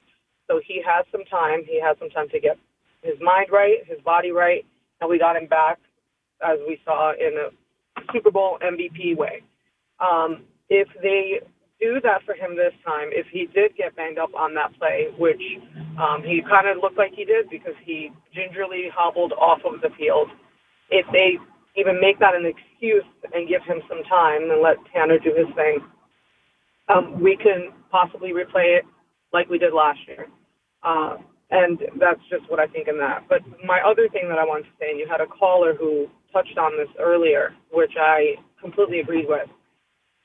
Hopefully, although I love A.J. Brown, hopefully when A.J. had a conversation with Jeffrey Lurie told him to cut the stuff and realize this game is not about him. It's about all of the Eagles and us fans who go through hell and back to these guys, that he needs to stop it. Jalen is his friend. Jalen feels under stress. Jalen feels like he needs to keep his friend happy, but also keep all of us happy. That's a lot for a guy who's got so much on his shoulders. So we saw with the Raiders game that everybody got a little piece of that game. It wasn't the A.J. Brown, and then we lost the game. It was the Eagles game where Goddard. Every time Goddard gets a touchdown, we win the game. Well, yeah. Every time A.J. Brown gets a touchdown, we don't. But Anna, I don't think that's not the reason they're losing. I'm sure because they're all A.J. related. Brown is having great games. Like that's not the reason the Eagles are losing Let Anna games. live her truth, man. If that's what Anna wants to believe, let her believe that. She does. She believes that. Stop encouraging this. What Very you mean? imposing. Anna, live your truth. Don't let them discourage you. And, listen, he's a human being. And you know what? As a person who might have some emotional turmoil, that might actually be happening to him. No, I appreciate the call, you. Anna. And we appreciate Anna. You need to call more. I can't take it. It is imposing. When call Hugh gets more. back, this is a new stance that I've noticed. When Hugh leans back and crosses the arms, I'm like, I don't know what he's thinking listen, right now, I love but it's the scary. fact- I love the fact that Anna brought something to football that we haven't had in a long time. What's that? The nurturing side of a woman. Like the talking about feelings and all this other stuff and the A.J. Brown thing. I mean, listen. Come out there and play football. I don't believe none of that, but it's nice to hear it. Yeah, I mean, this is the and like you said, Anna, live your truth, speak your truth. Anna, listen, you need to call more because I She need to hear does. more of that. No, I appreciate that Anna's dog call. don't hunt in football for real, but it's always nice to know that somebody's out there thinking about you in that way. But the point that I just can't get behind, it drives me crazy, is AJ's getting She's yards now, alive. so that's why the team is losing. A.J. Brown should be No. getting the ball. She said- It's good for the team if he gets the ball. He's And good. Anna, I'm not laughing at you because, like I said, I appreciate and I applaud the sensitivity that you brought to this movie. She said, Jalen's under a lot of stress. I mean, I think they're all under a lot of stress. I think it's fair to say everybody's We stressed. gotta go. And I don't know. That doesn't seem to be like, many people disagreed with a lot of what AJ was saying. I don't know. That's just the way I interpreted it. 1 hour left for us to get your calls in on all this stuff today. You people later on in the show. It's Hugh's Holiday Stocking. First of all, you look like a big old candy cane.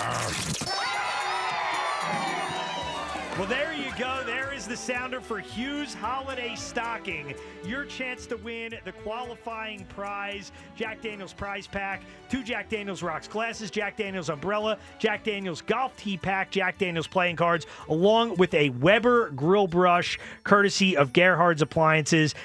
You'll be entered in for a chance to win grand prize, Weber grill, courtesy of Gerhard's Appliances, Jack Daniels Yeti cooler, Jack Daniels cornhole set, thanks to Gerhard's Appliances, where you can save up to 40% 40% during their home for the holidays appliance sale. Shop local, save big before the holiday rush at Gerhardt's Appliances. And thanks to Jack Daniels, where you can find $3 off 1.75-liter bottles of Jack Daniels Tennessee whiskey and $2 off 750-milliliter bottles of Gentleman Jack at your local fine wine and good spirits stores. And remember, celebrate responsibly. Get on the lines now. You'll have a chance to guess what's in Hugh's holiday stocking when we get back. Tom Kelly, Hugh Douglas, Sports Radio 94 WIP. Y'all checking off that holiday shopping list? Wawa has you covered with gift cards that don't need wrapping.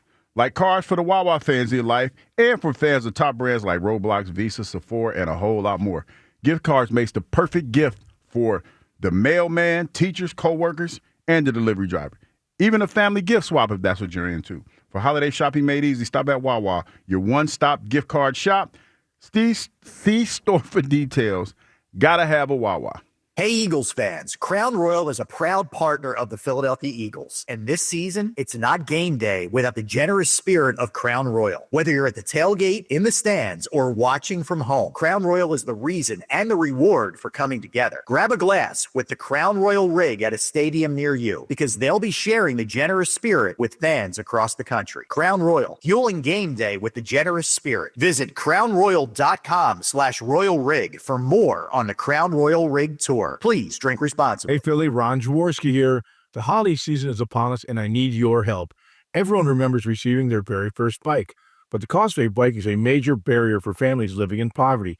Every December, my foundation surprises children in an underserved community with a brand new bike. This holiday season will be our 10th annual bike drive presented by the NFL Alumni Association, and with your support, we'll be giving hundreds of bikes to children in our area. Help us spread the holiday cheer by donating to our bike drive. Visit ronjaworski.com to donate or get involved.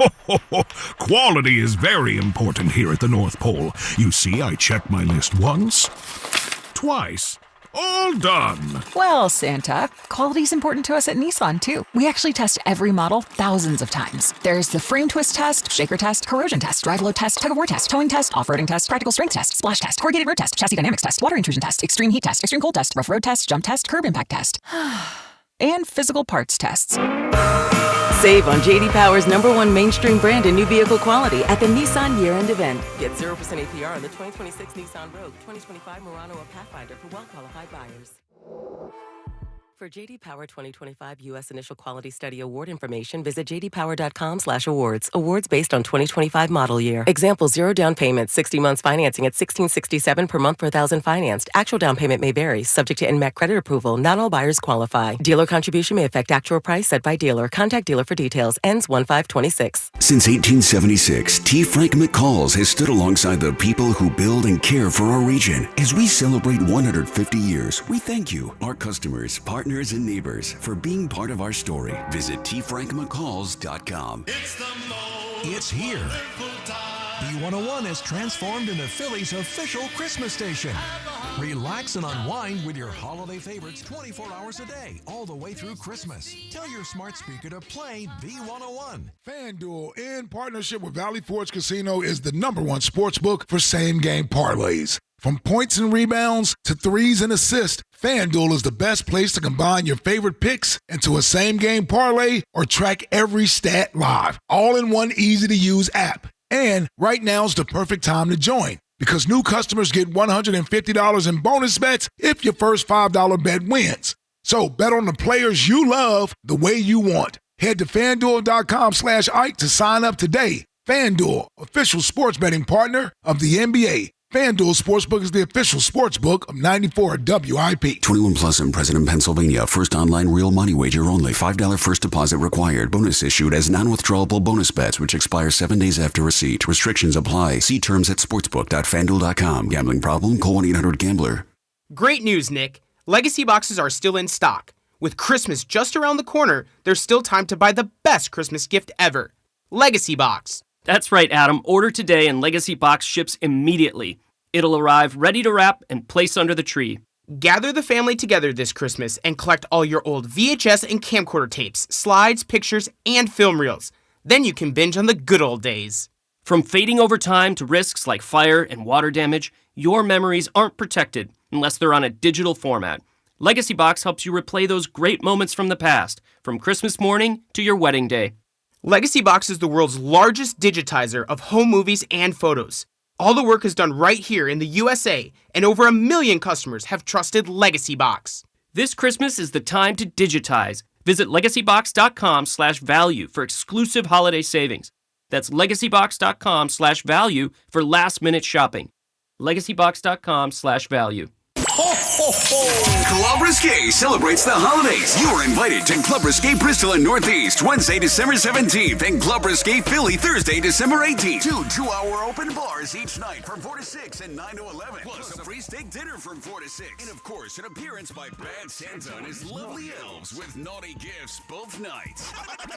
And Club Risque Philly brings you Wing Bowl 2026. Friday, February 6th. Doors open at 8 a.m. The tradition continues. ClubRisque.com. Must qualify for enrollment. Results may vary. We all hear the radio ads about the IRS. They tell you to be afraid, to be scared, and they try to frighten you into calling. I'm not here to do that. Tax Relief Advocates is different. TRA is here to tell you that if you owe money to the IRS, whether it's $5,000, $50,000, or $500,000, we have a solution. It doesn't matter if you're sitting in your car, at work, or with your kids. No matter where you are, call now. 800-583-5795. Don't lose hope. TRA can eliminate or reduce what you owe to the IRS. Generous programs are now available that can give you a fresh start. Our passion is taxes and helping individuals fix their IRS problems. We have over 1,000 5-star reviews on Google and an A+ with the Better Business Bureau. You don't need to be afraid of the IRS any longer. End your tax nightmare today by visiting us online at TRA.com or call 800-583-5795. That's 800-583-5795.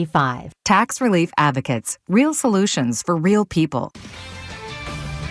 This is Andrew Perloff with an Odyssey Sports Minute. Arch Manning's father, Cooper, told reporters last night that his son will return to Texas next year. There was some buzz that he might go pro, but Manning is emulating his famous uncles who stayed in college 4 years. Arch is smart.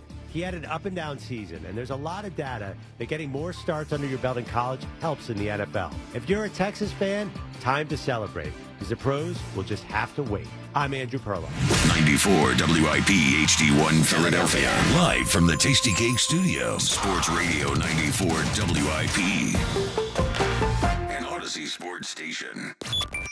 Always live on the free Odyssey app. This is Sports Radio 94 WIP. It's Hugh's Holiday Stocking. First of all, you look like a big old candy cane. Sports Radio 94 WIP. This is the Midday Show. Tom Kelly in for Joe Giglio today alongside Hugh Douglas. And Hugh, it is time to find out what is in your holiday stocking today. What is the hint that you want to give the audience on this fine Tuesday afternoon? This is a good one. It's a power tool. A power tool? Okay. I'm just laughing. I got like what I have in there. I have some Frank Sinatra. I had some good Gouda. Oh, the Gouda. Good Gouda's I heard the undefeated. Gouda segment. That was great radio right what there. Else had some Gouda with the cheese. Air And freshener. what else? Some air freshener. Because there was a glizzy in there, too. It's Disgusting stock. And a glizzy. How many calls did it take to get Gouda that day? It took a few. It took a few. It was in honor of Coach Moore, good Gouda. Yep. Undefeated. Good Gouda. You like the you're all in on this Coach Moore story, aren't you? I'm just it's you were talking about it in the pre-show meeting. Well, Love it. it's the details. The deets are coming out. Right. Yeah. And I'm just like, man, this guy. Like, as a man, when you get a chance to go for the trifecta. Behave yourself on vacation. No, I'm just saying, just that when the trifecta. Yeah. If the trifecta is a win, like in his current situation. Right. But he was trying to go for the quadzilla. He was trying to go for quadzilla. For the old Doug Martin. Right. He was trying to go for the quadzilla. So a power tool is in Hugh's After that holiday conversation, stocking. having a power tool sounds real crazy. All right, let's get it.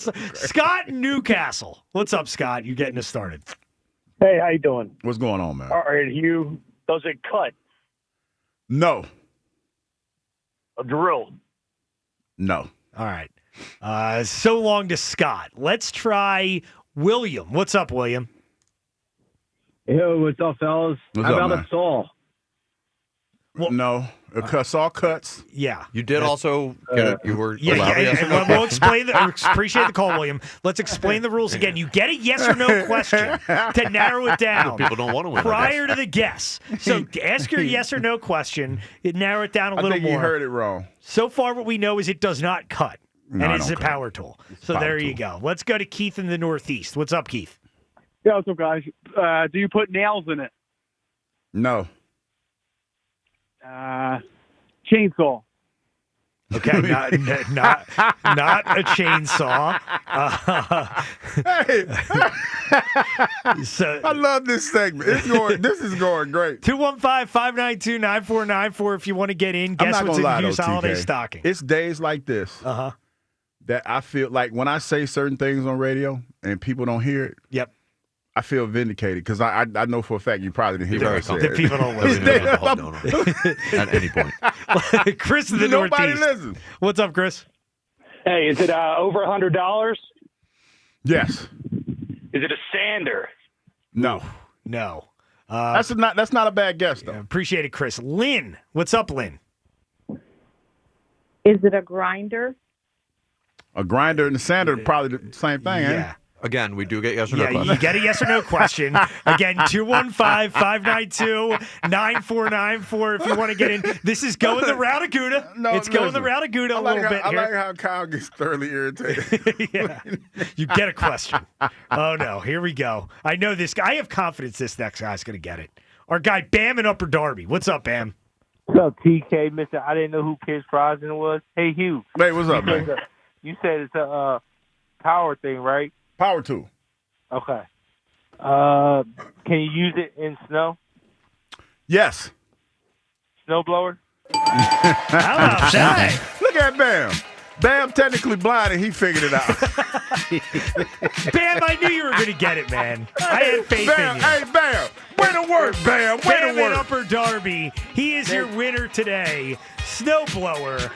Bam wins the qualifying prize for the Jack Daniels Tennessee Whiskey and Gerhardt's Appliances Hughes Holiday Stocking qualifying prize. Jack Daniels prize pack. 2 Jack Daniels rocks glasses. Jack Daniels umbrella. Jack Daniels golf tee Got pack. all that. Jack Daniels playing cards along with a Weber grill brush courtesy of Gerhardt's Appliances. Way to go, Bam. Also entered into the running for a grand prize. Weber grill courtesy of Gerhardt's Appliances. Jack Daniels Yeti cooler. Jack Daniels cornhole set. Thanks to Gerhardt's Appliances, where you can save up to 40% during their home for the holidays appliance sale. Shop local, save big before the holiday rush at Gerhardt's Appliances. And thanks to Jack Daniels, where you can find $3 off 1.75-liter bottles of Jack Daniels Tennessee whiskey and $2 off 750-milliliter bottles of Gentleman Jack at your local fine wine and good spirits stores. And remember, celebrate responsibly. You celebrate responsibly, Bam. Okay, we know what you can get into sometimes. Thank you. Appreciate it. All right, there you go. Bam in Upper Darby. TK. What's up, And Bam? you, before you let me go, why? What's up with Jalen rocking the New York hat, man? I don't know. I mean, these kids they wear hats, man. I didn't have a problem with it. I know some people did. Who cares? Yeah, I didn't have a problem with it. Yeah. So, well, thanks, Bam. Take it easy, man. You enjoy that. Yeah, you good job with the snowblower.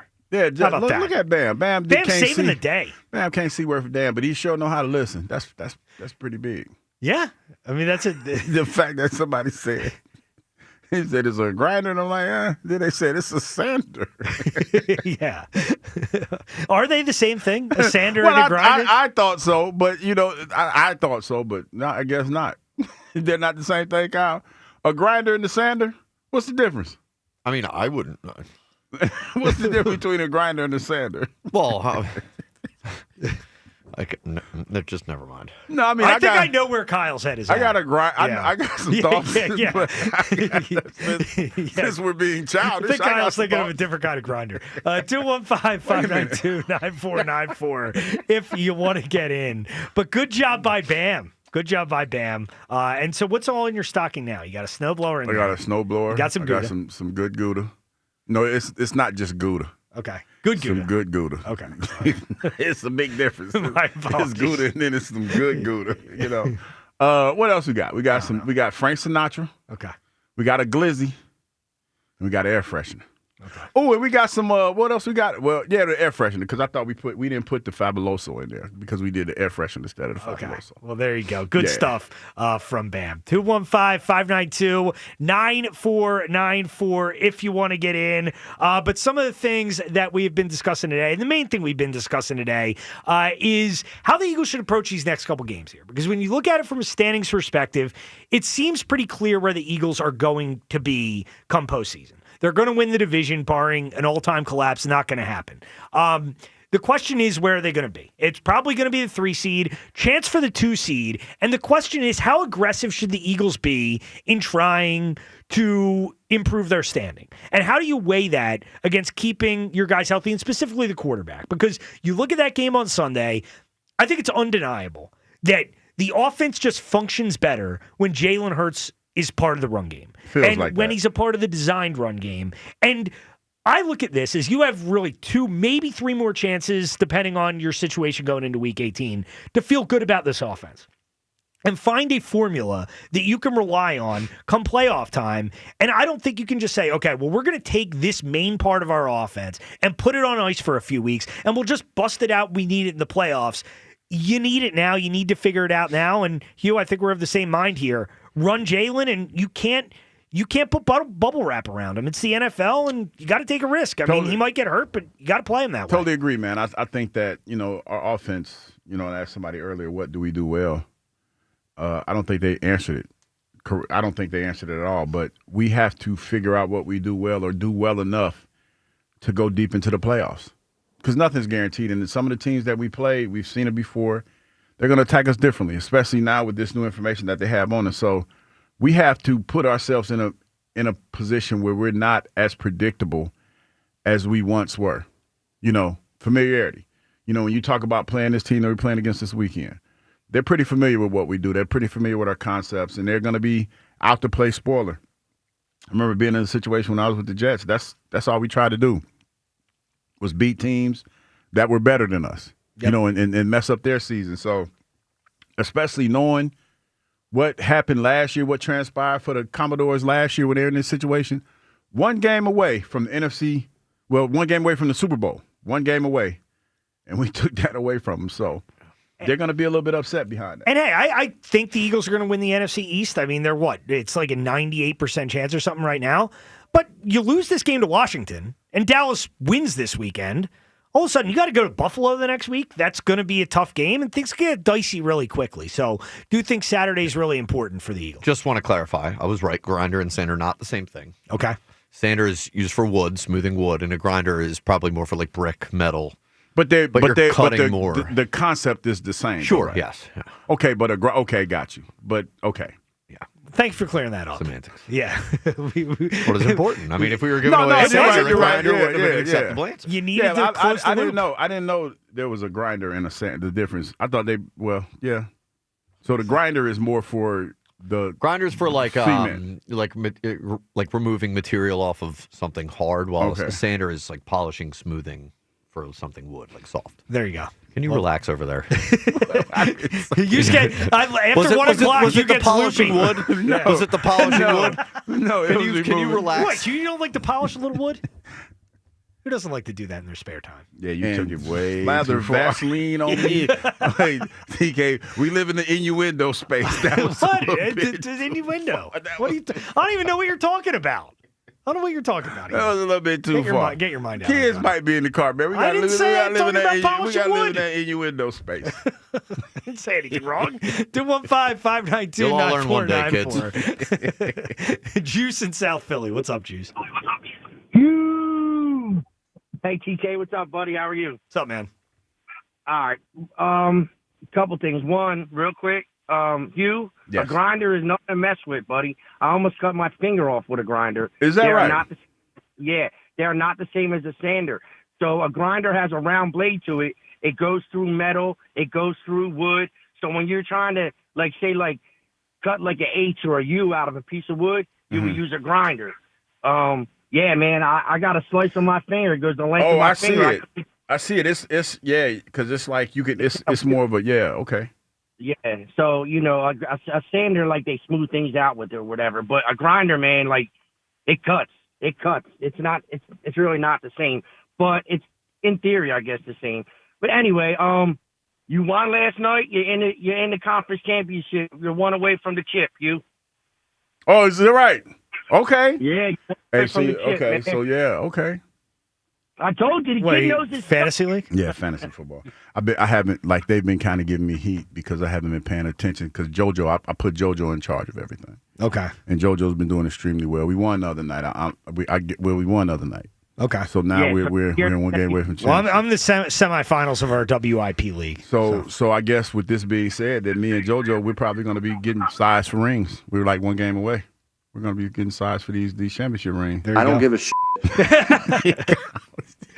What do you got on the birds, Juice? We're going to get some championship rings. Real quick, TK, I'm not going to go over it because I kind of went through it yesterday, but you and I have a different opinions on the last 5 games that the Eagles had, right? Because that Detroit game and that Green Bay game, I mean, you got to be in love with football to understand what happened. No, the offense didn't play great. They played good enough to beat 2 playoff teams that are the top of in the conference, and they both have good defenses. Juice, they played bad. The defense won them the games. Why is that so hard to say? The offense played bad in those games. Because here's the thing, right? Go look at his, since you're all stat guys, go look at his stats for that game. Is this you stat guys? I'm not a stat. I don't care about the stats. I care about the offense looking good. The offense looked terrible in those games, Juice. Yeah, but listen, sometimes you have other teams that come with good players. Sometimes other teams have good players on them. Yes, and Juice, the defense played great. The defense won them those games. Why is that so hard to admit? Why? It's not. But you're saying that Jalen played bad, and he didn't play bad. He played, I would say he played okay. Get him, Juice. Juice. But you're saying 5 bad games in a row. I would say 2 bad games in a row, and that's my opinion. Okay. So, but let's not go for that. I called because I kind of agree with Kyle in this sense. I want to get the division, so you have to play this week. If you wrap up the division, I would sit them. I was at the game on Sunday, and I watched Insider of the Year award right here. I watched McKee warm up the series before he went in. They were already thinking about putting McKee in. And then after they warmed up, Jalen went back on the field for a series. In that series, they twisted his knee. You keep saying ankle, but it was his knee when he went down. And then the next series, he was out of the game. We don't really know. He already knew. He recklessly speculated. They already knew they were taking him out. I watched Tanner warm up twice on the sideline. And to answer Joe's question from yesterday, yeah, Jalen stayed on the field and watched. Again, I was there. My son and I were watching him because my son didn't want to go because he wanted to see McKee play. So I'm just saying, like, wait, your son didn't want to go to the game because Hurts was starting? Yeah, JoJo has vision. JoJo he about wanted to to get see us the McKee. championship. He wanted to see McKee play. He wanted to see Hurts, of course. But what I'm saying is, when he got to a blowout, I was like, yo, man, it's cold. Let's go. And he was like, no, I want to see Tanner play too. We're here. We might as well watch. Oh, okay. So, yeah. But the point I'm making is, I really feel like it was more of a precautionary reason on why they pulled Hurts, because he tweaked his knee on that play. I don't think he's really that jacked up. Well, yeah, no, I hear your Juice, and I appreciate the call. I mean, I think it's probably a little bit of both. They're probably going to take him out anyway, but it's also, I think, pretty clear that he got dinged up. I mean, he's limping after the play, so obviously something happened. Now it might be nothing, but it could be something that lingers a little bit. We don't know. I mean, but if he's going to play, if he's taking all the reps, man, he got to be ready to go. Ain't nobody trying to hear all that. Yeah, and all hands on deck. They were probably going to take him out, but it's also fair to look at it and say, okay, he's probably dealing with something. But the one thing that just drives me a little crazy here What's that? is, like, why can we not admit that their offense just played bad in the Packers and Lions games? Like, why is that so hard for people to admit? They were not good offensive games, and they were not good games by Jalen. Well, they won. They did win. Yeah, but that's why. You asked for a simple answer. Okay. You asked the question. I gave you a simple answer because they won. It don't matter when they win. But tell them, Douglas. Does matter, though. I'm telling you, I'm a little living bit. my truth. You know me. Always win one guy. Hey, we win ugly. We win nonetheless. That's what it was. They won. But we could, we're fine with saying, when they play well in a loss. No, I've heard about nobody. Super Bowl 57 for years. Ain't nobody trying to hear that, man. I'm just saying. I'm just saying. We still stuck on.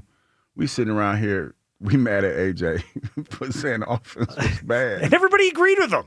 I mean, we mad at AJ for saying the offense was bad. Then we started feeding him, and it might have gotten worse. and that's the reason. Oh, no. Throw the ball to our best receiver. You heard Anna. Every time Goddard scores, we win. When AJ scores, we lose. The offense is going to fall apart. Figured out the formula. Yeah, but AJ the bad guy. He the pariah. We have figured it out, guys. And we can shut everything down for the rest of the season, ready for the playoffs. Goddard scores all good. these teams that throw to their AJ best scores receiver are having bad. so much trouble. This is the one that I'm having trouble wrapping my mind around. Kevin Batula is in line to get a head coaching job, but he the problem. He's like the whole problem. I mean,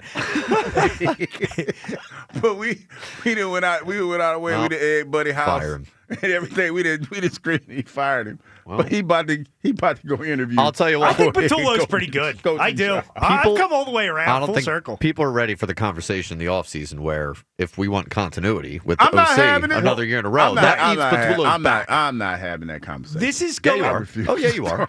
This is guilty going by to be. association, dude. You're screwed.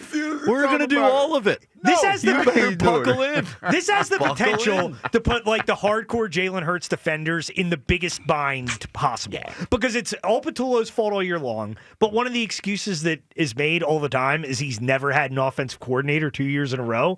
So this is going to put them in an impossible position. I mean, what do you to choose? Have this conversation. Well, wait a few weeks. No, hold on. You don't Unless get they to win the sit Super these Bowl, out. you're going to be having this conversation. Mike. Hey, I don't know what you think you do for work. I refuse to talk about this. I'm not talking about that.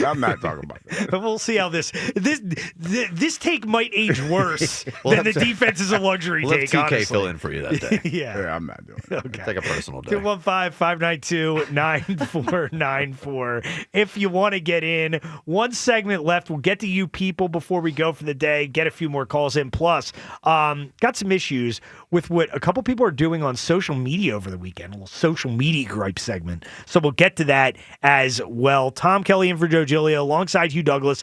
This is the Midday Show, Sports Radio 94 WIP. The NBA season is back, and Fanatics Sportsbook is already running plays straight out of a championship playbook. Here's the deal, people. You guys have heard me talk about fan cash. Remember, every time you bet with Fanatics Sportsbook, you're earning about 10% fan cash, win or lose. So if your bet misses, you're still scoring fan cash. Fan cash unlocks real value. You can flip into authentic NBA gear, game tickets, and access exclusive Fanatics events with NBA legends. But that's not their only play, folks, because as the listeners know, whether your sportsbook let injuries box you out, Fanatics Fair Play protects you on all bets from first half injury across pro football and pro basketball. So if a player goes down with injury, boom, Fanatics Sportsbook keeps your bet in play. Make the switch right now, people, and get more ways to win with Fanatics Sportsbook. Winning hits different here. Must be 21 plus. Gambling problem? Call 1-800-GAMBLER. The Eagles eviscerated Vegas. 31-0 shutout. First shutout here since 2018. Now they have their sights set on the division as they clash with the Commanders. The Eagles Radio Network, presented by PNC Bank. Brilliantly boring since 1865. The Verizon pregame show starts at 3. Then Merrill and Mike have the call. Another sack for Brandon Graham. BG got him again. Followed by the PDQ Restaurant Point of Sale Systems postgame show. Only on your exclusive home for the defending champion Philadelphia Eagles. Sports Radio 94 WIP.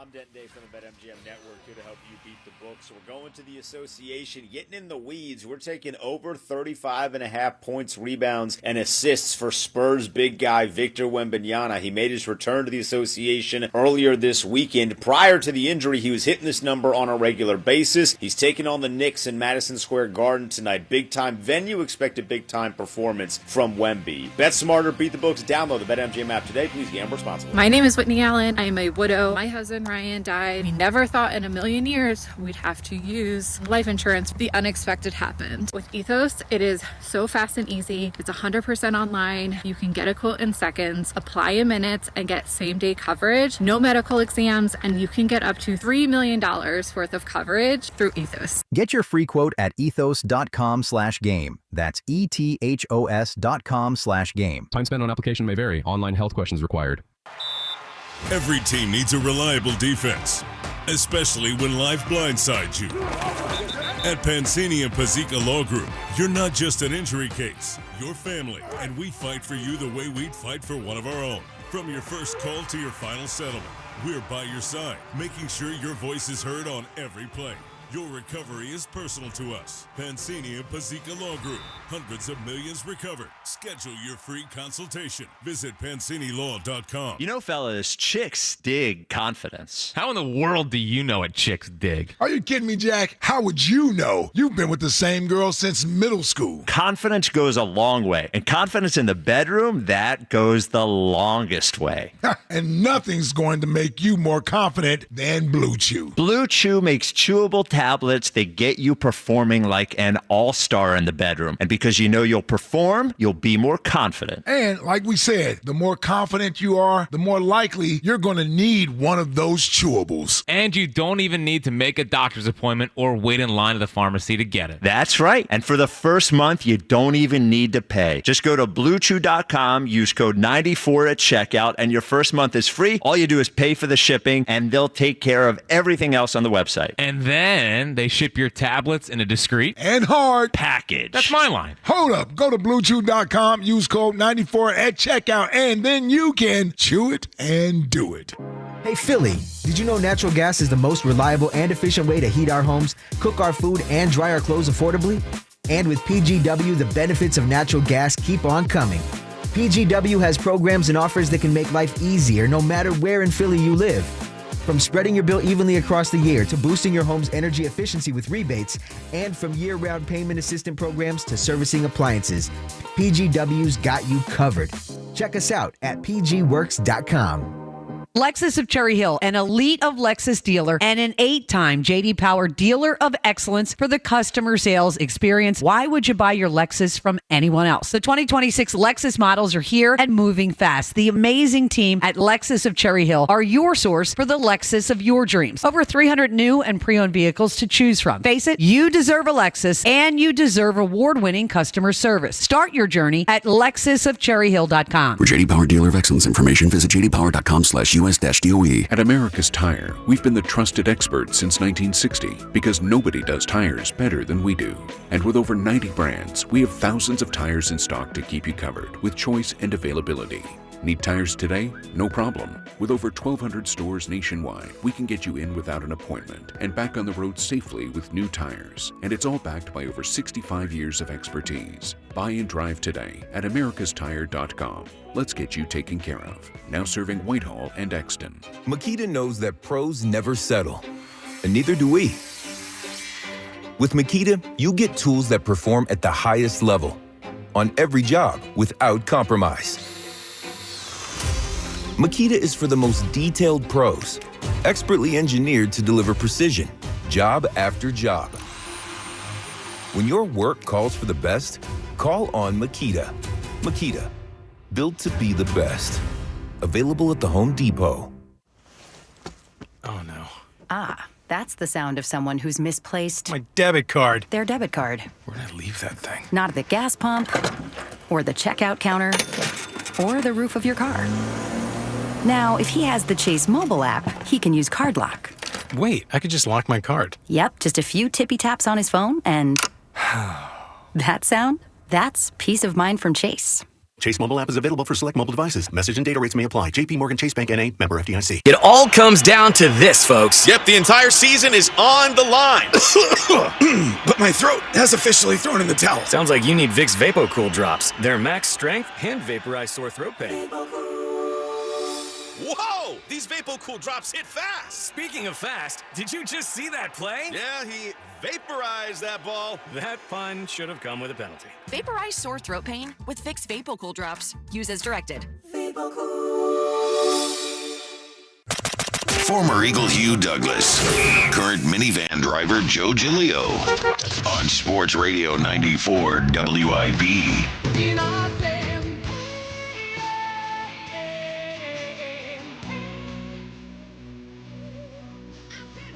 What's going on? This is a great song. I like this song. Who sings this song? Is this one I should know? I don't know the name, but she was kind of like I say earthy kind of chick, lady. Like chick is I'm gonna go there with you. Earthy. It's a group, the Four Non-Blondes. Okay. I wouldn't expect That was the name of it. Okay, but I remember the video because when I worked at Foot Locker, they used to play in a Foot Locker. You worked at Foot Locker? Man, I used to slang them shoes. There you used go. to put the fries in the bag at I used to McDonald's. put the fries in the bag, Hugh. Those jobs are the best. I used to be a gas station cashier. Love I don't that like job. those jobs. No? Sharon Plouffe fired me on my day No off. pressure. You got fired on your day off? Yeah, I got fired on the day off. What'd you do? She didn't like me, man. Sharon Plouffe didn't like me. She still work at McDonald's, though. I looked her up. Wow, you've ascended. No, and I slid through. When I went home, I slid through the McDonald's. You're like Craig getting fired on your day off. I slid through McDonald's in my sports car. You said, "Look at me now." Look at me now, Sharon. I said, "Look at me now, female dog. I'm winning." Okay. Always got to take one little knock. Yeah, always one step too far. No, I'm saying I kept it clean, but that's what I said. Because Okay. I mean, she fired. Because I remember she had a Z28. It was brown. It was nice. Okay. So I, when I came through, came through my sports car. I was Had like, to "Where's shove out a little Sharon? Look at me." Well, putting the fries in the bag's not for everybody. Some of us are born to play in the NFL Hey, and man, talk sports. Petty lives here. Petty lives here. Petty lives here. 215-592-9494 if you want to get in. So obviously talking a lot about the Eagles and whether they should push it the next couple games or maintain health, trying to keep Jalen healthy or run him. I think you need to run him. Also, we talked about the Phillies a little earlier on as Dave Dombrowski making comments today, basically saying after the Adolis Garcia move, they're done in the outfield, and that it's going to be a lot of Justin Crawford. They're going to give him a chance to play next year. Garcia will play him right.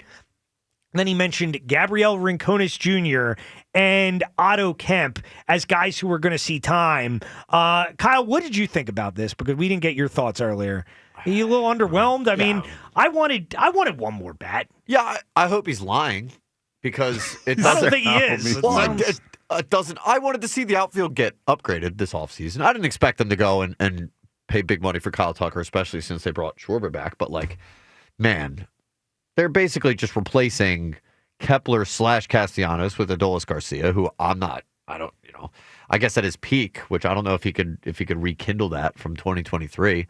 I mean, that would be certainly an upgrade over Castellanos or Max Kepler. I don't know if that's going to be the case. And then you're back there with Brandon Marsh. Sounds like they're not bringing Bader back if they're truly set in the outfield. And then that means Justin Crawford is going to get a crack. And I don't know what the hell to think about Justin Crawford, if he's going to be good in the majors. Infusion of young talent. That's dude, no, I get it. I get what you're saying, but I think that's the move that they're trying to make. It feels like the outfield is somehow worse than last season. I don't think it's worse. I mean, Castellanos was awful last year. Castellanos was terrible. Kepler was terrible for 4 months of the season. So I don't think it really can be worse. And I didn't mention Marsh there as well. I mean, Brandon Marsh is still in the mix, but I still think they're going to do something to shake things up. Whether it's, trading Marsh, trading Bohm, trading Bryson Stott, maybe. I mean, I think they're going to do something. I can't imagine that Adolis Garcia is going to be it. I don't believe he's going to be it. I hope you're right. Yeah. I mean, it better not be it. Yeah. I don't think it's going to be. I know Dombrowski well enough to not entirely take him at his word.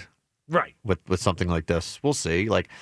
He can't necessarily talk about trades that he's going to make as opposed to free agent, things that they want to pursue in free agency. It's a little bit more difficult to speak in that way. Right. So, I'm still holding out hope they can make something work. Maybe trade Bohm and get an upgrade somewhere else. Maybe even trade Stott. I don't know. But it feels like maybe they're just zeroing in on let's bring Realmuto back, and then you're sort of just running the whole thing back. Yeah, well, we'll see. I mean, you still have we'll already start talking about, oh, well, they can do this at the deadline. They can replace this guy if he stinks.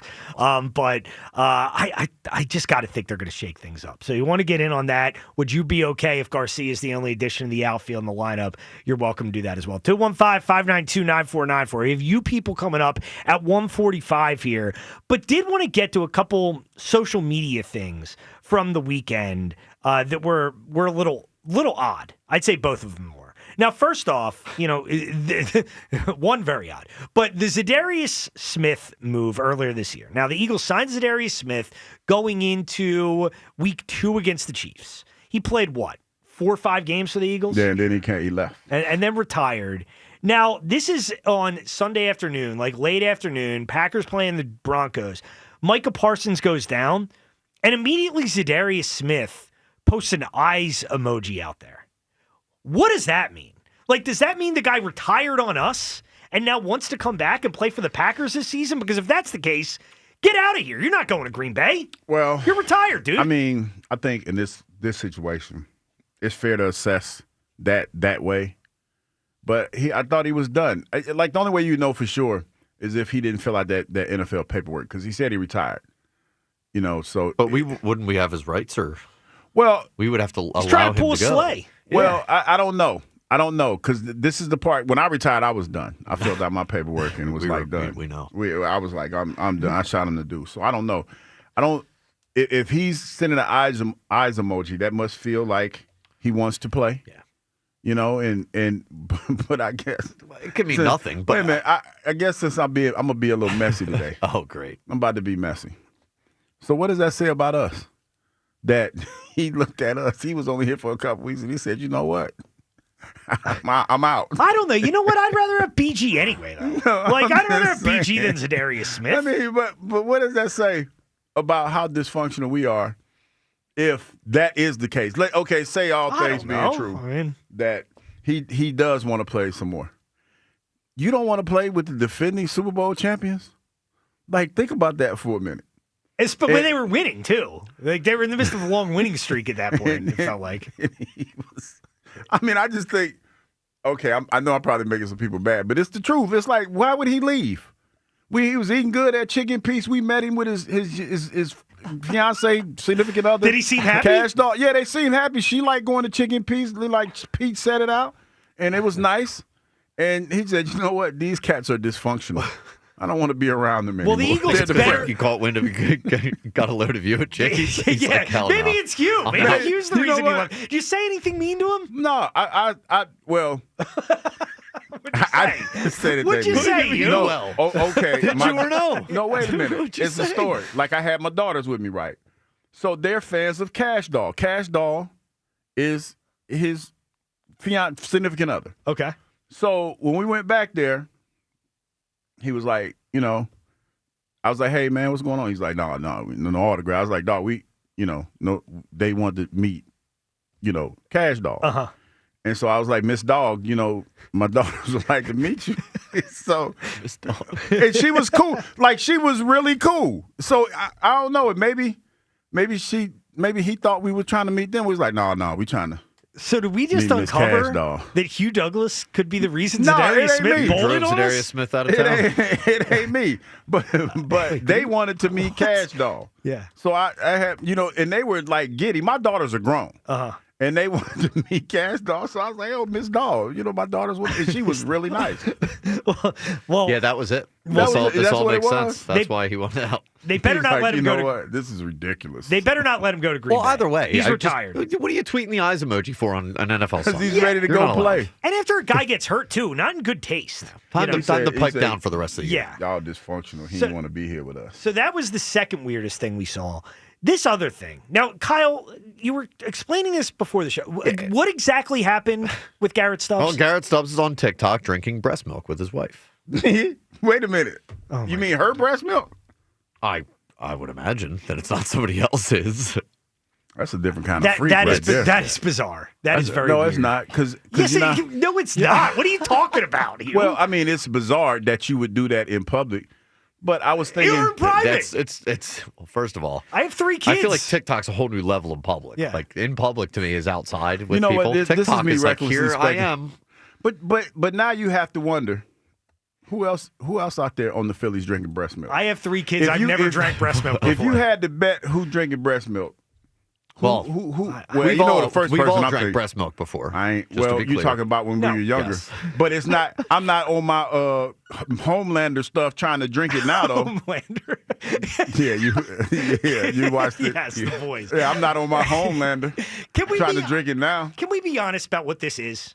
Garrett Stubbs loves attention, and Garrett Stubbs wants attention. I gotta say this. I do not want Garrett Stubbs in my life. All right, You know what? I'm Like- so tired of this You're out guy. of those He vibes. cost the Phillies a series in 2023. that's what we doing, I'm TK? so done with it. Yeah, with That's his what we stupid doing? quote. Oh, I'm gonna go jump in the pool, and then he says afterwards, "Oh, it was just a joke, guys." What changed the series? Get this guy out of this thing. Jinxes aren't real. I can't stand him. So Garrett Stubbs made the bats go cold. Yes, he did. He motivated the Arizona Diamondbacks. We all know what happened.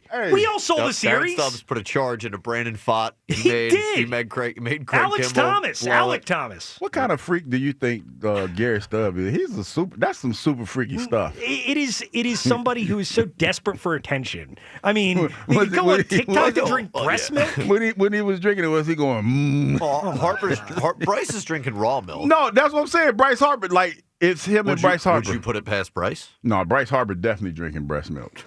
Well, that He's drinking breast milk reckless right now. No, speculation. Bryce Harper drinking breast milk. I'm willing to bet $100 on that. You are? Yeah. You don't think Bryce? How many? No, Bryce I Harper don't. got like 6 kids. Yeah, Hugh, this is not a normal. That's a lot of opportunities. This is not a normal thing that people do. What is going on here? What, you just He's had assume chances. everybody with young kids is drinking breast milk? He got chances now. Why you playing? I He don't seemed like the type of cat. Because the kids, feeding and doing their thing, and he's like, Well, I don't agree. I don't endorse this. He probably like, what that tastes like. Well, this Garrett Stubbs thing is just weird. I just don't want to deal with Garrett Stubbs anymore. You mad at it because he's drinking breast milk? Is this the straw that broke the camel's back Well, no, for you? I thought we had Marsh on now. I thought he would be gone. It's like they're going to, he's going to be in the organization forever. Seriously. We're never going to get rid of Stubbs. I don't Because like he plays Garrett good Stubbs. music in the clubhouse. Congratulations. I don't like Garrett Stubbs Job because for he life. drinks breast milk. Oh, my God. The last straw? Yeah, that's the last straw. The pool was the first I can straw. deal with all the other stuff. The breast milk is the last straw. breast milk drinking. This guy stinks. 215-592. You gotta come visit more. 9494 if you want to get it. What are you going to do? I'm just saying you got to come visit more. Yeah, That is funny. I get worked up by the Stubbs stuff. I just can't take it. Well, I mean, it is insane. Well, it's I am a little. I just don't know how you think this is normal, Hugh. I don't know how you think this is. I don't a normal think Hugh thing. thinks it's I don't think Okay. it's normal, but I think there's a certain type of guy that drinks breast milk. Because let's Not do any this. type of guy I've ever lunatic. met. Let's do this. Let's baby. go around the WIP station. Oh my God! And This just recklessly gets worse speculate. and worse. You're welcome to do And let's that. recklessly think I'm gonna- speculate think I'm gonna who abstain. is who's a breast milk Oh drinker. my God! Go ahead. Oh, Joe the camera. Definitely. I knew that was You know that, like Joe the camera is a breast milk I'm drinker. still thinking about when he said Homelander. It's got me cracking up. I'm gonna say Spike on the low. Spike doesn't even drink regular milk. No, but Doesn't drink because dairy. Spike, I'm gonna say Spike on the low drinks breast milk. Okay. That I feels like a would heavy say- accusation. Oh yeah. I'm not accusing anybody of such a heinous act. Spike drinks breast milk. Such a ridiculous. I would say ridiculous John suggestion. Ritchie's a breast milk drinker. I would say What he about probably Johnson? looks like. I can see Johnson. Snack of the night. Snack of the night. Snack of the night coming soon to a place near you. 215-592-9494. Wait a minute, what are you talking about? What are you talking about? And now Spike has entered the studio. No. Spike. I don't look. All I know is that last week I didn't know he was talking about me in some like insulting way. I didn't say anything insulting. You're lying. He just accused you of drinking breast milk. See? Yeah. That's what it was this week. Okay, What is that even about? No, Like wait a Garrett minute. Stubbs. In context, Okay. Garrett Stubbs was on social media drinking breast milk, right? Like breast milk, his wife's breast milk. Yeah, it's breast weird. milk. It's very weird. So Yeah, it's a little I weird. recklessly speculate. I said, okay, Okay. If we were recklessly speculating Yeah. about who at the station drinks breast milk. Why me? Wait a minute. Let me It's finish. Jack. It's clearly Jack. Yeah. I said it was Joe the camera. I said you might try it on the slot, like on sneaky tip. You're not gonna, it might be, one night you hanging out, and you just might try it just because. But Joe the camera's drinking breast milk. He's drinking breast milk. Yeah, I would say Jack. Because just because Jack is the only one to read about it being some health benefit somewhere. That's where he is right now, like mentally. So I think he could read about it somewhere. Jack has lost a lot of weight, though. Yes, he's lost a lot of weight. He's been talking about the same 20 for about 6 months now. Yeah. Yeah. All right. Looks like that 20's return. Yeah. Thank you. Well, tough crowd. Without further ado, let's move on. It's time to get to you people. You people. It's time to hear from you people. What do you need, you people? Yeah, please. Let's get back to normalcy. Oh, my God. With you people. Yeah, exactly. Won't you guys just go away? No, we won't. Thank you to whoever. Not how this works. Not how this works. Nope. Daily Show. Yep. So WIP's new agenda today is clearly to get Hurts injured. Yes. Yep. Exactly. They're on to us. They're on to us. It's a deep sigh. I mean, because I'm not about to entertain that. Yeah, man. It's like, you sit here. Like I said, the fact that we said it wasn't a drill. Yeah. And somebody called in and said a drill. These will tell me everything that I need to know. Look forward to the 5 articles yeah. about that later today. Or assault. Yeah, every day we do holiday stocking and contests. Yeah. It becomes more apparent. Yep. Did Giglio finally get suspended for awful takes? Nah, he had to take care of business. That's not a thing. Although we could make it one. I enjoy Joe's takes. I agree. Strong takes. Sometimes very wrong. Yeah, but and that's they the fun of bother it. a lot of people. But, we don't suspend people for bad takes. Nah. It's not how this works. No Joe, can Kyle finally take off too? No. Wow, that's crazy. How about this? In a few What weeks, the get me and Kyle hosting that's again. Wait a minute. When we go on vacation? When we go? What's all I think that? you go We're on here Tuesday. Monday, and then Tuesday? we're off Tuesday the rest of the week, and then I think we do 2 days. I'm just trying to figure out. I want to get with my clan to go do some hell diving. Stop! Enough of the clan. Hell diving. All right. No, but yeah, TK and I will be filling in middays next week. Okay. Cool beans. Yes. Kyle should be working at McDonald's. Classic. We've put the fries. How many days we put the fries in the bag? By the way, did you see the photo that Aaron in San Diego posted yesterday? It did look like that guy did bit, look like exactly I will like give you. it to him. That was pretty I'll funny. give it to him. Yep. Normally I would have just expected it to be a guy with a mustache. How that looks like Kyle. He did kind of look like. He did. He looked similar like build, face. Yeah. Kyle Quinn is a Hall of Fame dope. I wouldn't say you're a Hall of Famer. You're not a Hall of Fame dope. Yeah. I wouldn't call you a dope. I don't know if that's offensive or not. Like if I'm going to be a dope, I should be a Hall of Fame. Well, this is the funny thing that you hear. We both took exception to the Hall of Fame part. the we Hall didn't of- take yeah. exception to Yeah, the dope I have a part. dope. Yeah. We do. So we have the WIP Hall of Fame. We have the Hall of Fame of dopes. Yeah, below that it would be in a different room. us. Yeah. Nice hat, Hugh. You phony. You phony. I don't understand. How am I phony with the hat that I had? I don't know why the hat made you a phony. I don't know. Apparently it did. Yep. This Hugh guy thinks he's hilarious. I am. He is Hugh hilarious. is pretty funny. You hear the last segment? You laughed at what I said. I'm pretty sure Hugh is that. pretty funny. Yeah. I agree. Yep. All right, TK. Did Giglio turn into a hobbit? Who is that? Oh boy, here we go. I was hoping we'd avoid this segment. It's Hugh's favorite part of the program. All right, keep them coming. Who is the escaped Santa elf that doesn't know what the hell he's talking about? Ooh, that would be me. That was hurtful. That would be me. TK looks like he sells Christmas trees on the cheap in an empty parking lot. That's a good one. That's a good one. I can see it. Can't dispute that. Yep. TK looks like the guy who slings fish over at the fish market. Slings fish? Yeah, you know the guy that throws it. What? Do I give off that vibe to you? I guess so. I mean, I can just see you doing some fish sort of guy? labor like that. Yeah. Okay. I can see it. What else we got? Just last one. Hey TK, any thoughts on magic numbers? It's the jolly. It's the jolly. Yeah, magic numbers. No thoughts on that magic is great. numbers. No, I'm just done. Buzz with his magic number thing every day just drives me nuts. Heartthrob. Oh, you don't like it either? No. What? You don't like it?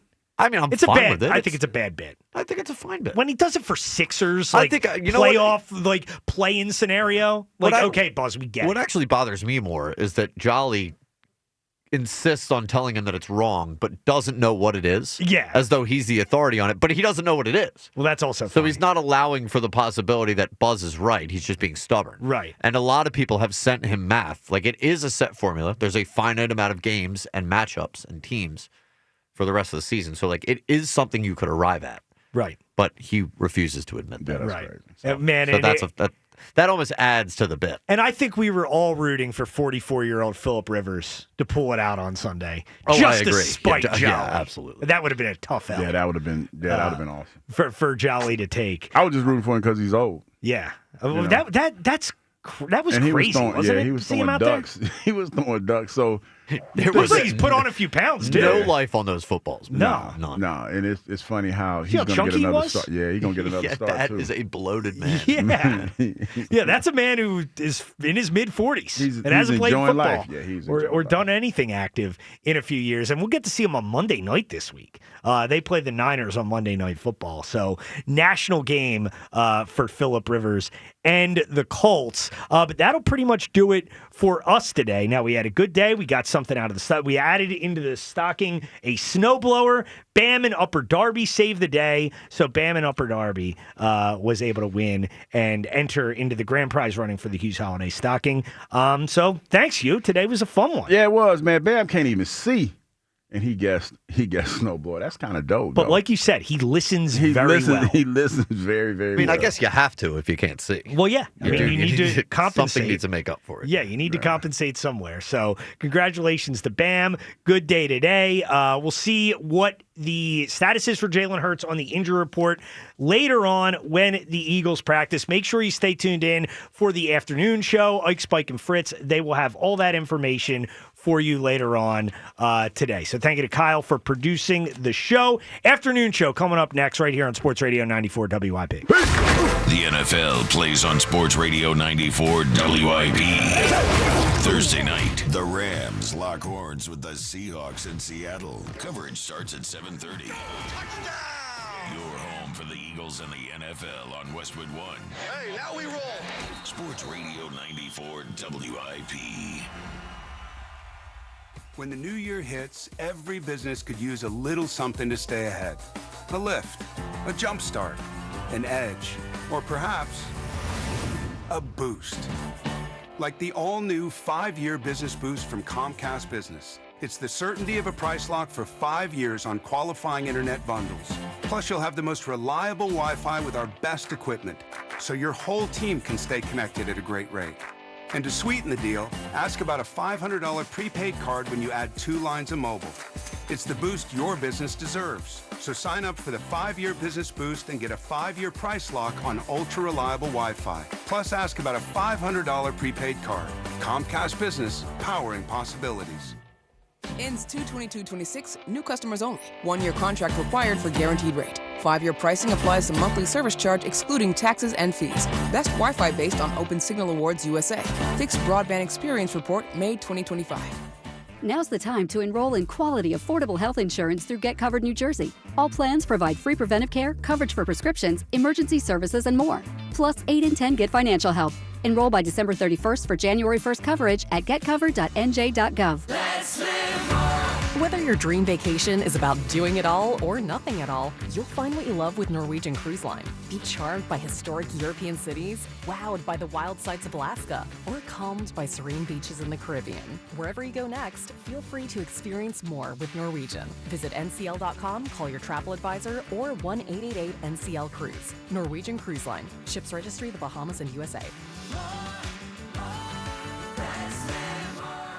On the first day of savings, enjoy up to $6,000 off new and in-stock hot tubs. On the second day, save up to $3,000 on in-stock saunas. On the third day, get up to $3,000 off endless pools. On the fourth day, save up to $1,500 on in-stock cold plunge tubs. And on the fifth day, 5 golden deals. Save $1,000 on a smart top cover with any new spa purchase. The savings continue through all 12 days at Spring Dance Hot Tubs. Visit springdancehottubs.com. The holidays are here and playoff football is in the air. Whether you're celebrating with family or fired up for a festive tailgate, Dietz & Watson has everything you need. Serve up the official hot dog of the Philadelphia Eagles, plus delicious sausages, premium meats, and artisan cheeses to make any holiday spread shine. And for those busy holiday errands, grab some high-protein Dietz Nuts meat snacks, perfect on the go. Dietz & Watson premium meats and artisan cheeses, proudly crafted since 1939. Visit DietzandWatson.com to find a retailer. Hi, it's Pete from Chicky and Pete's. Looking for the best place to host your holiday party this season? Look no further than your neighborhood Chickies and Pete's. We offer a variety of party packages to make your holiday gathering merry and bright.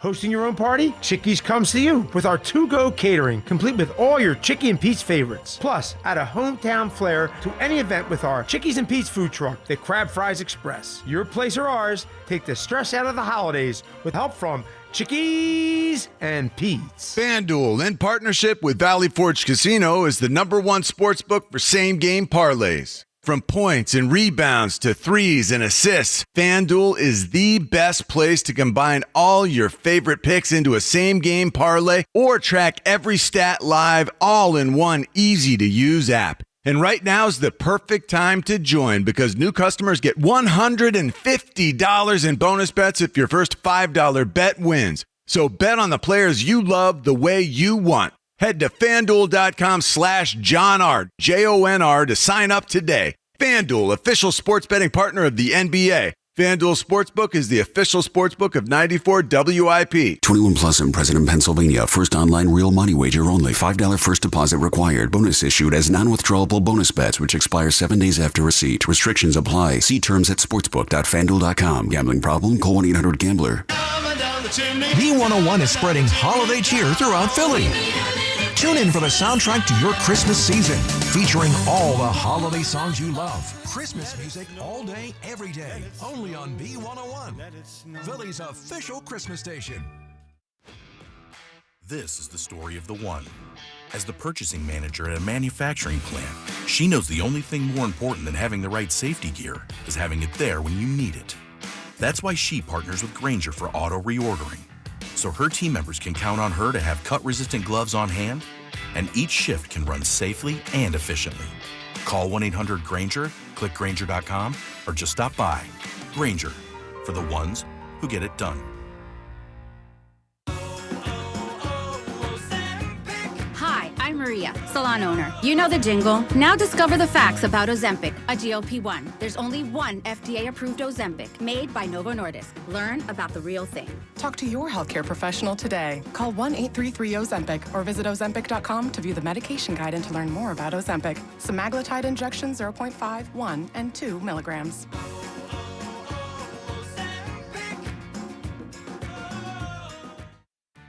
This is the story of the one.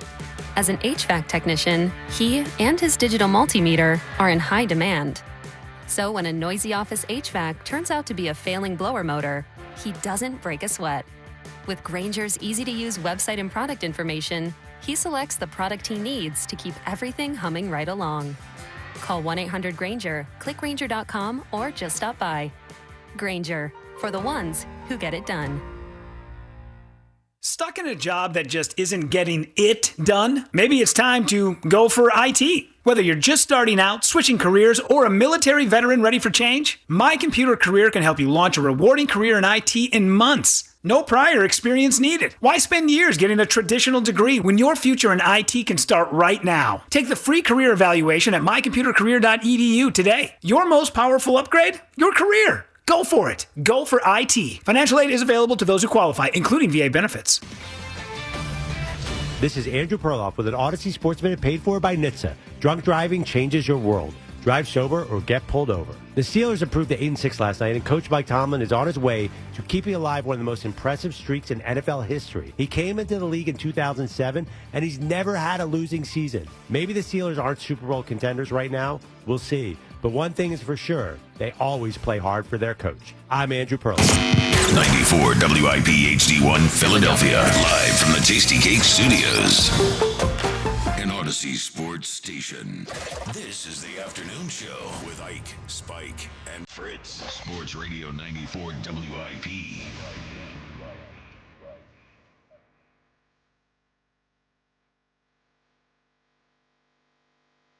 We're back. It's a WIP afternoon show. With Ike, Spike, and Fritz on a frigid Tuesday. At least the Eagles won. Ike, how you feeling? I'm feeling pretty good, Brother Spike. It's Tuesday. Listen, looking forward to 3 o'clock. ESP always gets the blood boiling a little bit. That's your favorite thing all week, isn't well, I'm it? just saying, though, I'm looking to joust and spar a little bit, you know. I know it's not a fair fight, but at least it's a fight. Yeah, he'll keep fighting. He'll keep fighting. Yep. So listen, we're coming off a big win Sunday. I'm still feeling pretty good about that. Got a big one coming up Saturday, man. Can't wait to get into that. Jackie baseball. Lukewarm on yesterday's acquisition. But there's still hope. There's still hope. Holla at your boy. We'll see. We'll see. And now you're not even optimistic. Everything's fine. Well, Dombrowski, we're not allowed to start with this, right? I'm not going to start. 4 o'clock, we'll talk about the Phillies. We'll talk about the Phillies at 4 o'clock. Well, it's just... Sorry. 4 o'clock, we'll talk about the Phillies. Eliot joins us at 3. It'll be a big show, as it always is. You know what I realized this morning, Ike? What did you realize? That there's a lot of people that work here that I've never seen before, and they're all here today. No, you know what I realized is that all the Eagles need to do this year, at this point, now that we've gotten here, is win a playoff game. We can call the season essentially a success. We made it through our Super Bowl hangover season and on to next year. I know we all went into the season talking about dynasty and how many rings are we going to get and yada, yada, yada, yada. But then reality hit. And reality is that the Super Bowl hangover season is tough. And the Eagles have they haven't handled it really, really poorly, but they also haven't handled it really well. Here's the reality. They have a bottom 10 offense in the NFL. The entire offensive line has been in and out of the lineup all year long. The running back may not be quite as good as he was last year. The quarterback has struggled to find his footing. There's been infighting. There's been leaks.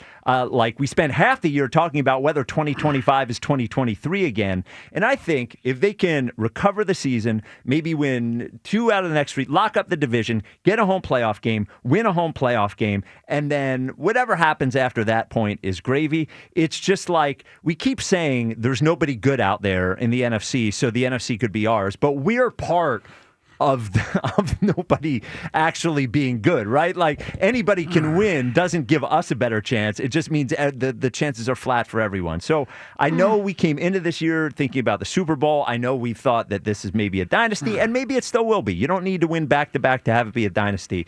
But I think we should stop talking about the Super Bowl. I mean, I know we're going to talk about it, but I think if they win a playoff game this year, we can call this season a moderate success and move on. You good? One playoff game. You good? Yes. You got it out your system? Yes. Good, nice shirt, too. I just noticed that. That's Aaliyah? Oh, the Aaliyah shirt, yeah. Oh, beautiful. Oh, beautiful. Yeah. She's of age, too, so I'm just saying. Beautiful. Well, she's...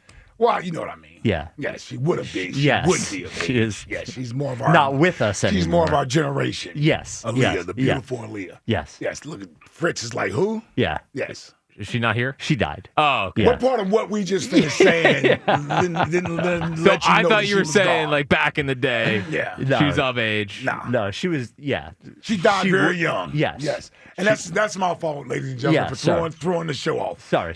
Back to what I need to talk about, which is you and your nonsense of laying out pillows and trying to find a soft landing. Not buying it. And here's why I can't buy that as a successful season, Spike. First of all, let me put my my bar where I want it at. It's got to be the NFC Championship game.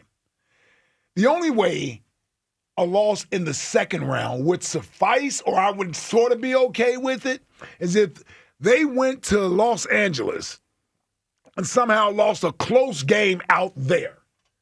I could talk myself into accepting the season. They don't get a pass for creating issues and drama and not being able to handle adversity when it arises, instead pointing fingers and all this other stuff that was going on. They don't get the benefit of the doubt at the end when you don't meet our expectations. Coming into the season, the expectation was to defend your crown. We talked about dynasties. This is one of the most talented rosters in the league, although they have suffered some injuries, a few to major guys. Not enough to derail this season. Not enough to throw off what the expectations were. This season not meeting those preseason expectations is more of their own undoing, not unfortunate circumstances. That's why I could give them sort of a pass. If there are things that happened that they didn't foresee, injuries, quarterback got knocked out or what have you, whatever. No, this is a team that have come up short as far as meeting expectations so far this year. And for me, getting in the playoffs, they need to win the NFC East, not backdoor in. That's a home playoff game. Yeah. They certainly better win that. Yes, and then after that, it's gravy. You're not being realistic, Nope. I don't I think. am being realistic, because here's why. Because if I get Seattle in the second round, if I get Green Bay in the second round, I'm not accepting those losses as acceptable losses. I'm not. We've already beaten Green Bay. We're a more talented team than Green Bay that just won a championship. Green Bay just lost their best defensive player and Micah Parsons. Why is it an acceptable loss to any of those teams, quite frankly?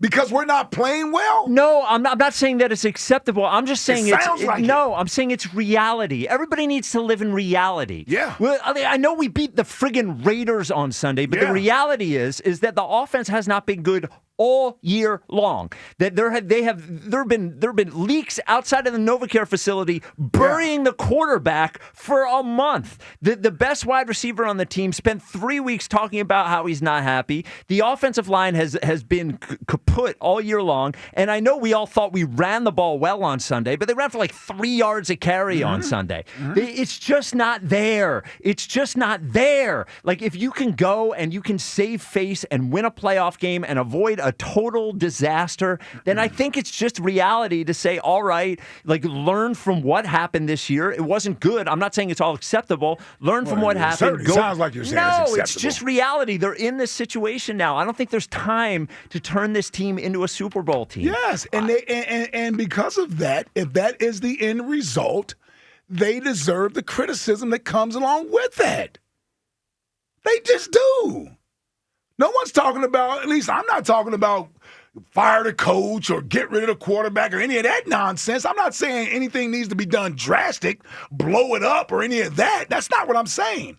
But the idea as a fan base that we should accept a lowered bar because somehow they couldn't get out of their own way, that's not us holding them to the standard that we like to say we hold everybody to. That's more of a coping mechanism where it's like, you know what? We won last year. I guess it's okay. No, when you're completely healthy and you got infighting, that's you. You're the reason you didn't meet expectations. You are. You couldn't get out of your own way. You couldn't handle success. You couldn't handle the expectation of repeating. That's not on us to be like, you know what? Good try. I just think that's where they are. And here's the number one reason why I can't accept it. There's a legitimate chance that Bo Nix might be hoisting a trophy. Mm-hmm. Drake May might be hoisting the trophy. It's possible. Sam Darnold might be hoisting the trophy. Less possible, but possible for sure. I'm just saying. Yeah. And I got Jalen Hurts, A.J. Brown, Saquon Barkley, Devontae Smith, Dallas Goedert, one of the best offensive lines in football, one of the best young defenses in all of football, with talent everywhere. And it should be okay if those guys get a chance to hoist the trophy and we don't. I'm not saying it's okay. I'm just saying it's reality. I'm just trying to refocus everyone. Yeah, but when you say it's okay, or it's acceptable, you are saying it's okay. I'm saying that's what a success is for me now. That's not a success. The Super Bowl thing has flown. I'm not even considering it. You mean to tell me? Yeah. Like, this isn't 2018 where they started off 5-8. No. Wentz was coming off a torn ACL. Mm-hmm. He broke his back. They had the sitting. Foles came in late. They backdoor in because Minnesota doesn't win the final game. They get in the playoffs and they win a game by the double doink. Yes. Because Chicago missed a field goal at the end. Yes. That's a successful season considering all those circumstances. But there are a lot of circumstances with this year. team? Yes. No. Yes. Not just comparable to 2018. It's a different kind of circumstances, but there's still circumstances that are there. The offensive line has not been healthy. Saquon is not the same guy. They have a brand new offensive coordinator, and they haven't been. Saquon played every game? Yeah, he's played every game, but he hasn't been the same. He hasn't. All I'm saying is before the season started, I was screaming back-to-back champions. Yes. That expectation has not changed for me. Okay, it has for me. 215-592-9494. What is a successful season? It's a championship city. What is a successful season for the Eagles this year? I say win a playoff Not the game. baseball team. Win a playoff not the game. baseball A lot of team. acceptable disappointments in the postseason when it comes to the baseball team. They tried. A lot of hot air being blown throughout the year. Oh, you get rid of this guy. They suck. They gotta win. And then when the end of the season comes, it's like, oh, okay, they didn't hit again. Well, you're talking to. Yeah, he knows who I'm talking to. All right. I don't know. The football team is different. I don't know who you're talking to. Yeah. You guys should have accepted the standing O on Sunday. Yeah. No, that's a good point.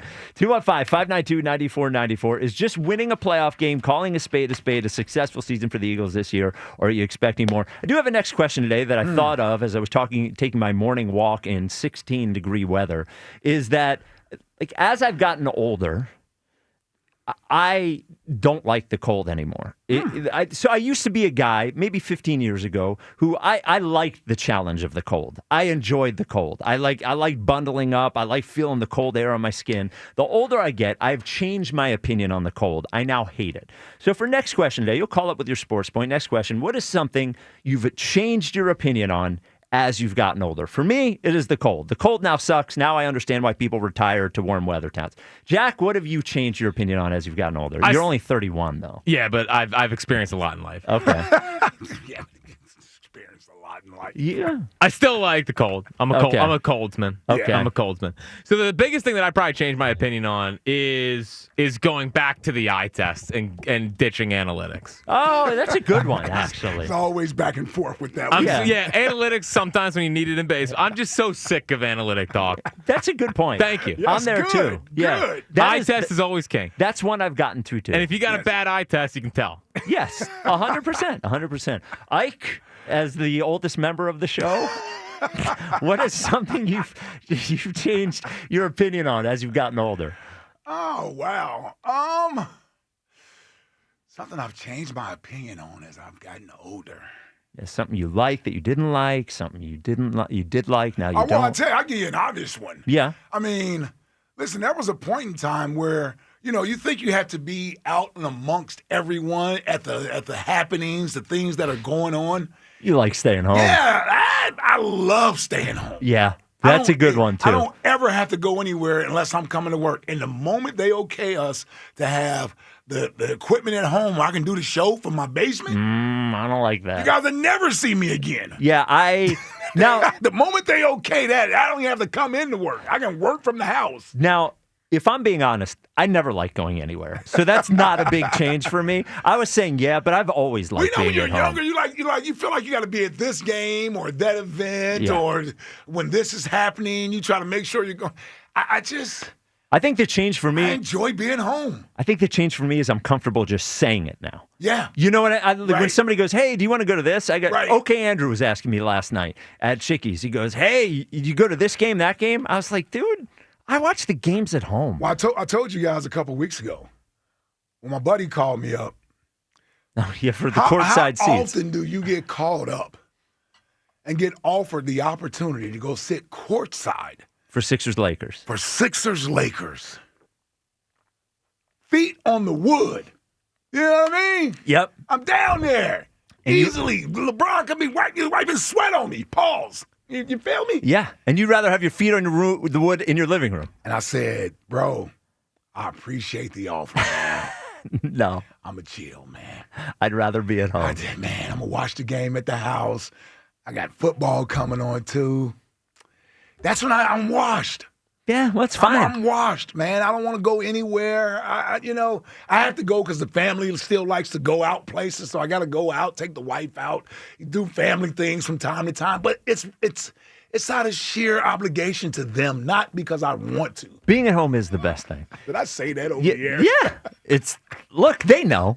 They know They deep down. kind of do know. Everybody knows. They kind of do know that Yeah. I don't want to go anywhere. 215-592-9494. What is a successful season for the Eagles now, knowing what you know? I say just win a playoff game. And next question today, give us something that you've changed your opinion on as you've gotten older. Jeff in Wilmington leads us off. Jeff, you're on WIP. You know, Spike, I kind of figured at some point you were going to come up with this scenario where you're okay with the Eagles just maybe winning one game. Like, dude, this is the year that we should be taking control because there is not a dominant team. You know, we're part of that, the though. Rams are. We're part of that. Huh? We are part of the but not dominant team thing. What do you mean we? The Eagles. Yeah. But that would thought make you it meant more us as disappointing fans. if we don't do it. No, but To me, that would make it. You know what but I'm saying? Jeff, when you're saying there's no great team, we are also not a great team. So it's But just we should be. But we're not. Like Yes, we should be. But we're not. We're not. We're not. We have a bottom 10 offense in the NFL. You go find. Did you see them Sunday? Yes, Did that I look saw bottom them on 10 to you? Sunday. Yeah, against the worst team in the league. Wow. Yeah, I know the coping mechanism, and I've done this. I've done this with other teams.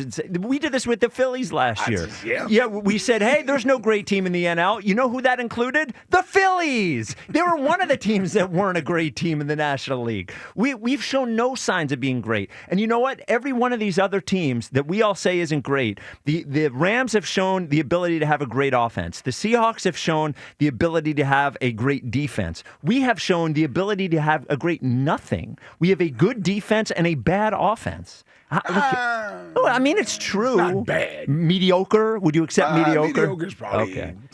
So it's just I think if you can win a home playoff game and learn from the experience and make the decisions you have to make for next year, then it's not some huge disaster. But I don't think like this is a Super Bowl season, and I think we're just setting ourselves up for disappointment if we think about it that way. Say that if there were a couple of dominant teams in the NFC where we're at where we are right now, I would be like, you know what, it's not going to happen this year, but it's open for the taking. And I think the way you've gone with the Sixers over the years and just kind It's of infected his brain. Yes. Well, Yes. it's rubbing off on you. Yes. With the Eagles. Dude, the Sixers. Yes, our bar is high. The Eagles' bar is high, Spike. This ain't the Sixers. Yes, but the framing of the Sixers was a championship only was a success. Nobody ever gave them credit for just winning a playoff series. That was never about just winning a playoff series. And I've said a million times. Because they never got there. Yes, don't talk about Jeff. We're not talking about the Sixers. I am as upset about the last 13 years of the Sixers as anybody on planet Earth. Trust me, I do not say that this We're era talking is a about success. your williness to lower the bar. I'm just for saying. the Eagles. We don't lower the bar for the Eagles. You know what? All you morons lowered the bar all offseason as I was raising alarm after alarm after alarm after alarm, and idiots like you, Jeff, and you, Ike Reese, and everyone who just kept telling me we just won the Super Bowl, relax, as they let good players walk out the door, sign nobodies, bargain bin shop at Edge, all this stuff. I was told to relax because they just won the Super Bowl, and now you're telling me it's championship or bust? What are we talking about? Because we're in the thick of it now. Okay, all right, sorry. Yeah. Sorry, that was an emotional No, response. it's all right. It's all good. Yeah. Yeah, we're in the thick of it. All right. Okay. Jeff, give us sorry. I apologize to you. Blacked out there. Yeah, for a I minute. apologize It's to all you, good. Jeff. I apologize It's to you. all good. No offense taken. All right. What's something you've changed your opinion on as you've gotten older? Okay, so I used to love tailgating football games, and in November, my daughter had me come down to Alabama. She just graduated from there. Yeah. So I Ooh, God. actually went to the LSU game. Ooh. And, dude, it was 6 hours of tailgating. That was followed by being out till 2 a.m. the night before. And literally. You're way too old for 2 a.m. Yeah. Come on, no man. way I'm out at 2 a.m. Dude, I was out. Now, look, I'll do it again, but I think I'm going to have a change of. We're going to do things a little different next year. Yeah. That's a thanks for the invite type of thing. Thank you for There's the no call, way Chuck. I'm doing 6 hours of tailgating. No. You know what a tailgate, this is for me. Somebody invites me to a tailgate. That is a stop by, wave, shake hands. Get it by. Yes. Take a beer, drink 2 sips of it, hold it for 15 minutes, put it down, and then go to work or go home. I am a stop by the tailgate. So if you invite me to the tailgate, the good news is you don't have to account for food or drink. I'm not going to subtract much of anything that you have there. Stand out as 20 degrees at a parking lot and drink cold beer and eat. Nah. All right, 215. God bless everybody who does it. Though. Yes, I'm not Although hating. I will say this. What? Didn't see many people out there Sunday. Oh, really? There were some out there Sunday, Well, but it wasn't a lot. You get snow, 18 degrees, 3 straight losses. Then it's only the diehards. Yeah. Wasn't much tailgating going on Sunday. All right, 215-592-9494. What is a successful, given what you know now, what is a successful season for the Eagles? I say win a playoff game, go home, learn your lesson. And next question today, give us something you've changed your opinion on as you've gotten older. 215-592-9494. This is the WIP Afternoon Show with Ike, Spike, and Fritz. Hey, I'm super excited to tell you that one of my favorite events of the year is happening this Thursday. Yes, I'm talking about Men's Night at Mark's Jewelers in Montgomeryville. Now, it's a night you can't miss.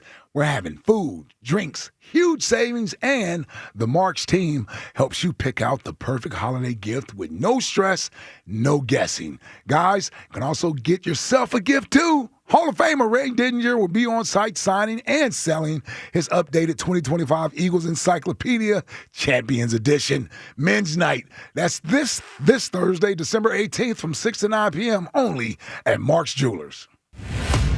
Time for another season of Schwar Bombs. Continue to keep pushing for a world championship. And it's another grand slam for Kyle Schwarber. Welcome back, Kyle. What else for a player can you ask for? Talk about it here on your exclusive home for Phillies baseball. Sports Radio 94 WIP. Yeah, I couldn't be more excited about it. 1877 Cars for Kids. KARS Cars for Kids. 1877 Cars for Kids. Donate your car today. Call 1-877-CARS for Kids to reach a friendly live agent. Donation's super easy, and your car can be picked up as soon as tomorrow. Call us now. 1877 Cars for Kids.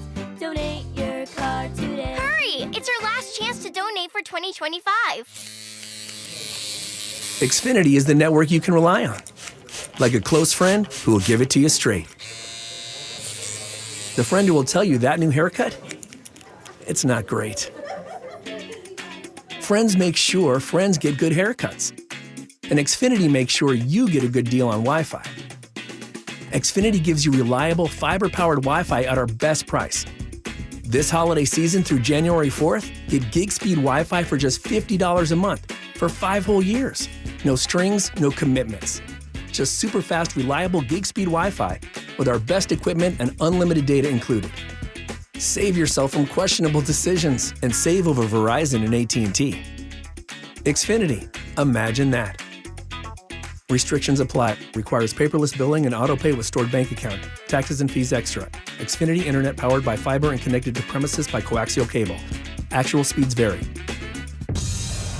Ready for action, basketball fans?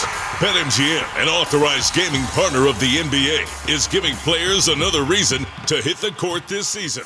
BetMGM is adding extra excitement to every basket, every slam dunk, and every buzzer-beating shot with special promotions, new features, and more. Log in throughout the season to find odds boost tokens, no sweat tokens, and same-game parlay boost tokens in your account to amplify your winnings. Enjoy enhanced product features like Dark Mode 2. Log into BetMGM, an authorized gaming partner of the NBA, all throughout the basketball season to see what's new. BetMGM and GameSense remind you to play responsibly. If you or someone you know has a gambling problem, help is available. Call 1-800-GAMBLER. BetMGM.com for terms and conditions. 21 plus to wager. Pennsylvania only. Existing customer offer. Subject to eligibility requirements. Rewards vary and expire in 7 days. Club Risque celebrates the holidays. You are invited to Club Risque Bristol and Northeast Wednesday, December 17th, and Club Risque Philly Thursday, December 18th. Two 2-hour open bars each night from 4 to 6 and 9 to 11. Plus a free steak dinner from 4 to 6. And of course, an appearance by Bad Santa and his lovely elves with naughty gifts both nights. And Club Risque Philly brings you Wing Bowl 2026. Friday, February 6th. Doors open at 8 a.m. The tradition continues. ClubRisque.com.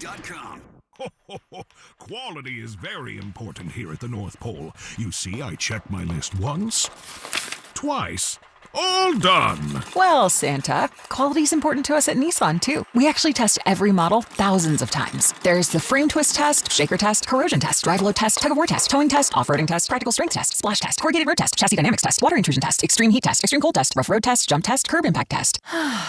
And physical parts tests. Save on J.D. Power's #1 mainstream brand in new vehicle quality at the Nissan year-end event. Get 0% APR on the 2026 Nissan Rogue, 2025 Murano or Pathfinder for well-qualified buyers.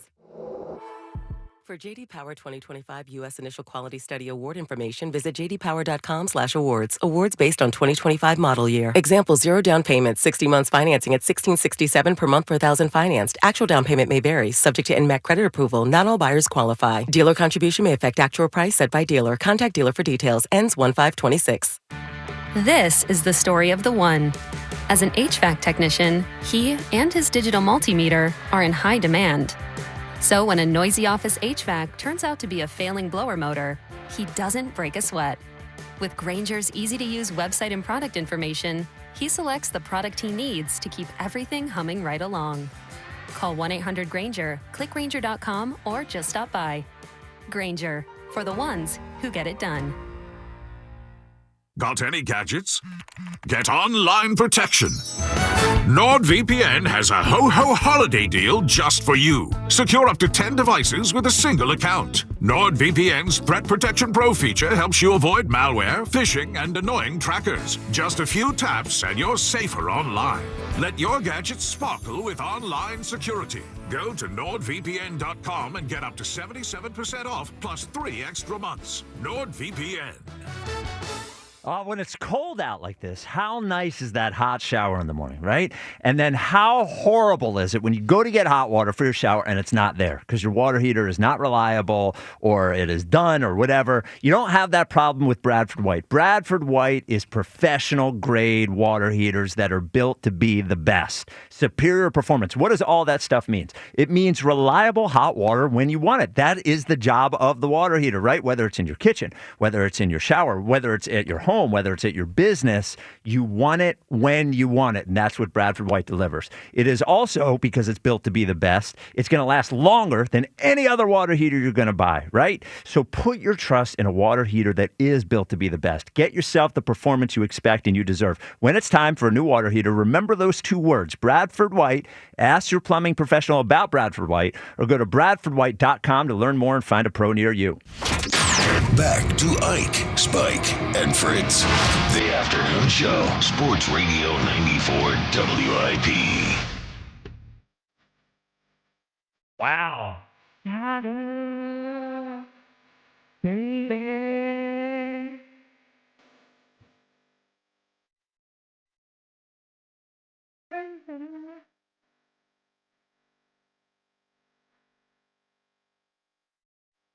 Let me get this. Well, Clinton's barely got a brain. A damn thing. You can hardly spell a day. That's not a problem. That's what the Britain's family. Oh, community. Or mom didn't dad.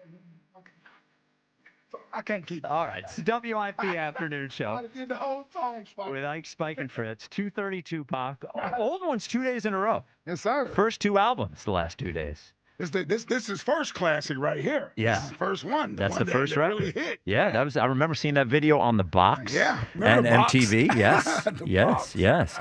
Their Twitter questions brought to you by Mark's Jewelers with locations in Montgomeryville and Mount Laurel. There's a Mark's Jewelers minutes from everywhere. Online at marks-jewelers.com. What is a successful Eagles season for you at this point? It is a 4-option question, Ike. Option 1, just win a playoff game. Option 2, make the NFC Championship. Option 3, make the Super Bowl. Option 4, win the Super Bowl. Now, it's tough when there's 4. Yeah. Yeah, but so it's win a playoff game, make the NFC Championship game, get to the Super Bowl, win the Super Bowl. I mean, I could easily see winning the Super Bowl or getting to the Super Bowl as being the leading answer. I really can. I don't care what we've sort of felt like going through the season and understanding where the season lies. What I'm saying is my expectation for this team and where they should be, my reaction at the end of this season will reflect that. And the only way that I'm not just completely disappointed and outraged is if they happen to lose in an NFC Championship game. Okay. Or the Super Bowl. Yes, exactly. Yes. At I'm least just the saying NFC at the Championship bar, game. yes, you got to be at least in the NFC Championship game. They've already started voting. Yeah. What do you think's leading? In the Super Bowl. That's actually next to last. That's third with 17%. Wow. Yeah. So make the NFC Championship game is the leading with 35.2. Okay. Win the Super Bowl is 31.9. Second. Yeah, that's what I'm talking about. And then just win a playoff game is at 15%. Last. Yes. Where it should be. Yeah. Well. Okay. No, where it should be. I, yes, exactly. Where it should be. I'm just saying, man. All right. I just. Do you think? I wish everyone cared 6 months ago. I just, it's good. You know what's just good? They're probably not going to win the Super Bowl, right? I mean, let's say they do, but let's say they don't. Okay. Is that I cannot wait till an off season of Eagles talk that is not infected by winning the Super Bowl. That we can all have honest conversations. But what if they do win the Super Bowl? Well, then God bless them. Yeah, then God bless them. Hold on. God bless them. God bless all of us. What conversations are you going to be willing to have then? Yes. I'm not going to have any conversations because we're just going to be sitting around talking about something else. Oh, no. We're going to be talking about guys with elite status. Yeah, Jalen Hall of Fame. Get the bus ready. Yes, that's what we're going to be talking about. Okay. In this city, I promise. Can we wait till 2 days after the Super Bowl? I promise we won't do it the very next day after the Super Bowl. We'll wait at least 2 or 3 days. As long as we can wait till Tuesday or Wednesday. Let's wait till after the parade at least. Yes, we'll wait till then. That'll be fine because my answer is still going to be no. 215-592-9494. Ken from Cinnaminson, you're on WIP. Yes, at least we all know each other now. What's up, Ken? Good afternoon, gentlemen. How are you today? Hey, Ken. What's up, Ken? So, first of all, Ike, I'm completely with you. At this point in my life, I am totally immune to FOMO for the rest of my life. I tell my wife all the time, I like my house. That's why I bought it. Right. And I'm perfectly content to be there. That's right. So, That is the most over 50 It is the mindset. truth, though. That's why I'm I paid almost as much there. for this house because I want to be here all the time. Yes, I love the house. Yes. That's why it's home. That's why it's home. So,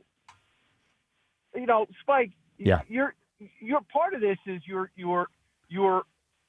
urgent desire to say "I told you so." Oh, you would never recognize that, would you, Ken? And it's like no, I would never recognize that. But because it's self-evident with me. Right.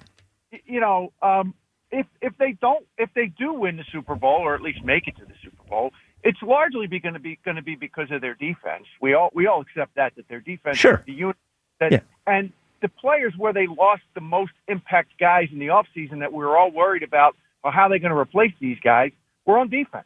So clearly the Milton Williams and the Josh Sweats and the Isaiah Rodgers walking out the door in the offseason, if they don't win the Super Bowl, it's not going to have anything to do with that. It's going to be because the quarterback plays like garbage again for a stretch of. Well, we don't know that. We've had 2 good games of Dory Jackson, and one of them is against the worst team in the NFL. So we should. And the other game, by the way, was against probably the second worst offensive line in the NFL, where we ended up having 7 sacks. So like the idea that something that the defense could not end up being a reason. And let me be clear: the defense might not be the reason they lost, but they're going to have to be the reason they win. And it's certainly possible that they're not the reason they win a game. It's the likeliest scenario is that if they lose in the playoffs, it's going to be because the offense just doesn't show up. I would agree. Yes. That's been the whole thing all year long. And, oh, by the way, we had all these conversations at this time last year. The only difference was they could run the football. Yes. So huge difference. Huge difference. Big, Yeah. big, huge difference, Okay. but still mainly the only difference. So as far as I'm concerned, if they don't at least make it to the NFC Championship, you are the defending Super Bowl champions. They need to carry you off on your shield. Yeah. Losing in the second round of the playoffs is not carrying you off on your shield. And more concerning is if they don't at least get the NFC Championship game, some of the questions that we thought had long been answered with a Super Bowl MVP and all that might actually be questions again. And that's what I don't want. So if they make it to the NFC Championship game and they lose to the Rams in the NFC Championship game on the road, and it's a good game, and it's one of those where we look back and they put up a fight and they just lost to a team that was better equipped to win that game this year, then to me, I can live with that. But if they win in the first round of the playoffs and then lose to the Bears and score 9 points in Chicago, that's not a success. Oh, we're going to be outraged. Yeah, there's also yeah, we're going to be outraged. There's also a lot of caveats there, Ken. What if they lose 28-25 in Chicago? It's still not a success. If they, I'm not saying my bar is the NFC Championship game. I would expect the defending Super Bowl champions to know how to navigate this thing. They already know how to win. They've got the pedigree. At least get back, knock on the door. If it doesn't get answered, that's fine. But you have to at least get back and knock on the door. Sure. And the only thing I would add to that is if they end up playing the Bears in the NFC Championship game and they lose and they score 12 points, all those questions that you don't want to have, that's true. They're all there. Yep, that's true. They're all there. So I actually don't think we escape any of those questions unless they go on some miracle The run details here. matter. Yeah. The details matter. Yeah, the details matter for sure. And Spike, you used the word there. I think you should at least recognize that it's not necessarily a miracle if they go on a run in the postseason, because the offense didn't show up last year until the NFC Championship game, and then they just they hammered people for He two does. straight games. He does have a good point. There were still questions about the passing offense even going into the playoffs last year. Though we had a very different running game last year. We had the running game. No, the running game was there. Yeah. I'm We just had saying the questions about the concern passing. was still there with the passing game. Well, they can pass when they need to. Ken used to say that too. And they could, I guess. Again, Well, don't they need to this year? I was right. Don't they need to this year, Ken? Well, we'll see how that goes. All right, okay. Ken, well, do you have a separate what's changed for you as you've gotten older, or are you just agreeing with Ike? Okay, absolutely. What do you got? So when I was like Jack's age, I couldn't understand why anybody would drink wine. Like, to me, it was just it was gross. And now, I love it. I've got a 170 bottle cellar in my basement. Like, to me, Wow, Ken's got it like that. Wow. Size does matter. Not to brag. Subtle flex right there, yeah. 170 bottle cellar. Yeah. Wow. Thank you for the call. This guy's a problem. Have not crossed over to wine. Nah, I could drink a glass with dinner. I have no problem with it. I just can't tell the difference. You give me one red and another red and another red and another red. I hate to tell you, it's all the same. They all taste the same.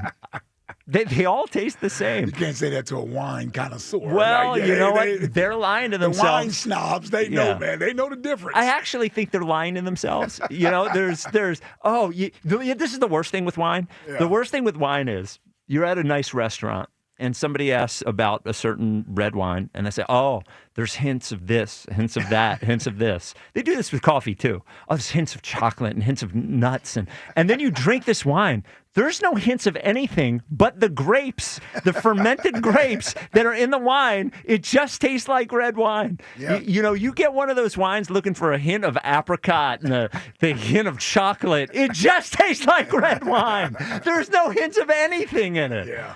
I'm surprised Elliot's not a wine guy. He does seem like a wine guy. Could you see him sniffing it? Yeah, swirling around. Yeah. And what is that, the smell? Yeah. Smell of it? Maybe in his 40s. Dipping his nose in there. Yeah. Well, his 40s are coming. They're coming right around the corner. Yeah. He smells like a wine snob. I can tell the difference between white wines. Some are sweeter than other ones, so I can tell that difference. Right. But red wine, Yeah, I'm all the same. out. Yeah.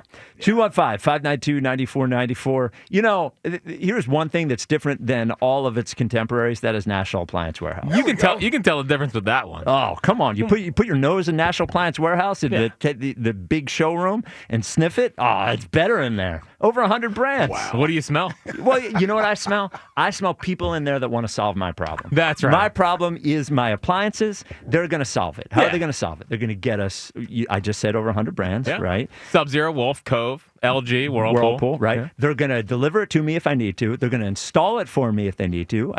Right? Yeah. They're going to get me the best price. Why? Because they have Price Assure, Jack, which Exactly is right. the technology that updates the price in the store, making sure that you get the best price. It's only at National Appliance Warehouse. Yeah. Also, tax-free Delaware helps. It sure does. And you missed the What? Black Friday mega sale. Yes. But don't you worry, the season of saving spike. It's bad. It's another sale. It's underway right now. There's always great sales events at National Appliance Warehouse. So, what are you waiting for? You're getting the perfect appliance for you. Yep. You're getting it at a great price. Yep. And you're having a great time doing it. Walk in, industry-leading service team there to take care of you. Something Mark Stamakin believed in when he built the National Appliance Warehouse, and he delivered on. So to experience what Spike and I have experienced at National Appliance Warehouse today, go to nationalappliancewarehouse.com or visit their showroom in tax-free Wilmington or Middletown, Delaware. And as always, tell them Fritz sent you. So this sound we're playing on Nick Sirianni talking about Jalen's injury, is it from the morning show or is it from his press It's from conference? his presser today. Okay, so if you remember correctly, on a scramble, I don't think it was a design run. I think it was a scramble. It was RPO and he kept it. Yeah, it was RPO and he kept it. Ran to the right, saw that there was nothing there, sort of tried to do this little thing where he sort of goes down but doesn't slide, and his knee sort of gets caught under him. And they mentioned on the broadcast they thought it might be an ankle, whatever. So Nick Sirianni was asked about that during his press conference, which happened today rather than yesterday. Here is the exchange. I know we're going to get an injury report later today, but Jalen, got hit there at the end of the game. How's he feeling, and is it safe to assume he'll play on Saturday? Yeah, we'll give you everything here later today after we go through our process, and so you'll see. You guys will see that. So did he not answer it just because his thing is to not answer injury questions, or is he not answering it because you think that there's something there? Because he just didn't answer. And I would have thought if Jalen was fine, he would have just said Jalen's fine. Or maybe he has this hard and fast rule in his head. If he gets asked about injuries, he doesn't want to say the wrong thing, so he's just not going to say anything. Right. No, it's a good question. Yeah. I don't know. Yeah. I'm really interested to see what this report says, because I actually can see it both ways. I could see where he doesn't want to leave a crack in the door open for people to start asking about injuries, and he addresses them, right? So, like you said, he wants to stick with that hard, fast rule of not doing it. Or does he know, obviously, more than we know, and he doesn't want to have to address that now? He'll wait, put it out in the report, and tomorrow maybe have a better answer, or maybe Jalen's on the practice field tomorrow. Like, Jalen may not practice today. I don't know. Right. And I wonder do they have a day off? They have a shorter week. Everything's moved up a day. So did they get rid of the day where they don't practice at all? Yes. Maybe that's just yesterday. Yeah, well, he said in the past, yes, I think Monday was treated like their Tuesday. Okay. So they're trying to combine days and steal time from each day. So today is more of a Wednesday/Tuesday day. Okay, so all right. Yeah, and actually when we talked to Jordan last night, he said he slept most of the day. So they must have done nothing yesterday. Right. So the only advice, I know Jalen doesn't listen to the radio show, but if you're not ours anyway, not live. No. If you're watching him, and Eliot keeps saying this, and we'll talk about it when he gets here after 3. He said the hit he took. Jalen did not get hurt because he got hit. Jalen got hurt because one of the things that he does when he runs is that if there's about to be contact, rather than sliding or just sort of running through it, what he tends to do is does this little awkward, like almost collapse to the ground. And it seemed like what he was trying to do is he saw he might get hit, so he's trying to go down and go back down the other way, and his leg got caught underneath him while he was doing that. And I almost think if he had just kept running toward the sideline, he might have gotten tackled or something, but he wouldn't have had that awkward thing he needs to get rid of, because every time he goes down like that, I think he's going to get twisted up. He's either got to let himself get tackled or he's got to slide. But that sort of in-between thing that he does seems like the most dangerous thing he does while he's running. Yeah, I mean, listen, he's like a lot of these athletic quarterbacks who the sliding aspect isn't natural to them. So sometimes they just drop. Yes. Just get out of the way of being hit. And that was a moment there where he got caught in between what he was trying to do, along with the defender being there. Yeah, that's just one of those things where you almost got to say you got to give up on the play sooner. Yes. Right? Yeah. It's almost like as if he thought he could beat him around the corner, and then he couldn't realized do it. he couldn't. Yeah. And I just think if he sometimes and you've said this before, and many people have said it before, when you're trying not to get hurt, trying not to get hit, that's when you end up getting hit. Sure. So either figure out how to slide or almost just take the hit as a tackle is probably less of a chance of you getting hurt than doing that weird thing, because I don't think it was the contact from the defender that caused that. I think it was the He weird got caught thing. trying to slide late. Yes. To avoid getting or hit. that fall thing. Yeah. I didn't even look like he was trying to slide. 215-592-9494. Brian in the Northeast. You're on WIP. What's up, Brian? Fellas, how we doing? Hey, Brian. What's up, B? Hey, so, listening all this week, I'm in sales, so I listen to the radio while I work, and it was kind of brutal this week, and I'm with you guys. What we just started yesterday. The Eagles. Did you mean last week? Well, yeah, last week. Okay. All, leading up to the Raiders game, and I'm like, okay, in the back of my mind, it's the Raiders. So what we do, what doesn't happen, it doesn't matter, because what's a successful season for the Eagles? So then I started looking at our competition, and it's like, well, what are these guys? The Matthew Staffords, Trevor Lawrence, Justin Herbert. You know what? Matthew Stafford has won 0 playoff games and 0 division titles in 12 years with Detroit, and people gave him every excuse in the book. He didn't win anything until he demanded a trade to a loaded roster, right?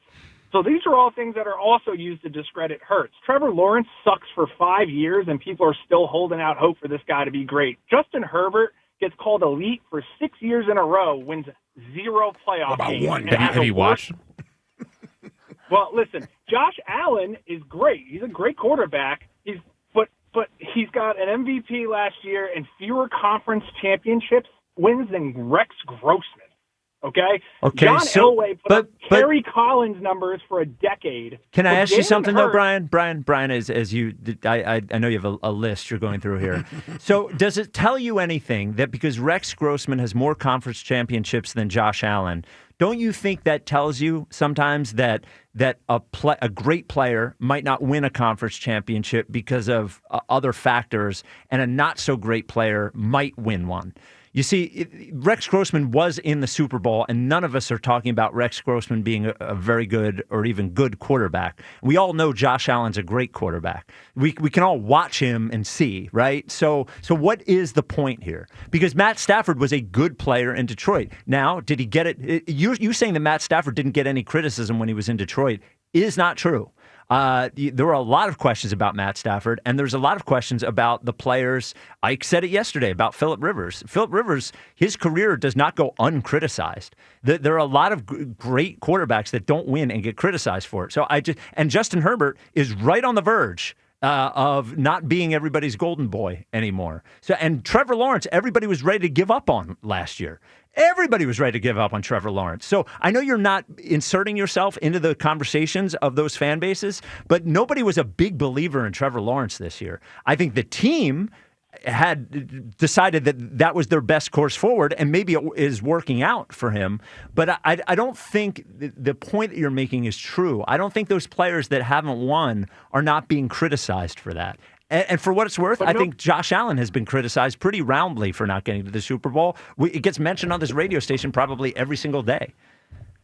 But being benched, though, Jalen Hurts has a couple of bad games after 3 highly productive winning seasons, wins a Super Bowl, we're first in our division, and have a winning record by a decent amount.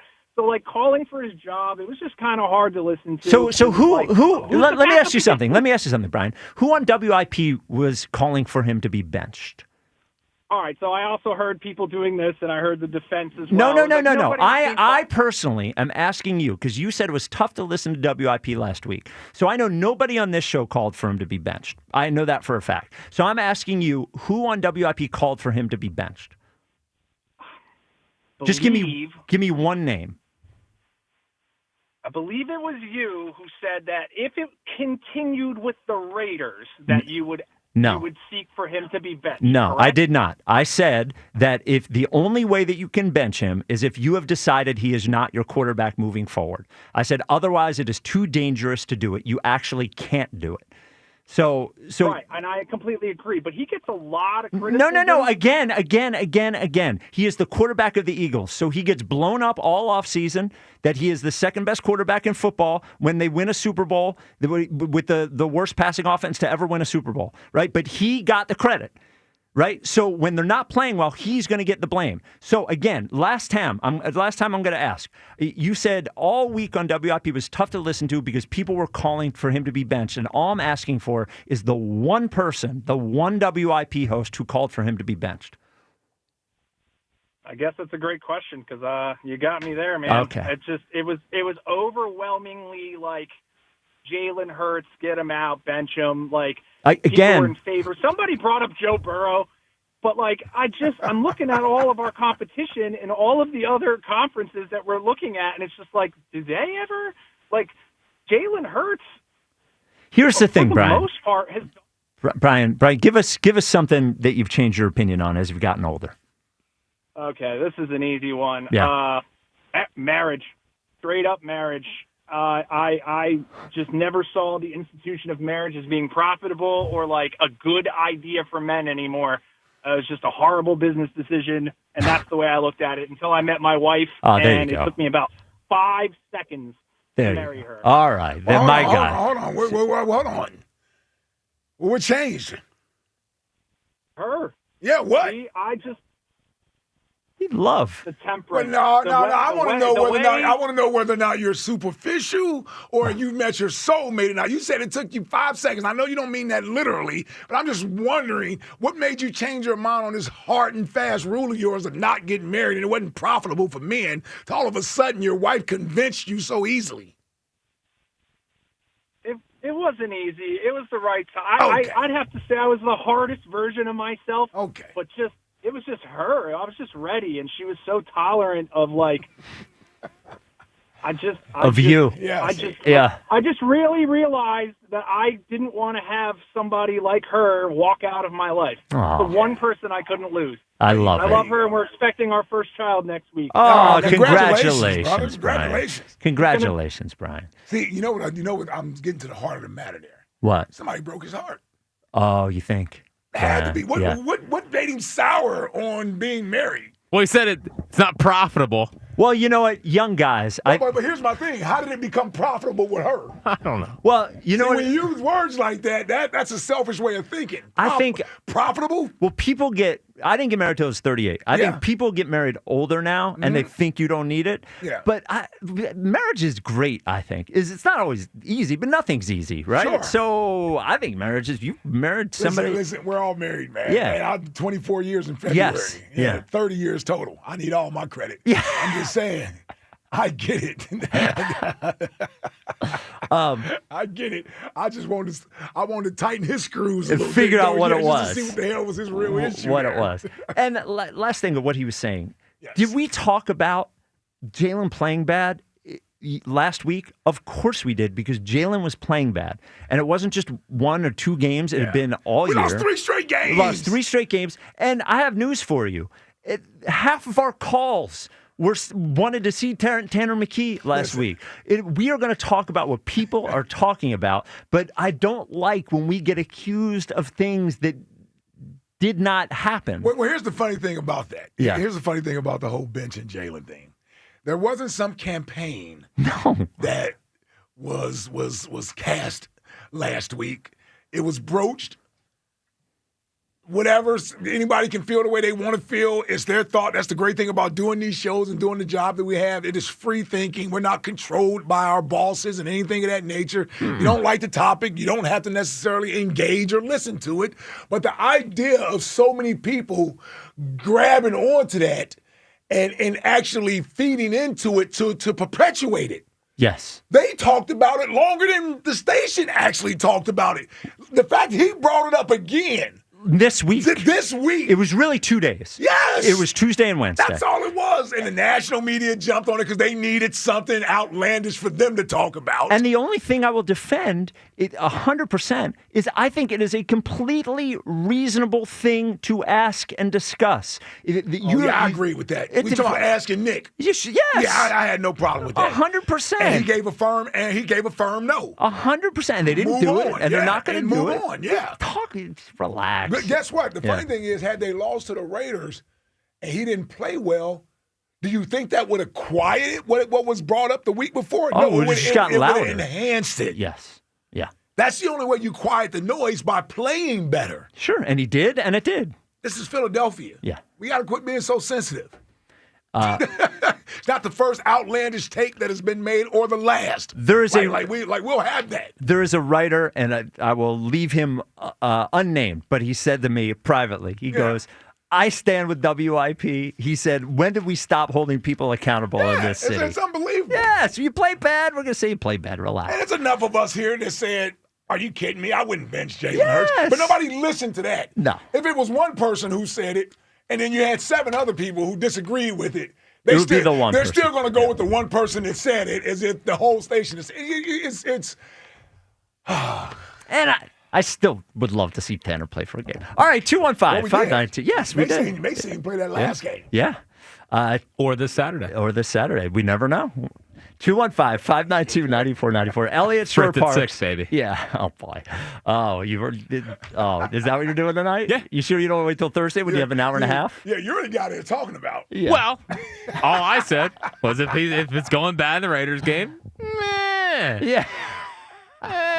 We'll wake Jalen up a little bit. We're all curious. He did not speak for us. Yeah. I would never claim to be the voice of the Eagles fan. 215-592-9494. I meant for us here. Yeah. Oh, never. Yeah. I got my own problem. Yeah. Eliot Shorr-Parks joins us next. This is the WIP Afternoon Show with Ike, Spike, and Fritz. Who's got the holiday spirit? I have it. You have it. The car czar John Ashdale has it over there at Colonial Hyundai. Going to help you get into a brand new Hyundai and make sure everything's right because, again, the holiday spirit. So how are they going to do that? Well, first of all, it is your payment. You go in there to buy a brand new Hyundai, you're thinking your payment's going to go up, but what they want to do is make sure that your payment stays low. How are they going to do it? 0% financing. 0% financing. Make your payments make sense at Colonial Hyundai. One of the 200 brand new Hyundais in stock. We just got snow over the weekend. Maybe you're thinking you want an SUV because when it snows, you want to be able to go to the grocery store, want to be able to go to the mall, want to be able to go to the game. Well, they've got Palisades, they got Santa Fe's, they got Tucson's. They're also going to give you more for your trade than anyone else. A guaranteed $6,500 no matter what condition it's in. And every brand new Hyundai comes with America's best warranty, a 10-year, 100,000-mile powertrain with Hyundai Assurance. Get over there now. Route 30 in Downingtown, online at colonialhyundai.com. Colonial Hyundai, the fast, easy, better way to buy a Hyundai. In-stock vehicles only. Offers can't be combined. Lease Tier 1 credit through HMF. 10,000 miles a year, 20% down, plus first payment, tax, tags, and fees. See dealer for full details. Hey, Joe DeCamera here. Let me tell you about my friends at United Tire and Service. You know, United Tire wants to wish you and your family a Merry Christmas and Happy Holidays. If you need quick travel preparations, now is the time to save and make sure your car is ready for winter driving. United Tire has some of the best prices of the year, and when you buy 2 or more tires, you'll get $50 off any other service that your car needs. Happy holidays from United Tire and Service. And remember, don't drive alone, drive United. Visit UnitedTire.com. A hotel can offer a great club or a bar. A resort could provide a high-end restaurant or a spa. But if you want it all, dining, bars, pools, spa, gaming, clubs, and shows. It takes much more than the boardwalk. It takes a village. It takes a Borgata. If it takes the best dining tables under the same roof as the best gaming tables. If it takes one pool being just a dozen pool lengths away from the next. If it takes trying your luck and a new dish on the same night. If it takes room service and bottle service. It takes nothing short of a village to make your stay. So they built one, and they call it Borgata. Visit theborgata.com to learn more. Must be 21 or older. Gambling problem? Call 1-800-GAMBLER. It's here. B101 is transformed into Philly's official Christmas station. Relax and unwind with your holiday favorites 24 hours a day, all the way through Christmas. Tell your smart speaker to play B101. I'm Colonel Callahan of the New Jersey State Police. Before you go out and enjoy a night on the town, plan ahead for a safe ride home. Think of your family and all the people who depend on you. Driving under the influence can wreck it all. Make the right, responsible choice. Don't drive impaired. My name is Whitney Allen. I am a widow. My husband, Ryan, died. We never thought in a million years we'd have to use life insurance. The unexpected happened. With Ethos, it is so fast and easy. It's 100% online. You can get a quote in seconds, apply in minutes, and get same-day coverage. No medical exams, and you can get up to $3 million worth of coverage through Ethos. Get your free quote at ethos.com/radio. That's ethos.com/radio. Time spent on application may vary. Online health questions required. Honey, that flu keeping you up? Did you take NyQuil Intense Flu? Nah, I got this. Okay, I don't got this. Yeah, you need NyQuil Intense Flu.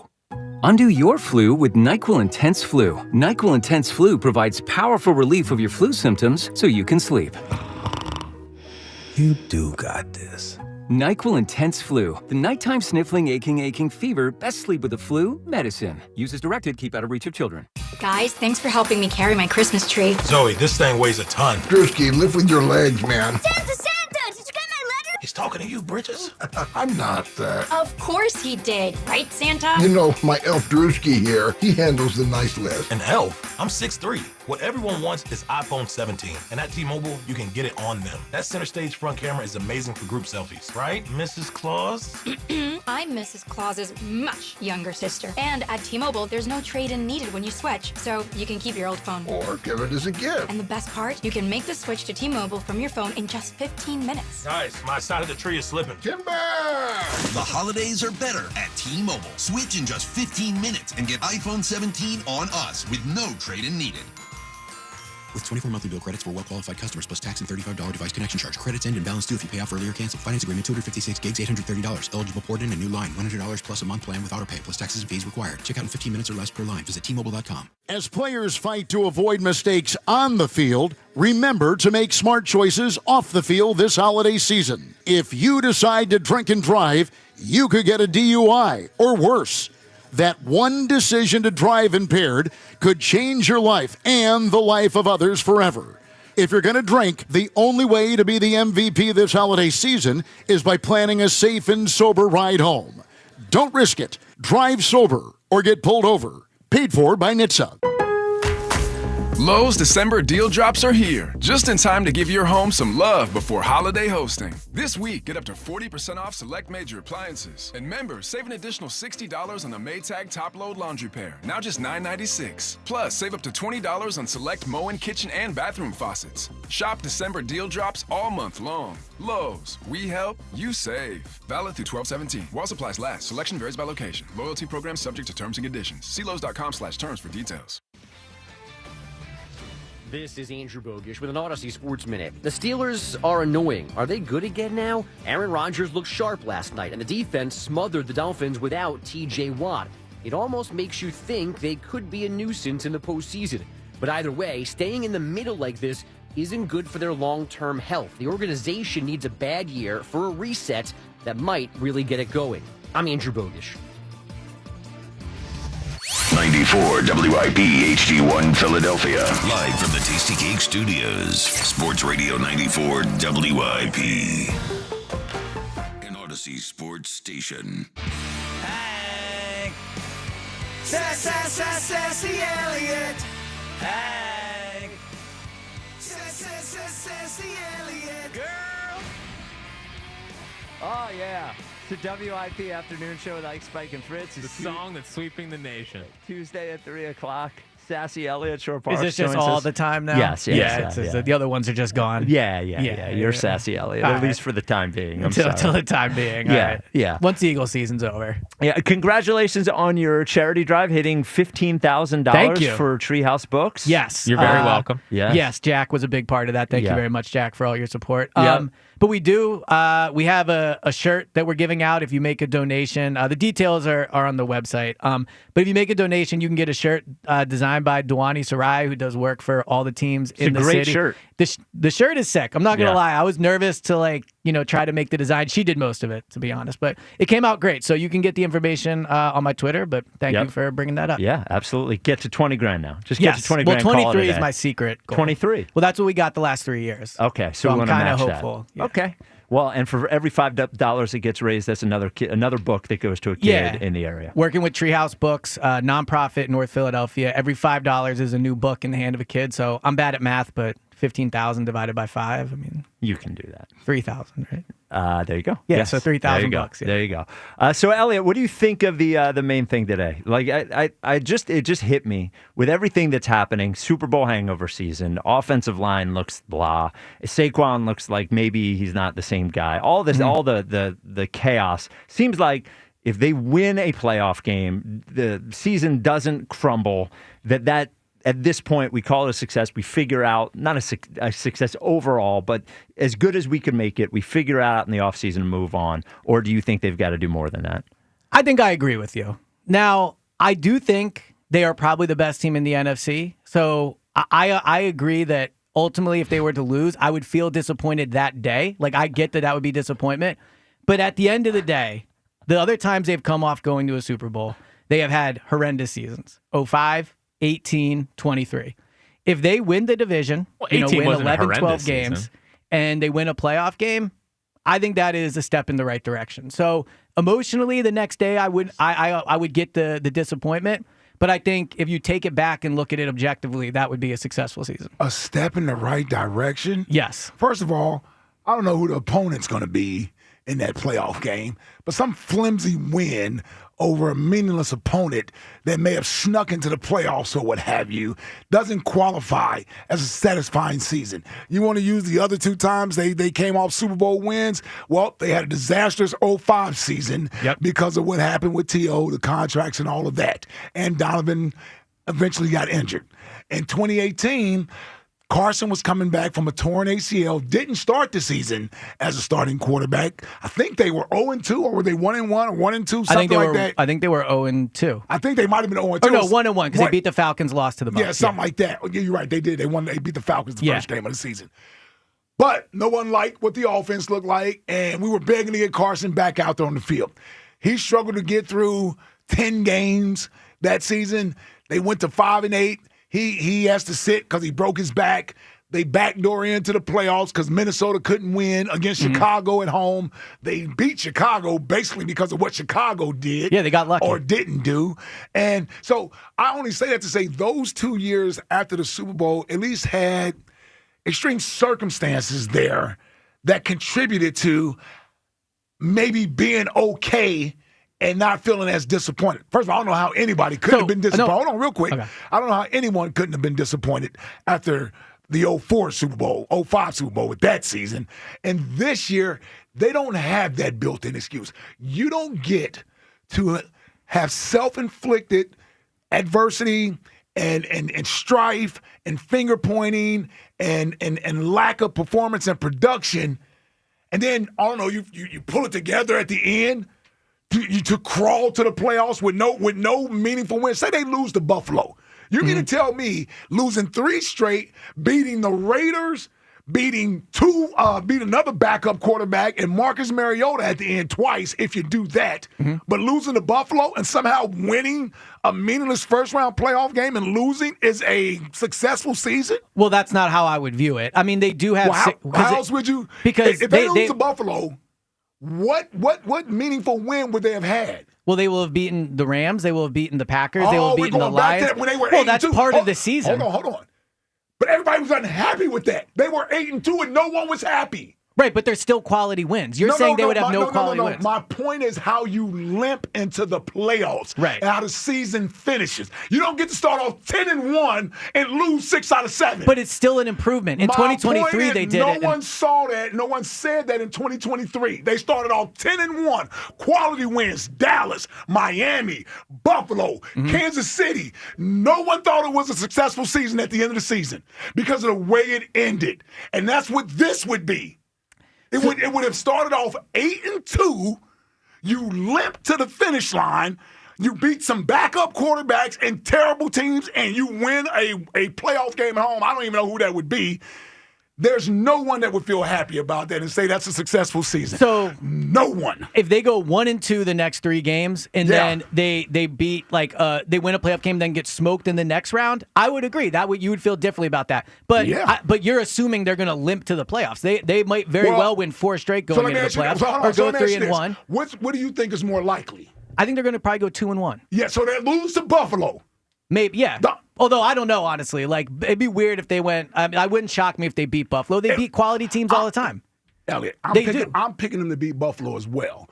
What I'm doing is giving you what is a more likely scenario. Okay, so let's go 2-1. Is that they beat backup quarterbacks after coming off a 0-3 stretch. That's what I'm picking. That's what I'm focused on. So 6 out of the last 7 games, 6 out of the last 8 games, you lose. So, but again, you're viewing it that way. That's the way it is. No, it's not. You can also say you go 3-4 heading into the playoffs. You win the division, first repeat champion in 20 years. 3-4 and matters I think this, when who you beat. But this would have been the best Marcus season. Mariota and Two Gloves Pickett doesn't count for anything. But that's who's on the schedule. All they can do. They won 31-0. But listen, this would be the best. Hold on. We have eyes and a brain. Agreed. So then I can digest what I'm watching. And beating Two Gloves Pickett and Marcus Mariota twice isn't impressive. But you're focusing on the final month of the season. Let's look at the totality of the season. We were 8-2. Yes. And everybody complained. And it's been a miserable season for the most part this year because most people have been complaining. By the way, I'm the winners of win guy. You are. Everybody else is. It has to look good. And doing it. So how does beating backup quarterbacks and losing to quality opponents at the end when you're completely healthy for the most part turn around and be a successful season? Look, I can't speak to how everyone felt about the 8-2 record. I can only say how I feel, which is if you win the division and you win a playoff game, it would be the most successful season this franchise would have ever had coming off the Super Bowl. It would be better than 05, it would be better than 18, and it would be better than 23, right? So I think it would be a step in the right direction. It would be better. It would be better if the 05 team had a healthy McNabb all year like Jalen is. Right. If they had it, hold on. You just can't throw it out there. I'm going to give you details. If the 05 team had a TO that was on the team all year long like A.J. Brown. Right. So when you got all your components together and you still come up short, you don't get the same benefit that the other teams that dealt with other extenuous circumstances sort of get. Like the 2018 team with Wentz coming off an ACL tear and them getting to the playoffs, I can see how that could be, okay, I'll take that after the Super Bowl. I can't see how a team that was viewed as the most talented team in the NFL this year and have been relatively healthy for the most part and have failed to meet expectations. Would you agree with that? Would you agree that they have failed to meet expectations so far this year? I don't know if I can go that far because I guess if you say so far, yes, but I think that the expectations can still be met for this year. Their over-under was, 12.5, 11.5? What they did could we still expect hit as the their fan over. base? We expect them to go to the Super Bowl. Okay, but they have not had a chance to do that yet. So I don't think you can say they have. We're assuming that they don't. And we're saying people would accept that. You would accept that. I'm saying if they win a playoff game, I would view this as an acceptable year. I'm not going to say it was some amazing year, but it would be an acceptable year. It would be. Successful. Yeah, I think if they can stick together, in 18 they didn't stick together, in 05 they didn't stick together, in 23 they didn't stick together. If they can keep this season afloat, win the division, yes, in 23 they completely collapsed. They're together by bazooka gum right now. I think you're underselling a little bit what they've done this year. They have quality wins. What have they done? They have quality wins and they're going to win the division for the first time in 20 years as a repeat champion. Right? They're going to do that. And you take into account Saquon coming off the year he has. Like AJ's not having a great year. They're going to probably win a division where only one team finishes above 500. They're going to probably win it with 11 or 12 wins. Again, It's not impressive to win a division when everybody else is below 500. I think it's impressive when no one's done it in 20 years. There is an element of impressive. Of course it's impressive. Even they themselves have not been able to do it in 20 years. So if you come back, you win the division. You think they're going to sell that to this public? I don't know what they're going to sell. I know how I'm going to feel. Why not? Why wouldn't the team feel like it's a successful season? I think if they win the division and win a playoff game, they can feel a level of success for this season. I would encourage them to feel some level of success with that. Like they might not, but why not? Like this team again, they've not won playoff games in back-to-back years for 20 years. Or no, one time in 20 years. But it does matter. It does matter when you talk about what a successful season is. No, it doesn't. You think it matters to us? When have we set out to win back-to-back NFC East crowns? Well, they've been unable to do it. Hold on. We've won 2 Super Bowls and gone to 3 since we won back-to-back. Right. Do you think we feel like we haven't completed our mission, or we feel incomplete because we didn't win back-to-back NFC East No, but you know how titles? many teams would kill to make the playoffs and win a playoff game? I know, I'm saying. If you look at the fan base feels like we are incomplete as a football team, as an organization, because we have yet to win back-to-back division titles in 20 years. I don't think fans feel that way. I agree with that. But regardless of how fans feel, that doesn't change what the reality is. The reality, but that's perception. No, it doesn't change reality, but the reality is what we feel. Yes, and people will feel disappointed, but I also think that people should be realistic and realize that winning playoff games in back-to-back years has not been something this franchise has been able to do. So it would be a step in the right direction that way. Making the playoffs, coming up winning the Super Bowl. Is the second best quarterback in the league? I think he probably is. Didn't you tell me that Nick Sirianni and Jalen is a top 10? And they've showed that this year. But they have showed that this year. I'm just about to give you an example of what that really looks like from a consistent standpoint. That team out there in Kansas City, I think they played in 5 or 6 straight AFC championship games. They've gone to 5 Super Bowls, won 3 of them. Mm-hmm. So when is the idea of winning back-to-back playoff games some goal that's set that makes you one of the best? That's not the Patriots. Andy and Mahomes. The Patriots. No, you told me that Nick Sirianni and they've shown it this year. They have shown it this year. No, but the bar of consistent success is not just going to the Super Bowl every year. That is historic level. Championship game. Okay, fine, championship game. Winning playoffs, winning the division, like that is success. You know how hard it is to maintain success in the NFL? Like no, you tell me how hard it is. You would know. You've done it in the early 2000s, right? No, I know. But I'm saying Andy and Mahomes are the best quarterback and head coach duo of all time. So to compare, I mean, Nick and Jalen are top 10, but they're not number 1 yet. Nick and Jalen I think they're the best. Are one of the 10. They're not better than Belichick and Brady. I think they're better. They don't have a better resume. Oh, I would take Andy and Mahomes over Belichick and Brady. Whatever. I don't even argue that. My point is Belichick is like a fraud outside. My point, Eliot, and people would say that about Coach Reed without Patrick Mahomes. But Reed's won in 2 different places. He's won what? He went to 4 straight championship games. He didn't win a Super Bowl. No, I agree. But Belichick hasn't even won a playoff game without Brady, has he? There's a major difference there. Actually, he did in Cleveland, I believe. But the point, he was only there for a short time, and he was here for 14 years. That's not the point. My point is that you think so highly of Nick and Jalen. I do. And how great. Well, then we don't lower the bar. But I'm not lowering the bar. Sure you Going back to the playoffs, winning the division, and winning a playoff game back-to-back years is incredibly hard to do. Is lowering especially the bar. When you have the number 1 schedule in the NFL. They will have won the division with the toughest schedule. Well, it's reality. You saw them against the Raiders this past week, and we saw how well they could play. So all these other games where they've underperformed, they've been playing some of the best teams in the NFL. It's just reality. Facts. Well, it's not facts. I think it is facts. It's not facts. It's not facts. I view it as factual. I'm going to tell you what is facts. There we go. I'm going to tell you what is facts. What? Is that we'll be outraged if they're one and done. I agree with that. If they don't win a playoff game, even if they win one against some sorry team. I mean, I agree. Like everyone's going to feel. I'll be leading the outrage. Don't worry. All right, but 48 hours. You need the positivity, people. We'll see how that works out. I mean, the positivity rabbit will be back. Now, the only thing I'll throw out there, I don't want to get in the middle of this. No, get in the middle. I was going to move to the Jalen thing. Well, no, you did. I appreciate you because all the things you wanted to yell at me, you're yelling at Eliot. So. I just think if they've done something they haven't done in 20 years and they win playoff games. I just want to bring something up. I don't think that they can play a sorry team at home this year in the playoffs. The only sorry team in the NFC that is going to be in the playoffs is going to be whoever wins the NFC South. So Seattle's kind of sorry.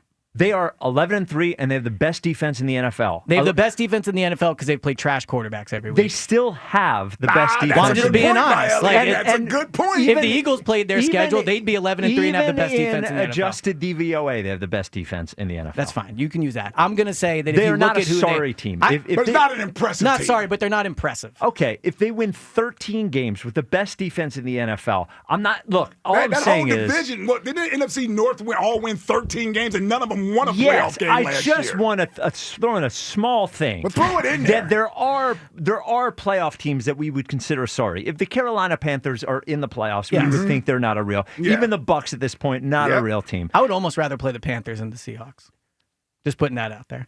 You would rather play the Panthers? Yeah, because yes, I think of course you would rather play the Panthers. No, I'm sorry. than the I'd rather Seahawks. play the Seahawks than the Panthers. Because I think the Seahawks would have so much expectations on themselves. The Panthers would be playing with house money. I don't think I feel like everything you say is wrong. Some Everything. days. No, I don't think that is You wrong. just said the Eagles are the best team in the NFC. I think they are arguably. And then you two said of my that if power they lose rankings. early, it wouldn't be that bad. I didn't say early. I said win a playoff game. Okay. Can I ask you a If question? the Phillies won a playoff series, it'd be the first thing. No one said anything about the Phillies. No. No one said anything about the We don't do Phillies. that. Run here. it back, Phillies. We're not doing No one that. said anything about the We're Phillies. not, This is we're about not the doing Eagles. that It's here. about the Eagles. That's You right. We're little going to B. do that at 4 o'clock, and you're gonna be gone, you little B. I got a bunch of Phillies takes if you So want. no. We don't need them. I'm already mad at the Phillies. I'll do it at 4 Yeah, o'clock. good. So Someone holds him accountable. Yeah. I hold everybody accountable. You do. I'm a miserable person. That's true. And look, miserable.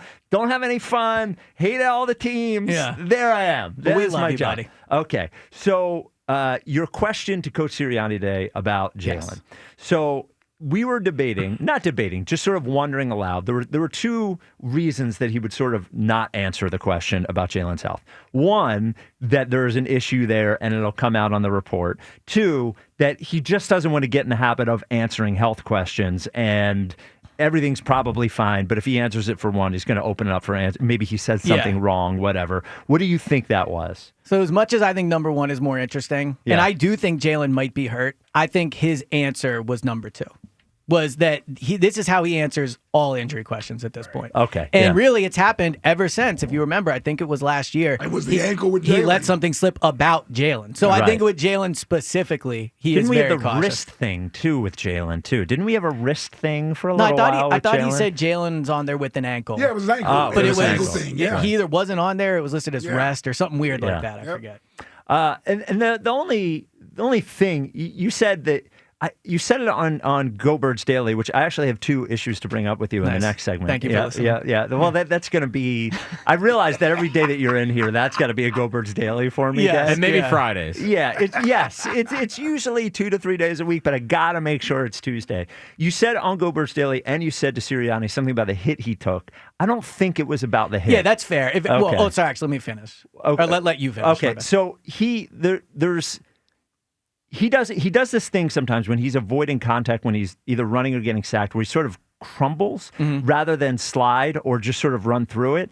And he did that there, and he didn't slide, but he sort of wanted to go down, and his leg got caught underneath him. And I sort of thought that the Raiders player, I don't know if it was Devin White or not. It was. If Devin White hitting him was incidental. I don't think that was what hurt him. I think it was how he went down that hurt him. Look, it was a great play by Devin. Yeah.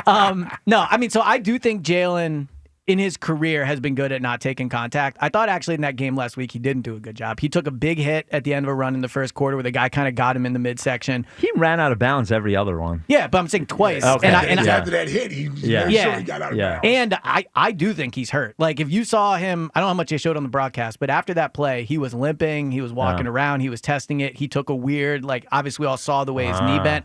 And I know he threw a touchdown on that, but we have seen, the Bronco threw a touchdown on a torn ACL. And I don't think he has a torn ACL, but the point I'm making is that one snap does not change how I view this injury situation. Okay. All right. Okay, so coming up next with Eliot, we will go over Eliot's NFC power rankings. We will see what he thinks of the status of Lane Johnson. Well, go ahead. Well, no, his NFC power rankings will certainly contradict everything he just said. I don't think they have. As always. And I can't make up his mind. I have two bones to pick on Go Birds Daily today, which honestly, if I bring that up first, we might not get to any of the other things. See, this is why the lie detector test couldn't handle me. Yes, it is. It is. I beat the lie detector test. Yep. 215-592-9494. That's all coming up next. Admission of lying? No, it's an admission of he doesn't have truth. You can't lie if nothing. his If he doesn't brain. really believe No. It's an admission that I'm a next level thinker. Like I can see both sides of things very well. Yeah, means you don't believe anything. yeah. That's the way. There it is. What he said? Sociopath You Elliot. don't believe anything. Yeah. Well, I know what I believe about the Phillies. If we want to get into All that, right. The Phillies have nothing to do with it. All right. talk about no expectations. All right. This is the Shut WIP. up. Oh, goodness. You guys just want to go? Shut up. I gladly would go. No, Ike's got to talk about his meat. Okay. This is Here the we go. I'll WIP listen to that. afternoon show with Ike, Spike, and Fritz.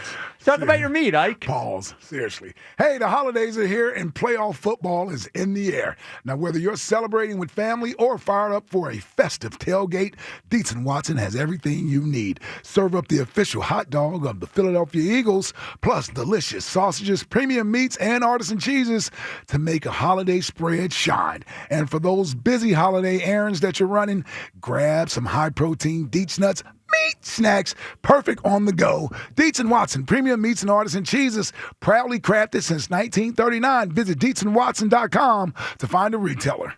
The Eagles eviscerated Vegas. 31-0 shutout. First shutout here since 2018. Now they have their sights set on the division as they clash with the Commanders. The Eagles Radio Network, presented by PNC Bank. Brilliantly boring since 1865. The Verizon pregame show starts at 3. Then Merrill and Mike have the call. Another sack for Brandon Graham. BG got him again. Followed by the PDQ Restaurant Point of Sale Systems postgame show. Only on your exclusive home for the defending champion Philadelphia Eagles. Sports Radio 94 WIP.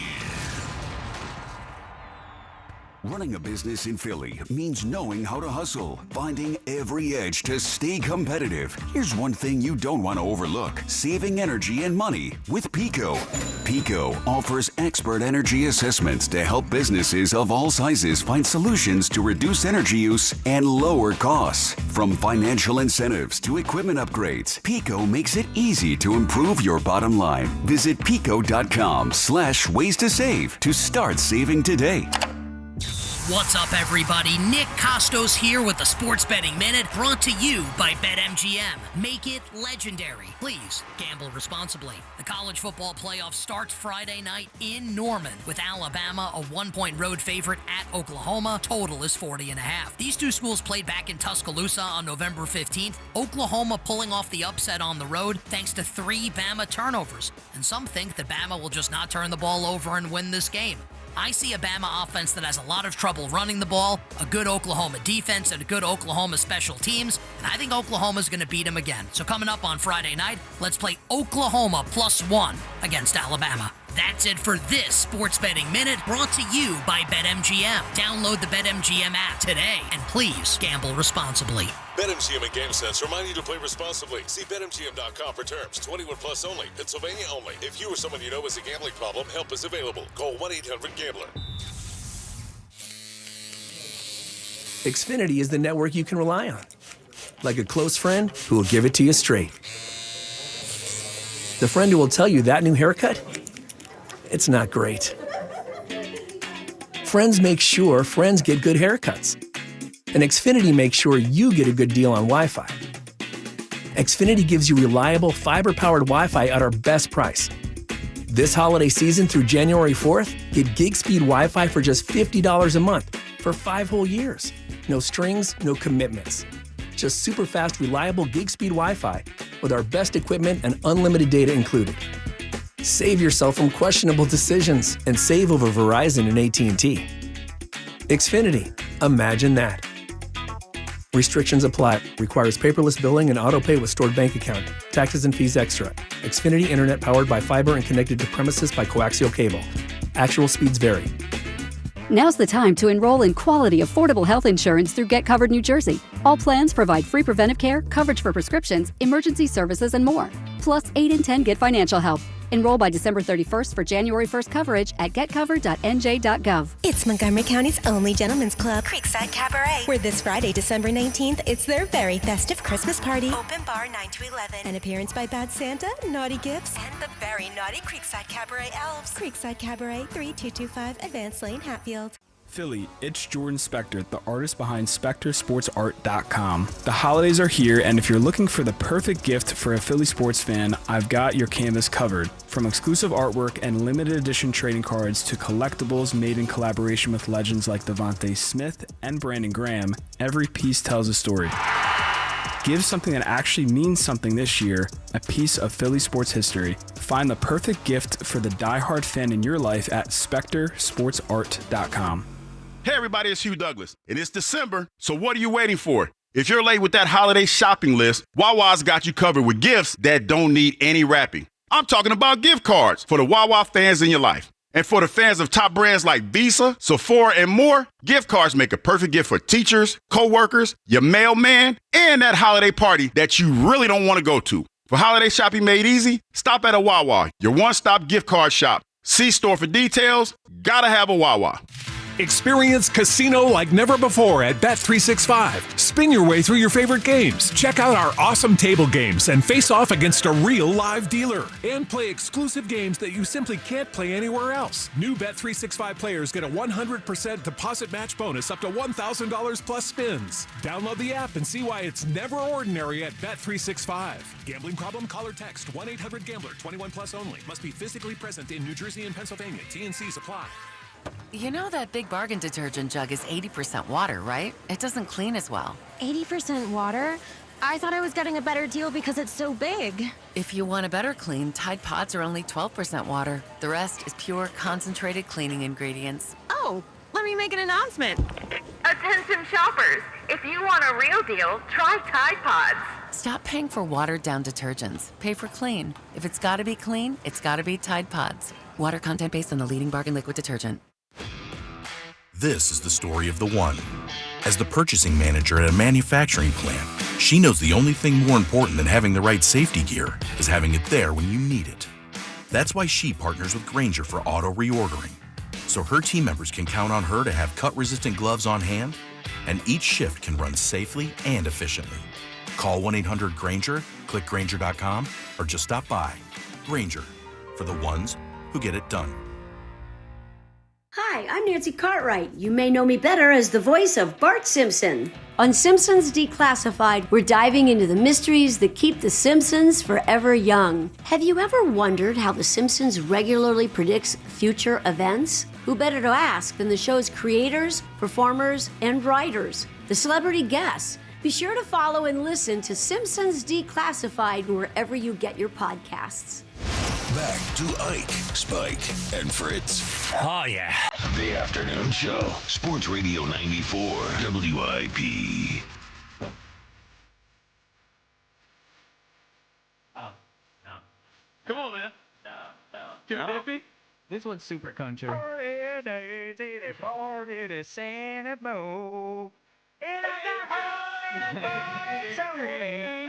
In a morning, in a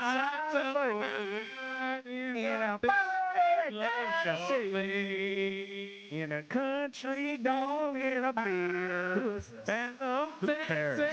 Not a shooter's being red, but it looks good to Charlie. It's the WIP Afternoon Show. But I expect I kind of read it before he plays. Yeah, come on, man. Little Joe Dippy.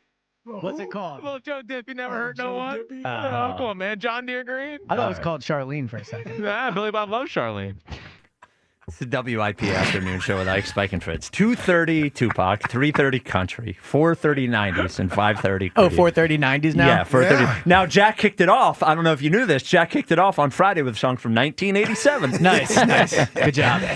We got a banger at 4:30 today, we too, do? by the way. Yeah, dolly. The Twitter question is brought to you by Mark's Jewelers. Mark's Men's Night in Montgomeryville is Thursday. Ray Diddy will be there, signing the Eagles Encyclopedia. There will be food. There will be drinks. The Twitter question, what's a successful season for you at this point for the Eagles? Make the NFC Championship is 34.3. Win the Super Bowl is 33.1. 18% make the Super Bowl. 14% just win a playoff game. Yeah, I think winning the Super Bowl would be a successful season. Yes, I think that would be a successful season. But it would also be successful if they win a playoff game. All right. 2 bones to pick with you. Let's do it. Well, one is just I'll do the educational part first. Okay, excited for this one. And the bone to pick is second. The first one is educational. Okay. So you've mentioned this several times throughout the season, and you mentioned on the Go Birds Daily that that Jalen's accuracy has just not been as it was last year. Yes. And I'm wondering if you know that is because he is throwing the ball more than he was. And when you take somebody and ask them to do something more often, usually the efficiency goes down. If you do it in basketball, some guy PJ Tucker shot 1.5 threes a game. If you asked him to shoot 8, he probably wouldn't shoot 40%. So the reason that his accuracy is going down is because you're asking him to do more. Yeah, I understand that's how it should work. But I'm saying with Jalen this year, I'm seeing him miss throws that he normally makes. Now, again, you're doing it more. Yes. I'm just saying he's gone from like top 5 in the NFL as an accurate passer down to like 18th and 19th. Yes, but when you look at the actual percentage, it's 10% below. Yeah. That's a big drop. Yes, but he is throwing. If you include the first 4 games of last season, he's throwing 12.5% more. If you take away those 4 games, he's throwing like almost 20% more than he did last season.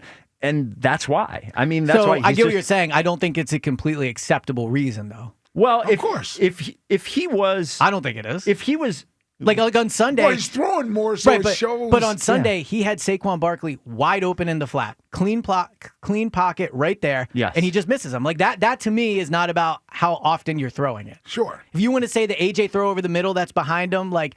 Fine. I guess if you're attempting a bunch of deep throws. He's talking about overall numbers. Yeah, overall numbers. Yeah, I'm saying he's not been as accurate. Yes, well, but it's because he's throwing more. Mister, throw it when they need to. Club. Okay, but I guess what I'm saying is, like, use your PJ Tucker example. If he shoots 1.5 threes a game, like that's acceptable. Or he can handle that, right? Yeah. If he does 5, that's not. So the point I'm making is, yes, Jalen has not been as accurate this year. I do not view him as accurate as a quarterback as I did last year. I know, because but I think you have to give it the proper context. This is not excusing it. What it's saying is it's just like obvious. No, but I'm saying last year he was putting the ball in better places than he was this year. And you're not. It's just that you're not convincing me on this. Like I get that it's a little bit more, but like. It's not a little bit more. It's significantly more. But if you're a top 5 quarterback, it shouldn't be that because this is the point. This is the point I'm making. Alarms going off everywhere. No. Smoke, fireworks. I think we just stumbled into reality. Well, he is a top 5 quarterback. We just stumbled into reality. He's not playing like one right now. Yeah. But the point I'm making is, last year he was making more accurate throws than he is this year, and your thing about throwing him more is not compelling to me. Well, because it's the answer. So, I don't think it is the answer. I think he's just less accurate this year. Okay. It was in training camp as well, and he threw it just as many times in training camp. Okay. Well, another victory for the stats, by the way. You would agree that he's throwing more interceptions because he's throwing more. I don't. Yeah, I guess, but like I don't.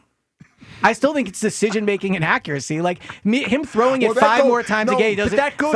You have to make more decisions and be accurate more often. But I'm not excusing bad decision and accuracy just because you're doing it more. That's fine. I'm not. That's what I'm saying. But hopefully on your ride to truth, you will. Well, I've arrived at truth. Okay, he should be playing better than he's playing. But you would agree he shouldn't throw as much.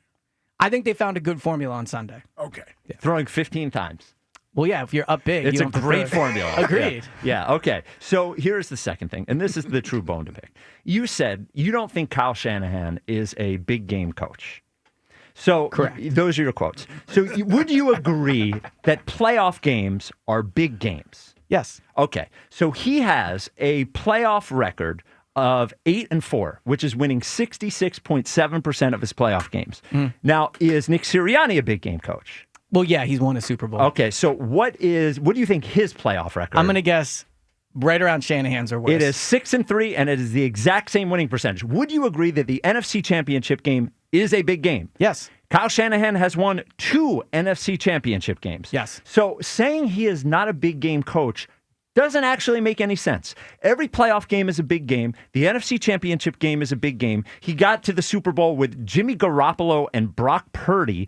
Well, all right, so let me say a couple of things here. One, I think the fact that he's had bad Super Bowls matters to me. I agree with you. He's won big games to get there. That's fair. But when the lights are the brightest, He's not been good. But you're doing that. That's what people do with Donovan, and it's not fair. No, but I defend Donovan and Andy. Okay, you Yeah. defend Donovan, Right. and everyone says that Donovan didn't play well in big games, and they ignore every big game he won to get to a big game. Yeah, but I'm talking about when it's the Eagles versus the Niners. I will take the head coach of the Eagles over the head coach of the Niners because I've seen him win the big game. I've not seen Shanahan do Would you it. take Brian Billick over? I mean, would you take probably. Mike Holmgren over? I'd have to think about that. Okay, all right. Yeah.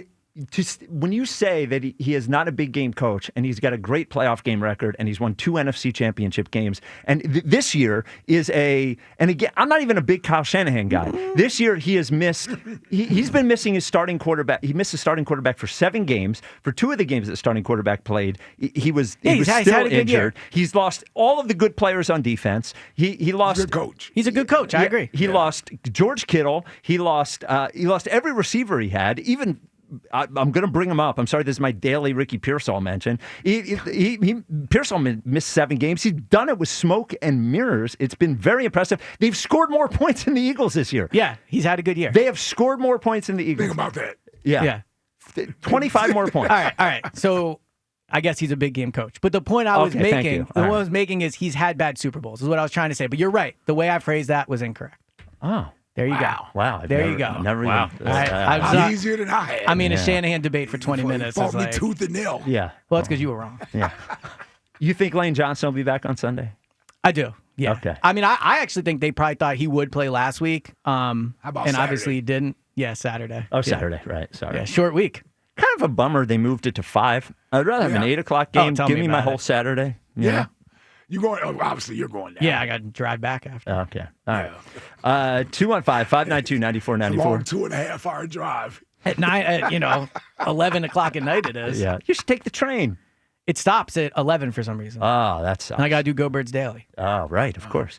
215-592-9494. We'll get to Eliot's NFC Power Rankings after I tell you about the Power Rankings for pet stores. There's only one on my Power Rankings. I'm looking up and down. I just see Dogs and Cats Rule. It's the only one you need. Look, you only have a week to get your pet a Christmas present. The holiday presents, Dogs and Cats Rule has all of them. You want to get them a toy? They got toys. You want to get them a cute little coat for their walks out in the cold? They got fashionable coats and sweaters and fleeces, all that stuff. Treats, make them happy.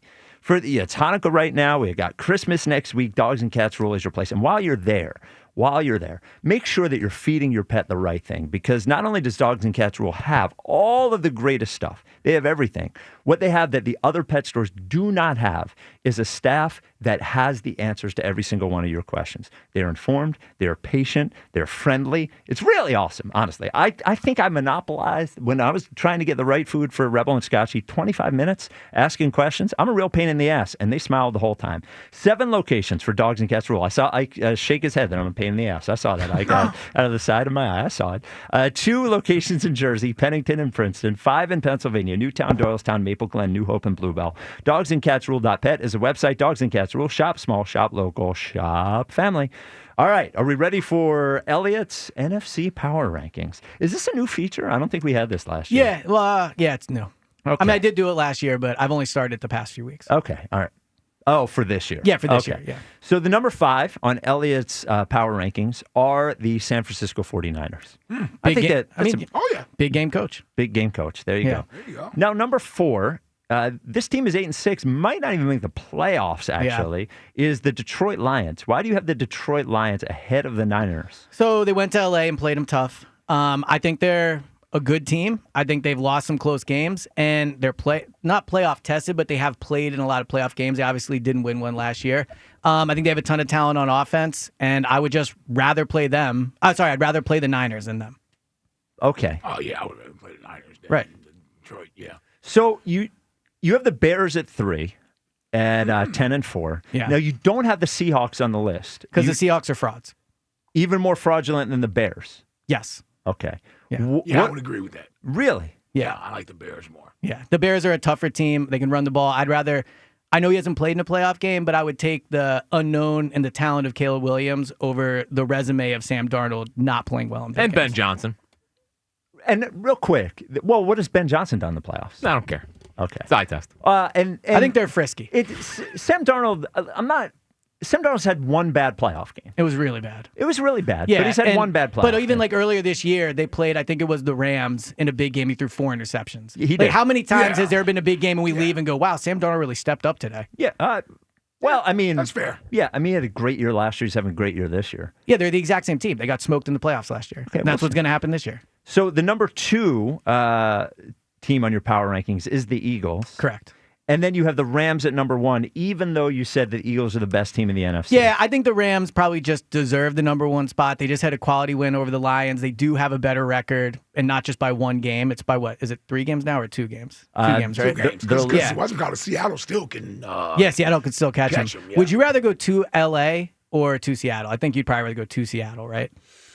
Tougher environment in Seattle, but an easier team. I'd still rather play Sam Darnold than Matthew Stafford. Yeah. Yeah. The Rams getting the 1 seed makes them the most dangerous. If they get to play on their home field, and I know everyone will talk about the fans. I'm not talking about the fans. That offense is better. Or indoors, when it is controlled. I agree. So a big part of the LA thing is, there'll be a lot of Eagles fans there. And I think there'll be a decent amount of Eagles fans. The other part of it is they're just not loud fans in LA. So I don't think it's a hard environment to play in. The part that makes it more difficult is just that turf, right? Yeah. Like they are faster, they are better on that turf. And the things that worry me about the Rams are twofold. One, they obviously score a lot of points. But the second one, which is connected to the first one, they're the least penalized team in the NFL. So if for an Eagles team that has struggled with penalties, I am worried that if they were to play the Rams, the Eagles are the team more likely to commit a penalty that ends their season than the Rams are. Yeah, they're one of the least penalized teams in the NFL every year. It's like a signature. Well, and also they have a really good defensive line. They obviously have a great offense. I think they have like an interesting back seven, good enough. They have a bad secondary. Yeah, they got a lot of guys I like. They move guys around, but I agree that the defensive line is better. Yeah, I think the Eagles have the better defense. I would agree. 215-592-9494. Well, hold on. You don't really mean they have the better offense. He got you to stop in your tracks. I mean, here's what I was. He does not believe that. He doesn't believe. You don't have to do that. No, we can move on week. then. Christmas is next week. Yeah, I watched a great Christmas movie last night. How do they have a better offense? I believe in Santa. Because I think I trust the Eagles' offense to make a play in the playoffs more than the Rams' offense. No, you don't. The Eagles just won the Super Bowl.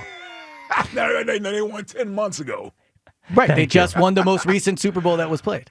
Yeah, I understand that. That has nothing to do. I think the Rams have played better on offense. The Rams have played better on offense this year. I would agree with bold take. Yeah, They've played better on offense than yeah. any team in the league. Yeah, I agree. Okay. I'm not disputing you on that. Okay. But I'm saying come playoff How could you time. have more confidence in the Eagles' offense than the Rams' Because offense? I think when the Eagles' offense has to make a play, they'll make it. Yeah, when they need to, right? Yeah. Yeah. That's exactly the That's exact. Didn't what they do. need to make a play against the Cowboys a couple weeks ago? Yeah, they didn't do it then. Okay. Yeah. They needed to make a play They against almost the did Chargers. it against the Chargers, but they were didn't. close, and everybody But thought they didn't. were going to win that game. But Like they that was didn't. fluky. But they It was a didn't. fluke. I know they didn't, But but they they were didn't. really close. But they didn't. They didn't. You're But right. they didn't. They didn't. They But didn't. they were going to. Yeah. You are Like everyone something. thought they were going to. You're something else. You are Yeah. something. You don't.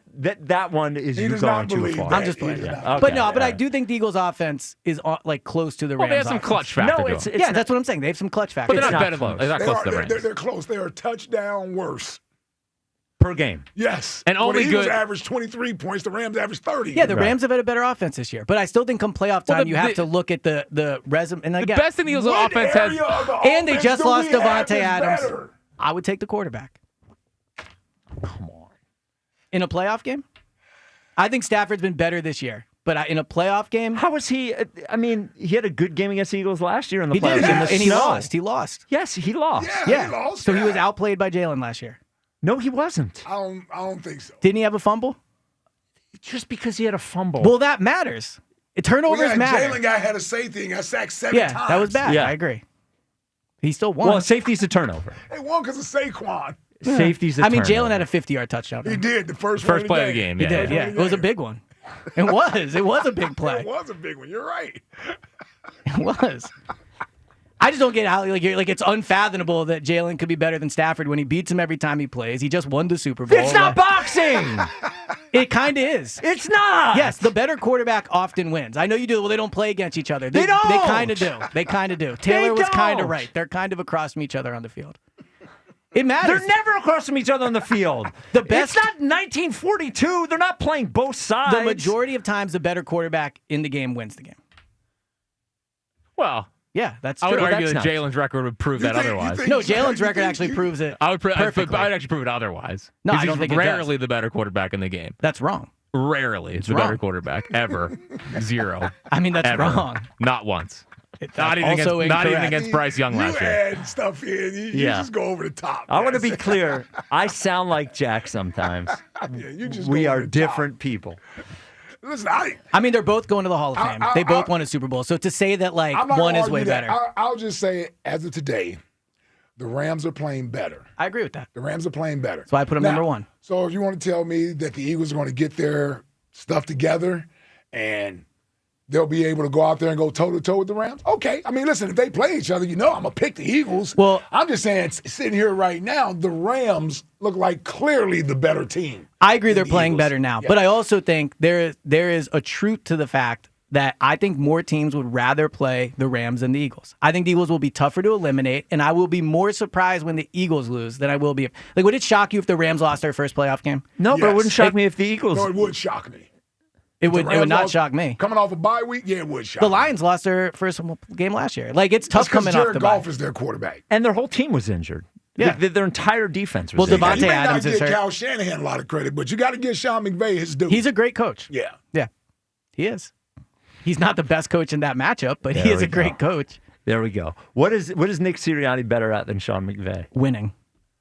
Oh, man. I know. Well, I know he and Mr. Phillies over there doesn't, respond to God. winning. But I'm it's just fair, saying, to be fair, like Nick's job is to win, and he wins more than McVay. Yeah, so is Rob Thompson. yeah, but the Rams are in a tougher he got an division. extension. The Rams are in a tougher division. This year, I would agree. Yeah. Well, usually, I mean, Yeah, Well, last year the two teams in the championship game were from the NFC East. that's right. Well, because we knocked off the Rams, yeah. yeah. Sirianni knocked off McVay. Oh, they were going up against each other too. One Well, on no, one. no one plays each other. It's just Well, the offense plays the defense, and the coaches don't play each other. Well, what the was head- Nick the head- Sirianni doing the during head- that playoff game? Well, I which team wonder. do you think was tougher in was that he game? was he arguing with the fans at that? Was that the I'm day gonna that tell he was you, fighting what with was the McVay fans? doing I'll then? just say this: the Eagles. What was McVay doing? Yeah. he was calling the offense. Okay, what was and Nick doing? designed the offense that they run that outscored the Rams. He was not designing the offense.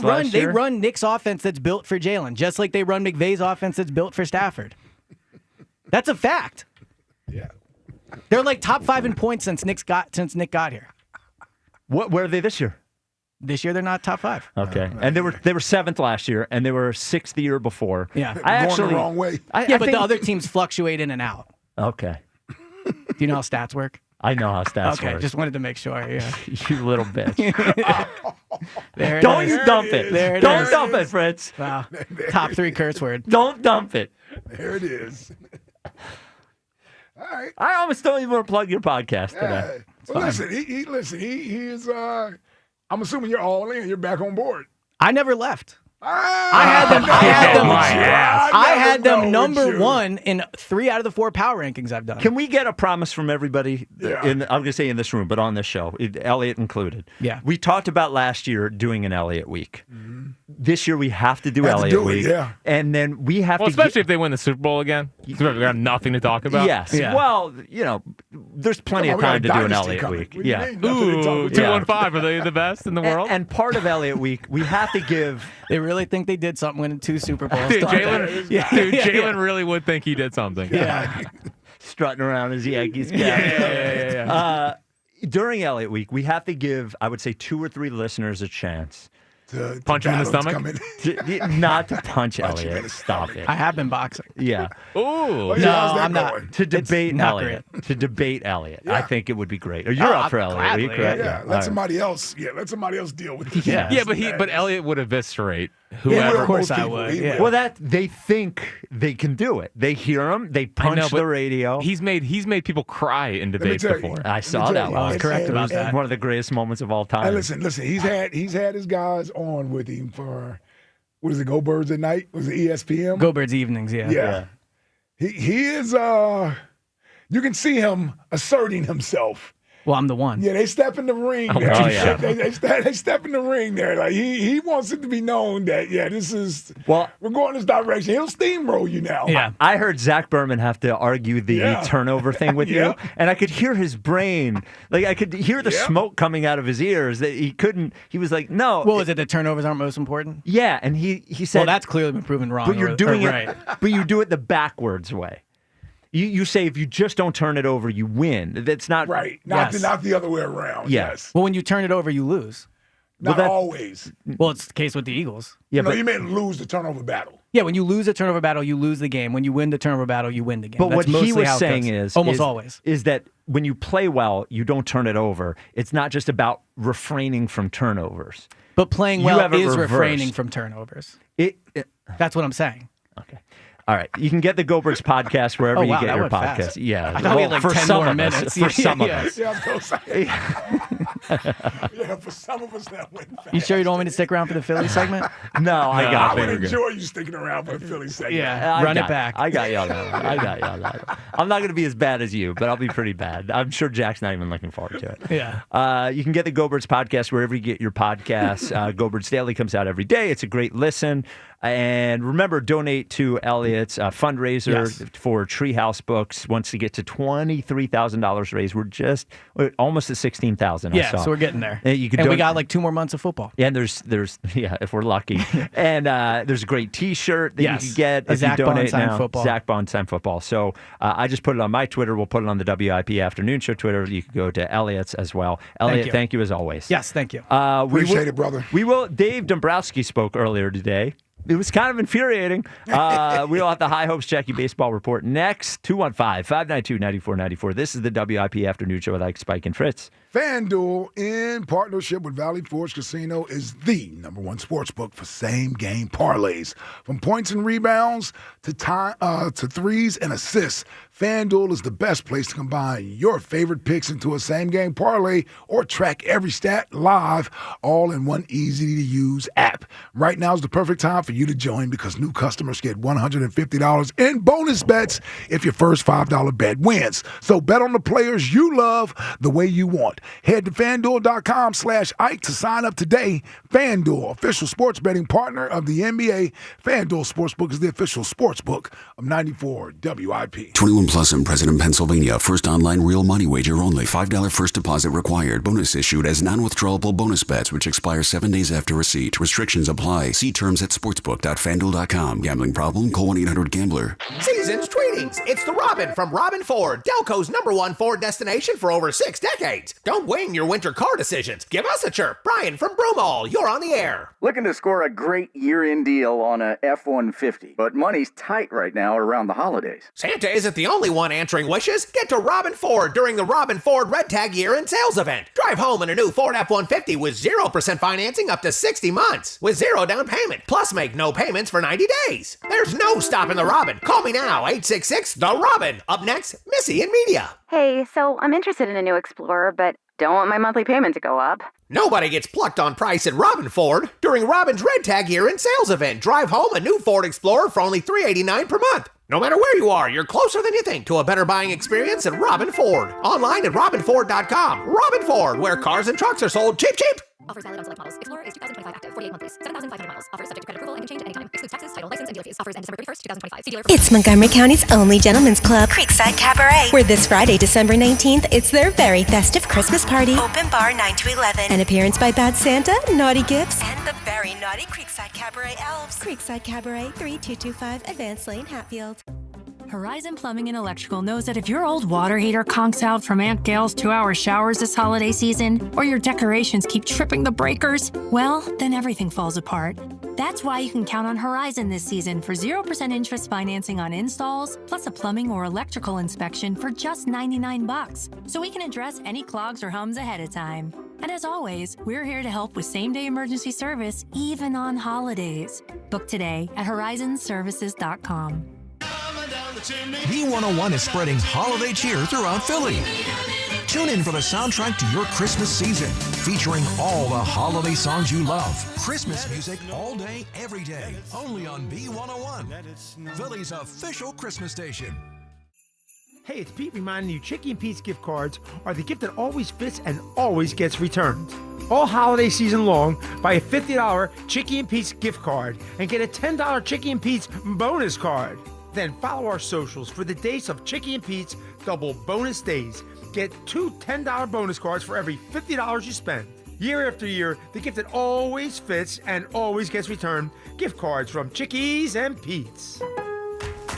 Getting more as a MyLowe's Pro Rewards member is easier than ever with the Lowe's app. Download it today and earn 500 points the first time you log in. Plus, your digital wallet helps you scan, save, earn, and access what you need to manage it all in one place. Download the Lowe's app and take advantage of your Pro benefits today. Lowe's, we help, you save. Valid 12/1/25 through 1/7/26. Offer valid for first login per organization only. Loyalty program subject to terms and conditions. Additional restrictions apply. Visit Lowe's.com/terms for more details. Subject to change. Oh no. Ah, that's the sound of someone who's misplaced My debit card. their debit card. Where'd I leave that thing? Not at the gas pump, or the checkout counter, or the roof of your car. Now, if he has the Chase mobile app, he can use Card Lock. Wait, I could just lock my card. Yep, just a few tippy taps on his phone, and that sound? That's peace of mind from Chase. Chase mobile app is available for select mobile devices. Message and data rates may apply. JP Morgan Chase Bank N.A. member FDIC. Nationwide is so much more than a great insurance company. They're one of America's largest financial services companies.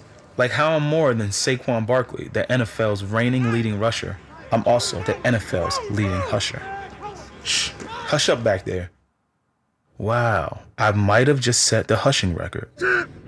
Well, almost. For your insurance and financial needs, Nationwide is on your side. Nationwide Investment Services Corporation, member FINRA, Columbus, Ohio. Are you paying too much for term life insurance? There's a tremendous price war among the major term life companies. Rates have dropped dramatically in the past 2 years. For example, a man age 45 non-tobacco user, $1 million of coverage is only $75 per month, level for the next 10 years. Or a man age 50 non-tobacco user can buy $500,000 of coverage for a monthly premium of only $110, guaranteed not to change for the next 20 years. That's right, level rates for 20 years. And if you're a smoker, we have great rates for you as well. At the Term Lifeline, we specialize in policies of $500,000 and above. So if you're looking for new or replacement term life insurance, call right now for a free quote. 800-676-1090. 800-676-1090. 800-676-1090. That's 800-676-1090. Rates and availability may vary by state. Sample rate quotes are based on preferred non-tobacco underwriting exam required to qualify. Paid for by Airtime Media. This is Andrew Bogish with an Odyssey Sports Minute sponsored by NHTSA. Drunk driving changes your world. Drive sober or get pulled over. College athletes should be allowed to move as freely as coaches, but sometimes it gets a little too crazy. QB TJ Finley is reportedly going back in the portal, assuming he's granted a 7th year of eligibility. Finley's been at LSU, Auburn, Texas State, Western Kentucky, Tulane, and Georgia State. Maybe that's too much freedom. I'm Andrew Bogish. 94 WIP HD1 Philadelphia. Live from the Tasty Cake Studios. An Odyssey Sports Station. This is the afternoon show. Sports Radio 94 WIP.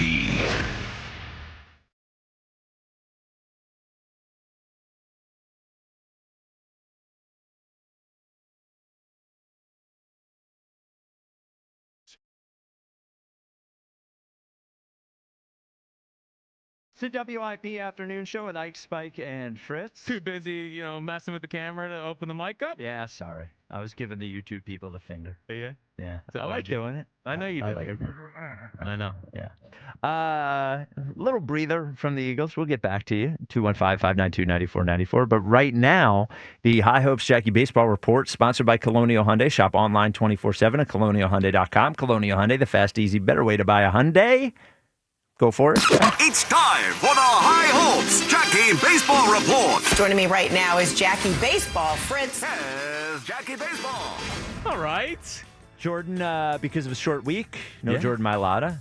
So you get to talk about the Phillies. Yeah. I mean, that sounds pretty great to me, right? Yeah. Well, we will get to Dave Dombrowski eventually in the report, right? Yes. Because he did speak today. He did. He made everyone feel better. Yeah, oh, yes. Yeah. That's what hard not to think of a parade down Broad Street now. Oh, yes. After what he said. But one big, quick thing newsy. Okay. From Jared Diamond from the Wall Street Journal. Okay. He covers, baseball for them. He says Tatsui Imai, the 27-year-old Japanese phenom pitcher. Has plenty of suitors lining up to pay him somewhere between $150 and $200 million, a group that includes the deep-pocketed New York Yankees, Chicago Cubs, and Philadelphia Phillies. Wow. So he's the guy, if people don't remember, he's the guy that doesn't want to go to the Dodgers, that wants to take down the Dodgers. Yes, which, you talk about in this city, it gets people a little fired up. Yeah. I think we would like that. I wonder why they are so willing to spend $200 million on a pitcher, right. And they're not willing to spend money. It doesn't seem like to improve the roster otherwise. Like go get a bat. Yes. Yeah. So I think that I believe they're obsessed with getting into the Japanese market. Okay. And opening up the doors there. They've never been able to sign one of those guys. They were trying to get Yamamoto. They offered him more money than the Dodgers. Like it's almost as if they're operating with the normal budget and then the just in case one of the Japanese players signs up to come here kind of budget. Because that's what it feels like to me. And what does annoy me about it is that I think he's great. I think he's going to be a really solid pitcher. I don't think he's Yamamoto. Yeah. I think he's a 2, but like a really, really good 2. Okay. We can use that.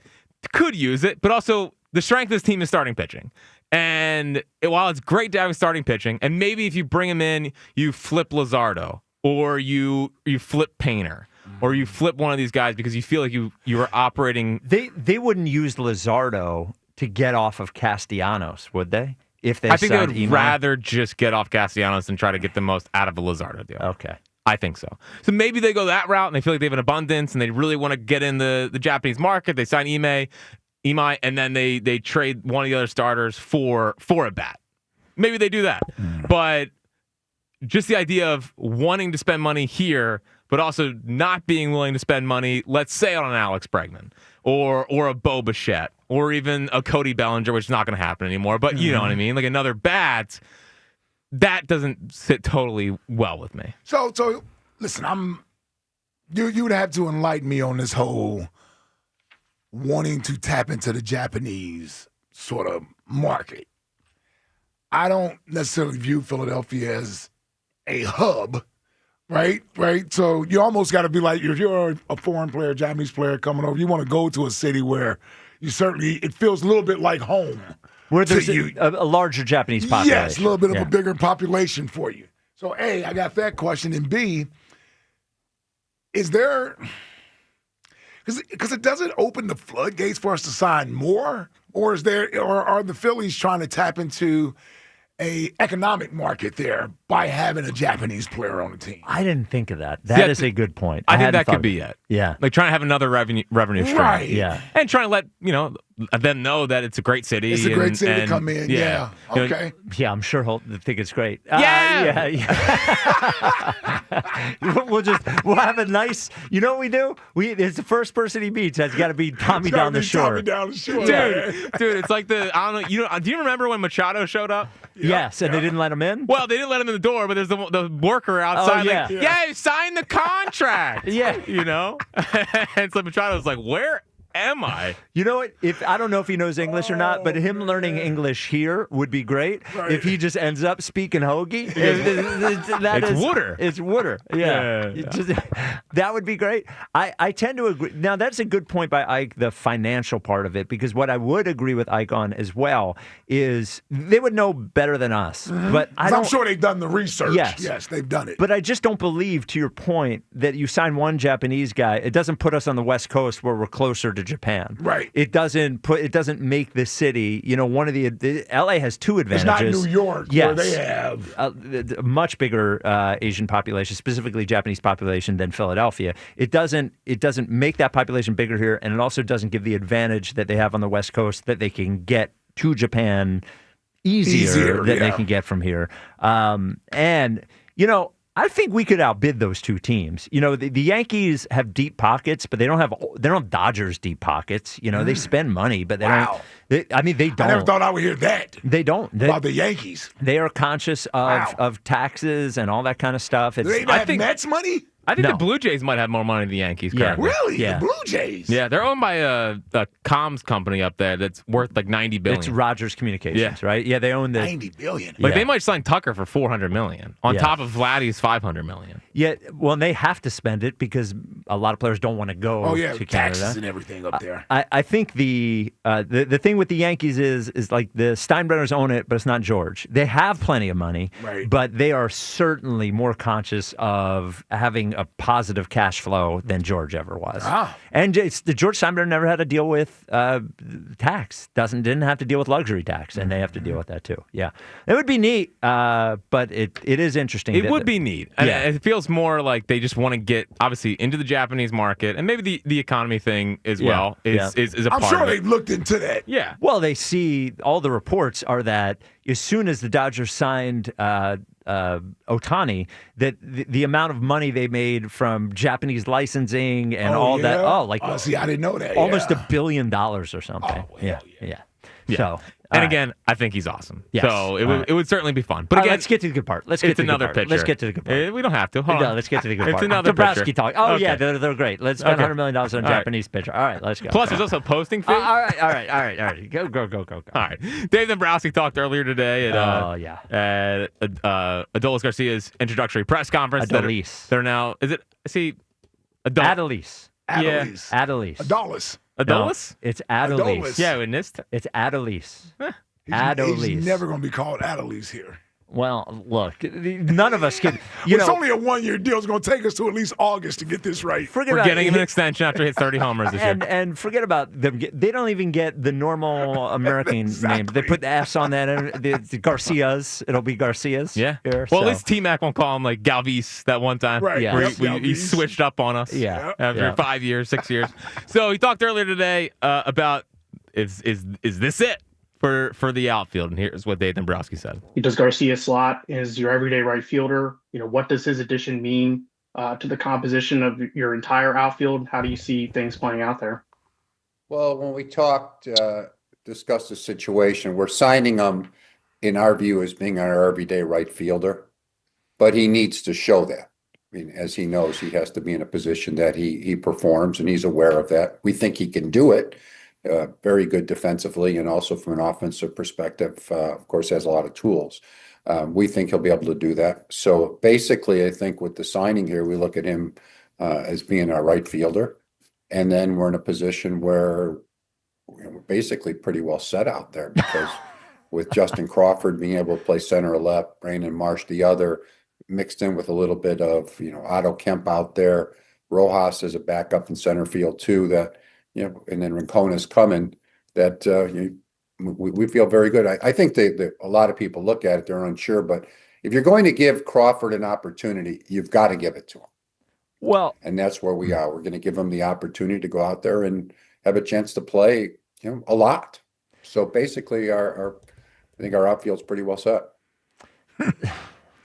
So our rookie center fielder is going to get all the chances to fail. Yeah. He has to play. But the $10 million right fielder has to earn his spot out there. Yeah, Adelise Kepler out there on right. Look, the guy in right field is going to strike out 200 times. The guy in left 175. field. Okay. The guy in left field is a platoon player, and the guy in center field is not a center fielder. He's a corner outfielder, and no one is sure that he can hit. We can. I want to see Crawford play every day, but I want to see Crawford play and you can't double down on defense and then say you're going to put Otto Kemp in left field and a corner outfielder in center field. Yes, you got better defensively in right field. I agree, and not having Nick Castellanos as a clubhouse drag on the team. I agree. But this is what I was afraid of with the Schwarber signing.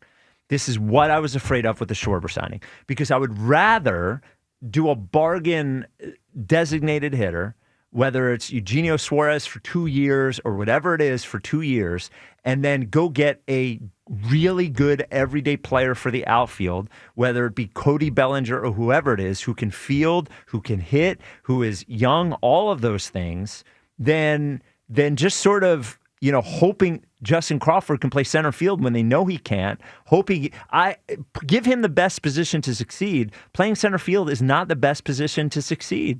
And Brandon Marsh is a good player, but he is a platoon player, and they're talking about platooning him with Otto Kemp. This was the fear with signing a bunch. They are a good team. They will be a good team next year, but I have a hard time figuring out how they are going to be better overall. Well, here's the other thing. We said pitching is the strength.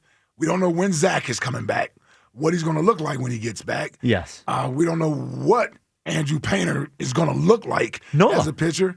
Nola, he's not bouncing back, and we're losing Ranger. Yes, most likely. So you pretty much just have Zeus. Yep. Hey, Zeus. And Sanchez. And then you got Sanchez. Yeah. That's all. Those are the only for sure things that we have going in. Yeah. Now you got a good bullpen. Now Zach Wheeler, I saw he was at one of the Sixers games. and then he was at the Eagles game. I think he was at the Eagles game, and John Clark. Now Zach Wheeler said that the rehab's going good, and he hopes to be back either at the beginning of the year or in April at some point. And they're not going to rush him. No need. Yeah, I just seriously.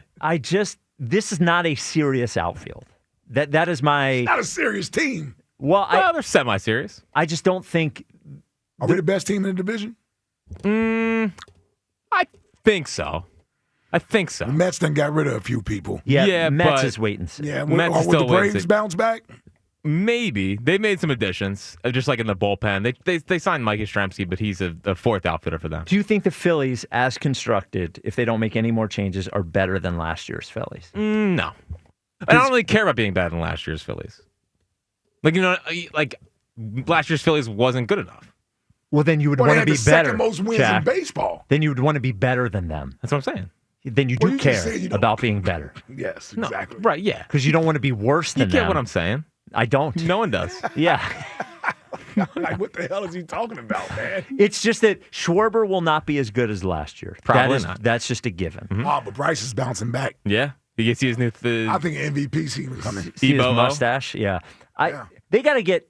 Give me a serious outfield. Sign Bader. Sign Bader. Trade Marsh. Put Crawford in left field, and then I have a series. Then I have a grown-up outfield. Then would you be okay with Kemp starting at third base?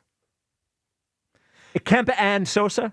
Yeah. Sure. Until Miller gets up here? Yeah. Sure. You give me Bader, then I have a serious outfield. You have Garcia in right, you have Crawford in left, and Bader in center field. That is a good defensive outfield, not a cross our fingers defensive outfield. And then you can have your nonsense at third base. Yeah, they're saying I laid this out yesterday about how they were going to start saying that Crawford's the everyday center fielder. But why would they do that if they don't think he's the center fielder?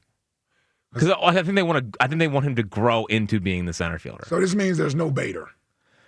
I don't think so. Well, because if you get Bader, he's the center fielder, right? He is. Yeah. He is. I don't think Bader's. I think the one to focus on is third base. If that is a fine outfield, I'm not happy with the outfield if you go get Bregman. And they're hoping for a bargain on Bregman. They're hoping to a 2-year deal on Bregman. Okay. I'd be okay with if they get Bregman. Well, what if they don't get Bregman? Well, the Schuylkill, all right? They're probably not going to get Bregman. They're probably not going to get Bregman. And if they don't get Bregman, they're not going to trade Bohm. And then your promise for the second straight offseason, you promised they would trade Bohm last offseason. If they don't get Bregman, they're not trading Bohm. They're going to get rid of Bohm. Why would you trade away an all-star third baseman? Why? Well, no team trade something of semi. First off, they overvalue Bohm, and it drives me nuts. What are the teams lining up for him? Mister, he's so valuable. The freaking stupid bat. He had 11 home runs last year. He's 6'5". My God, I don't care. I don't care. When they decide, whatever, he might be back, but we'll see. Yeah, there it is. There it is. He's gone, but he might be back. If they don't sign Bregman, he's going to be back. I don't know. Do you think you? I don't know, man. Just relax. Do you think you'll get 20 total home runs over there with Sosa and Kemp? Yes. Yeah. Oh, Kempe? I think so. I think you get. Sosa hit 4 in one game. People He did hit 4 in one No, game. 3. I remember that. Three in one game. Yeah, what the hell? Three I in do one remember game. that. 3 in one game. 3 in one. And he didn't have to go to a Little League park in Sacramento to do No, it. you're right. Yes. Yeah. That was the worst thing about Bones' home runs. Yeah. All happened in minor league stadium? Yes. Or Colorado. Yeah. Unbelievable. Yeah. All right. Yeah, so listen, disheartening comments from old Baby. Then look, maybe he's just setting us up because he doesn't know what's going to happen. It's not even Christmas. A lot of He things threw got. that out there that we're set just so he's on record as saying that we're set. But why in does the he have outfield. to be on record? Lie. Oh, Just lie. I think he knows he's not willing to pay Bader whatever it is to come back Well, here. because they signed Garcia, they're going to give Garcia every chance in the world to be the everyday. Sure. They gave Max Kepler. Max Kepler hit 200 all year, Yeah. and they gave him every chance. And he even complained that he Yeah. wasn't playing enough. The thing that disturbs me the most is that last year I went through Jack's old tweets, and When? last night. Why?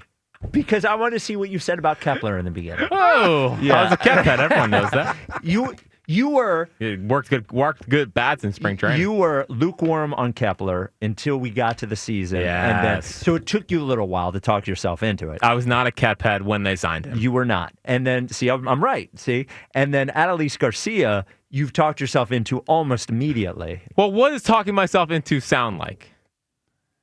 What is it? What do you think I've talked myself? You're talking about 30 home runs. What do you next think year. I've talked myself into with him? 30 home runs. See, I've talked myself into 25 home runs ish, Okay. with the Okay. possibility for more. With Okay. Adolis?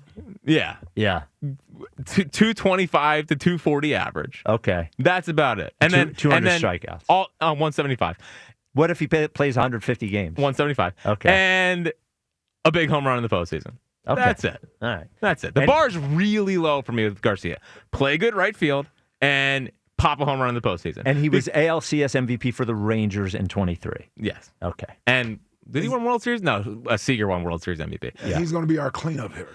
See, and that's where, again, if he's batting 6th, I'm very happy with Garcia. Well, there's no way he's batting 6th. But again, Can I tell you who's going to be the cleanup hitter? Yeah, Alec Bohm. yeah, I Alec know. Bohm's going to be the cleanup hitter. And you know what? Still feels like 90-plus wins. All right. You got to keep taking a bunch of bites of the apple, Spike. 215 They're a team in transition. They're kind of stuck right now, if you think about it. We're on to the 2030s. 215-592-9494. Corey in Columbus here on WIP. What's up, Corey? Man. Good breakdown, Jackie boy. I didn't break really anything down. No. Hey man, good breakdown. Hey man, I'm trying to give you your credit because I got some bones to pick. You know what I'm saying? He was out there Covington. He was playing defense. exactly, He was deflecting yes. passes. Yeah. Spike, Yeah. why you make excuses for every other team in the book but our team? Everybody gets to use the excuse book, but we don't. Hold up. You do. Yeah. That's the beginning of the show today was me making excuses for them. So time out. The Yeah. 49ers was the worst team in their division last year, right? They So were. They got the last place schedule. So if the Eagles play that schedule, we'd be undefeated. You know what I'm saying? Well, not so fast. And then you're up here in the Seahawks. You guys don't think the Seahawks had a 45-year-old fat man get off the couch and they couldn't even score a touchdown versus a team they barely lost. Sam Darnold put up 0 points on Sunday. The kicker got MVP. A win is a win. All Sam Darnold does is win. He won the game. He won the game, Corey. He won the game. Sam Darnold won. Sam Darnold has won at a clip that I don't think another regular season quarterback has won at over the last 2 years. Hey, win, I'm win, okay win, with win. that. Listen, Okay. I'm 100% okay with that as long as you're consistent. See, me, I don't got a problem with your narrative or whether, your ideas, whatever you think of, as long as you're consistent. I like consistency. That's all I want. You know what I'm saying? Just be consistent with everybody. All right. And we cool with that. I'm making an excuse for the Eagles right now. Just win one playoff game, call it a day. And listen, Yeah. I know y'all everybody nervous and worried. Hey, we about to make some buffalo wings in 2 weeks. MVP, listen, y'all better hope he get down. All right? You better hope he get down because y'all want him to go into the postseason healthy because we're going to fold that boy in 2 weeks. I ain't going to jump ahead. I ain't going to jump. Okay, you okay. All I know is you call your guy Superman, and I've seen Josh Allen put on the cape 4 separate times this year. All right? All right. He's going to get folded. We're going to see. Better get down. You know what I'm saying? My quarterback, get down. You complain the way he get down. He crumbling. Josh Allen doesn't get down because he plays football. He's a football player. All right, okay, we're going to see. Buffalo wings coming. Jalen folded himself up on Sunday. Pack your lunchbox in 2 weeks. That's all I'm saying. Okay. That's all. You got to make me cheer for the Bills. I can't believe you. With a successful season, we going to the Super Bowl now. You know what I'm saying? I don't care how we got to get to who we got to go through. Niners, Josh Allen. You know what I'm saying? Whoever we got to go to get there. We going to get there. Now, a successful season is NFC Championship game. But I got them going to the Super Bowl. That's that's what I think. Okay, yeah. Nothing wrong with that. You know what? As Ike said earlier, the details of it do matter, I think, to an extent. Yeah. If they lose, now you could say they don't, but if they get to the NFC Championship game and that game is in Chicago and they lose it, that's not going to be acceptable to anybody. And if they play the Rams in the second round, and they lose it 30-27, that's a lot better to me than losing in the NFC Championship game to the Bears. So or the Seahawks or the whoever the hell else they could, or God forbid they end up playing the 49ers in the NFC Championship game in Philadelphia and they lose it. So but if you just want to say NFC Championship game, I get it. Loss and the Eagles don't go together in a sentence, but it do matter. Mm-hmm. It don't really matter because I know a team that went to the Super Bowl 2-3 years ago. Everybody told me, they played Daniel Jones, broke up Brock Purdy. So yeah, it do matter. You're right. So I want to make sure, the details get out there because when we put foot in these Rams like we always do, the 49ers, whoever, Bears, we got something for y'all too. We're going to hang y'all up, taxidermy on the wall when we see y'all. You know what I'm saying? So, hey, that's okay. You know what I'm saying? So, that's all I got for y'all. Yeah? Well, Ohio State sucks. So, great. You led into my point. Nick, what's the next question? It is, what's something you feel different about as you got older? Going to college, man. When I was a kid, I'm like, I got to go to school. I used to go, my mom and dad, that ain't working in my house. You got to see, game was gone, phone was gone. They took everything. Yeah. So me, I wanted to go to Ohio's the greatest school in the country. So I had to work hard to get there. But sitting back, I'm like, I got to pay these students. I'm like, man, going to college, when you was a kid, you thought, I got kids, I got a, high ranking position at my job. I've got people that's, interviewing and doing the job that ain't got no degree. And I'm like, hold up now, I put in all this work now, So going to college, I looked at different a little bit, I hear that. If you have to pay for it. I was going to say, especially when it costs you. Yeah, thank you for the call, Corey. Yeah. You can't send that message out. Yeah, what's that? About going to school? Oh, it's still important. Yeah. Especially when you pay tuitions. Yes. That's right. Yeah. I would say this about college. It was fine when I was there. Yeah. Life after college, for me, I've enjoyed way more than college. I wasn't a college guy. College was fine. You know. I guess my life improved after college. Yeah, my life's been better after college. Yeah. I like all In phases. college, you're broke. You probably peaked in high school, Fritz. So here's the trajectory, right? Yes. Peaked in high school athletically. Yeah. Failed in college. Yeah. Had a great time. Yeah, of course. Definitely had a great time. Yeah. But then got married to Jill and had kids. Yeah, now you're back. Every season of life, not You're bad. back. You just got to keep a positive attitude. Yeah. Well, and when you got that standing ovation to work, you thought, man, well, I here it peaked is. already. Yeah, it's all been down. I had crap on the quarterback. Yeah. Phillies in a down spiral. Oh, downhill since. Yeah, but we love you at least. You're loved. Yeah, we're all positive. You're loved. 215-592-9494. Get back to the Eagles next. And the NBA referees officially have come after a Philadelphia media member. The NBA referees, and one of the strangest things I've ever seen. That is coming up next. This is the WIP Afternoon Show with Ike, Spike, and Fritz. Even though winter's here, the best deals of the year are happening now at Emmons Roofing and Siding. They have lifetime warranty roofing and siding, Provia and Anderson windows and doors, and pricing you won't see again until next year. Literally 10 to 20% off everything they sell. From Philly to the Jersey Shore, homeowners choose Emmons because they're one of the few Platinum Owens Corning contractors in the area. Meaning Owens Corning stands behind every roof the that they install. There's no better roof than an Owens Corning roof by Emmons Roofing and Siding. Financing is available for you. Don't wait. Visit callemmons.com or call 833-4Emmons and tell them Ike Reese sent you.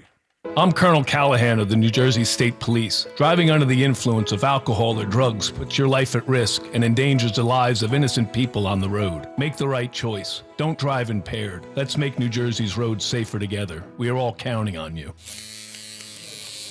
Xfinity is the network you can rely on. Like a close friend who will give it to you straight. The friend who will tell you that new haircut, it's not great. Friends make sure friends get good haircuts. And Xfinity makes sure you get a good deal on Wi-Fi. Xfinity gives you reliable fiber-powered Wi-Fi at our best price. This holiday season through January 4th, get gig speed Wi-Fi for just $50 a month for 5 whole years. No strings, no commitments. Just super fast, reliable gig speed Wi-Fi with our best equipment and unlimited data included. Save yourself from questionable decisions and save over Verizon and AT&T.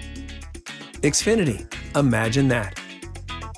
Restrictions apply. Requires paperless billing and autopay with stored bank account. Taxes and fees extra. Xfinity Internet powered by fiber and connected to premises by coaxial cable. Actual speeds vary.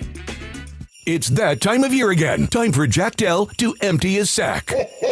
During the Dell Sack of Saving Sales event, all month long at Dell Toyota. Buy with low APR financing and no money down. And with the Dell Vehicle Exchange Program, you can get out of your old car or truck and into a new one, all while keeping your payments the same or maybe even make them less. And as an added bonus, each purchase comes with a very special present. Your choice, spin to win or reach into Jack's sack and pull out our gift to you. Toys, TVs, tickets, and more. You can tug it, pull it, shake it, but you'll need 2 hands to lift Jack's sack. Dell Toyota has over 200 trucks and SUVs available. Santa's sack? Got nothing on Jack's sack. Dell Toyota is close, only 8 minutes west of Exton on Route 30 in Thorndale, or visit them online at DellToyota.com. If you're afraid you're going to pay too much for your next car, you don't know Jack. Say habla español. Jack, sell them for less. Club Risque celebrates the holidays. You are invited to Club Risque Bristol and Northeast Wednesday, December 17th, and Club Risque Philly Thursday, December 18th. 2 2-hour open bars each night from 4 to 6 and 9 to 11. Plus a free steak dinner from 4 to 6. And of course, an appearance by Bad Santa and his lovely elves with naughty gifts both nights. Then Club Risque Philly brings you Wing Bowl 2026. Friday, February 6th. Doors open at 8 a.m. The tradition continues. ClubRisque.com. What's up, everybody? Nick Costos here with the Sports Betting Minute, brought to you by BetMGM. Make it legendary. Please gamble responsibly. The college football playoff starts Friday night in Norman with Alabama, a 1-point road favorite at Oklahoma. Total is 40.5. These two schools played back in Tuscaloosa on November 15th. Oklahoma pulling off the upset on the road thanks to 3 Bama turnovers. And some think that Bama will just not turn the ball over and win this game. I see a Bama offense that has a lot of trouble running the ball, a good Oklahoma defense, and a good Oklahoma special teams, and I think Oklahoma's going to beat them again. So coming up on Friday night, let's play Oklahoma +1 against Alabama. That's it for this Sports Betting Minute, brought to you by BetMGM. Download the BetMGM app today, and please gamble responsibly. BetMGM and GameSense remind you to play responsibly. See BetMGM.com for terms. 21 plus only. Pennsylvania only. If you or someone you know has a gambling problem, help is available. Call 1-800-GAMBLER. Introducing the IHOP Value Menu, where all your breakfast faves are just $6 each every day. Where else can you get a big, filling, sit-down breakfast for only $6? Go to your happy plates with the $6 IHOP Value Menu. Available every day at IHOP. $7 in some locations. When you need to know, depend on KYW News Radio 103.9 FM. Funeral today for fallen Philadelphia police officer Andy Chan. Pennsylvania lawmakers are looking into regulating artificial intelligence in healthcare. And Congressman Brendan Boyle says he has a plan to save the CAP project over the Vine Street Expressway to reconnect Chinatown. Get the latest anytime on KYW News Radio. Now on Crystal Clear 103.9 FM. You've never needed us more. Target's last-minute deals are here. Right on time to get you holiday ready in no time. Snap beauty gift sets for every style. The hottest toys, can't miss entertainment, crowd-pleasing candy, and much more. All under $20. Whether you're hosting or welcoming surprise guests, you'll be ready for all of it for less. Grab them now before they're gone. Last-minute deals under $20. Happening now, only at Target. Restrictions apply. Whether you're gifting, decorating, or treating yourself, Lowe's December deal drops are here to help you save more all month long. Get up to 50% off select holiday decor. Plus, get up to 45% off select tools and accessories. Shop new December deal drops every week this month and get so much more out of your holidays. Lowe's, we help, you save. Selection varies by location while supplies last. 94 WIP HD1 Philadelphia. Live from the Tasty Cake Studios. An Odyssey sports station. This is the afternoon show. Brought to you by Guida Door and Window. Call 1-877-GO-GUIDA or visit GoGuida.com. Sports Radio 94 WIP. Oh, there we go.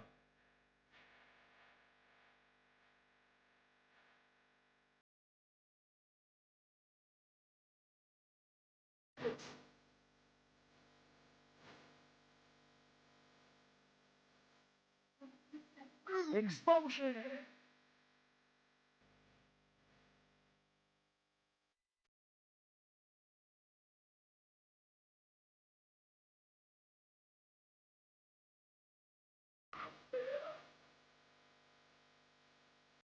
I think this is paying the price. The WIP afternoon show with Ike, Spike, and Fritz. You get 232 buck, 330 country, and 430 90s. It's LL Cool J. Mama Said Knock You Out, which must have been 91. It was 90 when I looked it up today. 90. Okay, there you go. Yeah. Ladies love Cool James. Yeah. He had quite a run. Oh, man. Quite a run for Yeah. LL Cool J. Do Yeah. you have a one particular favorite LL Cool J song? Ooh. You know, I love the, what was it? Was it the I'm Bad album or was that Rock the Bells? Was that Rock the Bells that I'm Bad was on? Yeah. Yeah. I mean, his first album was classic coming out. And then, I mean, until he started licking his lips uncontrollably, I was with him. You know what I mean? He was like one of the first rappers that was a smooth rapper, and he rapped for the women. And so he made those type of songs and made it cool to do before Ja Rule started. You know, he made those type of songs. Like I said, The lipping, looking at and the lips the and all sit-ups that, man. Yeah, and- I was out. Yeah, the shirt never came back on again. Yeah, he never wore his shirt. That's really right when it started was the 90s. It was early 90s. Yeah, Do you I love remember LL Cool J. Crush Groove, man? Crush Yeah, Groove Crush was awesome. Yes, sir. Jack, you've never seen Crush Groove, I assume? No. He did. It's not a well-known LL Cool J song, but when he got in the battle with Cannabis, and he did the Ripper Strikes Back. Okay. So there That's was not the 4-3-2-1. okay, the mix. so 4-3-2-1 was the LL Cool J song that Cannabis took a shot at LL, and then LL afterwards made his entire verse about Cannabis on there. Cannabis. So then Cannabis did second round knockout, which was the one with Mike Tyson. Yep. And then LL Cool J did back. with the Ripper Strikes Back. Yeah. That's a good one. That's a good one too. Now, that's back when you did battles. You Oh, know. yeah. Man, it's good stuff. Twitter questions brought to you by Mark's Jewelers with locations in Montgomeryville and Mount Laurel. There's a Mark's Jewelers minutes from everywhere. Online at marks-jewelers.com. Is an outfield of Marsh, Crawford, and Garcia good enough to win a World Series? Ike, what do you think? What do you think the percentage is at? I'm gonna say 90% say no. 84.8%. Yeah. But what if you added old Breggy at third base? What do you want to do? Another poll? You can follow it up with another poll. You want to get pregnant? Yeah. You stop doing that. That one's weird. Yeah, seriously, man. Do you want to get pregnant? Is a weird one. I'm gonna have to X that one out. You don't want me to make shirts? Yeah. No, I'm The out on shirt that said one. I'm pregnant. Ready to get pregnant? Ready to get pregnant? Well, it's not for us, right? It could be for us. No. I'm not getting pregnant. Pregnant? Yeah. Why not? I can't get pregnant. Why? I'm a guy. Because we're men. No, Yeah. I get it. Yeah. But I'm ready to bring Alex Bregman here. Okay, that Well, part's fine. That's fine. Yeah, yes. you can have a T-shirt that says "I'm ready to bring Alex Bregman here." That's a big take. Yeah, 215-592-9494. Chuck in Mount Airy, you're on WIP. What's up, Chuck? Oh, now we getting pregnant? What? Oh, my God. You got to Oh, be fired up about the Adolis Garcia signing, don't you? That's crazy. Hey, listen, I told you, and let me tell you this, right? He's not If they white. get that that Japanese guy, Yep. I'm going to really be in on him. You know what I mean? I told him they got to get diverse, and they doing that. Yep. Take him down Chinatown. He won't know the difference. He'll Oh, love no. Philadelphia. All right. I got that one. Yeah. I got it. Yeah, all right. We both got it. You can't do that. Can't do that one. Yeah, Chuck. You know what I mean? Listen. No, you can't do Chuck. Just get to the Eagles. Get to the Eagles. I'm proud of what the Phillies are doing right now. Okay. You know what I mean? They're doing some different things. I'm happy for them right now. You know what I mean? But they got to get that picture though. You know what I mean? We got to go against the Dodgers. I like his tenacity. You know what I'm saying? Absolutely. Listen, let me say this, right, Spike? I feel like we about to go on a run. The Eagles. Yeah. Okay. Yeah. I feel like we about to go on a run. Hey, listen. 9-7 was the Giants in 07 when they went on a run. Then and then I think in 09 the Eagles went to the NFC Championship game after backing their way into the playoffs against Arizona, right? Yep. Listen, if I'm any team in the NFC, I'm thinking to myself right now, I don't want to play the Eagles if they come in. You know what I'm saying? Because I look at the Rams, right? And the Rams, we beat them every time we play them. So you telling me that if they got home field advantage and they know they draw us coming up there in LA and they got a real home field advantage because their fans are going to be our fans, you telling me they won't be scared? And Can I tell you? Scared all these teams. The Rams are not scared of the Eagles. Now no, they're not. They're not. They're not. Now I'm not. That's not me saying they're minimizing the Eagles, but they are. They don't have some. The Rams don't come into those games thinking, oh, no. They come into the games wanting to murder the Eagles. And one of these times they're going to get us. The Bucs did. It's funny because it's like when I remember at the beginning, like in 01, when we first played the Rams in the NFC Championship game. Then I think we turned around. Or it was that year we played them in the beginning of the season. I don't know. We played them twice. Okay. And they beat us barely. One time they even went in overtime to beat us. So to your point, we weren't afraid of the greatest show on turf. We felt like we're just as good and we can beat them. I think the Rams are pissed off that they lost. They have not won yet. And I think they specifically believe that they're better than the Eagles. That would be my point. But you can believe all that you want, right? For sure. But if the Eagles win 2 games going into the NFC Championship game in convincing fashion in the playoffs, you can't tell me that your little overrated coach, Sean McVay, won't be scared again. Because I tell you, he's an overrated guy, and they're not going to make the Super Bowl this year. You think they're going to make the Super Bowl? I'm calling it. They're not making it. They might not make it to the NFC Championship game. They might lose in the second round. They are a fraud team, if I ever seen one. The Rams, the Lions had them last week, but the Lions can't get out their own way, and they had a lot of injuries on defense. If they had an ounce of a defense, they would have beat them last week. I'm telling you, it's going to be a team that's going to go in that dome, and I think it'll be us that's going to beat them, and I'm looking forward to playing them again because you know why? We whip them every time. Every time we play them. Now, let me say something about you real quick about these Sixers, right? Now, I was thinking to myself real quick, right? I'm going to get me a Maxey jersey, right? It's going to be hard to find right now. Hey, I know. He's on fire right now. You know what I mean? He's only the best player on the team. He's only the 5th best player in the world right now. You know what I mean? So I'm going to get Maxey. Wow. But let me say this, right? Yeah. Joel Embiid, right? Real quick. I'm telling you, Spike, you can't jump back on the bandwagon. I'm not. I haven't. Okay, I just wanted to make sure. I haven't. He's on that 39, though, Chuck. He thought about it. He's on that 39. I didn't even think about it. Here's the thing, Chuck. I love Joel. It's nice to watch him play well. No matter how well he plays, I do not believe he can. It would be fine if he were a role player that was in and out due to injury. You can't do that as the primary offensive option. And I just don't believe he can stay healthy for 2.5 months of playoffs. So it's nice to watch him. I like when he plays well, but no, I've not turned. I'm not believing in that again.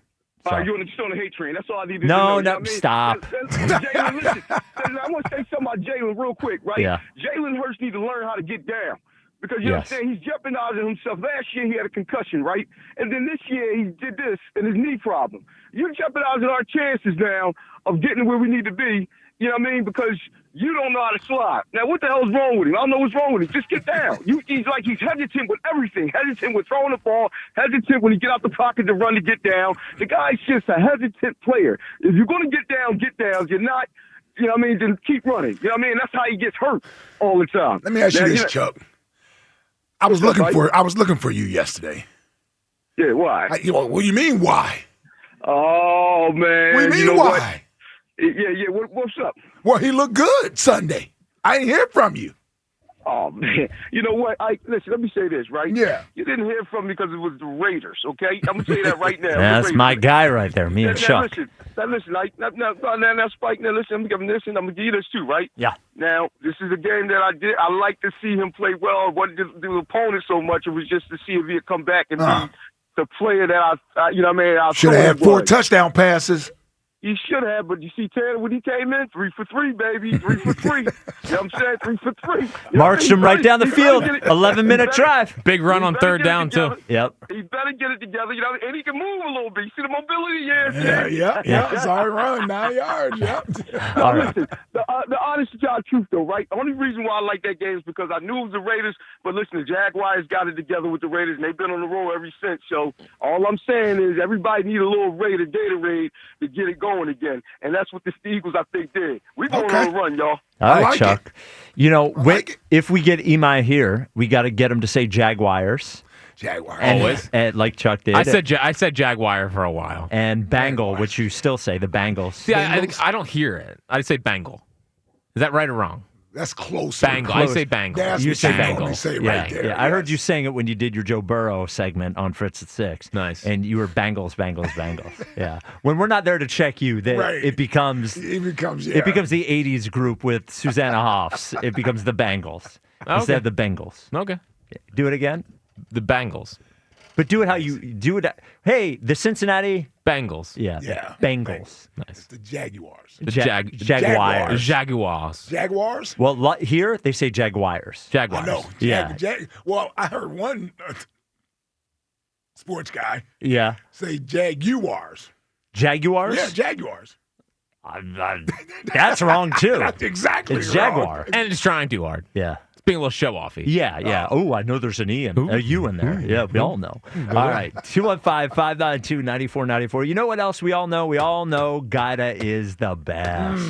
The best at what? Well, not everything, but the thing that they need to be the best at, that is not only replacing the old drafty windows and doors in your house, but making sure that you can afford it. And the big year-end sale, they're going to save you a lot of money. A lot of money. The big year-end sale is happening right now at Guided Door and Window. Their biggest discounts of the year. Get 40% off every window you buy.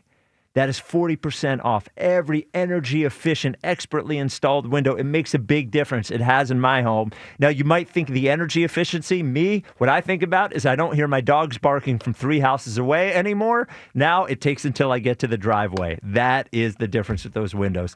The same with doors. We have a beautiful entry door from Guida. You could get 40% off any entry door, a patio door. We have one of those as well. Garage door, storm door. You can start your project with no money down, and they let you pay it off interest-free for up to 12 months. Go Guida right now so you can take advantage of this as it expires December 31st. All prior sales are excluded, but you know what I say? It doesn't matter because this one is the best. Call Guida today to schedule a free in-home estimate at 877-GO-GUIDA or visit them at GoGuida.com. That's GoGuida.com.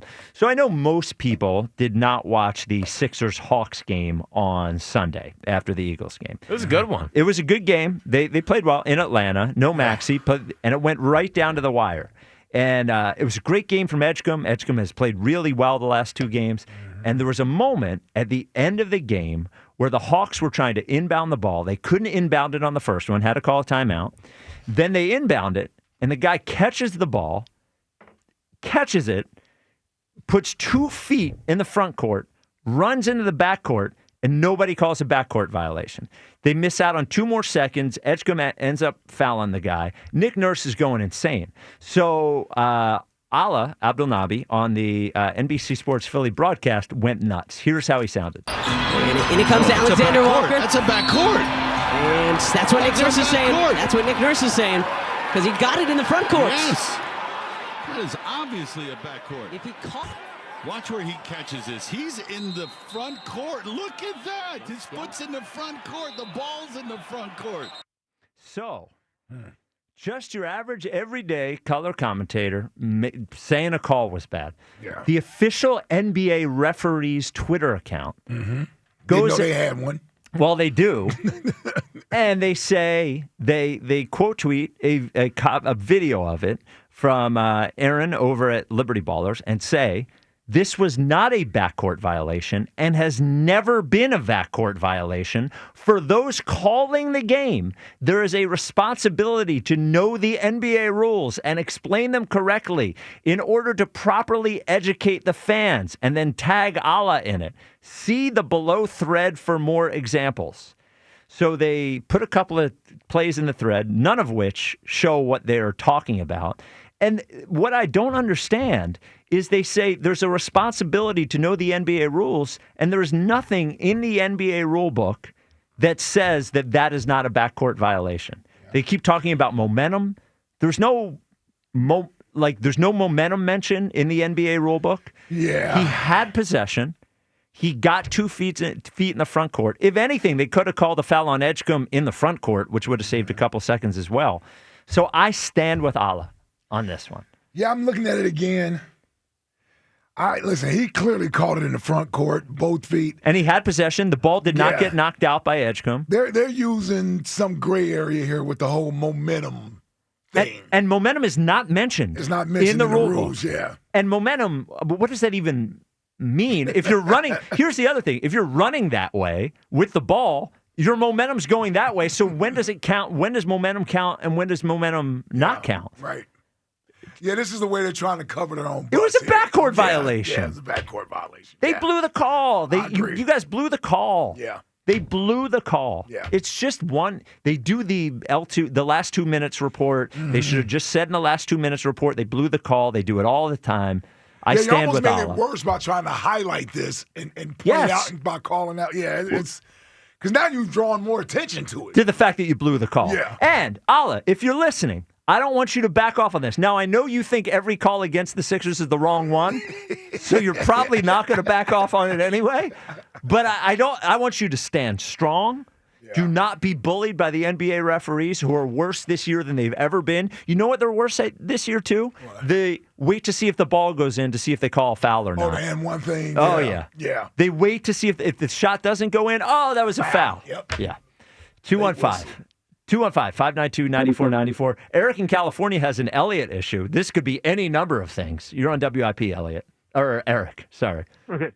It has nothing to do with that well-print sweater. Yes. It was about the even worse take on the Jalen better quarterback than Matthew Stafford. Yeah. He can't really think that's how you view who the winner of the game is the better quarterback, does he? Well, he can't. Because no one would think Brady is inferior to Eli, but Eli bested him twice in the Super Bowl. Right. Joe Burrow lost many games to teams with inferior quarterbacks, but his defense is subpar, and so they lose the game. And Jalen lost to Jackson Dart. Jalen lost to Bo Nix. He's lost to a bunch of quarterbacks this year that I don't think Eliot would agree are better than he is. Last year, those two of those games, Saquon was a huge part of why we won those games against both the Rams. of them. Yes. He rushed almost 400 yards in 2 games. Yeah. Well, more than 400, and then Jalen right? Carter. In the playoffs? No, the 2 games combined. Oh, yeah. I think it was right because it was 250 in one. In which games are we talking about? The Rams. The Rams the and two then Rams games. Oh, yeah, one of them. Yeah, it was 2. And yes, the postseason. Yes, yeah, both Rams games. Yeah. Go ahead, Eric. I'm sorry. If I could ask you guys one question, yeah. Not relate. So I'm a diehard Eagles fan my whole life. I lived in California or Mexico most of my life. So I listen to the show every day. And the Tommy by the Shore character, person. What is that? What is that accent? He's local. He's around. He's from down the shore. But I assume that's Jersey Shore. But I thought that was just like a exaggeration the way people talked. But then Ike's neighbor calls up the other day and he has a Ferrari and has his big old home with all the lights. So I'm like, is that how the affluent class speaks in Philadelphia? It's how everybody talks. Yes. Yeah. The only reason I don't talk that way, Eric, I've told this story. Places. Well, no, I went to college at Syracuse, and we had to record ourselves, and I heard myself compared to people that weren't from around here. Right. And that is, now I think it's sneaking back in a little bit, but I spoke exactly that way until I went to broadcasting school. So I think. You said "ol" when you were in high school? Ol? Instead of oil. No, well, okay, so I grew up in my parents were from the Northeast. They have very thick accent. My wife, Valerie, her family is from like Upper Drexel Hill area. They have very thick accents. I was from a different part of Delco. We had an accent too. I didn't say "oh," like Tommy. Right. But a lot of people do. When I first met my brother-in-law, Joe, fans of Philly Joe, shout out fans of Philly, I couldn't understand a word he said. It was like I was talking to, I really couldn't understand a word he said. And then he got you a knockoff Eagles jersey. The Jeremy Maclin jersey, yes. Yeah. And he said, that's your welcome to the family moment. Yes, I don't know about that one. Well, yeah, it was, off-air conversation. But. So what would people from Jersey call that accent? Like the Tommy by the Shore accent? They're like, I met this guy at the pub. He had a blank accent. How would you describe Tommy by the Shore's accent? Is it a Philly accent? Well, people just call it Delco now, but it's not just Delco. There's differences. I think they would just say Philly. Yeah. Is that the hoagie mouth thing? That's hoagie mouth. Okay. Yeah. All right. I'm feeling good. All I right. think of All right, the NFC Championship, that's a successful season. Go Birds. Go Birds. Yep. All right, Eric. The Tommy down the short person. Yes, not character.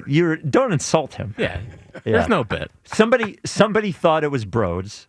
People thought definitely think it's Conklin. People thought it was me at the beginning of it. Because you do a Jackie Delco. Yeah. You do a good one. Jack from Sometimes. Delco. Yeah, go ahead.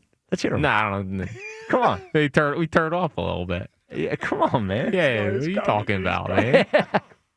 I don't really have an accent. I said Toronto. Weird. You say some words. Yeah. Although my mom was saying Wooder to Walker the other day. Yep. And I said, Walker? It's water. don't be led astray by Gigi. Yeah. Let them know you live in Chester County. Well, technically Delaware Delco. County. Right. Technically Delco. Right. I want that on the record. Yeah. What would you call Tommy down the short? Did you say "oh"? Oh. Gabagool is a certain type of ham. All right, 215-592-9494. Jack, what's coming up in the top 5 at 5? All right. Some trends that I don't like. Some trends that he doesn't including like. Coworkers. I was going to say that could include anything. Yeah. Mostly coworkers. Yeah. I'll tell you one trend I don't like is everybody showing up for work one day. Yeah? Yeah, make pretend, I work here. I have a desk. Oh, do you? Yeah. No, they needed name tags. Yeah, out there today brings out the woodwork. Yeah. Oh, yeah. People out from nowhere. Yeah. I'm not even doing my normal loop because there's a bunch of people back there. Oh, yeah. It's crowded back there. It's crowded. Yeah. I like my regulars back there, but the new people, no offense. All right, that is coming up next. This is the WIP Afternoon Show with Ike, Spike, and Fritz. Surfside is the perfect fit for this holiday season. Now, whether you're watching football, hitting the slopes, or warming up by the fire, there's nothing better than enjoying your favorite Surfside canned cocktail to keep the good times going. Made with real vodka, Surfside is only 100 calories and 0 bubbles. That's right, no carbonation, so it's smooth, easy to sip, and always refreshing. It's not a seltzer, it's Surfside. Ask for it at bars, restaurants, and stores near you. Must be 21. Please drink responsibly. Time for another season of Schwarr-Bombs. Continue to keep pushing for a world championship. And it's another grand slam for Kyle Schwarber. Welcome back, Kyle. What else for a player can you ask for? Talk about it here on your exclusive home for Phillies baseball. Sports Radio 94 WIP. Yeah, I couldn't be more excited about it. Running a business in Philly means knowing how to hustle, finding every edge to stay competitive. Here's one thing you don't want to overlook: saving energy and money with Pico. Pico offers expert energy assessments to help businesses of all sizes find solutions to reduce energy use and lower costs. From financial incentives to equipment upgrades, Pico makes it easy to improve your bottom line. Visit pico.com/ways to save to start saving today. It's here. B101 is transformed into Philly's official Christmas station.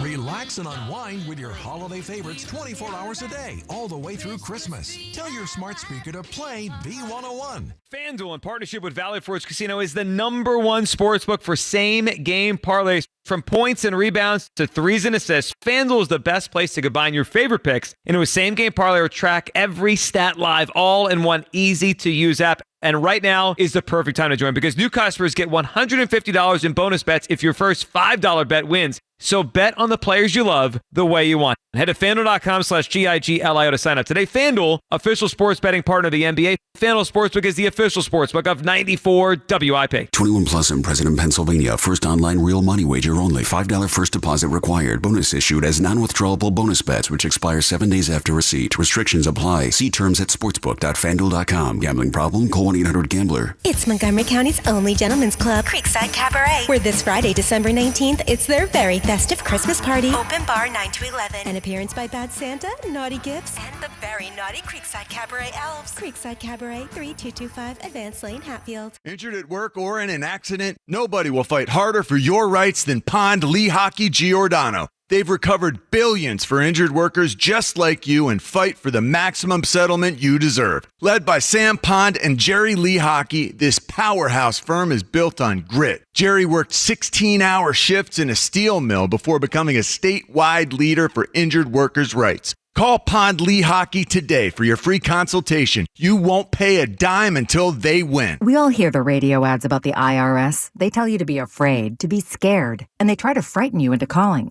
I'm not here to do that. Tax Relief Advocates is different. TRA is here to tell you that if you owe money to the IRS, whether it's $5,000, $50,000, or $500,000, we have a solution. It doesn't matter if you're sitting in your car, at work, or with your kids. No matter where you are, call now. 800-575-9834. Don't lose hope. TRA can eliminate or reduce what you owe to the IRS. Generous programs are now available that can give you a fresh start. Our passion is taxes and helping individuals fix their IRS problems. We have over 1,000 5-star reviews on Google and an A+ with the Better Business Bureau. You don't need to be afraid of the IRS any longer. End your tax nightmare today by visiting us online at TRA.com or call 800-575-9834. That's 800-575-9834. Tax Relief Advocates. Real solutions for real people.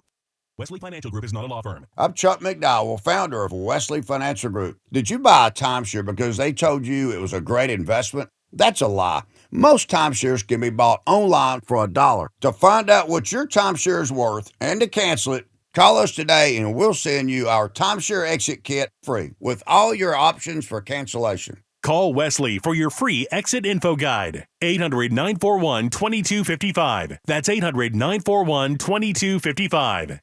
I know that hiring can be challenging. You need someone to match your role perfectly. Well, now you can meet them fast on ZipRecruiter. Build your team, build it sooner. Meet your match on ZipRecruiter. Just head to ZipRecruiter.com/free right now to try it for free. That's ZipRecruiter.com/free. Meet your match on ZipRecruiter. Try it free. 2 hours ago, Kyle arrived at the bar. Hey, what's everyone drinking? 30 minutes ago, Kyle got his friends another round of drinks. Cheers! 5 minutes ago, Kyle decided to drive home drunk. A minute ago, a law enforcement officer pulled up behind Kyle. Sir, have you been drinking tonight? A chain of events that began 2 hours ago is about to change Kyle's whole world. Drive sober or get pulled over. Paid for by NHTSA. At Audion Hearing, our mission is simple: to make better hearing affordable for everyone. This Christmas holiday, enjoy exclusive savings on our high-quality rechargeable hearing aids. Clear, comfortable, and ready to use right out of the box. And here's a study worth hearing. Research shows that wearing hearing aids can reduce your risk of dementia by up to 61%. Join over 1 million happy customers and shop Christmas holiday deals before they're gone at audionhearing.com. That's AUDIEN hearing.com. This Zach Gelb with Odyssey Sports Minute brought to you by BetMGM. Own your moment, make it legendary. Please gamble responsibly. Gambling problem? Call 1-800-GAMBLER. It's amazing that up until this past Sunday that Philip Rivers hasn't played an NFL game since the 2020 season and was able to walk off coaching on a high school sideline, lace it up, and with the Colts head to Seattle to almost beat one of the best teams in the league in the Seahawks. The Colts have 3 games left this season against the 49ers, Jaguars, and Texans, and while the Colts aren't expected to win any of those games, just simply having Rivers back in the fold gives you a reason to tune in. I'm Zach Gelb. 94 WIP HD1 Philadelphia. Powered by the Tasty Cake Studios. Sports Radio 94 WIP. An Odyssey Sports Station. The Afternoon Show. On Sports Radio 94 WIP.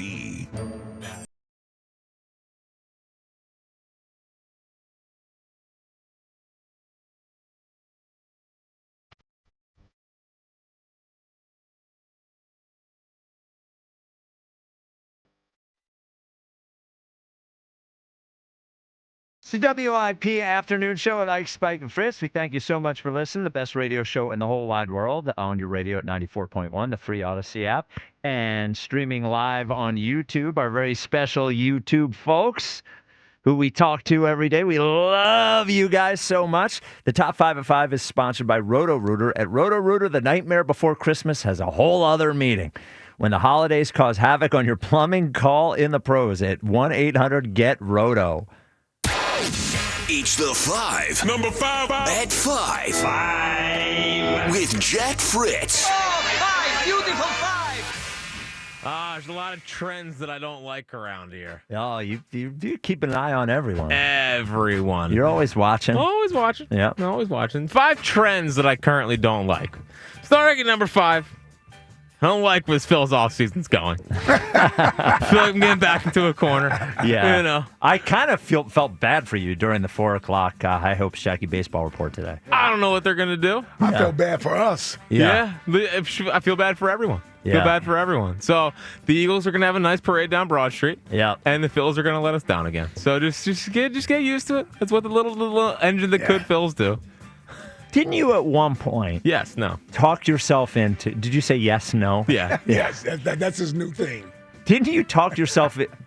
Well, see, now I'm realizing it. You were talking yourself into flexibility for the future. Yeah, the bridge year. But you can't.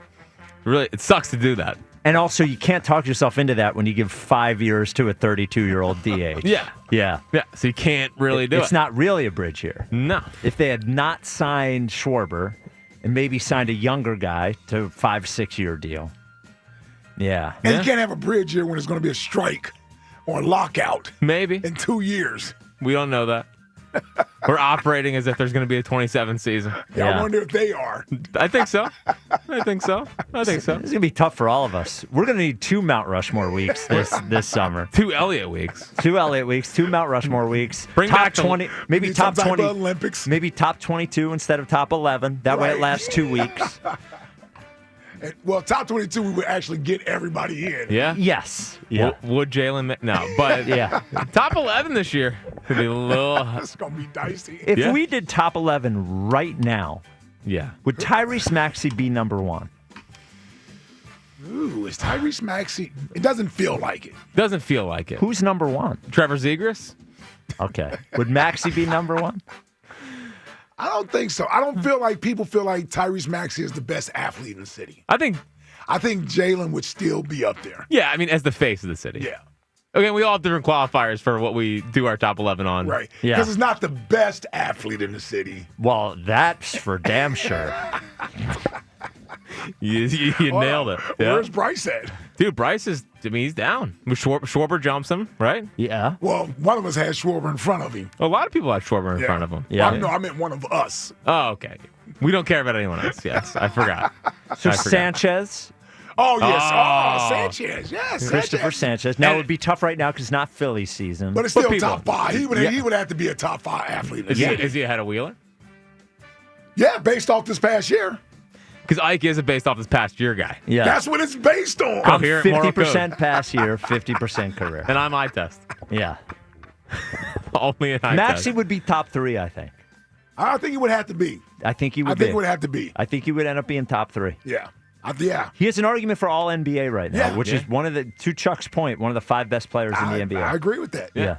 Jalen Carter's taking a step down. Taking a step back. How far does Saquon drop? All the offensive linemen get fewer votes after this year. I had Saquon number drops 2 last year. Right, the entire offensive line. Yes. Remember that? Now Quignon goes up. Coop? Yeah, well, Coop definitely is Well, up. Coop was not top 11 last year, He was right? not. On some of ours, he was. I know. I know. Oh, you meant on the final list? Yes. The final list. Yes, he did not. Yeah, he did not make the final list, right? He did not. Yeah. He was just outside of it. Yeah. Well, we'll get Zegras in there this year. I'm Yeah. sure. Yeah, I'm sure. We'll call it. Meach Cup off. Yeah. Vladar maybe on there.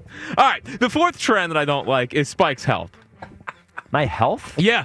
For those of you that missed it yesterday. Down or up? The down. The video emerged of Oh, you yeah, not that's being able right, to stand and I get out fell of your seat. down. It's an what awkward. happened?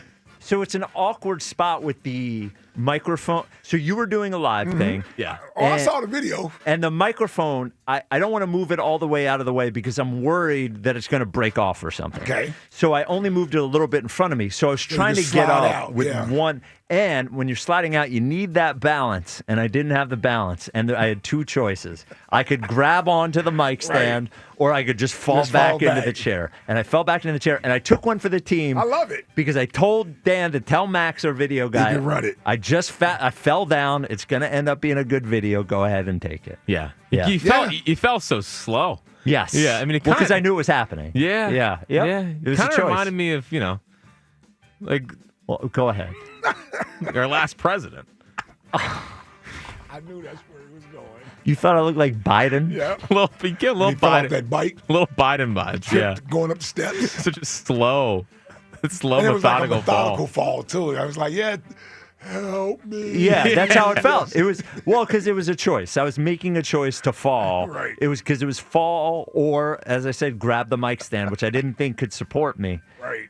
And it seemed like most people didn't have trouble with the fall. It was the crossed legs. Always the crossed legs. It's always crossed Yeah. legs. Yeah. Although So- that's impressive. What? That I can cross my legs? Yeah, I can't cross my legs like Oh, that. man. Why? My legs are too long, man. Boy, I almost got a 10. My legs are too long, man. That's the one. Yeah. Oh, okay. Okay. The third trend that I don't like, and this is on display yet again today, is Eliot's Eagle stances. Wow. What does he believe in? He was out of pocket He today. says in one instance, they're probably still the best team in the NFC. Then thinks they're only going to win the one playoff game. Yeah. Then ranks them second. Yeah. He's just then says that Stafford, whatever at the end there with Jalen. Yeah, they think Jalen's. The Eagles' offense is better than the Rams. He was all over the place, man. You can't. One day he's positive. Yeah. One day he's overly negative. Yeah. I don't know where does Eliot lie? Is it possible he comes into the studio on Tuesdays thinking it's his responsibility to make us fight with him? Probably. There's no he way. certainly comes in prepared for it. There's no possible way he could believe that the Eagles' offense is as good as the Rams' offense. Yeah. But I do believe he's conditioned himself to be on the opposite side of arguments with us. Yes, I agree with that. I don't even know if he knows he's doing it. He just doesn't feel comfortable agreeing most of the time. Yeah. He did agree. I did beat him down on the Shanahan thing. Yeah, you did. I was actually surprised. He gave up on that one pretty quick. Pretty quickly. Because Shanahan was the one he said last year his teams don't play in the cold, right? Yes. Right, yeah. Even though in 23 they came in here and they beat the hell out of the Eagles. And didn't they go to Green Bay? Yes. They did. Yes. In 10-degree weather and beat Prime Rodgers in his MVP year? Yes. Yeah. Okay. Yeah. He based that off one game against the Bills, right? Yep. Something like that. Yeah. One of one. Yeah. Yep. One of He one. is different. Second trend that I don't like is Ike's strength. Uh-oh. Yeah. What? Well, You going to call him Biden Is it too? going down? Or? it's going down. Oh, no. This door over here. Oh, my goodness. The last 2 Yeah, days he's come seriously, over, man. struggled to move it. Yeah. Well, are you talking about the one across? Yeah. This door. But that door... It's like a damn blocking sled. No, that door gets Played in heavier. the NFL, ran into wedges. Spike's struggling with it. I understand. I literally thought somebody was on the other side pushing against me. It man. is an Yes. absurdly heavy door. And I it would gets agree. heavier every week. You're right. My strength may be going down. That door is heavy as hell, man. He used to run into blocks. I'm afraid I'm going to hurt my back opening that door. I can see that. I got to literally get down and leverage myself to get in, man, to get in the door to open it up, man. You're having cold shivers down your spine. Yeah, man. Flashbacks. What is going on with that door? Well, it's better than the doors we had at our old studios that were made of wheat thins and cream cheese, where you could blow that door open. You could hear everything that was going on They went over top outside of the it. soundproof doors this time, Yes. man. My goodness. Yeah. Those you could push open with your pinky. Yes. Yeah. Those doors were a disgrace. Yeah, At least these are studio Like wheat doors. thins and cream cheese. Yes. Nailed it. Yeah. That's on top of your head too. Well, I was the program director then, and I remember when we were in there, I was like, "What's with these doors?" And they said, "Well, we had to save money somewhere." Well, it's a radio station. They save money on the doors? Save money on the cute little carpet with the pitcher's mound on it. Then maybe that's where you could have saved money. And it was ugly, too. Yeah. We should have saved money on that. Yeah, you saved money on you didn't save any money on our stupid old logo, and that sucked too. Give us doors. It's a good gripe. Yeah. It's a good gripe. But the number one trend that I don't like is where are our callers? Where have they been? Well, where's Yoshi? Yesterday was a disaster. Yeah. Just amateur hour. I enjoyed yesterday. First 2 hours out of the gate. Yeah. We got a bunch of, and this isn't a shot at any of them, a bunch of newbies sliding through after an Eagles game. And not even a buzz shot. It's not a buzz shot. No. It's where they're calling like once a week now. They're not The regulars. The regulars. And everyone's like, well, how do you put the regulars on? Because I know what I'm gonna get from them. Yeah. Right. Yesterday, I don't know what that was. That was It was good to hear Chuck today, but for the most part, nothing. And well, how about the guy who said I ignored him? I was talking to you. Oh, did he? I didn't hear that. No, remember the guy who called in and said, hey, he was trying to get my attention? Oh, And- yeah. But he wouldn't tell me exactly what I was doing. Yes. Now, that wasn't Stephen West Philly who showed up, was it? Was it? It might have been. Well, Stephen West Philly did show up yesterday. Yeah, the 49ers fan. Oh, no, it wasn't him. It wasn't him. No, it Yeah. wasn't him. Not only did Stephen West Philly showed up, he hung out. He showed up and stayed. Yeah, for and like was 6 arguing with hours. the Eagles fans. Yes, with everybody I about heard the him. 49ers. Yeah, I heard him arguing with poor Eagles fans. Well, then he would go, I love Spike. Spike's my guy. He would say to somebody, and then he'd go, because he knows the Eagles stink. He tells the truth. And I said, well, hey, Steve.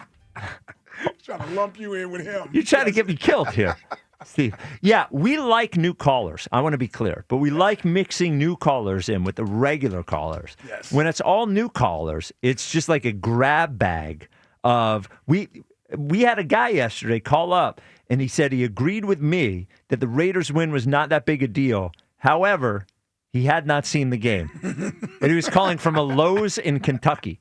Yep. Yeah. So It wasn't Bam. No, it was not Bam.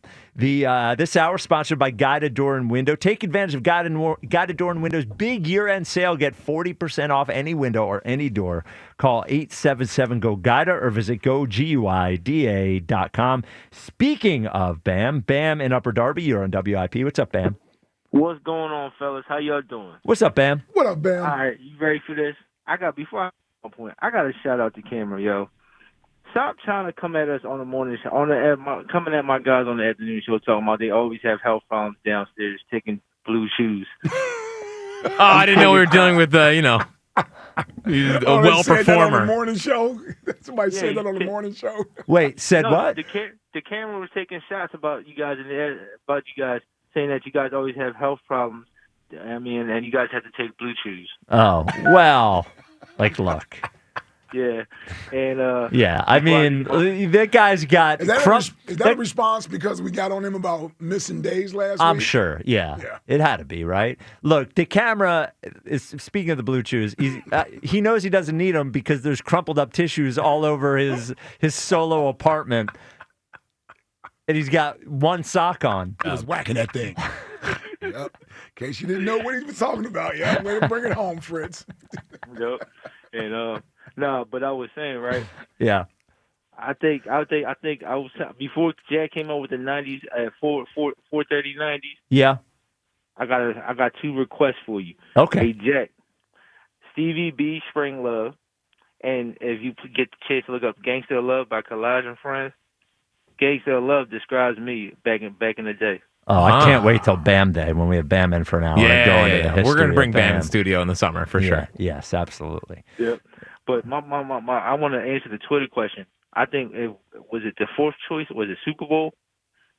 Well, yeah. I mean, what do you think is a successful season for the Eagles this year? At this point, knowing what you know. They got to win the Super Bowl. Okay. They have to. And my next question, you ready for this? Yeah. So next question today, because I realize how much I hate the cold now, and I used to like it when I was younger. So next question is, what's something that you've changed your opinion on as you've gotten older? So what is it, Bam? The value of money versus strippers. So now So now you value money more, and you used to just give it all to strippers. You just give it all away. Yes. Yeah. Oh, what changed? What changed? Yeah. Growing up and my wife. Oh. Well, and okay. Well, now for some people, they get married, the strippers become even more valued. I'm glad you went the other way. Right. Yes. So, yep. Bam, I don't want to ruin this because we will have our time, when you're in here and we ask you all these questions. How much would you say that you would be spending on exotic dancers? Anywhere from 1,500 to 2K. Over a decade or over in a night? In a night. That's when I was still working, and I wasn't married. Oh. Bam. How much friction got worked up on those jeans, man? You talking about $2,000, man? Yeah, I don't even. $2,000, I would be in a coma after that. Now when you they say you're young and dumb, right? I mean, well, young dumb and something else. I mean, bro, $1,500 to $2,000. How much? You must have stayed in the champagne room, man. You stayed in the champagne. How much did the dance cost? Now, it's been a couple of decades, but what's the dance? What would the dance cost you? $100? Right? Yeah. What are you paying? I think it was like $40 a dance, $50 a dance. And $1,500 in a night? Bam. And then when they come, when you go to the strip clubs, you got sections, and I would be with my friends on their birthday, and we just sit there and throw hundreds up. Do you think your friends were really throwing up hundreds? I believe it. I saw it. Saw it.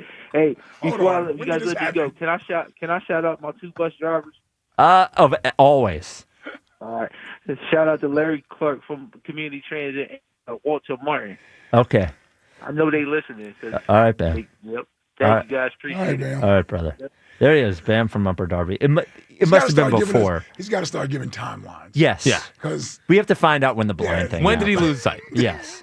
When did he lose sight? I'm not laughing at that. I'm just saying. No, well, yeah. I thought he was blind going to the strip club. No, I don't think so. I don't think so. If he was, at least I would understand how he's blowing as much money as he is. Well, I don't know. They could have charged him $2,000. Could have had me giving him the dances. He wouldn't have known the difference. No, he touches the wrist. I told you. Oh, right. Well, I have a thin wrist. You'd never know. And I've never done a hard day of work in my life. The skin's very soft. Yeah, a lot of moisturizer. And you sit with your legs crossed. I do. Unbelievable. Oh, $1,500 to $2,000? Is he getting bottle service? You can't spend that on lap dances, man. I mean, you could. You could, but it doesn't take that much. Yeah. 1 seems like enough. 2, if you're feeling saucy. Oh, man. 10 lap dances? 20? How late are you there? That's what I said, man. You must have wore a hole in them jeans. Are you kidding me?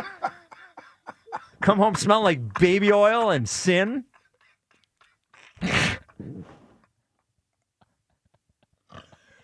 Oh, man. Dustin in the Northeast. He stayed in the champagne room, man. He stayed in there, man. Oh, man. Dude, for anybody that's never met Bam, dude, I can just picture it. That was probably a... Oh, yeah. You think he showed up in his cheerleader outfit? Oh, God, dude. The cheerleader at cheerleaders? Yeah. He was young, dumb, and he wasn't full of the rest You're of the right. day. Yes, he was emptied out. I can tell you that much. And the best was Spike's reaction in the background when he said 15 to 2. Oh! Well, bro, I just it's been a long time, and it ain't been that long. Well, no, I'm just saying, maybe inflation and but even if the dance was $200, that's still a lot of dances. 8 bro. dances. If he's really spending that money, he ain't getting a normal dance. That's what I said. He spent a whole lot of time in the champagne room, the VIP area. He ain't getting it in the corner with his boys, dude. He's upstairs. He's having fun. Spike, you know what I'm talking about over there, big fuck. Oh, yeah, you know, man. Yeah. Oh, man. Dude, what a show, fellas. Listen, first of all, I don't want to talk about it. I'll let Buzz handle that, even though he had me on hold for 2.5 hours yesterday. But I'll let him handle it tomorrow. Spritzy, welcome to the show. I sent you the text message. Hopefully I see you in the championship. Yeah. Let's talk about the real important. Oh, did you win? I did win. I did win. The little engine. We're not doing fantasy till tomorrow. Yeah. Right? Yeah. Okay. The little engine that could. All right. Yeah, like a little preview there. The future champs put up a serious number this weekend. Just you gotta take a look. I'm about to take a look. Yeah. I'll be seeing you at the draft next year, big fella. Don't worry. But listen, the Birds game. I was there on Sunday, and I want to tell you why, even though it was the Raiders, it was a very important win for this team. They showed a lot of pizzazz on the field, dude. When I go to football games, I watch the game, but I like to see what they do on the sideline. I like to see how they interact with each other. I like to see all that type of BS. What I saw on that sideline, Chuck is absolutely right. These dudes are about to go on a run. And Spritz and Spike, I know you guys don't like him. And Spritz, we hear your little smart comments and under your breath. Right. You guys really think Tanner McKee can give us a chance to win a Super Bowl? You guys are out of your minds. Well, I have no idea. I would not do it this year. I don't know if Tanner McKee could give us a chance to win a Super Bowl. Maybe. I have no idea. Nobody would have guessed that Brock Purdy would have given the 49ers a chance to win a Super Bowl. You're absolutely right there. Now, Yeah. I want to pivot to something because they don't get enough love. The Sixers real quick, Spike. This is why I was happy you coming back to the city. Okay. I'm a Sixers fan like you. You have to start watching these boys every night because what Tyrese Maxey is doing on the court right now, for anybody that's not watching the Sixers, they're going to make a run this year too, Spike. And I know I sound like a homer, but if Joe plays the way he played the other night in that Atlanta game, which it was a backcourt, it was complete BS. I don't like Allah. Fully respect him on it. Actually, I went to that referee's page. Yeah. Allah responded. Oh, did he? Yeah. What did he say? He responded. We'll get it in a second. But he responded to him on there. Okay. Yeah. All right. Good. And to answer your question of the day, fellas, when I was younger, I used to hate the sport. Golf, dude. As I grew old, I can't live without golf now. Oh, yeah. Did you It's play the it greatest or game of all time. watching it? Both. Well, I can't really say watching it. I Okay. put that on a Sunday afternoon to fall asleep. But playing it, there's nothing better, Spike. Yeah, I wish I could. And I feel the same way about it, Dustin. Thanks for the call. I would love to be able to play golf now. I can't because of my back. It'll definitely screw it up. But I know if I didn't have that issue, I would become a golf psycho. You guys asked me, well, how do you have so much time to watch the Bengals press conferences and go through Jack's old tweets? I would be obsessive about golf. I would be a total psycho about golf. Yeah, I'm with Dustin on that one. Couldn't stand golf. Yeah. When I was young. Yep. Became an adult. Mm-hmm. Tiger became Tiger. Yeah. I haven't looked back. Well, also, it's a nice. Looked back since. Here's the thing: you were talking about wanting to stay home, right? Mm-hmm. One of the things as you get older is you want something to do that isn't drinking a bunch or eating a bunch of food, and your options are pretty limited. So you play golf. You have a nice afternoon or morning with your friends. Usually morning with me. It's active, challenging, but if you don't want it to be competitive, you can just go out there and have fun. Yeah. I'm thinking of just maybe I could. See, I can't caddy because I don't know anything about golf. I just want to go out on the course for the 4 hours. Just be there, But I can't play Fritz is golf. gonna miss it. He'll be back in about a decade. So. Oh, dude. After his failure? Or after the boys kids? grow up. Yeah. After the kids grow up. I am a little hesitant to step on a golf course currently, but next summer I would. Well, remember the time when they said you had to drop the ball from your knees and you dropped to your knees? I know. No, that's when we knew you were washed. It wasn't even washed. This guy actually played in high school. It was Mark Elfreds. Yeah, you were emasculated. I mean, you dropped to your knees. I wanted to go home. Well, I wanted to go home on the 6th hole. Yeah. He did. Yeah, we made had him. to keep him there. Yeah, we pushed him through only for the. Then we rallied, by the way. The choke of the year. Three out of the final 4 holes. I know. And 155 out with an 8-iron. Hit that shot a million times. And then you cursed and threw your club and you dropped. I didn't think it was all on camera. From your knees. I know. You forgot it was on camera. Yeah. Well, I don't really care. Wasn't Tucker there? Tucker was there. Yeah, that's what I'm saying. He was there recording everything. Yeah. Yeah. I think I turned away after that. Most people should. Oh, it was so bad. Yeah. All right. 215-592-9494. This is the WIP Afternoon Show with Ike Spike and Fritz. Hey, FanDuel, in partnership with Valley Forge Casino, is the #1 sports book for same-game parlays. From points and rebounds to threes and assists, FanDuel is the best place to combine your favorite picks into a same-game parlay or track every stat live, all in an easy-to-use app. And right now is the perfect time for you to join because new customers get $150 in bonus bets if your first $5 bet wins. So bet on the players you love the way you want. Head to FanDuel.com/Ike to sign up today. FanDuel, official sports betting partner of the NBA. FanDuel Sportsbook is the official sportsbook of 94 WIP. 21 plus and present in Pennsylvania. First online real money wager only. $5 first deposit required. Bonus issued as non-withdrawable bonus bets, which expire 7 days after receipt. Restrictions apply. See terms at sportsbook.fanduel.com. Gambling problem? Call 1-800-GAMBLER. The NFL plays on Sports Radio 94 WIP. Thursday night, the Rams lock horns with the Seahawks in Seattle. Coverage starts at 7:30. Your home for the Eagles and the NFL on Westwood One. Hey, now we roll. Sports Radio 94 WIP. First Trust Bank is the official bank of the Philadelphia Eagles. We give your businesses an edge. Literally. Woo, this Brandon Graham, baby. Just started working with businesses. I know y'all out here grinding and need that edge. We help Philadelphia companies overcome challenges. So contact First Trust Bank. You know I like that contact. Right. And we help them reach their potential. Baby, that's an edge right there. You know it. First Trust Bank, the official bank of the Philadelphia Eagles. Go Birds. When the new year hits, every business could use a little something to stay ahead.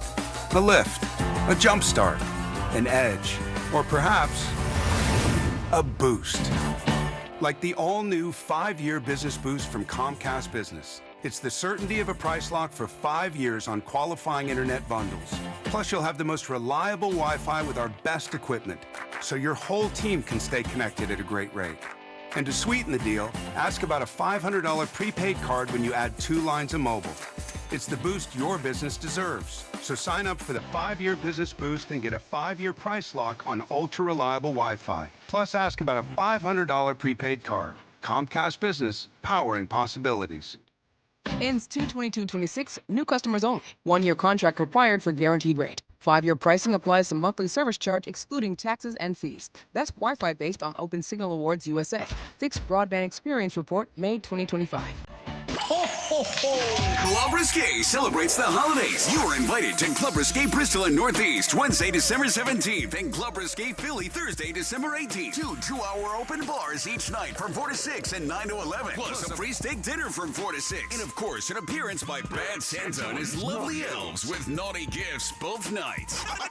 Then Club Risque Philly brings you Wing Bowl 2026. Friday, February 6th. Doors open at 8 a.m. The tradition continues. ClubRisque.com.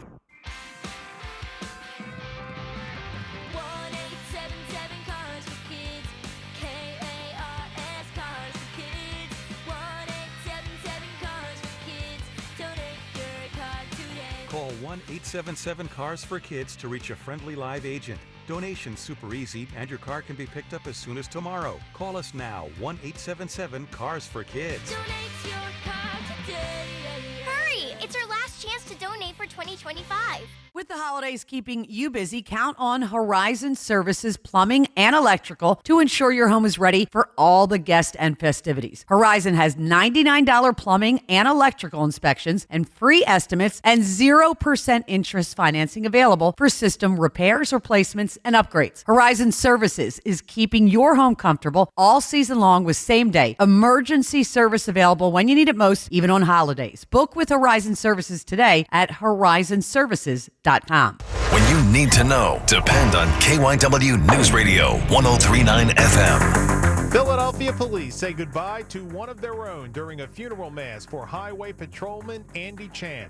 The school district shows off the newly built Home Elementary School, and a Philadelphia Eagle is helping promote childhood literacy through a special program. Get the latest anytime on KYW News Radio. Now on Crystal Clear 103.9 FM. You've never needed us more.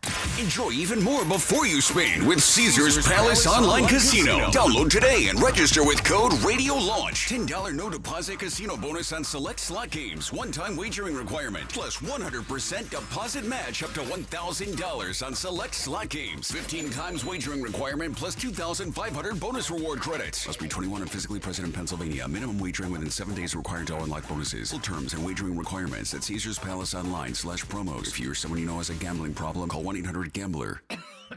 Oh, how's that flu, babe? Did you take DayQuil Intense Flu yet? Nah, I got this. Ugh, okay, I don't got this. You stay on the couch, and I'll grab the DayQuil. Undo your flu symptoms with DayQuil Intense Flu. DayQuil Intense Flu provides powerful relief of your flu symptoms. I'm ready for that to-do list. Wow, you do got this. DayQuil Intense Flu. The daytime coughing, aching, fever, under your flu, medicine. Use as directed, keep out of reach of children. See website for details. Bills Happen is not a lender and does not make credit decisions. Hey, bills happen! So when you need extra cash fast, go to billshappen.com. Have you been turned down? Are your credit cards maxed out? Do you have bad credit? Go to billshappen.com. You could find a lender and get up to $5,000 cash as early as tomorrow. Billshappen.com is safe, secure, and all online. Just remember, when you need cash, go to billshappen.com. Billshappen.com for the cash you need now. Billshappen.com. Northwest Stadium makes the Roman Coliseum look like a state-of-the-art facility. What a dub! Eagles, Commanders. Pre-game starts Saturday at 3 on your exclusive home for Eagles football. Sports Radio 94 WIP.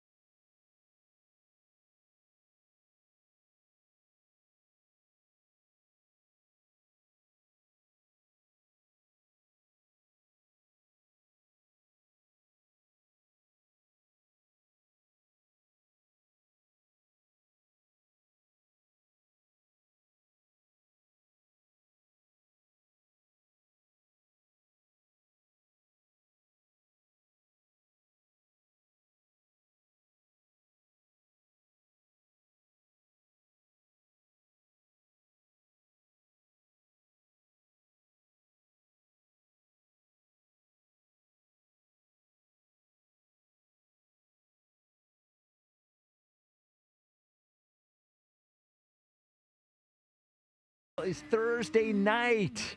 Ray Diddy will be there. He'll be signing the Eagles Encyclopedia for you. Food, drinks as well. Final check in here on the question. What is a successful Eagles season for you at this point?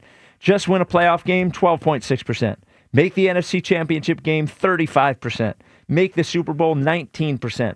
32.9% win the Super Bowl. That's what I'm talking about. There you go. This segment sponsored by NJM Insurance. Should I find and play the stripped down version of One Last Breath that everyone's been DMing us?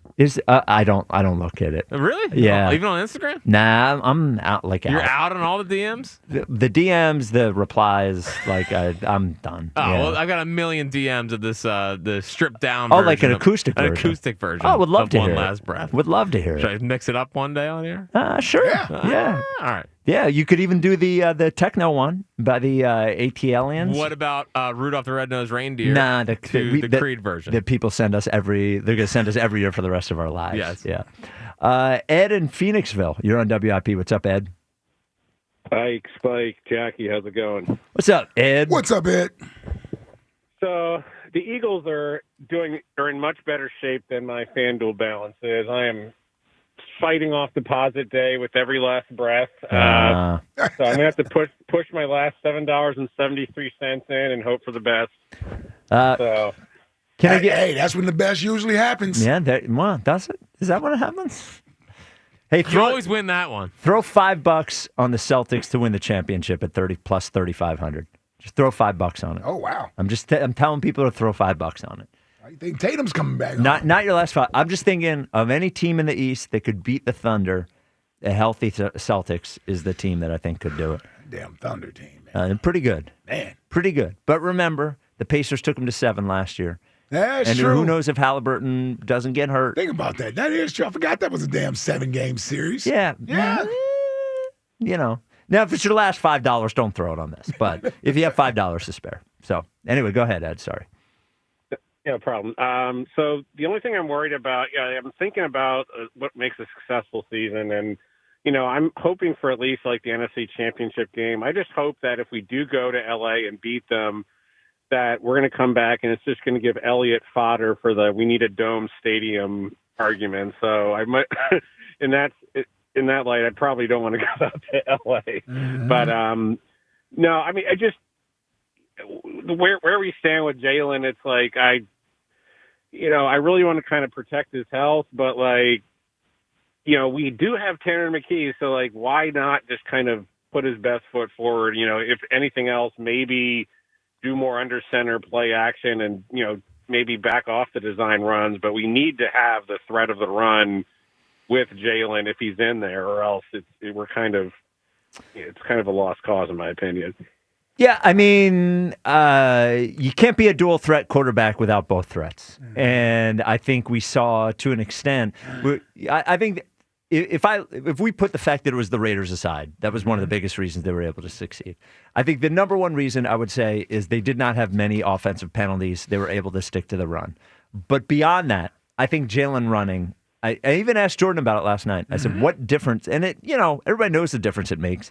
He said them having to account for him means so much to every other part of the game. It means so much to Saquon running. It means so much to him throwing, because then those linebackers in the middle of the field are frozen, right? Yeah. So they don't, and then all he can, you can pump fake a throw. You can also sort of pump fake a run, and you see that sometimes when a mobile quarterback is running toward the line of scrimmage, but also as a threat to pass. Yeah. It opens up that pass a little bit too. Those guys behind him. So it always puts the defender in a little bit of quandary because he doesn't know when to come up and commit, or does he stay back in coverage? Right. So either the quarterback has that opportunity to take off and get some yards, or that defender commits and he can dump the ball over his head behind him. And sometimes it's just a 5-yarder that can keep the drive moving. That is one thing. I will say this. Yeah. Wow. The end results were good Sunday.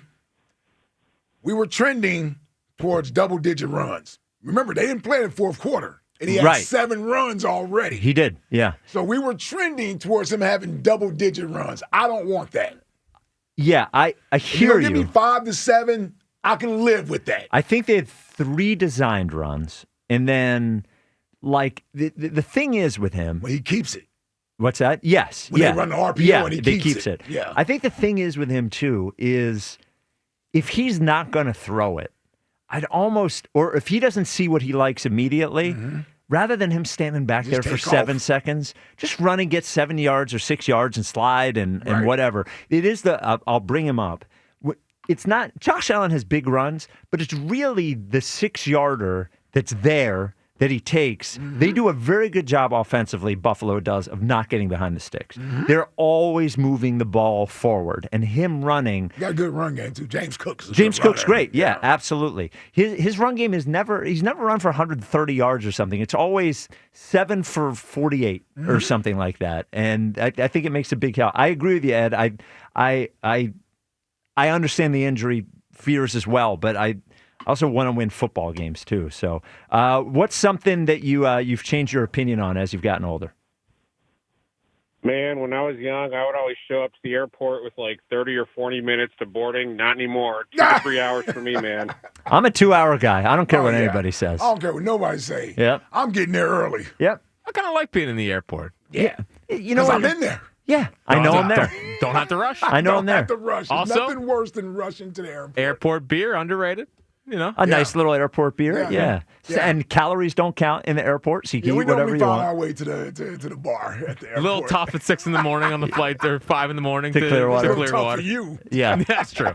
That's true. Not tough for me. My friend Ben always brags that he gets there like a half an hour before. He's like, I never have any trouble. Nah, that's crazy. I'm like, Ben, I'm going to be waiting somewhere. Yeah. So me sitting at home for an extra hour. Right. I'm just going to be anxious about it the whole time. I'd rather just be sitting at the gate. Sometimes I sit at an empty gate somewhere so nobody bothers me. Grab you something to eat, something before the flight. Watch half hour of a movie on my laptop or something. I got no problem getting there early. 2 hours. Renee is drop me off an hour before. I'm like, all right, now you got to get through security. Yes. You know, because if it's me, everybody's on red alert in the house. If we're flying together as a family, I don't play that. Like, Yeah, like 2 we're all hours. getting out of here early. Yes. I got to get to the airport early. I'm not running with luggage. I'm not doing all that.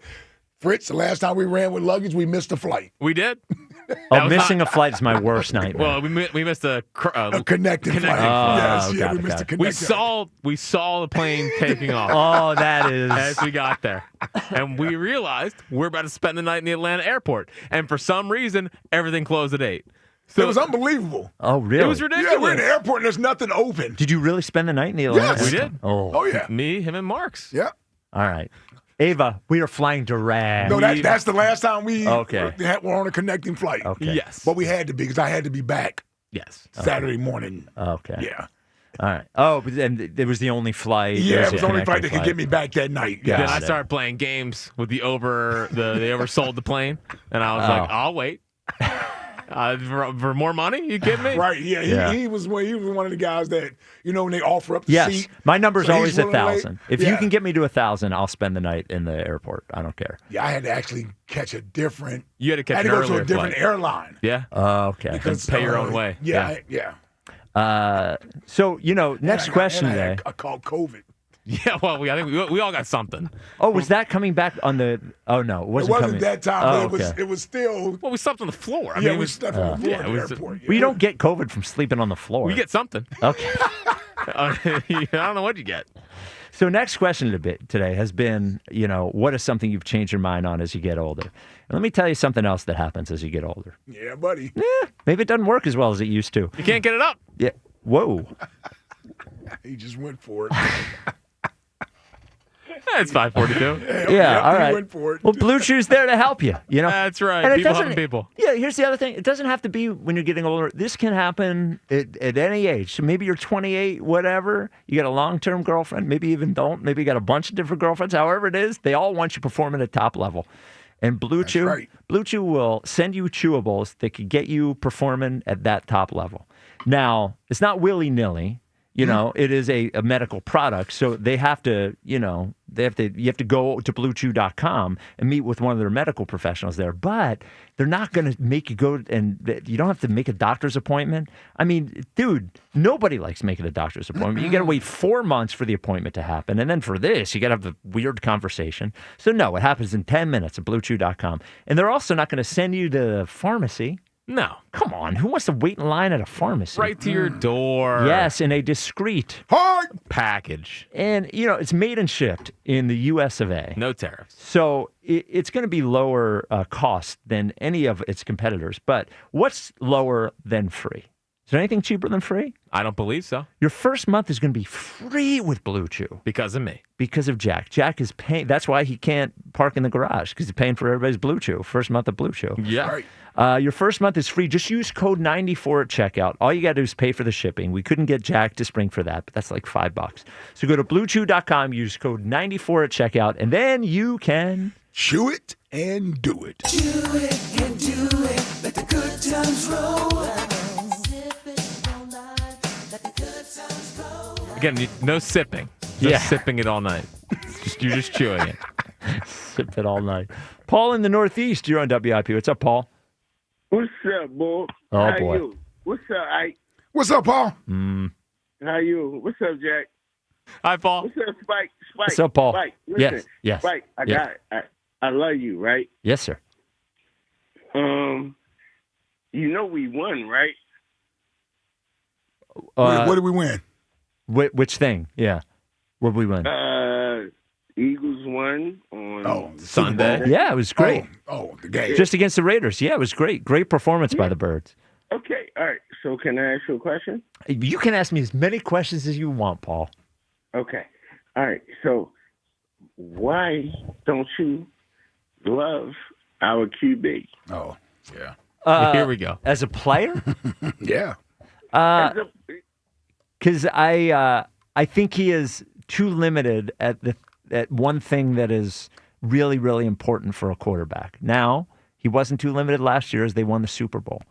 But that would be my issue with Jalen. He has a lot of good qualities. but I think his quality that isn't good is a problem. So, but I want him to win. I want him to do great. So that's all we want too. Yeah. As a fan base, that's all we want, right? Yes. Hey, you agree with that, right? Yeah. So let's hone it in. We only got 3 weeks left Yes, 3 games. before the play. Yes. Yep, 3 games. Yep. Okay. So not to stand up for Trey like we said when Jack did. Oof. No, we ain't do that. Oh, no standing ovation. We're hitting everything here. Yeah. Right. Well, then, let's everybody pull together what we think we can do. Does that make sense? No, but that's fine. That's fine. It makes sense. It made sense. It made sense as you were saying it, though. Go ahead. Tell me. In your mind, it sounded a lot different than it sounded to me, but that's cool. But it made sense that you were saying it. Yeah. Yeah, so you got it, though. He got it, though. I don't think so, but yeah, okay. I got it. Come on. Hey. So wait. So you said you didn't want the standing ovation like they did for Trey? Is that what you were saying there? Yes, correct. Okay. Well, why don't you love our no, QB? that Why don't didn't you want to work give him a out. standing that didn't ovation? Work out well for us for what you did from the beginning of the standing ovation thing. Wow. What the hell is happening right now? I don't know, man. It didn't work out. Nobody did it. Oh, I didn't think anybody was going to do it. Yeah. Oh, okay. That's what I'm talking about. Yeah, I thought it would be a good idea, but I noticed that people were split on it, and I didn't think they were going to do it. But I thought it was a good idea. I thought we should try to help the team on Sunday. But they didn't need the help. Yeah. but we did anyway. Yep. We won it We helped anyway. the team. Yeah, we did. We Love did. y'all, man. I'll let y'all. You're the man, Paul. Jack, holla. All right. Whew. What was that? Yeah. Like what are you doing? Jack loved that one. Yeah, what are you doing? Jack's been pushing that And guy. he pushed him up to the top of the list. Has been, yeah, for an hour. Wanted to see what he had. Well, we should have got him an hour ago. Yeah. I don't know what he's been doing the last hour. Made more sense. Yeah, how many drinks has he had? Oh, in that man. hour Yeah. waiting. I love Paul from the Northeast. Should we just go to the text line or should we talk to Trey? You can go to the text line. Okay. Or you can talk Trey. Let's talk to Trey. Yeah, real all quick. right. Trey, we got 90 seconds for you. You're on WIP. What's up, Trey?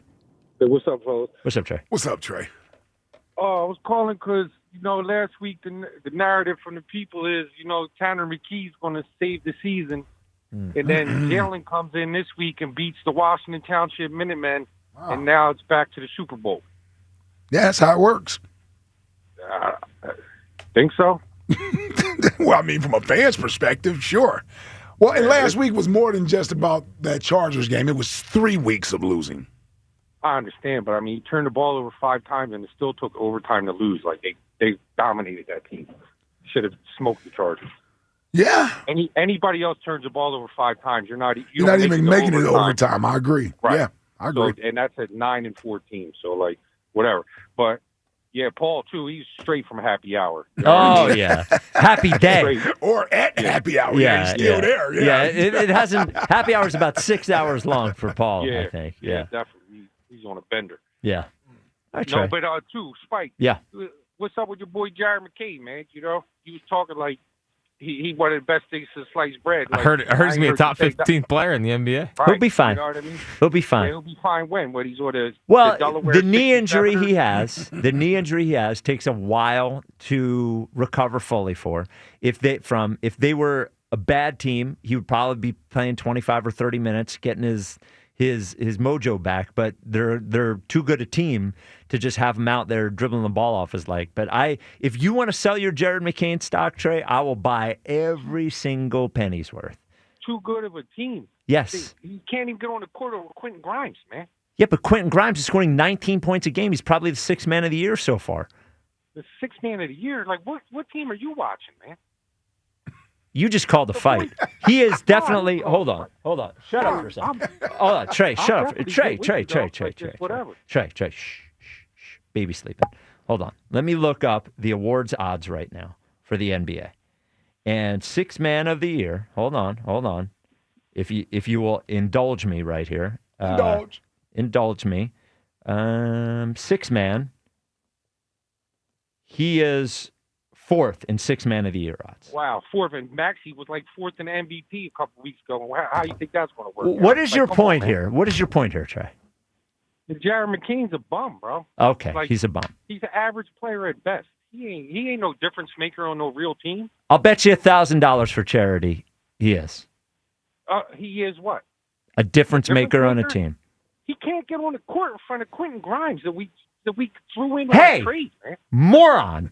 I just explained to you that it is because he was injured. He had to spend the entire offseason rehabbing. It takes a while to get that knee right after his injury, and he will be fine. Quentin Grimes, hush. Quentin Grimes is not in that situation, is currently ready to contribute, so he is playing more. He ain't playing because he can't get on the court, man, because he ain't good enough. He scored irrelevant points last year when we were terrible. He didn't score when we were terrible. That all happened before we were terrible. I mean, we were terrible the whole year. But terrible, man. Like, I always wanted to call to attack you with this Sixers stuff. It took you 2 weeks ago to say Embiid's finally done. The Bulls been washed for 8 years, man. He Yao Ming, 2025. He's been that. Well, Yao Ming's in the Hall of Fame. So Okay. But what did he ever do? What did he ever win? Oh, he didn't win He's anything. in the Hall of Fame. Yes. What did he ever win? There's a lot. Did Charles Barkley ever win anything? No. Is he in the And Hall of that's why Fame? he ain't one of the best. Is he in the Hall of Fame? So the Hall of Fame means you're the best. He's dumb. I'm happy to debate anybody on Sixer stuff, but he's dumb. Should have went to the text line first. Should have went to the text line. I just want to jump in there and say, but we're ready to trade Andrew Painter. 215. Well, he had his surgery 2 years ago. Yeah, but he didn't pitch. Okay. 215. The text line is brought to you by Benari Jewelers. Don't settle for ordinary. Choose extra. He wanted me to take the call because Fritz at 6 is tonight. He doesn't care how late the show I don't. goes. You guys can go till Yeah. 6:05. Yeah. For all I care. The text line is brought to you by Benari Jewelers. Don't settle for ordinary. Choose extraordinary. Choose Benari Jewelers at Exton and Newtown Square. Online at BenariJewelers.com.